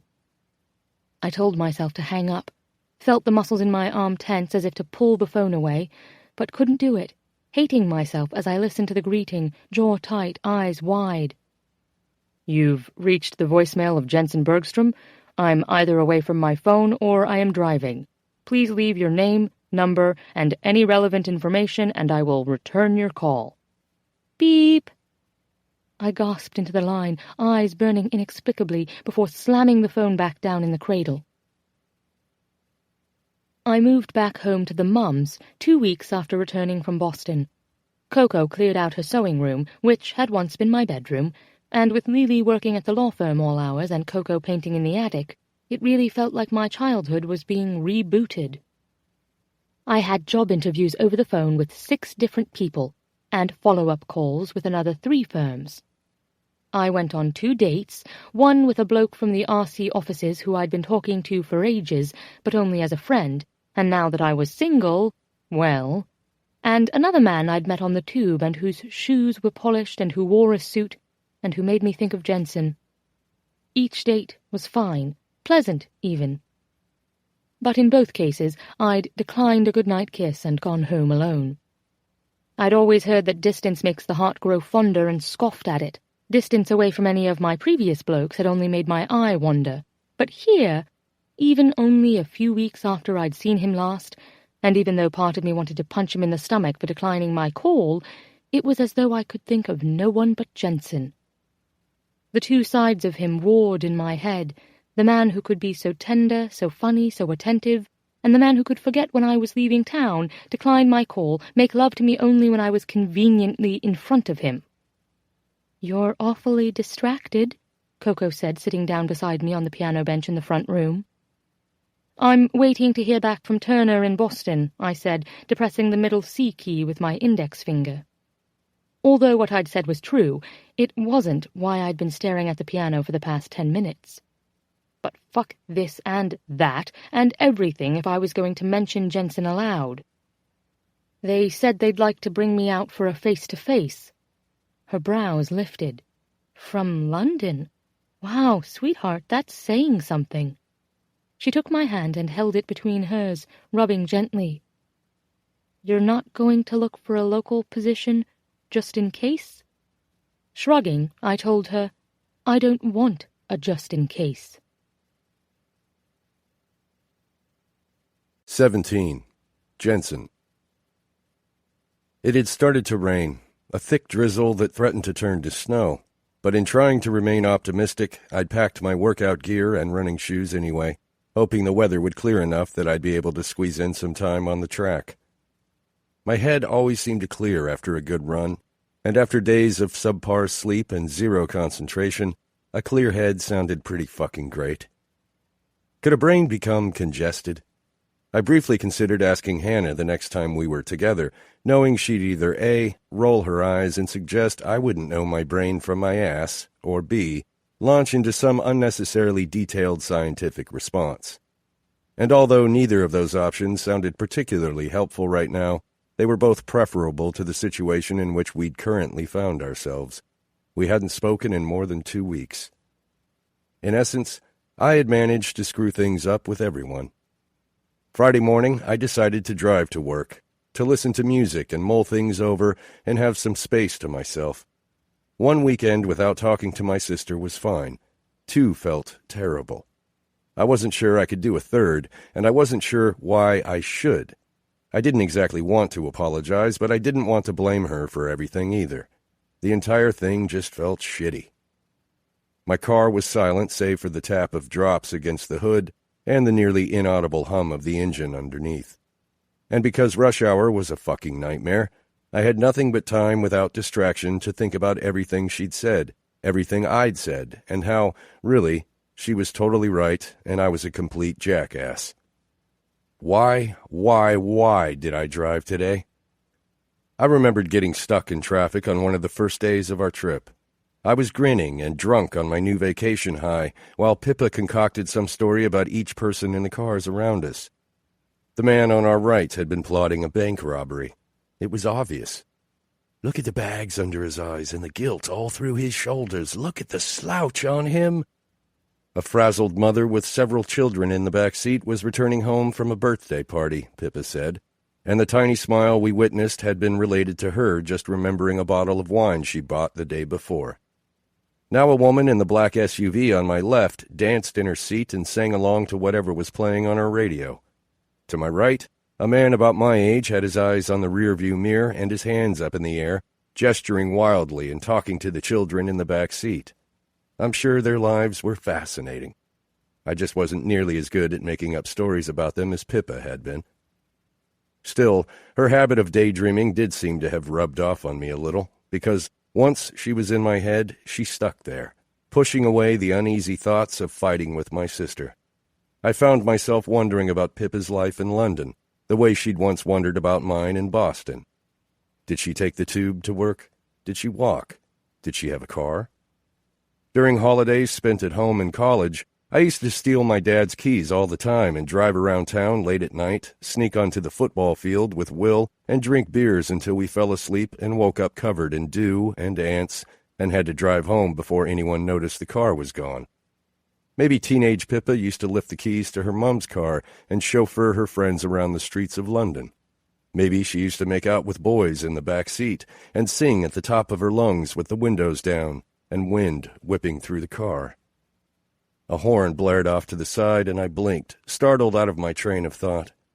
I'd been spending more time than I expected thinking about what Pippa might be doing at any given moment, especially considering things were supposed to be casual. Right?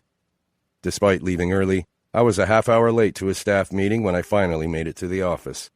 My day had been booked solid from 8:30 until 6:30 with a lunch meeting in the conference room.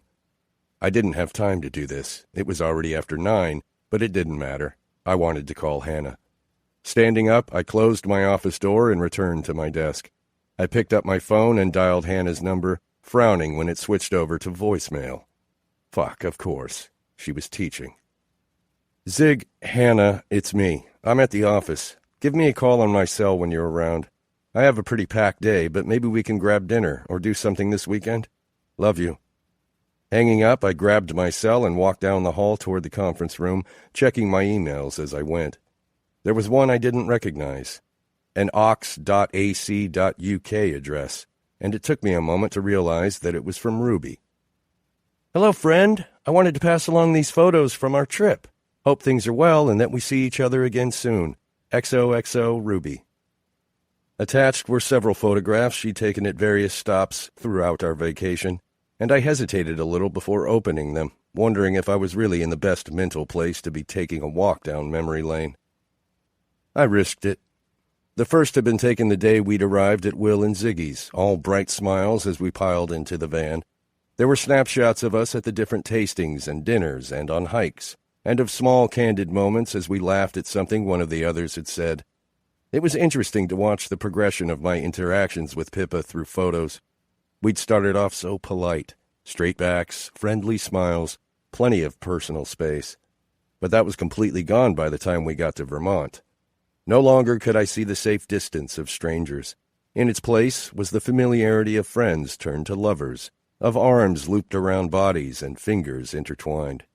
It was almost painful to see the way I looked at her, and when I opened a shot where Ruby had caught us emerging from the woods, eyes bright and cheeks flushed, hair and clothes askew, I closed my email app.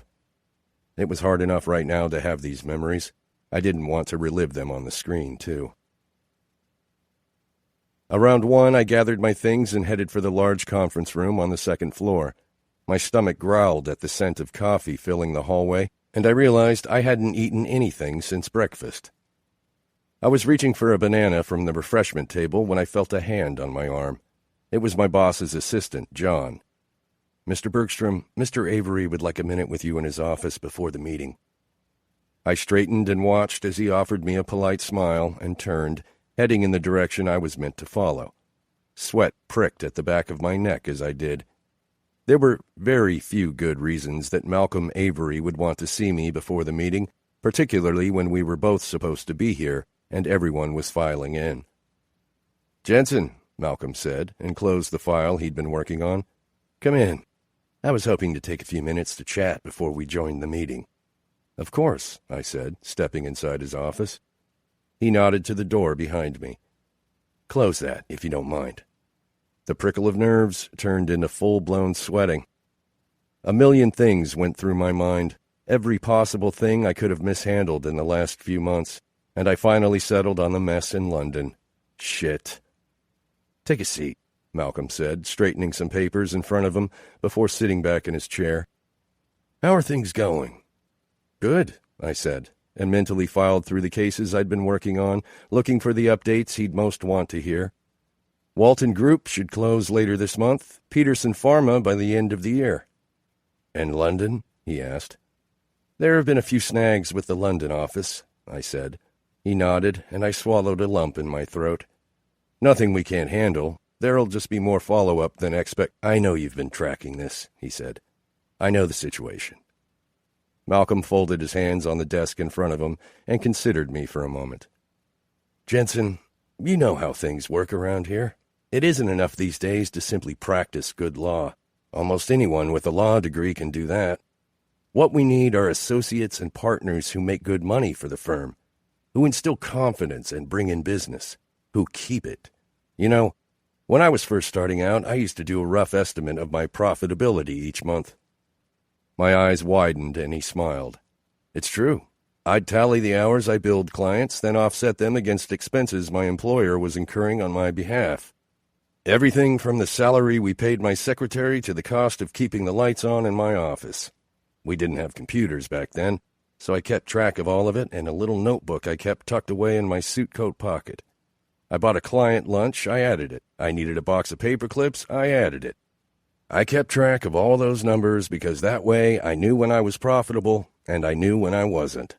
When I sat down with my boss, I had it all there in black and white, the things I was responsible for, the things I had impacted.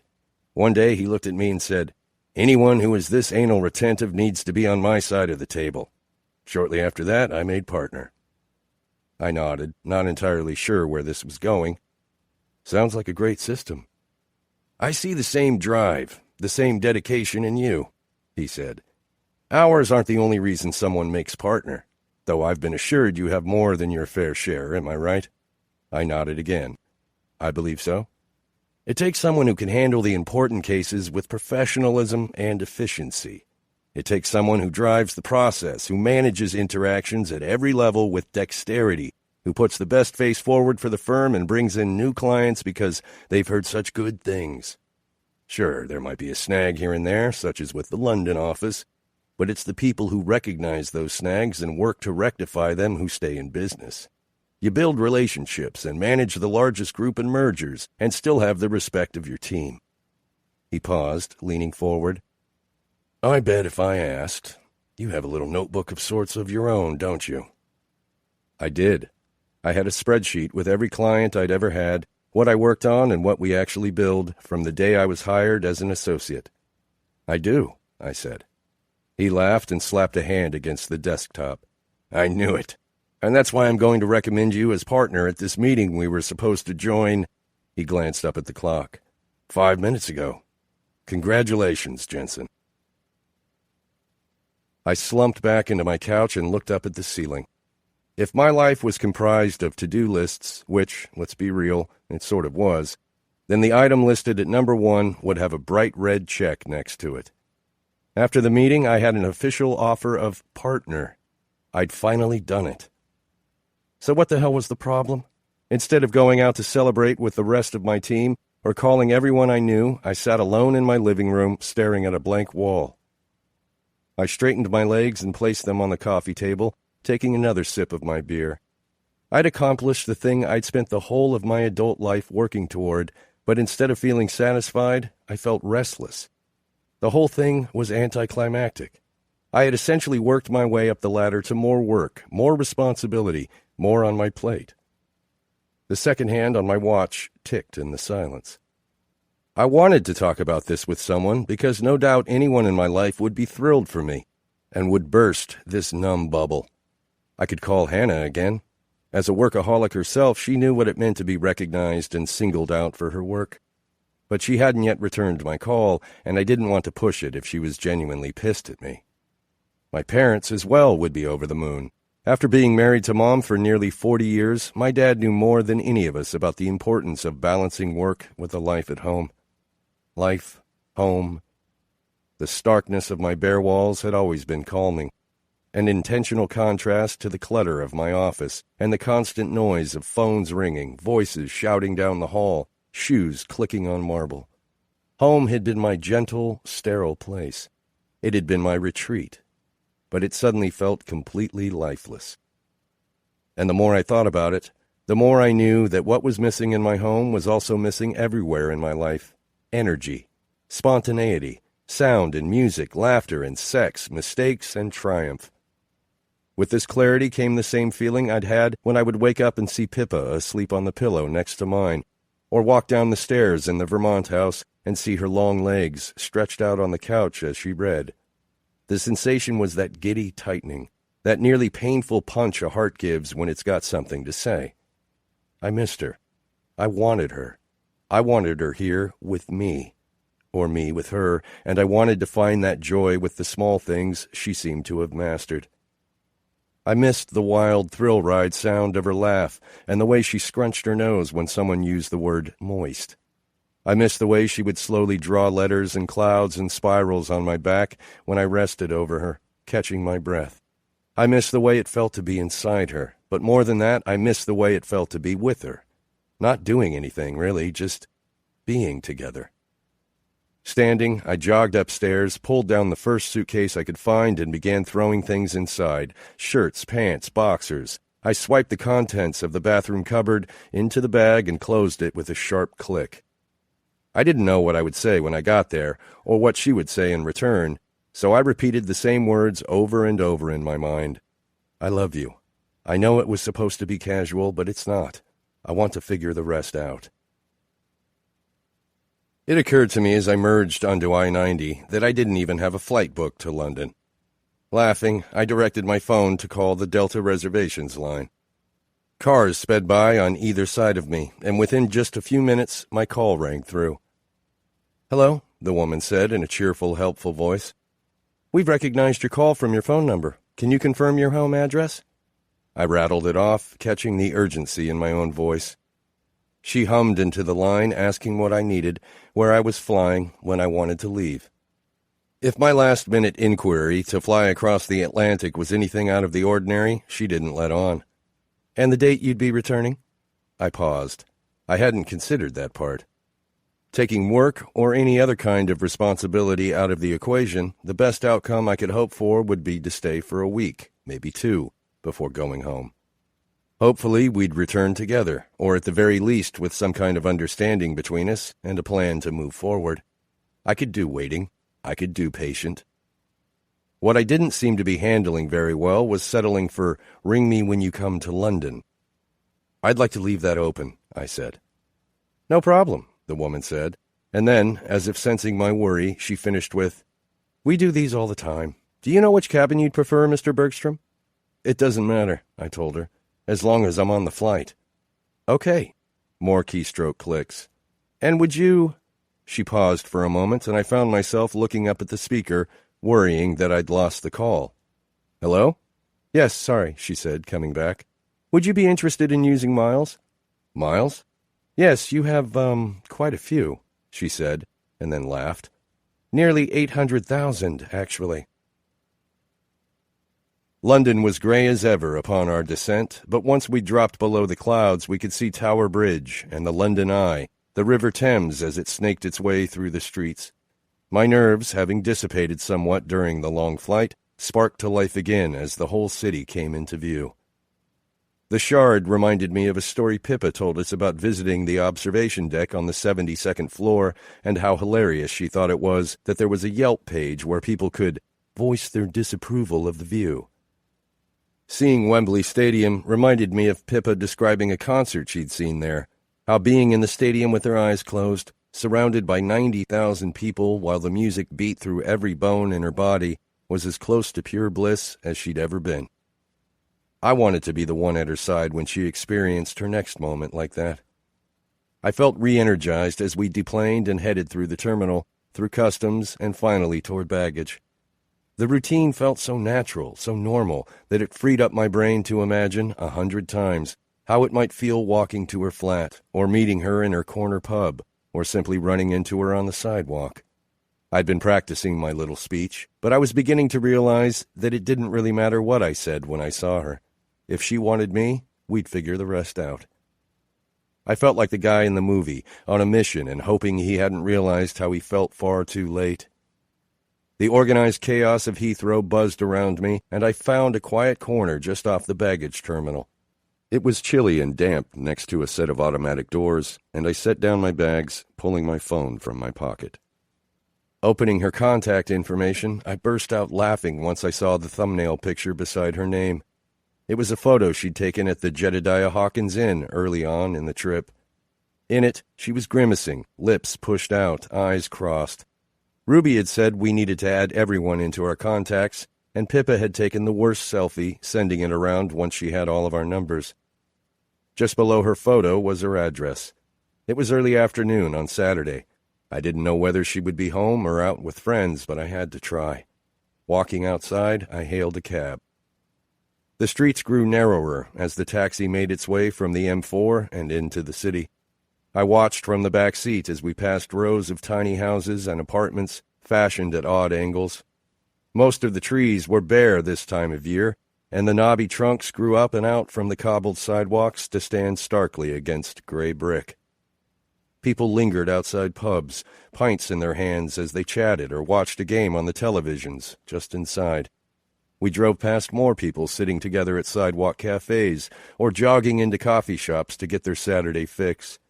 I imagined the life Pippa and I might have here, if that's what she wanted, meeting friends at the corner pub or stopping by the neighborhood market for groceries for dinner.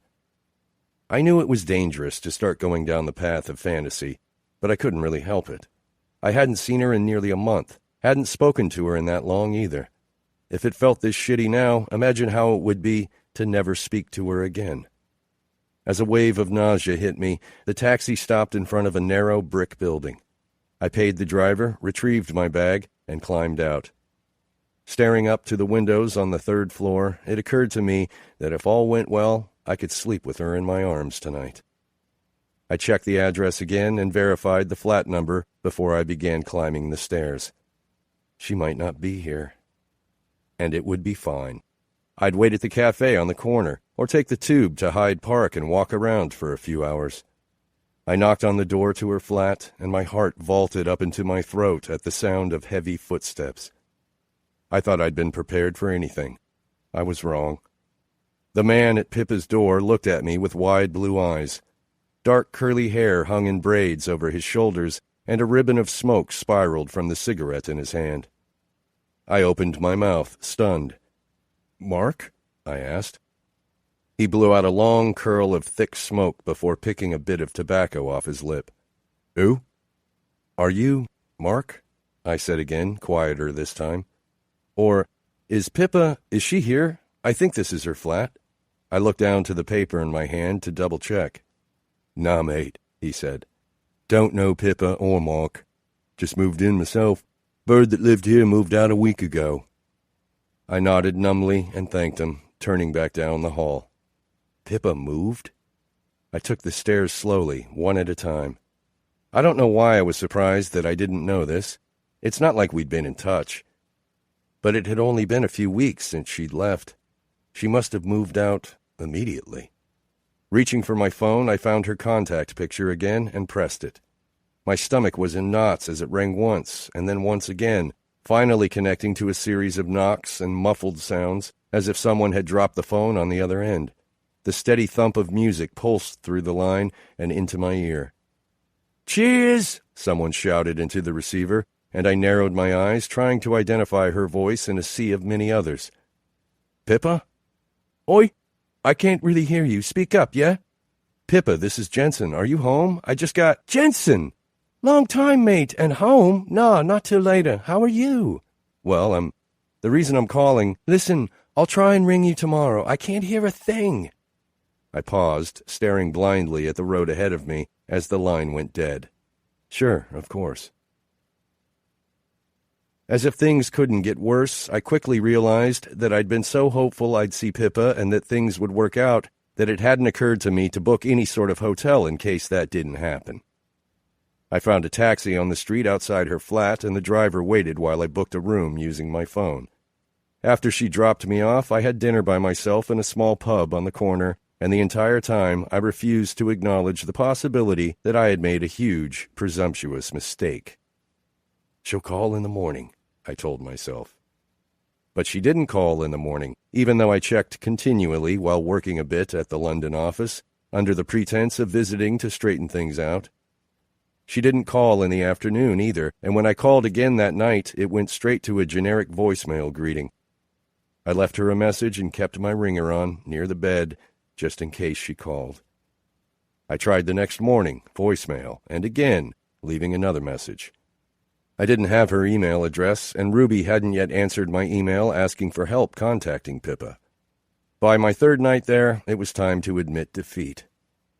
With my single bag repacked, I checked out of the hotel and took a cab to the airport.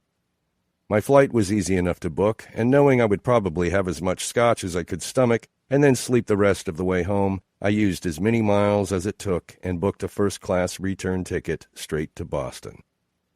I found an isolated seat in the corner of the lounge in the terminal, careful to keep my eyes down and my earbuds in, not wanting to talk to anyone. Hannah texted during my second scotch and soda, but I ignored it, unwilling to admit to her that I had taken a leap of faith and had crashed and burned spectacularly. I knew she would be proud of me for trying and would do whatever she could to cheer me up, but for now I wanted to wallow. Either Pippa had never wanted more, or she had, but I'd been too thick to see it at the time. They announced my flight over the speaker in the lounge, and I emptied my glass, grabbing my duffel bag before making my way out to the gate. The usual crowd had begun to gather around the podium as they awaited their zone, and I joined the line, half-heartedly returning the agent's smile as I scanned my ticket and then proceeded down the jetway. Footsteps shuffled in front of me, and I moved on autopilot as I made my way onto the plane and down the aisle, stopping at my designated row. When I looked up, It felt like the floor had come out from under my feet. I took a deep breath and opened my mouth, and from the torrent of words and speeches that rolled around in my head, only a single one managed to make its way out. Hi. 18. Pippa. When I was 16, I was picking up some groceries from the corner market on my way home from school, grumbling about the mums and how much homework I have to do, and don't they realize how busy and important I am? How dare they ask me to do the grocery shopping? When I looked up from the carton of eggs in my hand, directly into the face of Justin Timberlake as he reached for God knows what. Apparently, Google told me later, he was in town for a show. To this day, I have no idea what he was picking up at our tiny corner shop. In the moment, my brain did this stalling thing where everything just shut down. It's happened to my computer before. The monitor makes a faint popping noise just before everything goes black, and I have to boot it up all over again. Whenever it happens to my dinosaur desktop in my bedroom, I now call it Justin Timberlaking, because that's exactly how it felt in that moment. Pop. Black screen. Justin had smiled over at me and then ducked his head to meet my eyes, his expression growing more concerned. "Are you okay?" he'd asked. I shook my head, and he took the carton of eggs from my hand and put it in the basket hanging from my arm, smiling again. "Don't want you to drop your eggs." Now, I will never stop laughing about that, by the way, because when Justin Timberlake told me not to drop my eggs, the tiny, still-beating part of my brain started cracking up at the multitude of ovulation jokes. Not that I would have been brave enough to make any of them. So, it's my cross to bear, really, that during the biggest celebrity sighting I will likely ever have, I was completely mute, to the extent that the celebrity in question was genuinely unsure whether I would survive the encounter without dropping a dozen eggs. And this is exactly how I felt, looking up at Jensen Bergstrom standing in front of me on the plane. Pop. Black screen. In the time it took my system to reboot, Jensen had stepped out of the aisle, asked the man walking in behind him and looking at my row with intent if he wouldn't mind trading places with him, and then lowered himself into the seat beside me. Thank God this time I'd been sitting and not holding any eggs. What?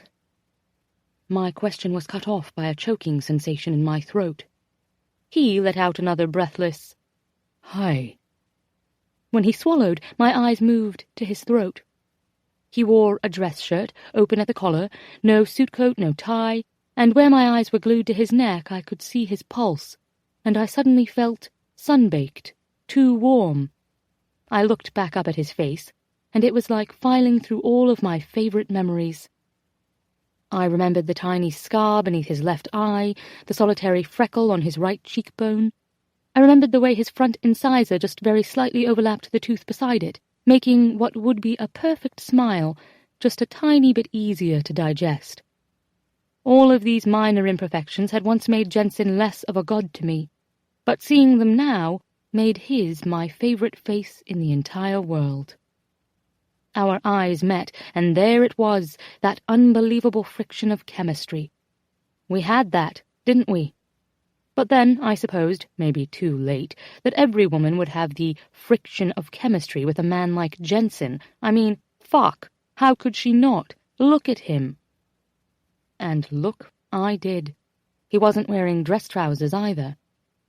Instead, he had on dark jeans that hugged his muscular thighs, dark green Adidas trainers, and my brain tripped on his casual attire for a second before it passed over, trying to work out the greater question of him being here. "Hi?" I answered, shaking my head before blurting nonsensically, "I didn't ring you back." My words sounded jagged like little bits of torn paper.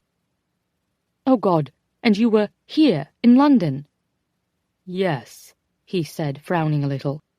"And no, you didn't call me back." "Why?" Instead of an answer, another question tumbled out of me. "Are you seriously flying home on the same flight taking me to Boston?" What are the odds? I wasn't sure how I felt about this. Well, that wasn't exactly true. I simply felt so many competing things about it and wasn't sure which one was winning the battle for dominance. First, elation. It was reflexive, like the jerk of my knee. He looked good and happy, and there was some frantic energy in his eyes that felt like a life-preserver thrown overboard, directly to me.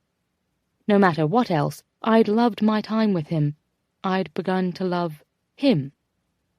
But also wariness, for obvious reasons, and anger, also for obvious reasons. And maybe just a tiny flicker of hope. "What are the odds, indeed?" he said quietly, and then smiled in a cascade that worked its way down his face, from his eyes to his cheeks, and finally his perfect lips. "You're coming to Boston?" I tried to translate the hopeful twitch of his brow, the way he searched my eyes. "I have 3 interviews," I said, nodding. Happiness seemed to drain from his face. "Oh. Well." I nodded, turning my face away and biting back the words, "Don't worry, I won't ring you unsolicited," which were making a tight loop in my throat. "And they got you a first-class ticket?" he murmured. "Wow." I was officially done with this conversation. This was what he found interesting, that I was worthy of their expensive ticket? Turning my face to the window, I laughed to myself without humor. I'd spent the last 3 weeks working to stop thinking about him. It was taking me longer to get over a 2-week fling than it had to get over the cohabitating, thrusting bum. But here I was, right back beside Jensen, and it was painful. "Pippa," he said quietly, putting a careful hand over mine on my lap. "Are you angry at me about something?" Gently I pulled my hand away. The words bubbled up and then I bit them down, because it was just a fling. It was just a fling. Pippa bloody hell, it was just a fling. I looked back to him, unable to keep telling myself that lie. The thing is, Jensen, what happened between us in October? It wasn't just a fling to me. His eyes went wide. And you completely brushed me off. Jensen opened his mouth to speak again, but I beat him to it. Look, I know I was meant to keep it casual, but my heart apparently had other plans. So, if I'm not looking at you, it's because I care for you. And I also want to break your face a little. Shaking his head as if he wasn't sure where to start, Jensen said, "Saturday night, before I called, I went by your old flat. Sunday, I emailed Ruby trying to find you. I've called you every 4 hours for the past 3 days." A hammer went to work inside my chest. "I was out with friends celebrating my job interviews on Saturday when you called. I shut off my mobile service on Sunday because I couldn't afford it. Just over a week ago, I moved out of that old flat and back home with the mums. I called you not long after I got back to London from Boston. Twice, in fact. You sent it to voicemail each time. Maybe Saturday seemed a little too late to return a call." His green eyes went wide. "Then why on earth didn't you leave a voicemail? I had no idea you'd called. I have you in my contacts, but I didn't have a missed call from you." "It was a UK number, Jensen, my home line, calling at night, London time. Who else would it be?" He laughed. "Maybe one of the 50 people I work with here in the UK office?" His voice was gentler when he added, "Do you think anyone stops working at this firm?" I ignored his tender smile, because a hot burn of humiliation was quickly spreading across my cheeks. "Don't make me feel like an idiot. Even I know you would never send a work call directly to voicemail." "Pippa," he said, leaning in and reaching for my hand. His was warm, firm. "London starts work in the middle of the night for me, and the West Coast office doesn't close until 9 at night. That means from 6 in the morning until around 9 at night, I'm in meetings or answering the emails and voicemails people send me when I'm sleeping or in meetings. I almost never answer my phone, especially when I finally get home." That bitch hindsight reared her mocking head again. I'd immediately assumed he was brushing me off, when in fact he was just doing what he did for every call, not really being a phone talker. "Why do you even have a cell phone?" I asked, eyes narrowing. He smiled. Work, for one. I can't ignore the call when it's my boss, who owns the firm, or my mother. Shaking my head, I whispered, "Don't try to be charming." This clearly bewildered him. "I'm not attempting charming. I'm being honest. I didn't know you called. I wish I had known. I missed you." This tripped something in me, some bittersweet reaction that I couldn't quite name. It was nice to hear this, but it didn't mean much. I'd been in his neighborhood for days at the end of my holiday, and he hadn't called me after our night at his house, or shown any interest in seeing me again. And, despite what we'd once said lightly, the truth was, I really wasn't all that interested in the "when Jensen visits London" booty call. "While it's nice to hear," I said, "in the end, I don't reckon I want you to call me when you're passing through London. I've discovered I'm not really the fling type." I sniffed, trying to look composed. "Not anymore. I don't think I want to go back down that road." Jensen paused before speaking, blinking at me a few times. "I was never the fling type. You seem to do it quite well, if memory serves." A smile pulled at one side of his mouth. "Pippa, ask me why I'm here." "I believe we've already established you're here for work, the London office, remember?" He tilted his head, eyes narrowed. "Did we establish that?" I frowned. Hadn't we? This was all becoming rather confusing, talking about time zones and work hours and... "Fine," I said, giving in, voice flat. "Why are you here?" "I flew here to see you." Pop. Black. While my mind tried to shuffle these words into sense, he simply watched me, his tiny smile lingering before turning slightly unsure. "You... what?" He smiled wider, nodding. "I came here to see you. I realized I wanted more. I came to see if you might want more with me. I'm in love with you."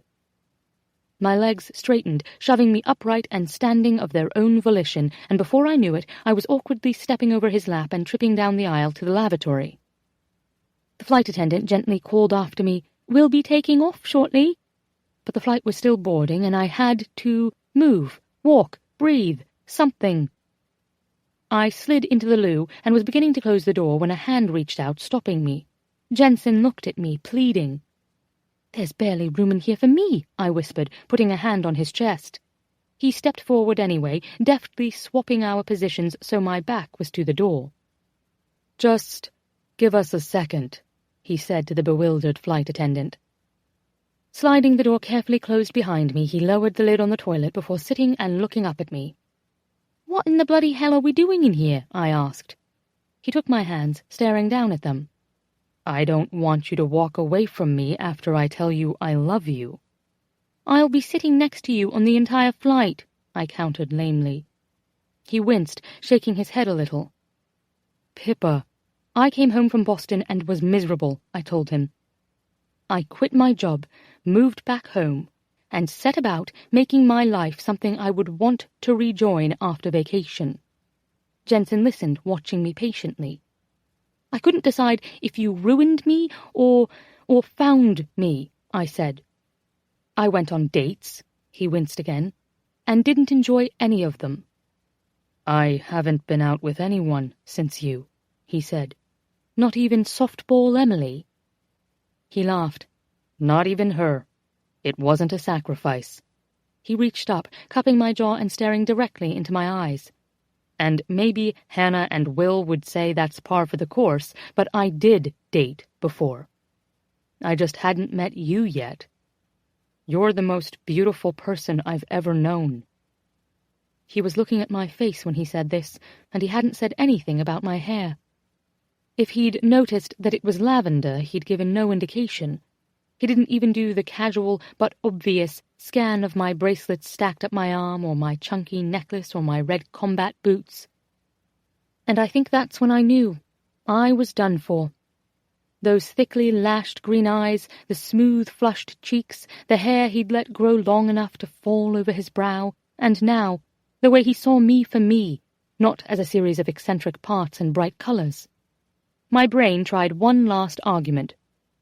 You've come to London for the grand gesture because you're lonely. Jensen studied me, reaching with one hand to thoughtfully scratch his jaw. It's true. The two short words hung heavily between us, and the longer they lingered, the more I realized he could find someone else if it was only about wanting companionship. It's too late? He stared up at me, lips slowly pulling into a skeptical half-smile. I feel like we haven't really had a chance yet. We were both trying to make it casual last time. I don't know what to think about all of this, I admitted. You're not the impulsive type. He laughed, taking my hands. Maybe I want to change things a little. Before, I began gently, you really only wanted me when I was convenient. Jensen looked around at the tiny bathroom we were crammed into on the flight he had booked only to see me. His argument was superfluous, and we both knew it, so he looked back up at me and grinned, playful, relaxed, exactly the man I knew on our wine trip. Well, here we are. Not exactly convenient, he added with a teasing smile. And I love you. The words burst out of me. I've slept with a lot of blokes. What? He laughed. So? I'm shit with money. I'm great with money. I felt my heart reaching out, trying to claw its way out of me. What if I don't get a job in Boston? I'll move to the London office. Just like that, I asked, my heart a mass of flapping wings in my chest. It isn't exactly just like that, he said, shaking his head. I've spent the last month being miserable and debating every reason why this doesn't make sense. The problem is, there are no more compelling reasons remaining. He ran his index finger across one raised eyebrow. I don't care about the distance. I'm not worried that you'll leave me without explanation. I don't care that we're such different people. And I'm not worried that my job will get in the way. I won't let it. Not anymore. Pausing, he added, I made partner on Friday. I felt the air around us go still, and the tiny space seemed to shrink further. You what? His smile was tentative and sweet. I haven't told anyone yet. I wanted to tell you first. Clutching his shoulders, I cried, Are you fucking kidding me? He laughed. No, it's crazy, I know. But being so close to him and feeling this crushing hope was terrifying. Pippa, he said, looking up at me, do you think you could love me, too? What if I couldn't? I whispered. He stared up at me, unspeaking.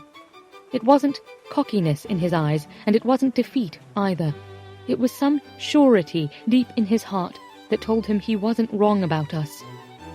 I know how hard he had worked to trust his emotional compass, and I would be damned if I extinguished that trust. If I said that, you would know I was lying, I said. His chest fell a bit in an unsure exhale. Lying? I bit my lip before clarifying. Because you know I already do. His entire face transformed with a smile. Sorry, he said. You're standing a little far away. I couldn't quite... Bending down, I spoke the words against his mouth again before kissing him. Strangest thing, the kiss felt familiar, as if we'd done it 1,000 times before. Which I suppose we had. I expected it to be some revelation, to somehow feel like a committed kiss. Saying the words out loud hadn't changed a thing. It had just acknowledged what was already there. Beautiful epilogue. Jensen. The plane touched down, and I woke Pippa with a gentle shake. She startled, jerking upright, inhaling sharply, and looking around her. I watched as it all came back to her in pieces. Getting on the plane, seeing me, our talk in the tiny airplane bathroom, the declarations, getting kicked out of the bathroom for takeoff, and then the mostly wordless cuddling in our seats. She'd fallen asleep about an hour into the flight, leaving me to think through all of it. I like to be prepared. If she didn't get a job in Boston, we could move to England. Or she could move here with me, find something else to do over time without any rush. But Pippa was pretty independent and spirited. I wasn't sure how she would respond to my suggestion that she let me earn the money and she could take care of making our lives interesting. Then again, part of me suspected that was Pippa's dream job, Adventure Incorporated. "Did I drool on you?" she asked, voice a little hoarse from sleep. "Only a little." She grinned. "I improve with every shared flight." Cupping her jaw, I bent and kissed her once, briefly. This one was pretty great. We moved off the plane, along with the winding hallways, to the baggage claim to retrieve her suitcase. "Tell me your schedule," I said, putting my duffel bag on top of her roller bag and leading her toward the parking garage. "What day is it?" she asked, rubbing her eyes. "Tuesday." "Yes." I glanced at my watch. "Tuesday at 4:49 p.m. local time." "I've got an interview tomorrow at 10 and then 2 on Thursday, I think." She pulled her phone out of her purse and squinted at the screen. "Right, that's it."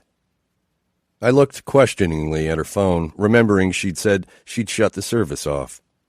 Understanding, she said through a yawn, "Mum's. New phone and lunch money before they sent me off." I couldn't wait to meet them. "Have they put you up at a hotel? The interviewers, not the mums." She nodded. "The Omni." We fell quiet as we walked to my car. On the one hand, I didn't want to rush things. On the other, I'd flown to London to profess my love, and before that we'd had sex in every conceivable manner. It seemed a little late to worry about rushing. "Want to stay over?" She looked up at me as I loaded our bags into my car.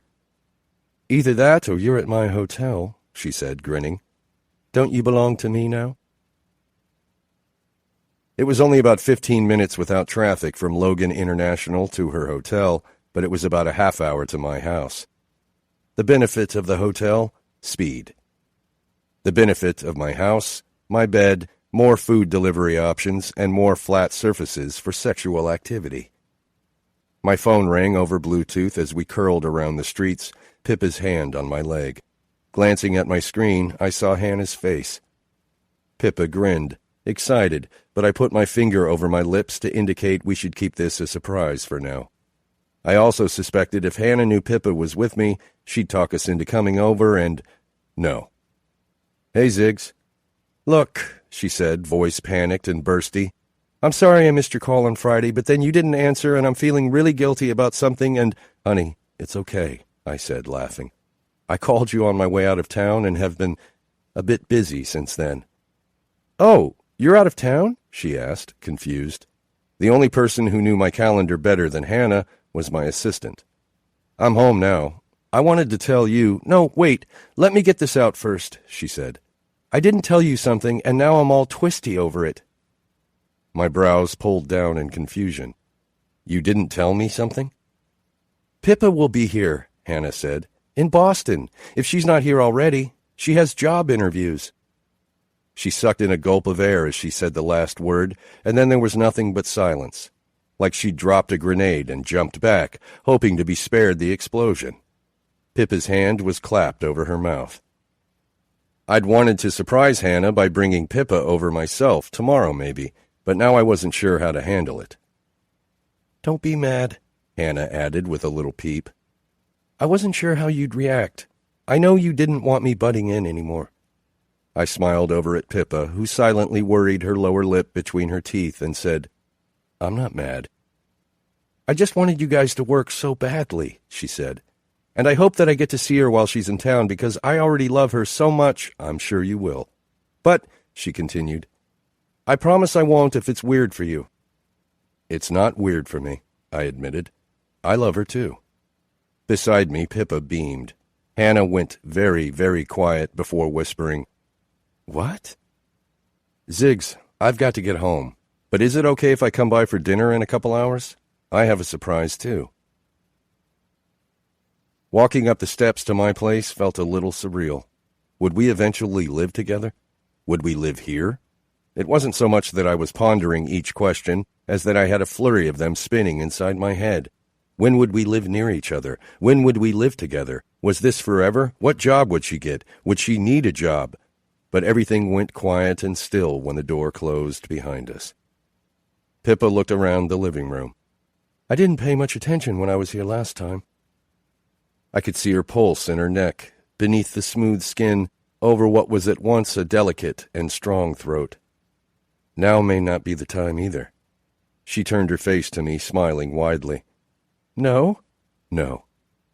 I moved to her, and she reached out, using the hem of my shirt to pull me closer. So, we're going straight to the sex, then? Nodding, I said, straight to the sex. Bedroom. Or couch, I suggested. Or kitchen counter. She stretched, kissing me leisurely. Or shower. Shower sounded pretty good. I turned us, walking backward toward the stairs, before taking her hand and leading her to the master bath. Your hair looks great. I felt her giggle as a vibration from her throat against my mouth. I thought you'd never say anything about it. I assumed you hated it. I noticed it, I told her, but it didn't totally register until you were sleeping on me. I think I was just so excited to see you and so nervous that it didn't entirely compute. I like it. She tugged my shirt up and over my head, dropping it on the floor near the shower. That's a good answer. Is it? My hands came up to her shoulders, coaxing the fabric there away. Her dress pooled at her feet, and she stepped out of it. Yeah, Grandpa would like you. I pulled back, staring blankly at her. Grandpa? I looked to her hands as she worked my jeans down my hips, taking my boxers with them. We're talking about your grandfather right now? She smirked up at me. I'll tell you the story some other time. Sometime over sandwiches and soda, I said, laughing. Not when we're... She stood naked with her back to me, reaching into the shower to turn on the water. And fuck, it was like everything sort of slotted into place. We were headed towards sex in the shower, and not for the last time before we said goodbye, and not with some sort of agreement that it was temporary, but with the assumption that it wasn't. Pippa curled up closer to me on the couch, her wet hair tickling my neck as she took the remote from my hands. I'm not watching Game of Thrones. I pouted down at her. I'd recorded the entire previous season and was ready to binge. I thought you were just going to sleep on me. I'm not tired anymore, but I'm sure it's amazing, she said. It's just too bloody and rapey for me. I guess that also means you'll veto The Walking Dead, because I have that recorded too. She laughed, stealing my beer to take a sip before putting it back in my palm. Righto. Looking around, she hummed a little. You need more color in here. My ruse is up.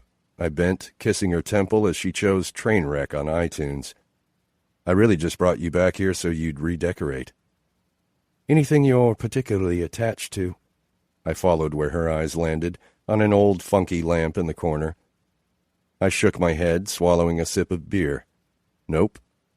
Free rein. You can do whatever you want with me and my house. She stole my beer again, her eyes on the television and the opening credits. But not my beer. I reached for it with a grin. She pulled her arm back, moving the bottle out of reach and laughing. I'll probably come in here and turn everything upside down. Hope so. I'll complain when you work too much. You'd better. She tilted her face up to me. I hope I get a job here. I want this. I want it too. She pouted a little. I like your shower. There's tons of space in there for my million shampoos, and your bed is so comfortable. Hannah is here, and I love all the New York friends. And this, just curling up like this, I dread not having it now. Especially you. The vulnerability there made my heart twist. Whatever happens with the interviews, we'll find a way to make it work. Her eyes cleared as something seemed to occur to her, and she sat up a little. Weren't we supposed to go over to Hannah's? I bolted upright. Oh, shit. I fumbled for my phone on the coffee table, nearly dropping it into Pippa's lap. But as soon as I turned on the screen, I saw the single notification there, a text from my sister. Can't do dinner tonight. We're headed to New York. Everyone is meeting there. Come join us ASAP. And after that was a baby emoji. What? And then it hit me. Oh. Pippa looked at me. What is it? No dinner at Will and Hannah's tonight, I said. But before I tell you, I just want to be sure that you're ready for me and everything that comes with my family and my friends. She scooted closer. Yeah, crickets, I want all of it. I turned to my phone so she could read. The same confusion and then dawning understanding came across her face. Do you want to go? I asked. Fuck yeah, she said, grinning up at me. She turned, bending to pull her phone from where it rested inside her purse on the floor. Hannah texted me, too. She scanned it. She's apologized for likely missing me on this trip. I grinned at her. Or maybe you'll show up and surprise her. Looking back to her phone, Pippa's eyes teared over. Ruby texted, too. She doesn't want to miss it. Is everyone going down there to celebrate? Probably. And normally I'd stay up here, buried in work. But if you're in, I'm in, I said. They're insane and overbearing, but I think you'll fit in perfectly. She pulled back in mock insult. You think I'm insane and overbearing? No, I think you're fun and smart and wild. I leaned forward, kissing her nose. I think you're fucking beautiful. Player Epilogue. Will. Hannah hung up the phone and then stared at it for a few confused beats. He was in the car. He seemed super busy. Jensen, busy? I asked, lacing my voice with intentionally sarcastic confusion. Jensen always seemed busy. No, she clarified. I mean, not like work busy, where he's all business voice and monosyllables, if he even answers. I mean, distracted. Chewing her lip, she added, He sounded suspiciously easygoing and happy. He said something about loving. She shook her head. I have no idea. Shrugging, she circled the kitchen counter to wrap her arms around me, resting her chin on my shoulder. I don't feel like going to work tomorrow. Me either, I admitted. I don't even feel like working tonight. I lifted my arm behind her back to glance at my watch. But I've got that Biolex call in about an hour. Well, her voice was a little thin, the way it got when she was trying to ask me what I wanted for Christmas, or whether I would make her a cherry pie just because it sounded good, for dinner. I looked down at her and kissed the tip of her nose. Yeah? Do you really want to wait 2 years? It took me a breath to figure out what she meant. She was the one who wasn't ready for kids. At 34, I was ready now, but of course was willing to wait until we were on the same page. I realized this was Hannah speak for, I think I might be ready. You mean... Nodding, she said, It might not work right away. I mean, remember what Chloe and Bennett went through? Maybe it would be good to just see what happens. My phone buzzed on the kitchen island, but I ignored it. Yeah? I asked, searching her expression. It had been hard for Chloe to get pregnant. She and Bennett had tried for more than 2 years. All joking aside, part of me believed that was why she was so blissfully happy. They hadn't let it take over their lives, the wanting, but there was undeniable relief and victory in their eyes when they told us they were finally pregnant. Hannah nodded, biting her bottom lip, but the smile lit up her eyes. I think so. You should probably be sure, I whispered, and then kissed her again. It's not really an I think so kind of thing. I've kept the African violet in the kitchen window alive for the past 7 months, she said, and then grinned at me. And I think I'm a pretty good dog mom to Penrose. You're a great dog mom, I said, caution holding my excitement at bay. But you're also a workaholic. She stared up at me, and I realized what she was silently saying. It's 7:15 at night, and hello, I've been in my pajamas, not in the lab, for the past 2 hours. This is one day, I said, voice tight. Most mornings you're gone by 7, and you're not home until dark. I know we planned that I'd stay home, but at first you'll want to. It's a big deal, isn't it? I'm ready, Will. She stretched, kissing my chin. I want to have a baby. Fuck. I had a call in. I glanced at my watch again and groaned. 45 minutes. And I'd wanted to review the due diligence package first, but now there was something I wanted more than that. Specifically, Hannah's warm waist beneath my hands and the tiny gasp she made when I lifted her up onto the kitchen island. I wanted the dig of her nails in my back and the clutch of her around me. It wasn't the first time we'd had sex in this room, not by a long shot, but it felt different. "This is like super-married sex," she said, pulling the thought from my head as she gleefully tugged the hem of my shirt out of the waistband of my jeans. "It's our first productive, reproductive sex. Goal-oriented sex. Sex with a mission." She looked up at my face, beatific. "Missionary." I kissed her to shut her up, laughing into her mouth and working her pajama pants down her hips. Wait. I pulled back, looking at her. "You're still on the pill, though, right?" She gave me a guilty shrug. "What?" I pulled back, gaping at her. "When did you go off?" Ducking into her shoulders a little, she admitted, "Maybe a week ago." "We've had sex in the past week." I blinked, thinking back. "Like, several times." "I know, but I don't think I'm, like, immediately fertile or anything."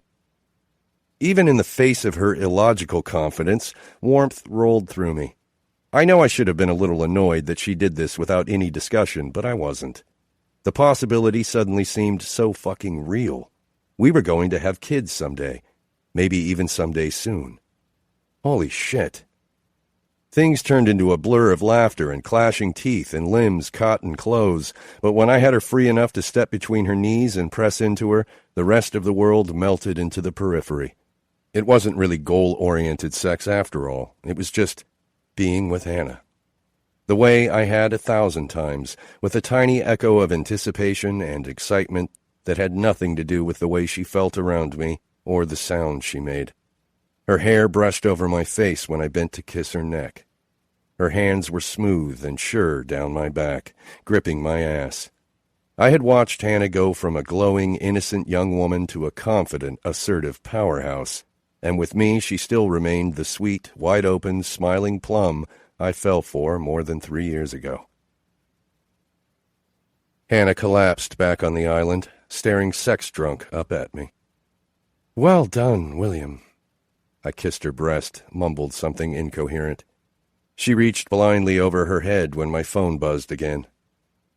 "What the hell is going on with your phone? Did you have the time wrong for the call?" Catching it in her hand, she pulled it over her face to read it, keeping one hand buried in my hair. I felt her go still beneath me, her breath held in her chest. "Well?" I pressed a kiss right over her beating heart. "You have a few texts from Bennett and another from Max." I laughed. "Read them to me." Hannah made a small sound of refusal and reached down, pressing the phone into my hand. "I think you'll want to read these yourself." Stranger Epilogue. Max. How have I had 3 babies before this one, and none of my maternity clothes fit? Sarah tugged at the hem of the shirt and looked up at my face in the mirror, misery written plainly on her expression. The t-shirt fit her well enough in the sleeves, the chest, the width, but it wasn't nearly long enough. The fabric barely reached past her enormous pregnant belly. "Because little Graham refuses to be contained," I told her, kissing the top of her head. "I fear for your ability to sneeze without wetting yourself." That's been true since Annabelle. She turned, leaning back against the bathroom counter. Her frown turned into a tight smile. "I love you." I laughed. This was her new refrain these last few weeks.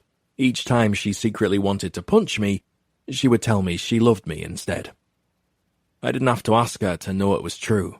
I had been told I love you a lot. My giant-headed babies made her pee when she sneezed. I love you, Max. We had to ask for a table instead of a booth at her favourite breakfast dive in Hell's Kitchen because my giant spawn took up too much space. I love you, Max.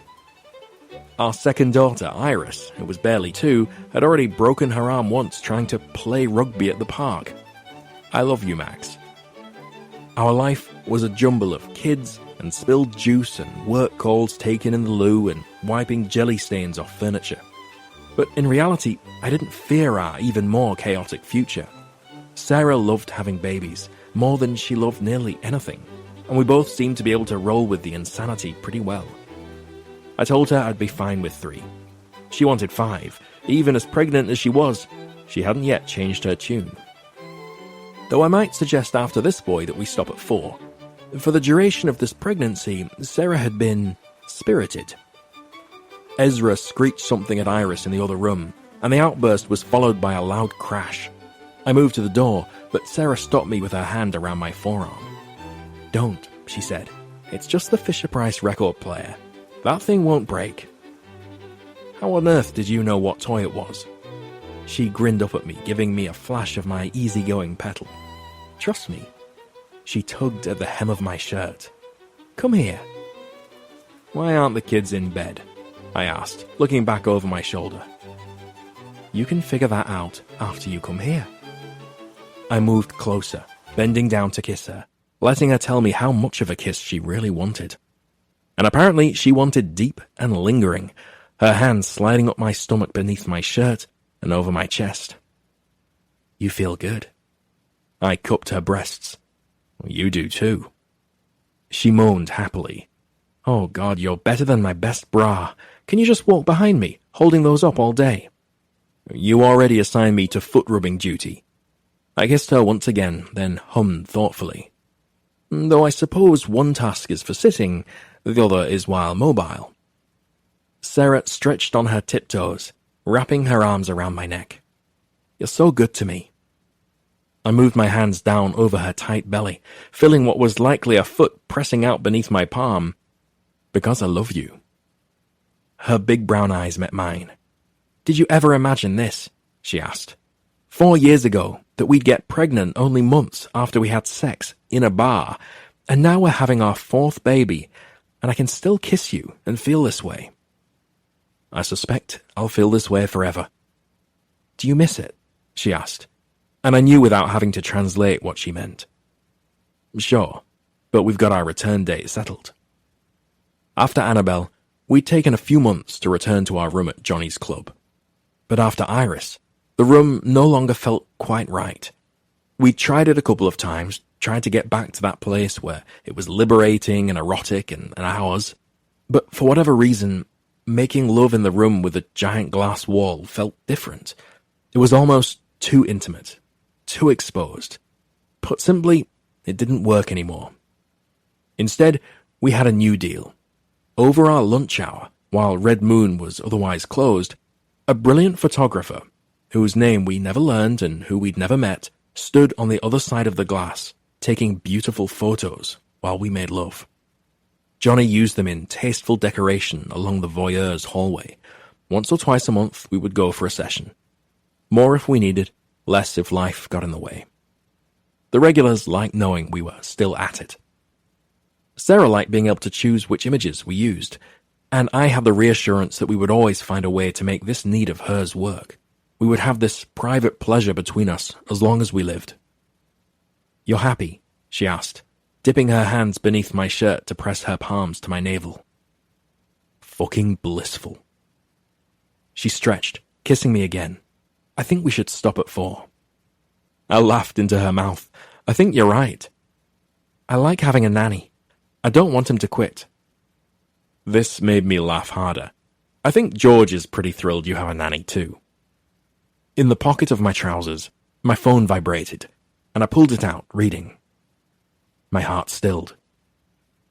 "Should we get a house in Connecticut?" she asked, musing as she kissed my collarbone. "Manhattan isn't going to work much longer." I stared, unblinking at my screen. "Maybe we can drive up tomorrow, since your schedule's pretty light." I read the text again and again. Well, here we go. I let out a laugh. That poor bastard had no idea what was about to hit him. "Max?" Startling, I blinked over at her. "Yeah? Maybe we could drive up to Connecticut tomorrow afternoon?" With a grin, I turned my phone so she could read it. "Not quite yet, Petal. We've got a more important trip to make right now." At long last, epilogue. George. Will poked his head up from under the covers, mouth curved in a proud grin. His hair was all perfectly rumpled, and, no lie, if I weren't such a gentleman, I might be tempted to take his picture and share it with a few hundred followers on Snapchat. Lucky for him, I was a gentleman. "You alive?" he asked, kissing my chest. I let my arm slide away from where it had been tossed across my forehead. "No." "Good." He crawled up, kissing my chin. Mission accomplished. I rolled to face him, pulling him close. With no space between our bodies, I could feel the heavy thumping of his heart. Moments like this made me want to stand on the bed and burst into song. Maybe later. "Can I tell you something?" he asked, kissing me, shaking my shoulder a little so that I'd look at him. I opened my eyes. His expression was nervous, like it got when I walked out of the bedroom wearing something completely badass, and I could tell he wanted to loan me a pair of old jeans and one of his t-shirts instead. His brown eyes had flecks of yellow, and they danced as he flickered his gaze over my face, studying. "I got you something."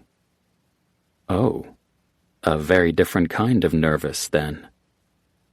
He certainly had my attention. "A present?" Laughing, he rolled away, reaching for something in the drawer of his bedside table. The sheets fell away, and I slid a palm up his back.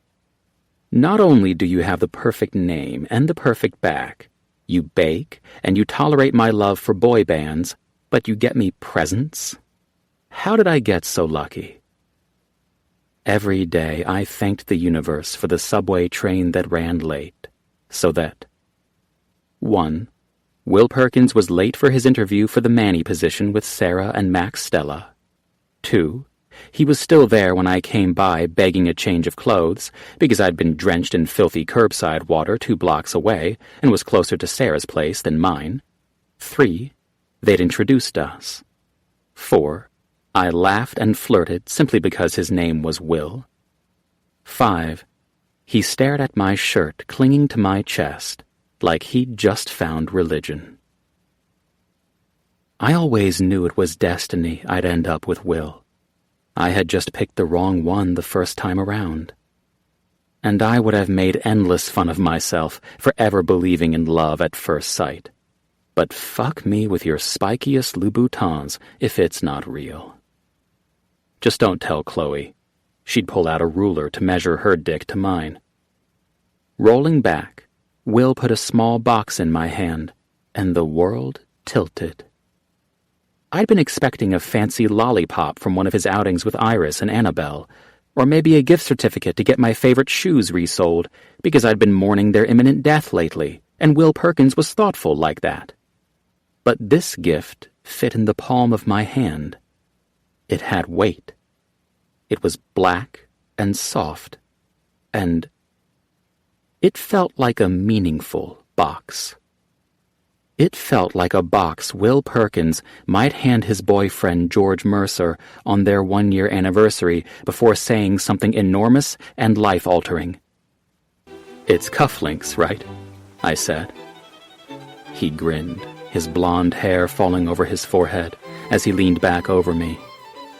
"You don't wear cufflinks." "Because I can't figure them out, not because I'm not fancy enough," I insisted. Will laughed, kissing my nose. "You're definitely fancy enough, but you shouldn't ever have to worry about things like cufflinks, or taking out the trash, or fixing the garbage disposal." My eyes went wide with thrill. "You fix the garbage disposal?"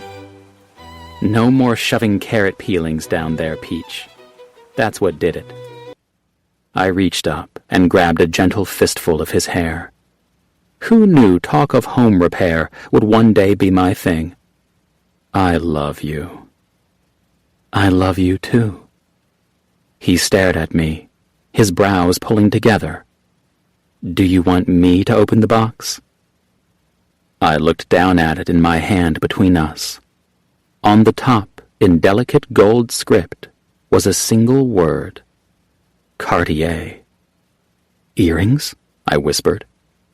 He shook his head. Your ears aren't pierced. Fancy earbuds? From Cartier? Turning back to meet his face, I felt the tight sting of emotion across the surface of my eyes, the heaviness in my throat. God damn it. Are you sure? I asked. I'm loud and disorganized, and I shove carrot peelings down the drain. He shook his head, running his finger across my bottom lip. I can't ask if you don't open it, G. The box pried open with a tiny creak.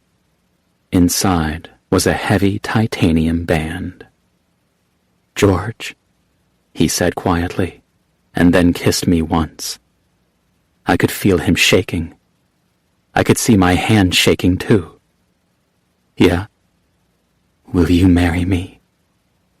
I had to swallow 3 times before the word would come out with any sound. But my hoarse, yes, turned into his elated, yeah, which turned into 100 small kisses and one long one that lasted the entire time he moved over me, his puffs of breath warm on my neck. I could have stayed curled up like that forever. I would have traded my new Gucci messenger bag to stay in bed for at least another goddamn hour. But fucking Sarah the pregnant monster called 5 times while my boyfriend, fiancé, was banging me delirious, and the 5 missed calls meant she had something pressing to discuss. With Will's face resting drowsily on my chest, I put the phone to my ear, listening to her most recent voicemail. Will. He pressed a kiss right over my beating heart. We've got somewhere to be, babe. Bitch Epilogue. Chloe. Approximately 9 months ago. Bennett came up behind me, hands firmly bracketing my hips. I'm headed to the bar. Do you want anything? I turned into him, smiling as his lips moved across my jaw and down to my neck. I'm good. Pulling back, he inspected my expression. You're sure? Head still hurt? I blinked and looked away, not wanting him to see the lie in my eyes. A little. He paused before turning me and bending so that I lifted my face to his, meeting his eyes. Want some water or anything? He asked. Water would be good. Thanks, babe. He found me 10 minutes later near the dance floor, mesmerized by the newlywed couple. I didn't know them all that well. They were tangential business associates. But something about the thrill in their expressions, the way they seemed to be on the cusp of adventure, resonated in my blood like a quiet, persistent hum.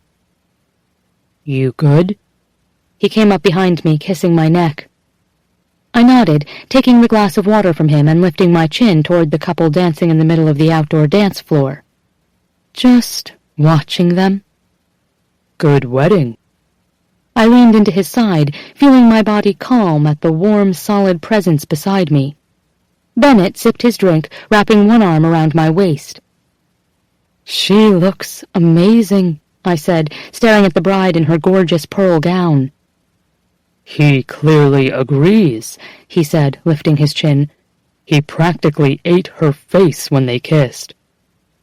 I turned to face him, recoiling mildly from the strong smell of scotch. Put that down, I said. Dance with me. Bennett pouted sweetly. I just got this. Would you rather wear it? He slid his tumbler onto a nearby table before tangling his fingers in mine and guiding me to the dance floor. With his hands on my lower back, he pulled me into him and, Lord help me, I could tell some instinct made him do it carefully, without his usual Bennett-Ryan command. You're quiet tonight, he said, bending to kiss my bare shoulder. You sure you're okay? I nodded, leaning my cheek against his collarbone. Just taking it all in. I'm so happy I think I could burst. You're happy? We haven't fought once tonight. I would never have known. I laughed, tilting my face up to his. BB? Yeah? I felt my stomach ride into my chest, my heart climb into my throat. I wanted to do this later, but I couldn't wait. The words didn't want to stay put. You're going to be a daddy. Bennett stilled in my arms, feet halting their slow circle before a mad trembling came over him, and he took a step back. The emotion I saw in my husband's eyes was completely new. I'd never seen him look awed quite like this. What did you just say? The words came out a little too loud, too tight, like a mallet dropped on a drum. I said, you're going to be a daddy. His hand rose, shaking, and he pressed it over his mouth. You're sure, he said from behind his fingers.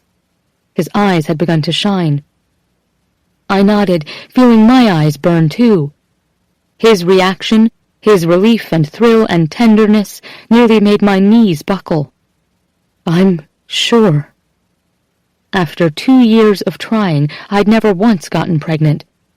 Months of charting and planning, 2 rounds of failed IVF. And here we were, a month after our mutual decision to give up for now, and I was pregnant. Bennett slid his palm over his face before reaching for my elbow and pulling me a bit off the dance floor and into the shadow of the tent. How do you... when? I took the test this morning. I chewed my lip. Okay, to be fair, I took about 17 tests this morning. I mean, I'm barely pregnant. I was only a few days late. Chloe, he stared at me, breaking into an enormous smile. We're going to be horrible parents. Laughing, I agreed. The worst. We've never known failure, he said, eyes manically searching mine. I mean, we will probably be the most uptight, strict, overbearing, neurotic. No, he said, shaking his head, his eyes shining again. You're going to be perfect. You're going to blow my goddamn mind. His mouth covered mine, open and claiming, his tongue sliding across my lips, my teeth, and deeper. I took a handful of that thick, perfectly messy hair and held him as he pressed closer, grew nearly desperate. Holy hell! I'm pregnant. I'm going to have this bastard's baby. Bastard epilogue. Bennett. Tonight. Our driver met my eyes in the rearview mirror, apologizing silently for the fact that we seemed to be hitting every goddamn red light in Manhattan. He, I prompted, reminding Chloe how to breathe the way we'd learned. Chloe's eyes were wide, pleadingly fixed on mine as she nodded frantically, as if I were the life preserver thrown overboard in this goddamn biological farce called My Wife Gives Birth to a Melon Through a Straw. Did you text Max? She cried, squeezing her eyes shut. I watched as a drop of sweat rolled down her temple. Yes? I have so many fucking questions, not the least of which, how in the hell is this supposed to work? Faced with the reality of this giant kid coming out of my wife, I was suddenly less confident that history can offer any statistical conclusion about women successfully giving birth. Will? Hannah? Yes. She bent over, letting out a growl that turned into a scream, and then she sucked in a huge breath, squeaking out, George and Will P? Sarah called George, I told her. Breathe, Chloe. Worry about this, not them. I've seen her body up close, and I've seen that kid on the 4D ultrasound. I'm no expert in physics, but I just don't see this happening the way they tell us it's going to happen. Are you sure you don't want an epidural as soon as we get there? I asked, as the town car hit a pothole and Chloe cried out in pain. She shook her head quickly, continuing to breathe with cheeks puffing and her hand a vice around mine. No, no, no, no. It became a chant, and I thought back to the estate planning we'd done, the living wills and power of attorney documents we'd signed. Had there been a provision in there for me taking over all health care decisions in the event of sudden and terrifying childbirth? Could I choose for her to have a C-section as soon as we pulled up to the hospital to spare her the pain she was about to endure? Good breathing, Chloe. You're perfect. How are you so calm? She asked, breathless, forehead damp with sweat. You're so calm. It's freaking me out. I smiled tightly. Because you've got this. I do not have a fucking clue what the fuck I am supposed to do. I love you, she gasped. She looks like she might be dying. Love you too. Is this normal? My hand itched to reach into my pocket, pull out my phone, and call Max. What does it mean that she's screaming every minute? Only a half hour ago her contractions were 10 minutes apart. Is it possible she might break my hand in her grip? She said she's hungry, but the doctor suggested I not give her anything to eat. And yet, I'm a little afraid of her. She's smiling, but she looks terrifying. Another contraction hit her, and her grip tightened again, painfully. I'd let her break every bone in my hand if that's what she needed, but it made it hard for me to count how long this one lasted. Gasping, Chloe whispered to me, or to herself, It's okay. I'm okay. It's okay. I'm okay. It's okay. I'm okay. I watched her struggle through it, and then her face relaxed, and she slumped back against the seat, her hands clutching her stomach. Instinctually, I felt like she should be glaring at me, or picking a fight with me to distract herself, or something, anything, quintessentially bitch-like, but she still treated me so gently. I appreciated it, but I wasn't sure I liked it. I liked the rough edges. I'd fallen in love with that steel spine. I wondered, for the millionth time, whether something had been changed irrevocably in her, and if it had, how would I feel about that? Her breathing picked up as another contraction hit. Almost there, Chloe, almost there. She clenched her jaw, managing a tight, "Thanks, sweetie." I took a deep breath, struggling to remain calm in the face of Chloe's ironclad desire to remain sweet and gentle and reasonable. We hit another pothole, and her fist hit the door at her side. I heard her inhale. And then I heard the words come tearing out of her throat. "Can you get us to the motherfucking hospital sometime today, Kyle? Fuck me!" This last word turned into a long, screeching wail, and up front my driver stifled a laugh, meeting my eyes again knowingly. It was like puncturing a balloon, the way all the tension seemed to leave me. "That's right, Chloe," I said, laughing. "What the fuck, Kyle?" He hit the gas, maneuvering around a car and taking two wheels up onto the sidewalk to get around a bike messenger who had stopped to fuck with his phone. Laying on his horn, Kyle leaned out the window yelling, "I've got a woman having a baby in here. Move, you assholes." Chloe rolled down her window, leaning out. "Get out of the fucking way, for fuck's sake!" Cars around us began to honk, and a few pulled aside to let us through and into the clear stretch ahead of us down Madison Avenue. Kyle grinned, pulling ahead and out of traffic before hitting the gas with enthusiasm. I reached over, putting my hand on Chloe's arm. "We're only 5, don't touch me," she growled, in the best impression I've ever heard of the demon from The Exorcist. Reaching out in a flash that took me by surprise, she grabbed my collar, bunching it in her fist. "You did this." I grinned, giddy with relief. "You bet your ass I fucking did." "Think you're cute?" she asked in a hiss. "You think this was a good goddamn idea?" Elation ripped through me. Yeah, I do." "This thing is going to tear me in half," she moaned. "And you're going to have to push your ripped-in-half wife around in a wheelchair for the rest of her life because her legs won't work together because her goddamn spine has been shredded by this goddamn baby coming out of her vagina in a motherfucking car, Bennett. How am I supposed to sell the Langley account like that?" She let go of my shirt. "Kyle!" Chloe leaned forward, slapping the back of his seat. "Are you hearing me?" "Yes, Mrs. Ryan." "It's Mrs. Mills from now on, and the gas pedal is the skinny one on the right. Are you fucking Flintstoning us to the hospital?" Kyle guffawed, steering us around a delivery truck. Chloe gripped my hand in both of hers, grinding the bones together. "I don't want to hurt you," she moaned. "It's okay." She turned, glaring at me with clenched teeth. "But I want to fucking kill you right now." "I know, baby, I know." Don't you fucking baby me. You don't know. Next time you have the child, and I'll sit there laughing about the fact that you're being ripped in half. I bent, kissing her clammy forehead. I'm not laughing at you. I just missed you so much. We're almost there. Chloe's birth plan had been very specific. No epidural, no food restrictions, the option of a water birth in the suite. Honestly, there had been 3 pages of notes, and she'd worked on it meticulously over the past few weeks. Her hospital bag had been packed, unpacked, repacked, lather, rinse, repeat. As it turned out, our child had a double nuchal cord, meaning the umbilical cord was wrapped twice around the neck. Not uncommon, we were told, but in our situation, not great. After you have a contraction, Dr. Bryant explained to us, her hand on Chloe's shoulder and the steady beep, beep, beep of monitors all around us, the baby's heart rate isn't going back up. She looked over at me, smiling calmly. If she was already pushing, we'd just work to get the baby out quickly.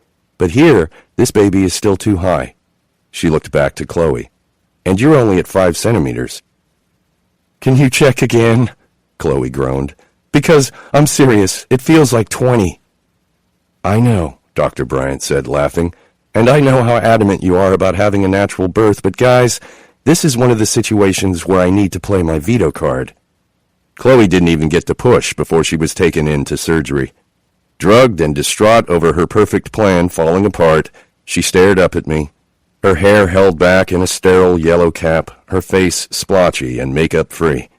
She had honestly never looked more beautiful.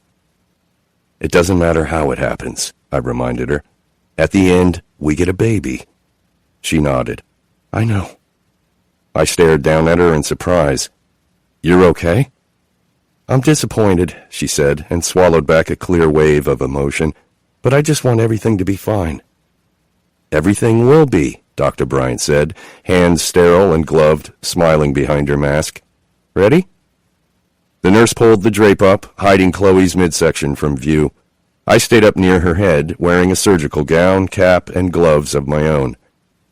I knew Dr. Bryant was immediately getting to work, knew, at least in theory, what was happening on the other side of the yellow barrier. There was antiseptic and a scalpel and all manner of surgical tools. I knew they'd started, knew they were hurrying. But no pain registered on Chloe's face. She simply stared up at me. I love you. Smiling, I told her, I love you too. Are you disappointed? She asked. Not even a little. Is it weird? She whispered. I chuckled, kissing her nose. This whole moment? She nodded, giving me a wobbly smile. A little. Here we go, Dr. Bryant said, and then murmured to the nurse. Here, no. The retractor. Chloe's eyes brimmed, and she bit her lip in anticipation. Congratulations, Chloe, Dr. Bryant said, and a sharp cry burst into the room. Bennett, you have a daughter. And then there was a warm, crying bundle in my arms, and with shaking hands I placed her on Chloe's chest. She had a tiny nose, and a sweet kiss of a mouth, and wide, startled eyes. She was more beautiful than anything I knew. Hey, Chloe whispered, staring down at her. Finally, her tears spilled over. We've waited a long time for you. In an instant, my world crumbled and was rebuilt into a fortress around my 2 girls. Oh, for fudge's sake, Chloe growled, laughing. Isn't this supposed to be instinct? I propped our daughter's head in my hand and tried to get the angle right. I thought so, but it's like I'm the cow, you're the farmer, and she's the bucket, she said. The nurse walked in, checking Chloe's incision, checking her chart, helping us position the baby. Have you agreed on a name? No, we said in unison. The nurse slid our chart back into the shelf on the wall. You have an army of people here. Do you want me to let them in? Chloe nodded, pulling her gown back into place. I could hear them coming down the hall. George's laugh, Will Sumner's deep voice, the curl of Max's accent, and all 3 of the Stella kids' squeals of excitement. And then they were there, bursting into the room, a tangle of bodies and gifts and words. 11 smiling faces, at least 8 pairs of crying eyes. Max made his way over immediately, a magnet to the tiny, sweet bundle, bending over the baby, asking, "May I?" Chloe handed her off, eyes shining.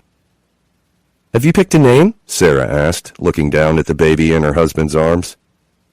"Maisie," Chloe said, at the same time I said, "Lillian." "That sounds about right," George said, joining them in cooing over my daughter. I looked up at Annabelle and Iris, standing so quietly next to Will P., who had Ezra in his arms. I grinned over at Hannah and her Will, who were taking in the scene in the room with silent wonder. Wait, 11 faces. Will, Hannah, Max, Sarah, Annabelle, Iris, Ezra, Will, George. I lifted my chin to Jensen, who stood at the periphery with his arm around Pippa. "Congrats, guys," he said, grinning as he looked around. "Everyone brought baby blankets or flowers. We brought booze," Pippa finished with a salute, handing me a bottle of Patron. "Thanks," I said, laughing as I crossed the room to shake Jensen's hand and then bend, kissing Pippa's cheek. "I will make use of both. So this," I waved a finger between them. "It's a thing." He nodded. "It's definitely a thing." Hannah smacked his arm. "They didn't tell me it's a thing." "I was going to," her brother said, laughing, "and then you split to New York, so we followed you here." "I feel like I should apologize," Chloe said from across the room. The group stared at her, our collective brow furrow felt in the ringing, confused silence. "Oh, fudge off, glass holes," she growled. "I feel like I should, but I'm not going to." "Oh, thank God," Max said on an exhale. "The bitch is back," George crowed. "You're fired," Chloe shot out. "He works for me, sweetie," Sarah reminded her in her gentle refrain we'd all heard 100 times. "And be nice," George told Chloe, reaching out with his left hand and dropping his fingers to show us a gleaming silver band. "Or you won't be my monster of honor." "Your best bitch?" she asked in a reverent whisper. "Right up there at my side," George said, reminding me I don't deserve him. Apparently my wife wasn't completely recovered from her delicate emotional state because she burst into tears at the sight, waving George over so she could hug him. "You too, Will Perkins," she insisted, reaching out with her free arm. Jokingly, Will Sumner leaned against the wall as if to steady himself from the rolling thunder of the world cracking wide open and eating us all. But, in fact, the room remained perfectly still. Chloe hugged George, George hugged Chloe, and, to all of our surprise and relief, the apocalypse never rained down. I gazed at my wife, propped up in bed, beaming from ear to ear and talking to the two men about their upcoming wedding and the adventure of our daughter's arrival. Sarah stared hungrily at the baby in Max's arms, and I wondered how desperate she was to be finished with what was clearly her most challenging pregnancy. Will and Hannah crouched on the floor, listening to Annabelle tell them an elaborate story about a butterfly who lived in the flowers they brought. Pippa's phone rang, and she and Jensen walked over to Max and Sarah, letting Ruby and Niall meet my baby over FaceTime. My parents burst into the room, Henry and family in tow, and even the large private suite became nearly too small to hold us all. They moved across the room in a sea of embraces to the new baby, taking turns holding her, smelling her, proclaiming her to be the most beautiful baby they'd ever seen. My brother's two children sat on the floor with Max and Sarah's kids, playing in the baskets of flowers. Normally, I would have encouraged them to keep the petals from falling onto the floor and getting smashed into the linoleum, but, oddly, that obsessive tightness was gone.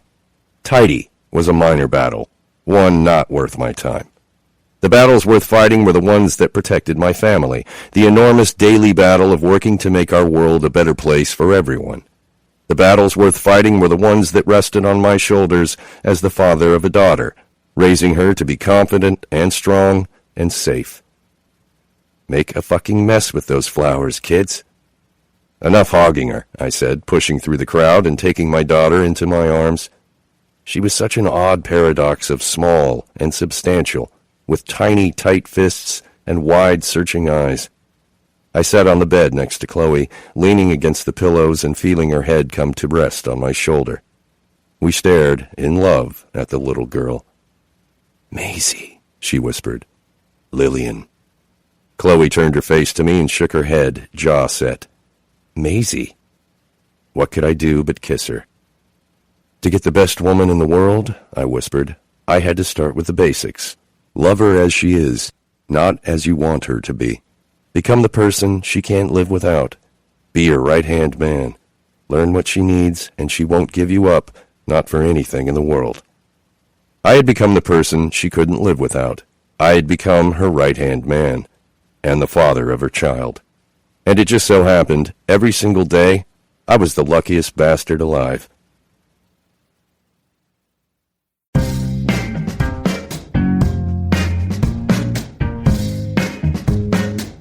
Beautiful was written by Christina Lauren and read by Grace Grant and Sebastian York with Jonathan Cole and Jeremy York.